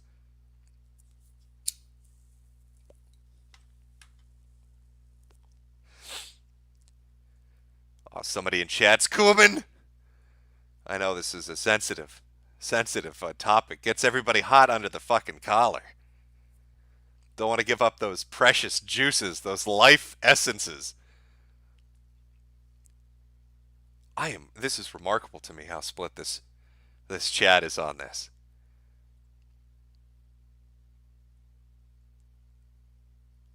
I saw 3D Petey in there. You don't give a shit if they get rid of the real. You can get rid of the 3D porn. Fuck real women. But don't you touch my anime titties. That's a step too far. I think a lot of the debate between Styx and Dr. Jones, came down to the idea of regulation. I mean, that's the hang-up that they had. And so if you believe the government is a bureaucratic nightmare full of incompetent people that abuse the power they have, and you give them power to regulate or eliminate pornography, even setting aside some kind of an underground empire rising up to replace it, don't you think they'll use the moral authority granted to them by eliminating porn to go after other things? I mean, in the 90s we had them go after video games. In the 80s we had them go after music, Tipper Gore. In the 40s and 50s they went after the comic book code.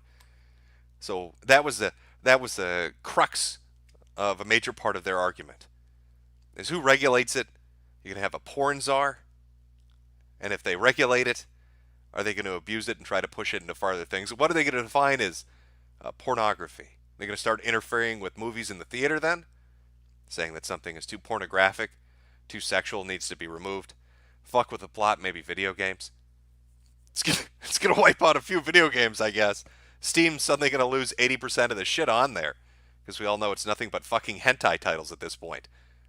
Every motherfucker's going to have to use Epic. It's going to be the only place that has video games left. If they decide to go after titties and games.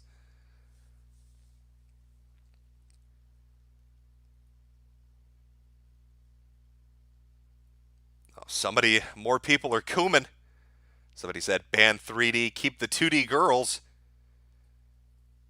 A lot of interesting takes. My take on it was, I just think it's a weird debate, and I find it funny from both ends. And I found a picture of some dude strapped to a table, like a fucking surgery table. Well, you have to see the end of the video to get it, but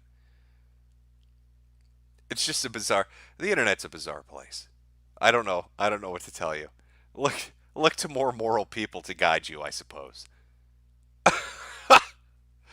Oh man. What weird debates. It's bizarre. It's like musical chairs. Things are just kind of switching around. You know, one thing that was always deemed illegal, you've got weed, is now legal, and something that's pretty much always been legal or moderately legal is now being pushed towards being illegal. It's like, they were switching shit around for some reason. It's bizarre. It's weird. Not sure exactly what the point is, but everybody's going to get high and maybe forget they want to masturbate. Maybe that's the plan. I figured it out, chat. We've all been fooled. It's the cannabis lobby that's behind the Coomer shit. Hear me out on this. They want to make marijuana legal to make you forget about pornography. Because pornography takes up too much of your time. You're too busy jacking off. You don't have time to go buy weed down at the corner store because you're too tuckered out from tugging it. But once they get rid of that porn, here comes the cannabis. Because they're in cahoots with, I don't know, they're in cahoots with the fucking soft drink manufacturers and the candy makers and the fucking restaurant chains and the fast food people. They want to make you fat and tired. They want to sap you of your energy that way. It's a battle of liches, isn't it? Seeing who can feast off your emotional energy. Who's going to win? The pornographers or the pot industry? It's a battle for the fucking ages. I don't know who's going to do it. It's big-brained, I know, Chad. I see you're seeing the light with me. We need to get a hold of Alex Jones, have him start pitching this shit. Somebody said, dude, weed makes me hungry and horny. Well, which do you start with? And if you only had one choice, I guess you're only going to be eating, huh?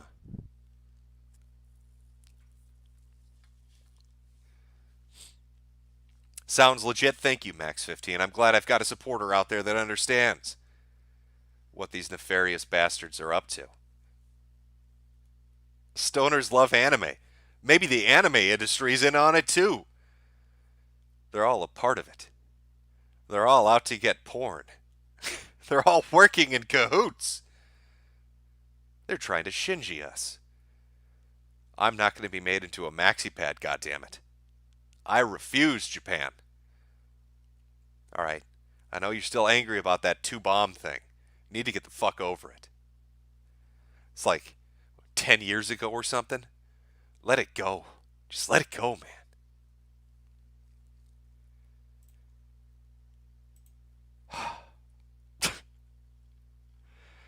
Oh, Jim and your hot takes.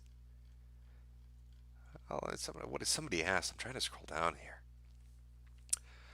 From Camille Taggart, are we going to talk, are we going to stream obscure Japanese movies? No, I'm not going to stream the midget movie. I talked about it. I talked about that horrendous midget movie. I don't know what the fuck is going on with that. I've been doing some horror manga reading, trying to find one in particular. Also, Playlist at the End, Stay With Me by Miki Matsubara. Well, I guess I'll give it a shot if I can find it. From Michael Judge, I hate this time of year. Really? The stores are crowded and the weather sucks and fuck Christmas music. You're like opposite me. Well, I do agree with you. The crowds at stores do suck, but does anybody go to the store anymore to shop? That's what that technology shit's for. Doesn't everybody just go on Amazon and fucking all of the .coms, Walmarts, and all that shit? I mean, who the fuck goes to a store to buy anything anymore? I thought that's half of what was killing GameStop. By the way, speaking of GameStop and its never-ending decline into the shithole it is, I think it's in its death throes, guys. I don't know, Chad, can I get an S to spit on GameStop? Because I think they're finally fucking dead. I still remember what those motherfuckers did to, was it EB Games and Funko Land? Bought everybody out and then turned it into pure fucking shit, selling everybody opened copies that you claimed were used, just so you could get a higher profit margin, shoving magazines down my fucking throat with your shitty little discount cards, you fucking vampires of the entertainment industry. I hope you fucking burn. Oh, I'm happy. Spit on them. Spit on their fucking corpse. Let them fucking rot. So GameStop, in its infinite fucking wisdom, because they're geniuses, decided they couldn't sell video games. That's too fucking hard with a name like GameStop. You know, because you stop in to buy fucking games. Decided to dedicate half their fucking store to Funko Pop icons and t-shirts for Marvel. You know, shit. When I'm looking for a new video game, instead of spending the $60 on the title I want, why don't I buy some fucking Funko Pops and a shitty fucking t-shirt that feels like it's made out of fucking, I don't know, gravel? That's where that money should go. Oh, and I love getting hammered on. Repeatedly.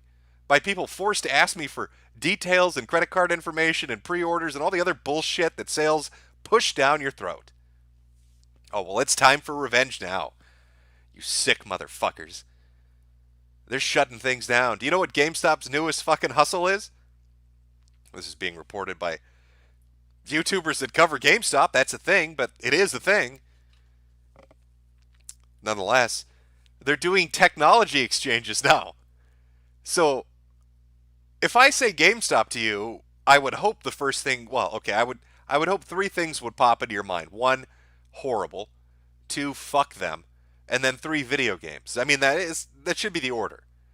But now they're doing technology exchange. So, if you go into a GameStop, they'll try to buy your telephone from you.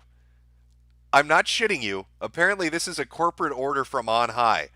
If you go into a GameStop now, and you have a cell phone, they will offer you money on the spot to buy your cell phone from you right there and then. And they're going to try to undercut the price, bundle all these used cell phones together, and sell them in China for a profit to make up for their last quarter's loss. I don't think that plan's going to work. I don't know many people that just walk into a random fucking store and sell them their cell phone. But that's a new brilliant plan. That's a new brilliant idea that they've come up with to save the fucking franchise. I mean, you could have done anything else other than that, like sell video games. You could have gone retro with it. You could have repaired stuff better. You could have stopped fucking opening everything. You could have been fair on your trade-in prices. You could have been fair on your sell prices and your buyback prices. You could have stopped the shitty promotions. You could have made it more comfortable to be in your fucking store. You could have done 1,000 things. But you're going to make people sell you their cell phones. I don't think GameStop is going to survive another half a year. I think it's dead. If that's true, if those little memos that are circulating saying this is some new fucking thing and it's being pushed, you need to get quotes fucking 10 times a week. You need to sell 15 of the, buy 15 fucking phones or something every week or every month or some shit. If it's that bad, if it's that desperate, they're done. They're finally fucking done. It's been a shambling corpse now for years. Now, I don't know what that's going to mean for everybody else. I mean, people buy their games where they're going to buy them. And it should be a boon, you would think, for mom and pop video game stores. You just got to weather the storm a little bit longer, and GameStop's going to be fucking dead. And when they do die, and they liquidate everything, we'll finally get a sale that's actually worth something. And you can buy one of those cockroach-infested PS4s those assholes sell for $10 cheaper than you normally would have paid. But don't sell them your cell phone. That's some life advice from me.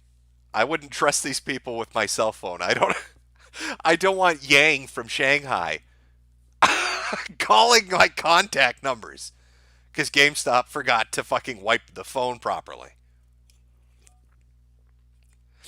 I'm sorry, chat. Went on a little bit of a tirade there. I don't even know what reminded me of that, but something fucking did.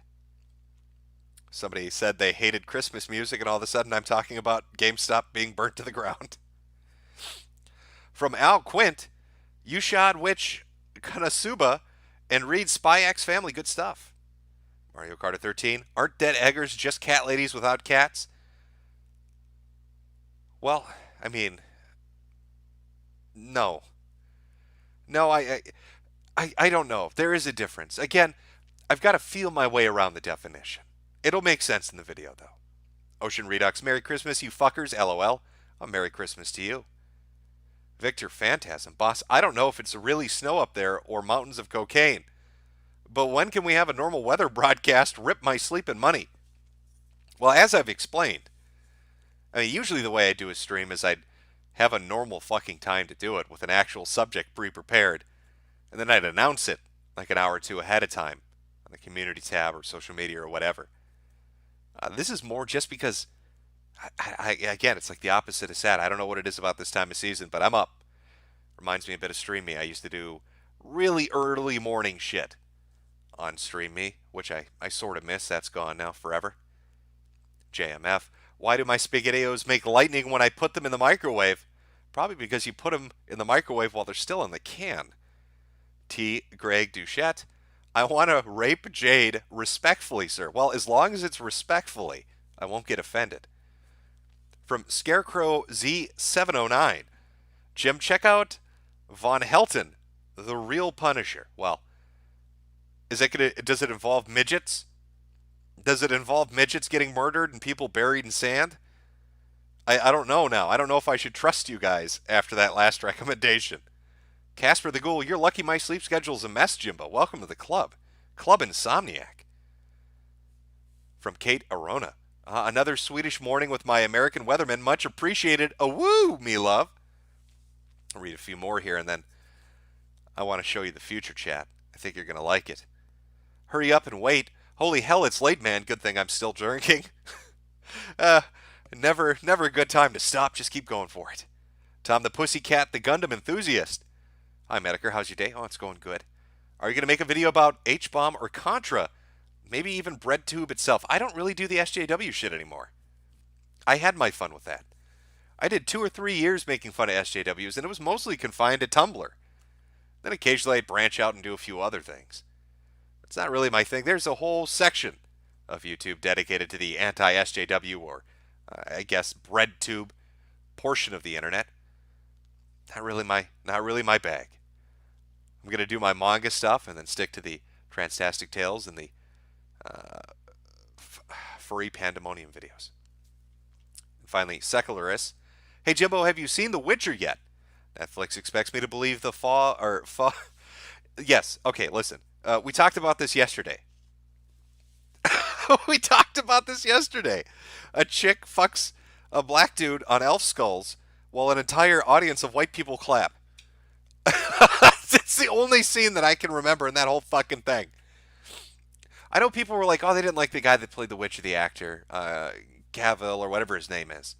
I actually didn't mind him that much, but it's just watching a hunchback fuck a dude on elf skulls while people clap was just so weird to me that it didn't make a whole lot of sense. But it's Netflix, and Netflix, if the one thing they know how to do, it's fuck a series up. Also, why only order 8 episodes? Why be so stingy about it? Why not just go all in if you're gonna do it? Who knows? I promised you the future. I'm gonna give it to you. Let me get everything ready. I think you guys are gonna like this, because this is probably fucking terrifying, to be honest with you all. Let me just move some of this stuff around here. All right. Pull this up. Let's watch a little video together and talk about why everything's gonna go to shit. This also is an offshoot of the conversation regarding the whole porn and cooming thing, because it came down to people talking about government intervention, which led to a talk about Real ID, and then it led into something like this. Here we go. Can virtual reality teach men to avoid sexually harassing women? Well, you know that's wonderful. Let's find out if it can. Can this technology stop men from beating people to death with their penises? I don't know. Hopefully The Economist can answer that question.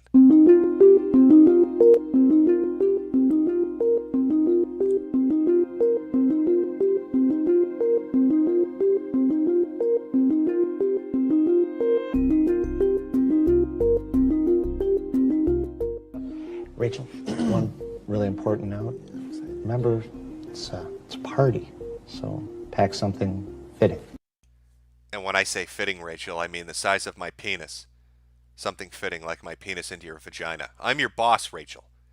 And in this open, crowded area with 20 people sitting around us, I'd like to talk to you about my penis in a very loud voice while I forcefully grab your arm, as is typical in the workplace. Just a typical workplace example of me sexually harassing one of my employees.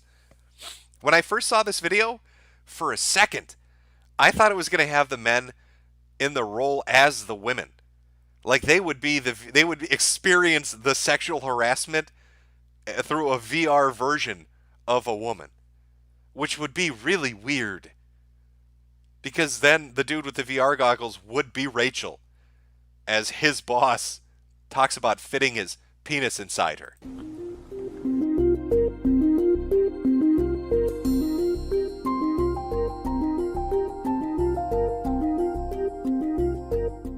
most men quite literally do not understand what sexual harassment feels like. It's got like a physical sensation to it and shit. It feels like getting kicked in the cunt. It's like a cunt punt, but most men don't understand it, so we have to simulate it through VR. Today, a team from a customer analytics firm this is their training. Put on the goggles. A man was sitting too close to a woman, and it was right next to me, right? So I felt pretty uncomfortable. And also her reactions to some of the comments too, you could pick up on some of those cues.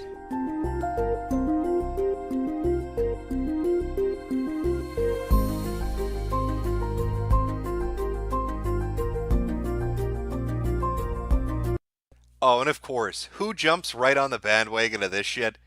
Google. Oh, I bet Google loves the idea of this. I bet it just makes them excited.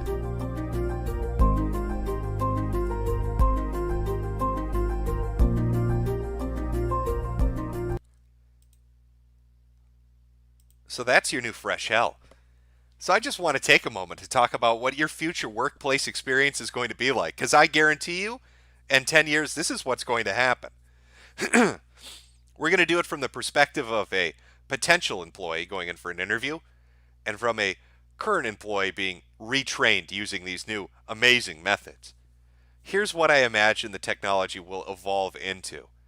It'll start with VR training seminars where they have really obnoxious, almost PSA level, like those 90s infomercials, sexual workplace harassment tapes that they used to shop around. We'll have VR versions of that people will use for a few years until somebody's going to get the genius idea that, wait a minute, if we want to make sure men aren't sexual predators, why don't we use the eye tracking that's built into these VR goggles? Why don't we use that and then use a statistical algorithm to find out how many times they look at a woman's breasts or her butt or her pussy or whatever. And then we can calculate the danger rating this potential person might have during a training seminar.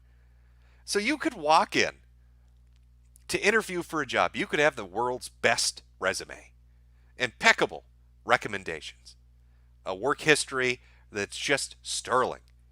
Everybody loves you. You're the cream of the fucking crop. They tell you, though, hey, we've got one training seminar we'd like you to do before the final interview. It's just a sequence of a few analytical tests. Please put the goggles on. And then after you do it and you think you've done well and you're not really paying attention to what the fuck is going on in VR because you're motion sick, probably because you're a 50-year-old and you don't know what the fuck is happening, you go back into the boss's office and he says, hey, I'm sorry to tell you, but we've got some ratings we got to talk about here, bud. I mean, I like the resume, I like the work history, I like the recommendations, but we tracked your eyes looking at tits 42% of the time. You're looking at her ass 38% of the time. And 75% of the time, you kept looking at her vagina. Now, I don't know what to tell you, but we can't hire you here. And just on a personal note, that last training demo we put you in where you rated the 75% at looking at the vagina, that was an 80-year-old secretary. What the fuck is wrong with you? Now, imagine you're in the workplace, and you're already an employee, and somebody says that you're sexually harassing them. And they want to put it to a test. How are they going to tell? Nobody's around, no cameras caught it, no coworkers saw it. Well, they'll just digitize your coworker and then do the same fucking thing. Hey, we're going to put you in a workplace scenario with a person that says that you're staring at them awkwardly, making them uncomfortable in a sexual way. Don't feel any pressure or anything. Good luck. Put the goggles on. Let's see what happens. Oh, you looked at her tits. You're fired. Oh, this technology is going to be awful. Oh, it's going to be so bad. Imagine if you're just some fucking awkward cunt that just doesn't like looking people in the eyes. A lot of people are like that. They get very uncomfortable if you look somebody in the eyes. I don't know many people that can do it. Just try it sometime. If you're ever, even somebody that's a friend or a family member, just try to keep eye contact with them for more than 2 minutes. It's really bizarre, especially when you're trying to do it. Especially when you know you have to do it.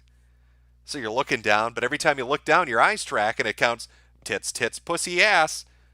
And it goes right on to the VR algorithm and you're fucked out of a job. Oh, I love my dystopia. I love my dystopian future.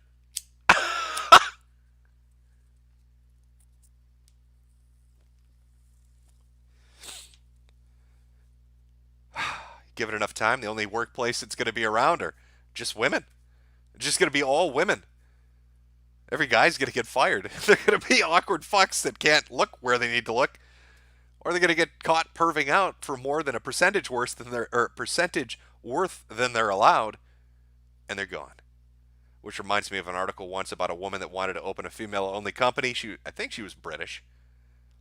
Talked about how having men in the workplace was awful, how it was going to be a sisterhood, they were going to band together, make a lot of money, it was going to be great.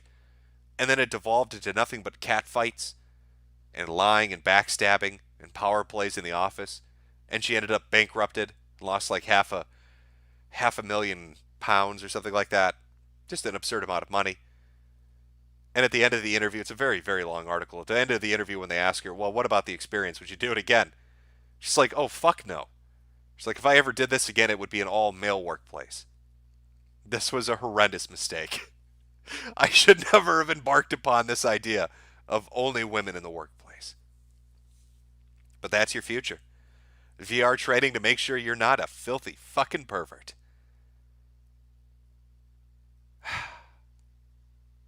I suppose if that Real ID shit, and again, this is an offshoot of the pornography conversation people were having earlier, if that Real ID shit gets implemented, it's gonna suck for everybody.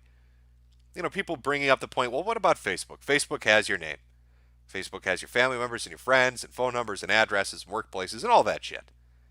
And people say stupid shit on Facebook all the time. What makes you think having some kind of a government-implemented ID that ties into every username you use on the internet, what makes you think that's going to change anything?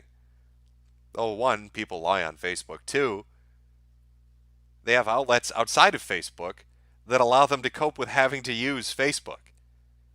I want you to imagine the scenario where your Twitter handle, your YouTube username, your Discord username, the name you use on Steam or any other gaming platform, any website or forum, any place that you go, the trip code you use on an image board, it all ties back to this government ID.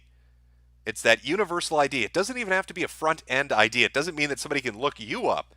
It just means that all the social media companies and the government know who you are across all of these things. Now imagine going in for a job interview, and they're like, wow, we really like this, but there was this one time on the A board on 4chan where you talked about an anime character that didn't look like they were 18.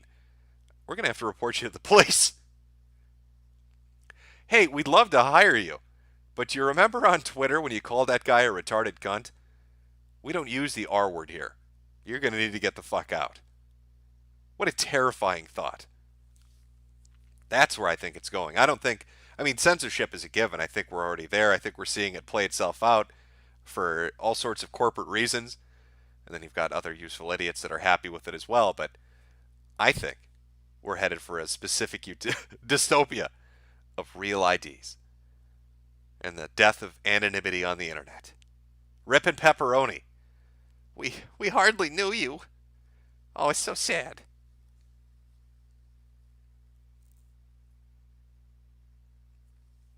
Oh, I'm sorry, Chad. So it's a time to rise up. Is that what you're saying? Oh, somebody, are you quoting a Lucas movie? THX 1138. Isn't that a George Lucas movie about the dude in the white tubes underground or some shit? Maybe I'm getting my movies mixed up. That's an older one. I don't even remember who made that one. I probably fucked it up. I'm describing your nightmares. Well, I'm sorry, but that's where we're going. So unless you're used to the dark web, where every Tor node is fucking controlled by the feds, or you create some kind of wireless mesh network in your community and have your own private internet, you better get ready. Now, if you're a young motherfucker, you can still save yourself. I hear the French Foreign Legion, if you're under 30 years old, will still accept you. And if you serve 5 years, they erase your old identity and give you an entirely new one. So you can still escape your internet shitposting. The downside, you're going to have to be a Frenchman. That's the devil's bargain you're making. Erase your shitposting history, but you have to become French. It's the only way left. I'm sure you're going to have to make that choice on your own. I'm sorry. That's a personal decision. That's a catch-22 if I've ever heard one. Fuck, man, I just turned 30. Well, yeah, you're fucked. Maybe they'll take you at 35. I can't remember. They changed the fucking standard so much with them. It's hard to imagine. What is it? They used to train them in Djibouti, and they don't do it anymore because it's too hot. And they used to take them to the South American jungles, but I guess centipedes are scary. And now women are trying to get into it. I don't fucking know what's going on with them anymore. I feel bad for them.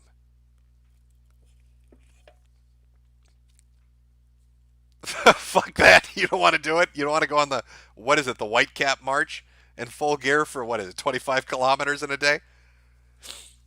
Well, to each their own. That's the future as I imagine it. Now, see, we wouldn't be talking about all this depressing shit. You know, all this stuff about real IDs and pornography and all this other sad, upsetting stuff. If you motherfuckers hadn't made me watch a goddamn anime about a magical dwarf that murders people. You mind fucked me a little, chat.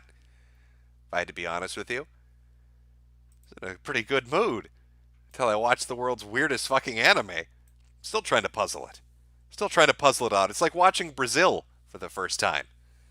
You're a little off kilter after that.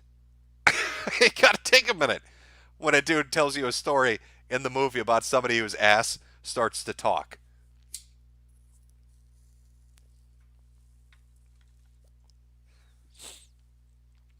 Eat the goddamn bugs. We're all going to eat those goddamn bugs, chat. There's no way to get away from it. I'm sorry, we're all fucked. It's bug time. You may as well dig in. Oh, where did I leave off? A Legato Madi. There's a video on YouTube of a pastor named Jack is it Shop? Simulating masturbation while having a delirious schizo conversation with himself. Okay, well, you know what? You caught my attention. Let's see if we can find this. Am I going to be able to find this? Is it listed under I'm having a delirious masturbation session? What is it? Polishing the shaft? Is that what it's called? No. What the fuck? Okay, all I see from this dude, there are two videos that pop up first. One is him masturbating, and the other is now he's in jail. Those are the two fucking videos. I'm sorry, and a third one, youth conference. Polishing his shaft, now he's in jail, youth conference. Those three things together really paint a picture, Super Chatter, of something maybe we should take a look at. Of course it hurts. Of course it's fire. Oh, I love his voice already. All right, let's hear some good old preaching. Maybe he's going to let a snake biting and talk in tongues and shit. See where this goes. This is Jack Shapp demonstrates how to polish a shaft. Is this what you're talking about? I hope so. Of course it hurts. Of course it's fire. Of course it's pain. Of course it's that's hot. That's hot. Gosh, just shut up. I can handle it. I know what I'm doing. I know what I'm doing. Oh, God, that. I'm coming. Oh, I'm coming so hard. Oh, God, I'm so tired. Oh, God, I didn't want to lose her. Oh, God, I didn't want to have that pain. Oh, God, no. Oh. God, you love me so much, don't you? Imagine if he does this at baptisms. Yes. Oh, God, thank you for what you're making me. You're welcome. Oh, God. I see an opportunity. Yeah, so do I. What in the fuck am I watching? Why are there men in white coats watching a man masturbate a rod in front of an entire audience? This is perfect. Oh, God, I see a beautiful wife. Yeah. I never dreamed of her. A lot of things you never dreamed of, son. Lots of things you never dreamed of. Oh, you think I can marry her? She's very, very polished. You better get more polished, son. Hey, God! The little children, I hold my arms. Oh, it's the sweetest thing in the whole world. Oh, I'm so honored to be their daddy. God, I need a clip of that. Oh, that's going to become a clip. It's the sweetest thing in the whole world. Oh, I'm so honored to be their daddy. Now you remember who owns them. Make sure they serve me. That's why I gave them to you, son. Oh, God. I see a pulpit. I see a pulpit. God says, Not done working on you, son.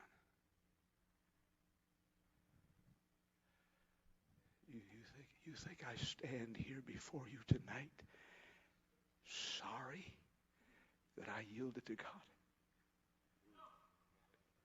You think I stand here tonight with these, my trusted men, sorry that I yielded? You think I'm regretting that I yielded to God? You think I'm sorry when I see this crowd here tonight? No. Oh, God, keep polishing. Oh God, I'm coming. Oh, keep it going. Keep polishing. I want this as my voicemail. I want this as my voicemail. Oh, that is fantastic. That was a brilliant recommendation. Nicely done. I don't know what the fuck that was. I don't know what I watched there, but that was worth it. Legato Madi. From Dave, the fucking weatherman, Jim, we need Windows 7 ESU torrent chat. My computer has AIDS. Well, rip your computer. Rip your computer. Austin M. Virginia AG wore blackface, now wants our guns a woo. Did he really? From Kitsune9 Yokai. How far did you get in One Piece? I usually tell people to get to episode 44, chapter 95 before they drop it. It's about to pass Batman in sales. Luffy is better than Goku. It's just not my thing. Like I said, some of this shit just doesn't appeal to me. I'm not saying it's bad. It's just not for me. One Piece was one of them. Another that I wasn't really interested in was Attack on Titans, and I know people really like that one too. Like Adomad. Again, he's polishing the pull from the pulpit in front of the entire church. Yes, no, that was fantastic. From Botchad, blessed be the finders of the finders, the Spurgers, the wonderful wrangler of the inevitable. Blessed be the one who remains. From Dark Dread 2, can you tell Junior Liverpool our shit? Can I tell Junior Liverpool their shit? Sure I can. Junior Liverpool your shit. Is that what you were asking? I'm not sure. From Keegan the Great, I moved to Europe for my wife to undergo in vitro. These streams are a little piece of home for me. Thanks for breaking up the monotony and your insomnia. Well, you're welcome. From Bazooka Badger, good morning, Jim and chat. Hope you all are having a good Christmas. Looking forward to it here. From New Guardian, Jim, your groomed boys and girls are ready to weather the inevitable violence predicted modernity would create. May you bless us a promotion from Sweetie Squad to the Weather Underground. Well, I can't really steal that name. Otherwise, I'm going to have a bunch of drugged out hippies coming after me. And they kind of called dibs on it. Not sure what other name we can come up with, but we'll think of something. From Megazog, don't forget to bring a duffel bag to trench periscopes for the Virginia Boogaloo. From True's Weatherman are the modern shaman. Rain dance, me daddy, a woo. From Toast Bill Clinton, National Guardsmen are speaking out and saying they'll refuse to enact the new gun law here. Everyone here refuses putting up with the Northrum's shit. Well, I'm glad to hear the National Guard is refusing to do what the governor wants. It's a ridiculous idea to try to bring in the National Guard to police their own citizens, and it will lead to a horrible situation. I don't know what he's going to do now. Sheriffs won't obey him. Police don't want to obey him. National Guard don't want to obey him. He's going to have to back down or do it himself. Is he going to go door to door personally and take everybody's fucking gun? From Joseph Kerr, Jay Dyer says he's down to talk globalism and dystopia. Send him a tweet or DM him or something. I will definitely do that. From I'm watching vids. Yo, I'm watching some Urusei Yatsura dubbed anime on Pluto TV based Metokur. Been listening to you for 8 years plus now. Keep it up, friend. I'm glad you're still around. From T. Greg Duchette, I love being at the table. Then being asked if I want dark meat or white meat, I always say yellow. The family doesn't understand me. From Clay Early, Merry Christmas, Justin and Jim. From Yuri the Honeybee, you have to do 2 Christmas dinners, and I really just want to sit at home and play Mordau. Well, I don't blame you, but everybody's got to put the time in. I know, nobody's looking forward to it. But it's one of those fucking duties you don't really get a choice in, isn't it? From the Comite man, I like how the new Charlie's Angels took a hard step against China. The first misogynist dealt is Chinese, but then go take a vacation in Turkey, who happen to bomb feminist turds. I'm sorry, feminist Kurds. But they joined Assad. Misspoke there. Sorry about that. It's that cold kicking in. From Conrad Sutherland, would you go on PKA again? Merry Christmas, Jimbo. Yeah, no, I had fun on there. Those guys are great. From Zion Hunter, Jim, you should read Chainsaw and Fire Punch. One is about a kid with a chainsaw limbs killing demons while wanting to touch boobs. The other is about a guy on fire who can't die and people think he's a god. Now, is it like one of those things where he's on fire and in pain but can't die? Or is he's just flammable? From Joe Hill, Jim, you cheeky fucker. Always got to go to classes like 5 minutes into your streams. Have some Korea boo bucks on me. Well, best of luck in class. From Christian Fairweather, fuck me, Daddy Jimbo. Pin me against the wall and molest me with your thumb. Just like old Uncle Lester. From Peach Fish, Mary Crimbo, Jimbo, not Animu, but ever read any Lane M. Banks? Excellent sci-fi. Start with The Player of the Games. No, I did get into a lot of Warhammer novels. And a lot of people recommend those, and so I started reading them. I actually enjoyed them. From Zion Hunter again, read Chainsaw Man. Camille Taggart, we watch Cannibal Holocaust. I'm familiar with that. Wasn't that I'm almost certain that Brad from That Guy with the Glasses reviewed that. I think he did. Jesus, that would have been a while ago, though. From Schwann's Gruberman, Jim, YouTube smeets Anthony for Internet Insanity Live. She will out of nowhere scream until she dribbles spit everywhere. Seriously, give her a look. Smeeta Anthony? I'll take a look after the stream. I'm not familiar with who they are.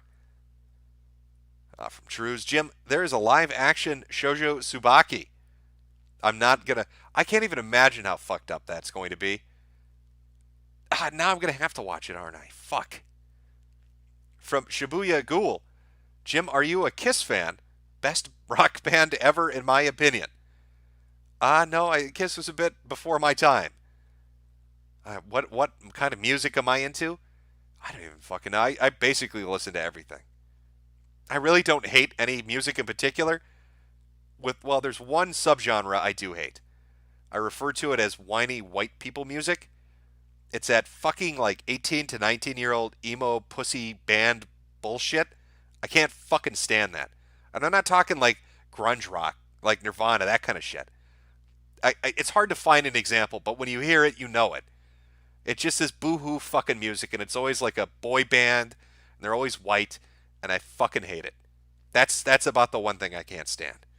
From Woomy, did Susan pay you like the slut you are? I bought your fucking hat. Hope you enjoyed 5 packs of cigs. I smoke Camel Crush because I'm a bitch. Well, I did enjoy the cigarettes. From Fokoof, last stream I super chatted the fact that I'm Canadian with a KSG. You didn't comment on it. No one noticed the Autis Leaf with a 12 gauge. Ah ha ha ha.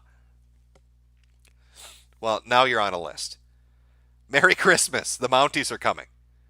From Port Film Co-op, Meat Bone Express Film Podcast, Meat Bone Express. Foxman2248, have you seen Jinro? Yes, I have. From AA, slept all day, CQ shift on a Saturday. Feels bad, but at least I'm wide awake for my favorite weatherman. Remember, kids, eat bugs, press G to gas long noses. I think he's talking about elves. Fairly certain this man is long noses, those must be elves. He hates Santa. Not sure why you have such a vengeance against Christmas. We'll never know. From T. Greg Duchette, you mentioned in a previous stream that you were reaching the end time. Is this why you have merch now? To milk it. Also, can I be a mod for 1,000 cash? Well, no, I don't have mods. That defeats the purpose of enjoying yourself in chat. Again, live chat always much better than top chat. Live chat's where the people say naughty things. Top chat's where everything is sanitized. And no, I will never have mods. I don't like the idea of mods. What's the point? And when I said end time, I said twilight. I've mentioned this before. I've mentioned this for years. Most YouTubers, whether they're monetized or not, have a shelf life of whatever kind of content you make. And you can be really good at it, but with few exceptions, you have a shelf life. You make your videos, you gain a little bit of popularity, people watch the videos, and then it declines, and it's over. And that's just the natural evolution. You're going to see that play out with a lot of people. I don't know what the next iteration is. They're the waves of content that come in that usually herald in new superstars, and then they kind of just fade away. But generally, it's about 4 or 5 years, give or take, and then you're kind of off to pasture. So when I go out to pasture, I'm gonna be that guy talking about weeb shit, because that's what I enjoy. From Metokur's Lunicorn Archives, your thoughts on 4chan becoming pay-to-post, the no-script version of reCAPTCHA, which is the least annoying version of it, isn't broken. Hiroshima disabled it on purpose. I'm unfamiliar with that. Pay-to-post, I think, would be terrible to go. I'm not sure if Hiroshima shit is doing something. I guess I'm behind on stuff. I've been busy doing videos and doing streams and getting stuff ready for the holidays with family. So I just kind of haven't been paying attention to some stuff. I mean, there's a lot of shit going on. There was some, what is it, mukbang? What is the one where fucking people sit down and just stuff their fat fucking faces on camera that's really popular right now? Like 2 of them are yelling at each other. I guess one fat person that eats a lot of food got angry at another fat person that does. And now they're not going to make fat eating videos together anymore. There's shit all around. I'm out of the loop on a lot of it. PlayStation 1 thoughts on the Onisan screaming meltdowns. They're fake, right? Like, you guys get that. You get he's fucking with you. I really hope you understand that he is fucking with you. You know, I saw him post the what is it where he dumps it on his head and says, "I'm covered in sambuca." I fucking laughed for like 10 minutes. He's fucking with you. None of that's real. I'm sure he's got real trouble. I'm sure there's money issues and court issues and other shit going on. But he is straight up fucking with people. It's just how people aren't picking up on that. I don't know. Like, I saw people posting comments saying, "Oh my God, did you see his meltdown?" No, he's fucking with you. Like, that's old YouTube shit. That's the kind of stuff you would have seen like in 2008. Well, it sounds weird saying old for YouTube shit, but that's the kind of shit people would have pulled in like 2008 or 2009. Do you really think he had a meltdown on camera where he ripped his shirt off with the perfect angle and cried while covering himself in sambuca? Is there more? Did I miss another video that he did? I'm fairly certain he's just fucking with people. And his view count is shot up because of it. From Port Film Co-op, Kolosnikov's World, Rusty Cheese Knife. Check out my channel, Jim. If you and Jade like Digimon, I might have something to chew on, or might have something for you to chew on. It's white noise like your stuff. The channel name is Rusty Cheese Knife. Well, she might check it out. She's really into that shit. So, 1776 May. Have you seen the RE3 trailer? Thoughts? I'm hyped. No, I think it looks good. I know people were upset with the Nemesis design because of the nose, but I listen. I think Capcom has pulled their ass out of the fire.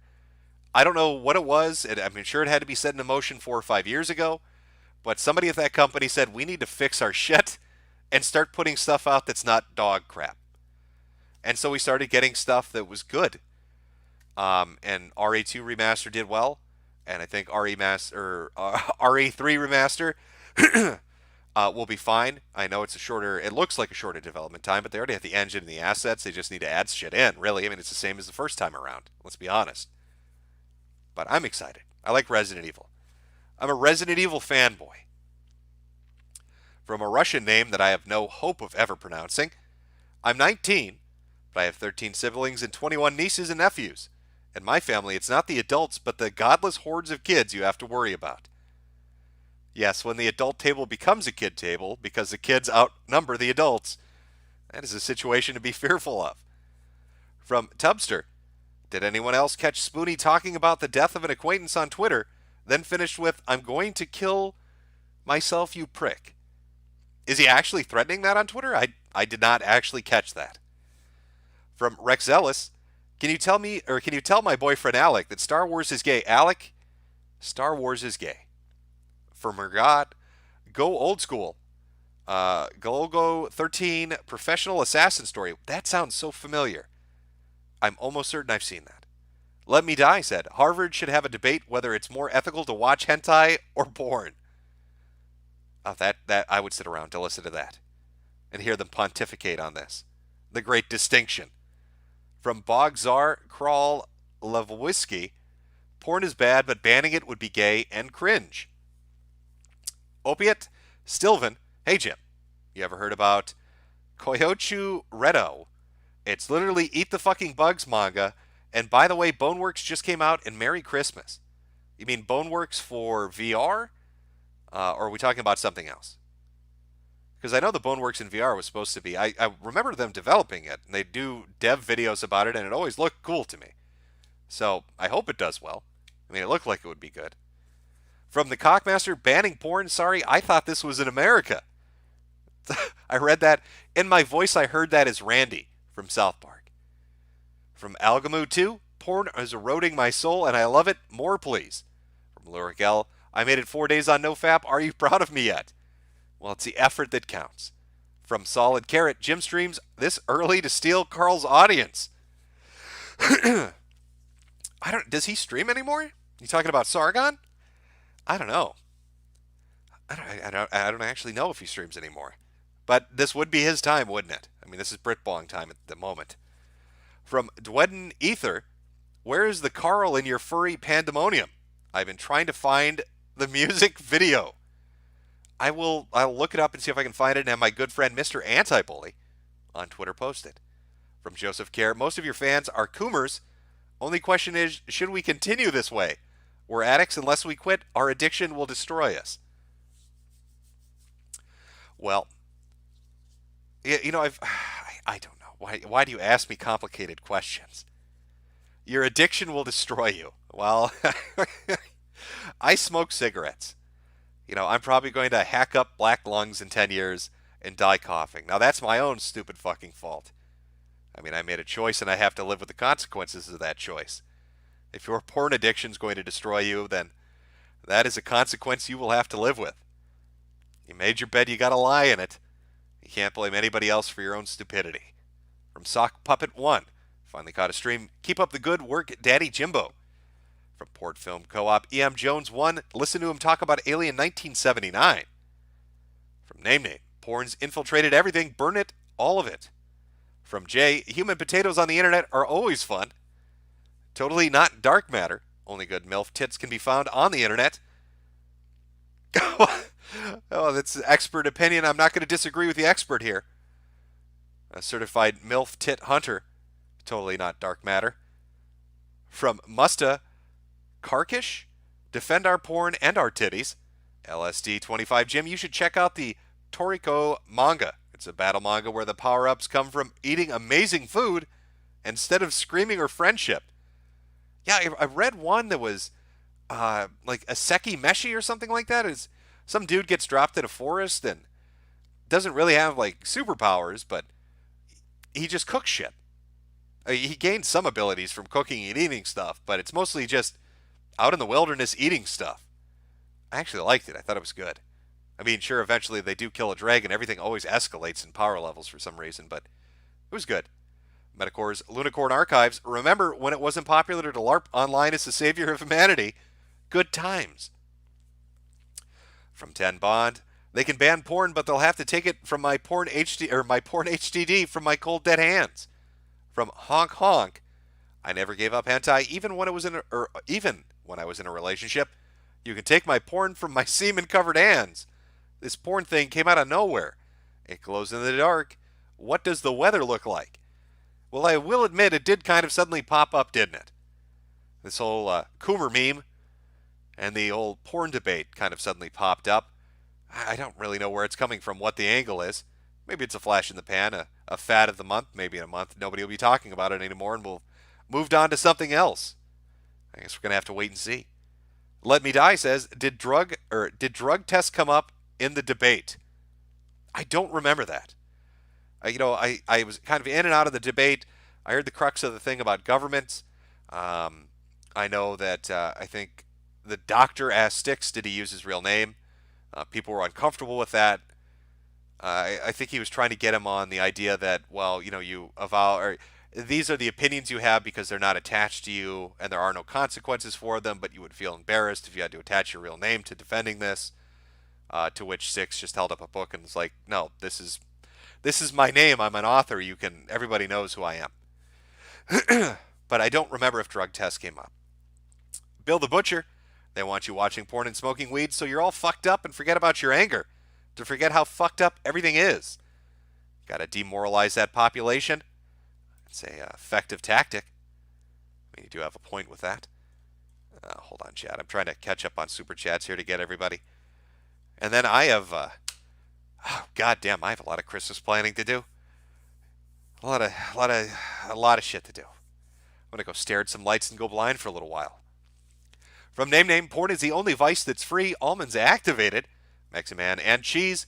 Please do strange things about the Johnson stream. You know what? Fuck it. Let's see if we can find. I tried this before. If it's on YouTube, I'll find it. And I'll play the part everybody wants to see. So just give me a second. Let's see if we can. Oh my God, it is. I'm really debating what's going to happen playing this, but. Oh, is this the one with the fucked up audio? This might be the. For all people. And all people deserve to have their boundaries respected. And that's where I crossed the line.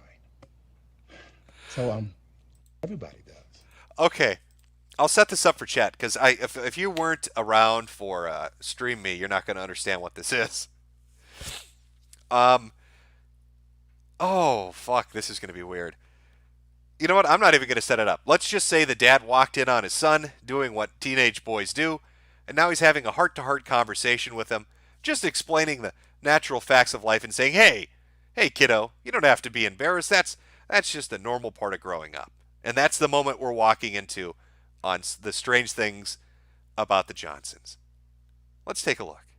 So you do it then? I mean, it's common. Yeah. It's something that's natural to do for all people. And all people deserve to have their boundaries respected. And that's where I crossed the line. So, sorry if this is weird, but I just wanted to make sure you weren't feeling ugly and like this was ugly. And hide it under the rug and let it become something taboo between us. You know what taboo is? Yes. Well, now it won't be, because we talked about it, and it's out in the open. Okay. I am sorry if this is weird. It's not. Oh, good. It shouldn't be. Well, I'll leave you to it then.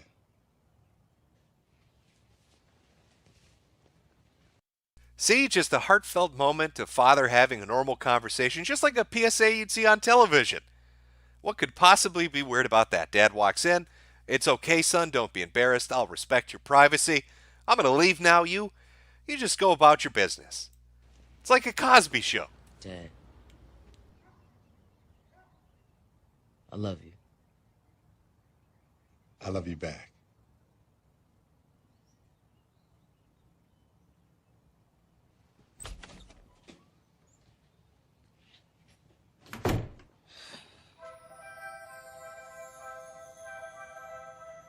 But wait a minute.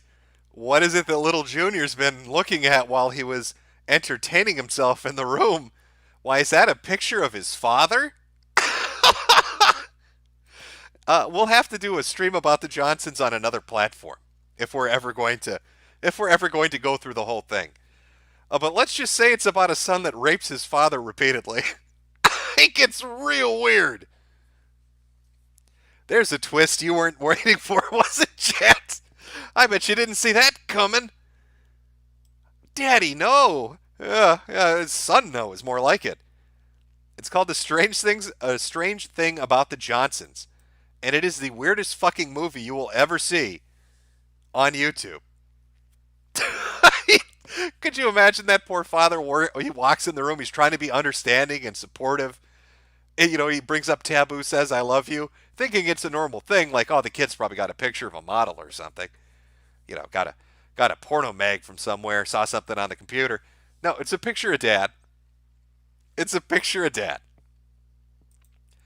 It's 40 minutes long, and there's murder involved. It's got everything. Rape, murder. It's insane. If you get a chance, check it out. Maybe we'll watch it sometime when I'm ready to burn everything to the ground. I'm watching videos. I'm glad you're still keeping on the face in the abyss. I'm glad you're still keeping on in Face of the Abyss. What is your favorite 90s anime? Oh, fuck. I can't answer that right now. I'm still working on my anime list. There are like 1,000 shows I've forgotten to put on there. I mean, somebody just today mentioned, what do you think of Samurai Champloo? And I completely forgot about that, which is one I actually like. So I've got a list of shit to go through from multiple decades before I can give you a solid answer. I've got to remember everything I've seen. From Hong Kong, Shoujo Tsubaki has a live action. We should watch it. No, we shouldn't. Foxman2248. Pre-orders for Halo Reach and ODST are the only reason I went to GameStop. From Disparate Desperado. Went into GameStop a few months ago and casually said, when did you start selling all this other bullshit? He seemed genuinely offended. He made him upset. From EG Productions, pro tip, Funko Pop is the perfect gift for your girlfriend's husband. Well, thank you for that recommendation for this holiday season. Aeronautical Ginger. Jim, I just want to convey on this holiest of streams my unfettered loyalty and deepest appreciations to the Judeo-Christian values for giving us America, Israel, Ben Shapiro, and Jeffrey Epstein.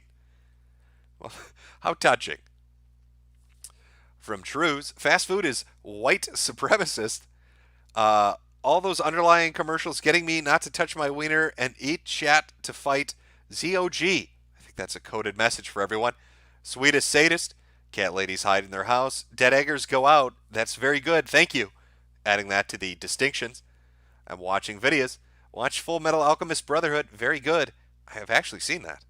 From Phonic Death King. When will stream grow a pair and have rants? I don't think we could show that either. That'd be going even beyond the what's something wrong about the Benjamins or whatever the fuck that was. From My7Sen95, Jim, there's a manga about Pliny the Elder called Plinivis. I get the feeling it might be your type of thing. From Doobie, have you listened to Coast with Art Bell? Yes, I have heard that before. Jack Smith, once again, I urge you all to accept Jesus Christ. TikTok, time's running out. Merry Christmas.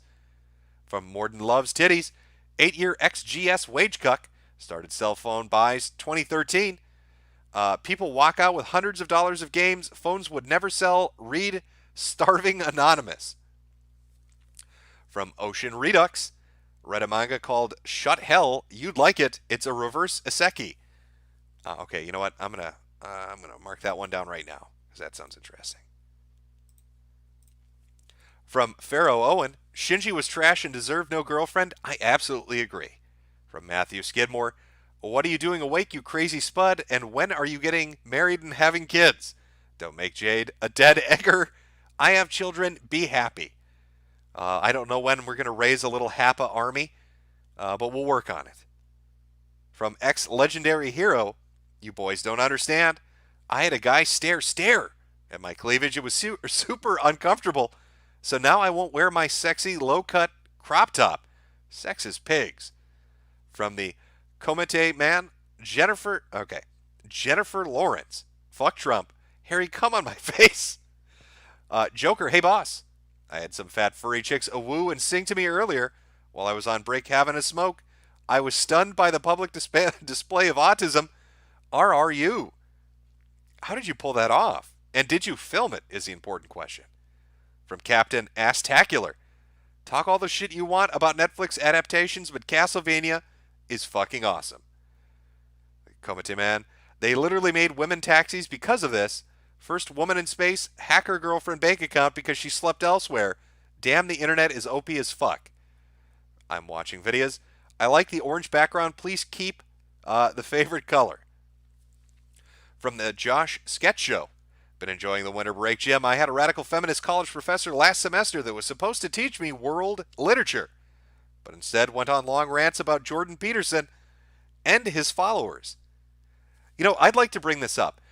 What is that crazy college that was up in, is it Oregon or Washington? Evergreen? You remember the one that had all the student protests? Now, there's a guy that did a documentary covering that. And in his documentary, he talked about the decline of students enrolling, right? Every year, there were less and less students there. Less new students and less returning students. And when I went to look at reviews for the college, there were multiple comments. And I kid you not, the dates add up perfectly. I'm remembering this because you're bringing up college. For classes that teach people how to commit suicide. So did I solve a mystery? Is this super radical liberal university with a declining student body declining because they're offering classes on how to kill yourself? And there are no students alive to take the classes anymore? It's somewhere on my good friend Mr. Antibully's Twitter timeline, but the dates match up perfectly for when they say they started offering those classes and when the number of students started to mysteriously drop semester after semester. Not the best business model, but I guess they're going to do them. From Lou Raquel, Colbert Report, secret of Silicon Valley CIA's lifelong shutdown. The same day Facebook went live.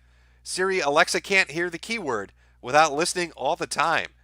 Well, luckily I don't have Siri or Alexa. I'm watching videos. I like the lighter Click Daddy, even though it's bad for you. Well, I'm glad you like it. Mario Kart 13, the second Kooming. Honk honk. Also, you should read The Lazy Dungeon Master light novel. The author trolls the reader. There should be a manga release soon, too. Look out for it. From Emmanuel Linton, where's the furry series on BitChute? Well, the first video's up. The others are coming. From Commissar Hughes, Jack Shop has shown me I've had enough internet. Well, listen. I mean, it's up there. It's a good video. I'm not going to lie. It is a good video. But let's be honest. There was that one art show from the 90s where they had furry art for sale. Like a real fancy public access art show. And they had normal paintings.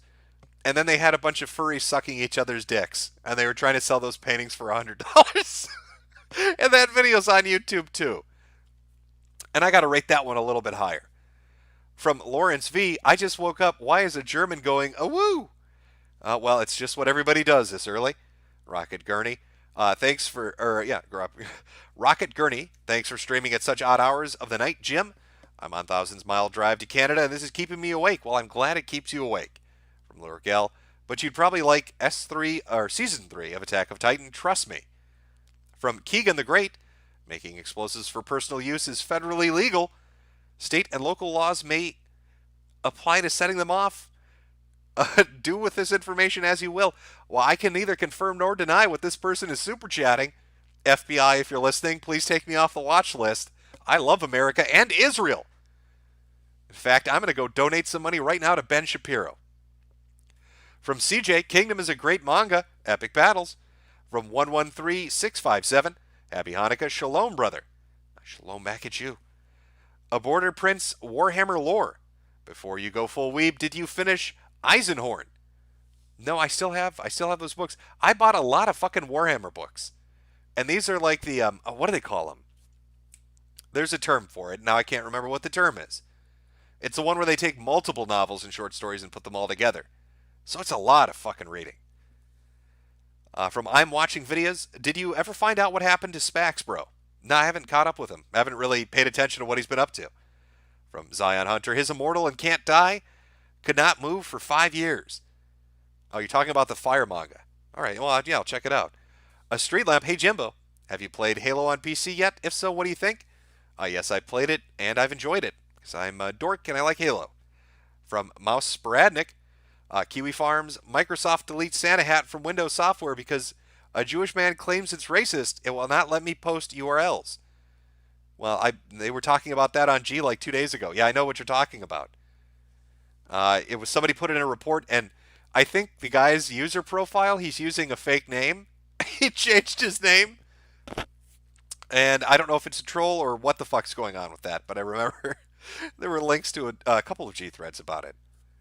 And yes, I don't know, for some reason, there was a stream I did maybe like a year ago where it just, I don't know if YouTube is not letting links get put up properly, or if there's some setting I'm missing, or if they changed it for the COPA shit. I don't know anymore. But a lot of stuff has been moved around. I'll look in to see if it lets lets me let people post links, which probably is a disastrous idea, but we'll see what happens. From John Reed, I hope you get these shekels from Susan, and thank you for continuing to own the libs so very hard. Tell Danny how big you are. Any chance we get a clip of the Witcher scene with the elf skulls with the congratulations from Evangelion edited in when the white people show up?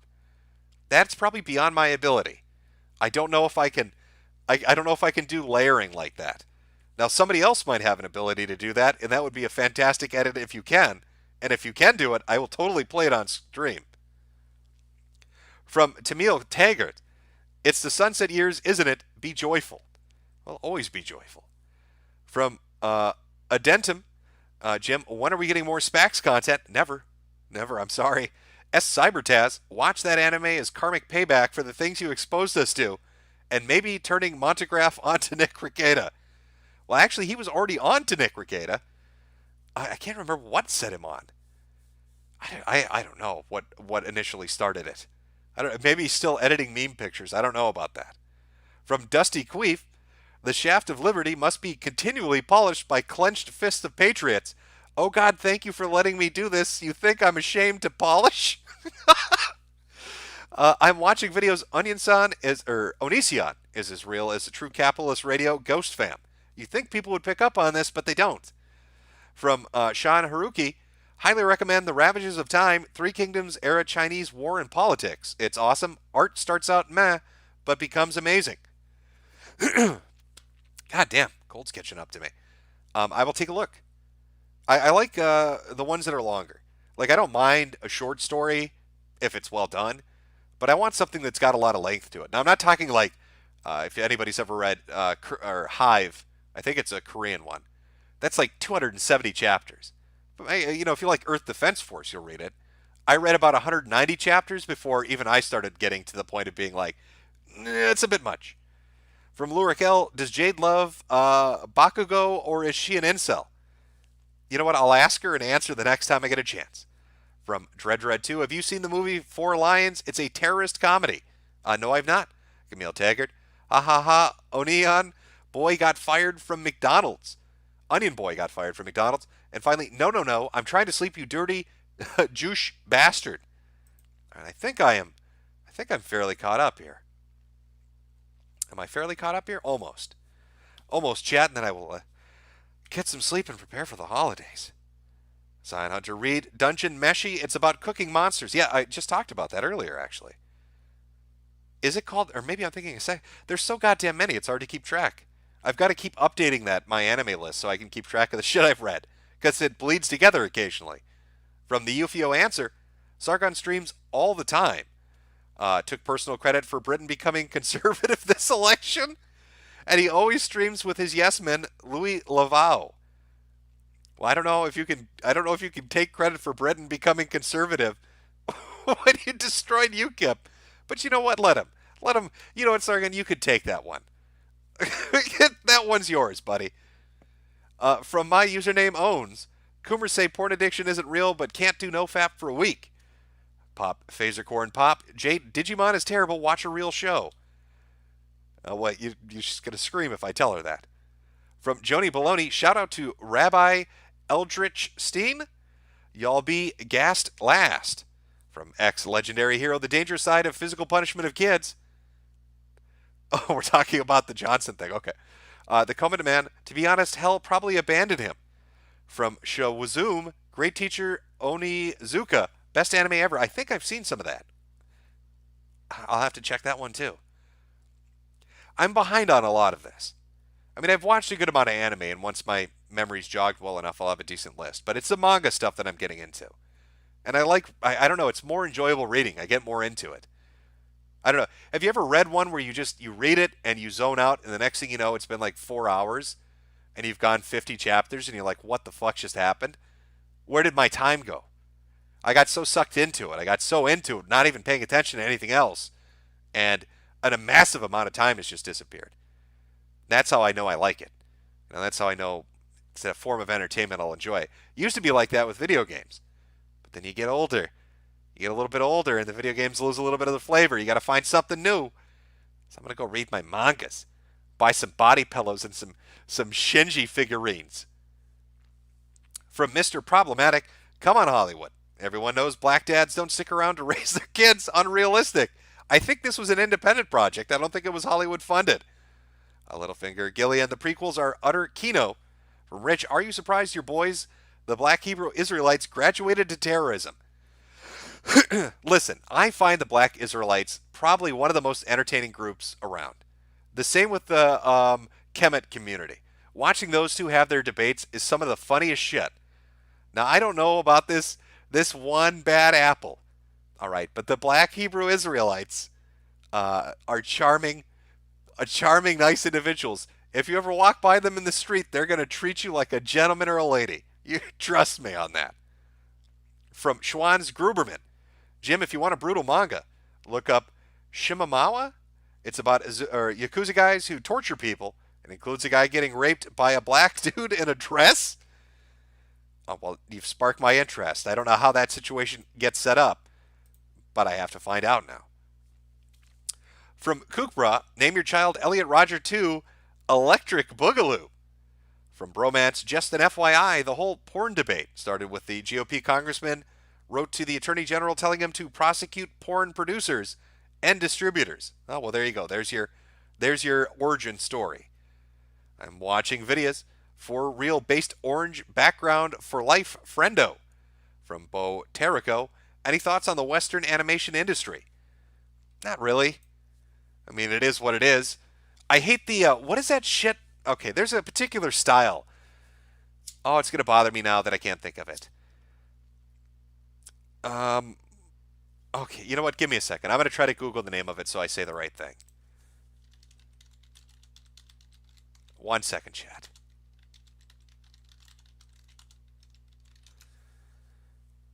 What is the name of this shit? Is it CalArts? Is that what I'm trying to think of? No. CalArts style, maybe? I don't know. There's some trend in Western animation that I don't like. I don't know the specific name of it, but I'm not a huge fan of it. From Dovakin27, Jim, read Plus Sized Elf. It's a reverse Seki where fantasy girls come to our world and get addicted to junk food because their food is just so bland. From Cold Shoulder, banning porn is the best way to exterminate the furry fandom from orbit. Also, check out Those Who Hunt Elves. It's a comedy about 3 people brought into a fantasy world and must find elves to return. From Chiselbit to read Hakumai to Mikuchi, fun manga about tiny women. Okay. Jason of the Great Awakening. Wait a minute. Epstein prison cam footage from incident 2 weeks prior is missing now. I'm beginning to suspect he didn't kill himself. Why, it's almost like that fake suicide was actually a murder. From Machel Random.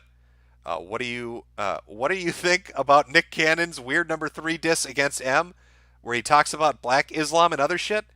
Did he make another one? No, he didn't. I saw one that he did that was fucking awful. Has he made more? Well, now I'm gonna have to go watch it. God, that was fucking bad. You know, I like Eminem after that awfully hot coffee pot line. I just can't get that out of my head. But Nick Cannon just blew it out of the water with the shit he's been putting out.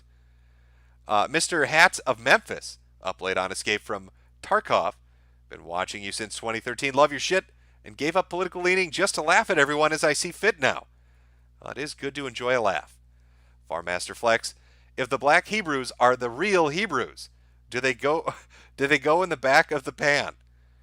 I don't know. That's a question. That's a riddle. It's a Sphinx riddle. From Ecstasy of Thinking, the degeneracy started blossoming with the internet. Time to can it. Also, check out Terror in Resonance from the creators of Cowboy Bebop. Good shit. Merry Christmas, Jimbo. Well, Merry Christmas to you too. And I think we're caught up. Almost. A few more. From Eerie the Honeybee, you should read Real Life. I'll put it on the list. I'm watching videos. Have you listened to Ghost from True Capitalist Radio lately? Not recently, but I am familiar with them. I've heard the show before. From Causality, Jim, how is it you're a complete libertarian when it comes to speech, but oppose sexual freedom? These two positions seem contradictory. Merry Christmas, Jim, and please quit smoking. Your constant self-harm makes baby Jesus cry. Well, I'll let you in on a little secret. I'm probably past the point of no return. So smoke 'em if you got 'em. But no, I wouldn't really call myself a lawbertarian. I like roads. I'd call myself a constitutionalist, which is a fancy bullshit made-up term, so I don't have to talk about politics. And it's not that I'm opposed to sexual freedom. It's just, I think, with sexual liberation, we sure have brought in a shitload of problems, haven't we? I don't know. There's a lot of fucked up stuff out there. But I'm not running for political office, and I sure as shit I'm not here to tell you how to fix anything, because it's fuck if I know. The best I can give you is pointing at something and telling you, hey, that's pretty fucked up. That's what you can look forward to from me. Hey, look over there. That's pretty fucked up. That's all you should be thinking. That's the most you should expect from me. You know, other basic things you don't need me to tell you. You know, hurting kids, hurting animals. I think most people would agree that was bad. You don't really need me to tell you that that's bad to know it's bad. But you know, I just like to point at things and say, hey, that's fucked up. Or, hey, that's funny. That's about the most. I mean, this kind of comes down to the Sargon thing. He wanted to get all serious about politics. I'm the last person that should be getting serious about politics. From Mike Downey, link your mall, fag. Well, it's... I'll tell you what it is. So forceful. My anime list is just Mr. Metokur. You literally could just search my anime list, Mr. Metokur, and you should be able to find it, but I'll try to throw up a link somewhere. It'll be like a little game. Can you find it? From Sean Haruki, Ravages of Time is lengthy but great. Hyperviolence and battles and ancient Chinese politics. Literally, hyperviolence Dynasty Warriors. Well, you fucking sold me on it then. I love Dynasty Warriors. From Schwazoom, did you get around to looking at the new Brigandine? No, I haven't. But somebody else had brought this up. Maybe it was you. But I love fucking Brigandine. It was one of my favorite PS1 games. From Justin Watkins, this is Apology Super Chat Jim. I unsubscribed when Susan took you down a while back. I thought it was the end. Glad you're back. From Tijuana Tom, Jim, you need to watch the live-action version of Prison Battleship. Tubster, read Futari Ecchi, Slice of Life with Premature Ejaculation. Well, isn't that just a slice of life, all right? I'm watching videos. So last Super Chat, Merry Christmas. Love you. Never catch you alive except for now. First time ever. So this is just an Xmas money. Good friend for past 8 years. Well, Merry Christmas to you as well. I think we're finally caught up with the Super Chat. What song are we ending on? Chat, you don't need to Super Chat it. You can just recommend something. Should it be a Merry Christmas song? It should fit the season, shouldn't it? We should have a holiday song to end. What holiday song? Can I find an awful dubstep remix of a classic holiday song to make you all hate me? Is it possible? Let's see if we can do it. Oh, that would be just terrible. Why would I do that? But I'm going to do it. I think these are cursed words, and if I enter them in, it opens a gate to hell. Oh, we're going to listen to a trap remix of I'm Dreaming of a White Christmas. Maybe it's good. Maybe. Who knows? We'll find out, won't we? Oh, I'm sorry. There are a few others. Tell Danny how big you are. Sub or dub, Jimbo? I like sub. I sometimes if you watch a dub first, you can't get, it's stuck on you. But I prefer sub. From Autism Speaks, Onision's Discord rules remind me of Reddit. Both public and private chats remind me of 9gag. And finally, from Chiselbit 2, for people about the tiny part, they're 2 inches tall, not lollies. Don't be weird. Oh, I see they're literal little pixies. I gotcha. All right, chat. Well, I hope you all have a Merry Christmas, a Happy Hanukkah, a grand old Kwanzaa, and if there are any other holidays I've forgotten, I don't know. Enjoy your New Year. Have a good time with your family and friends.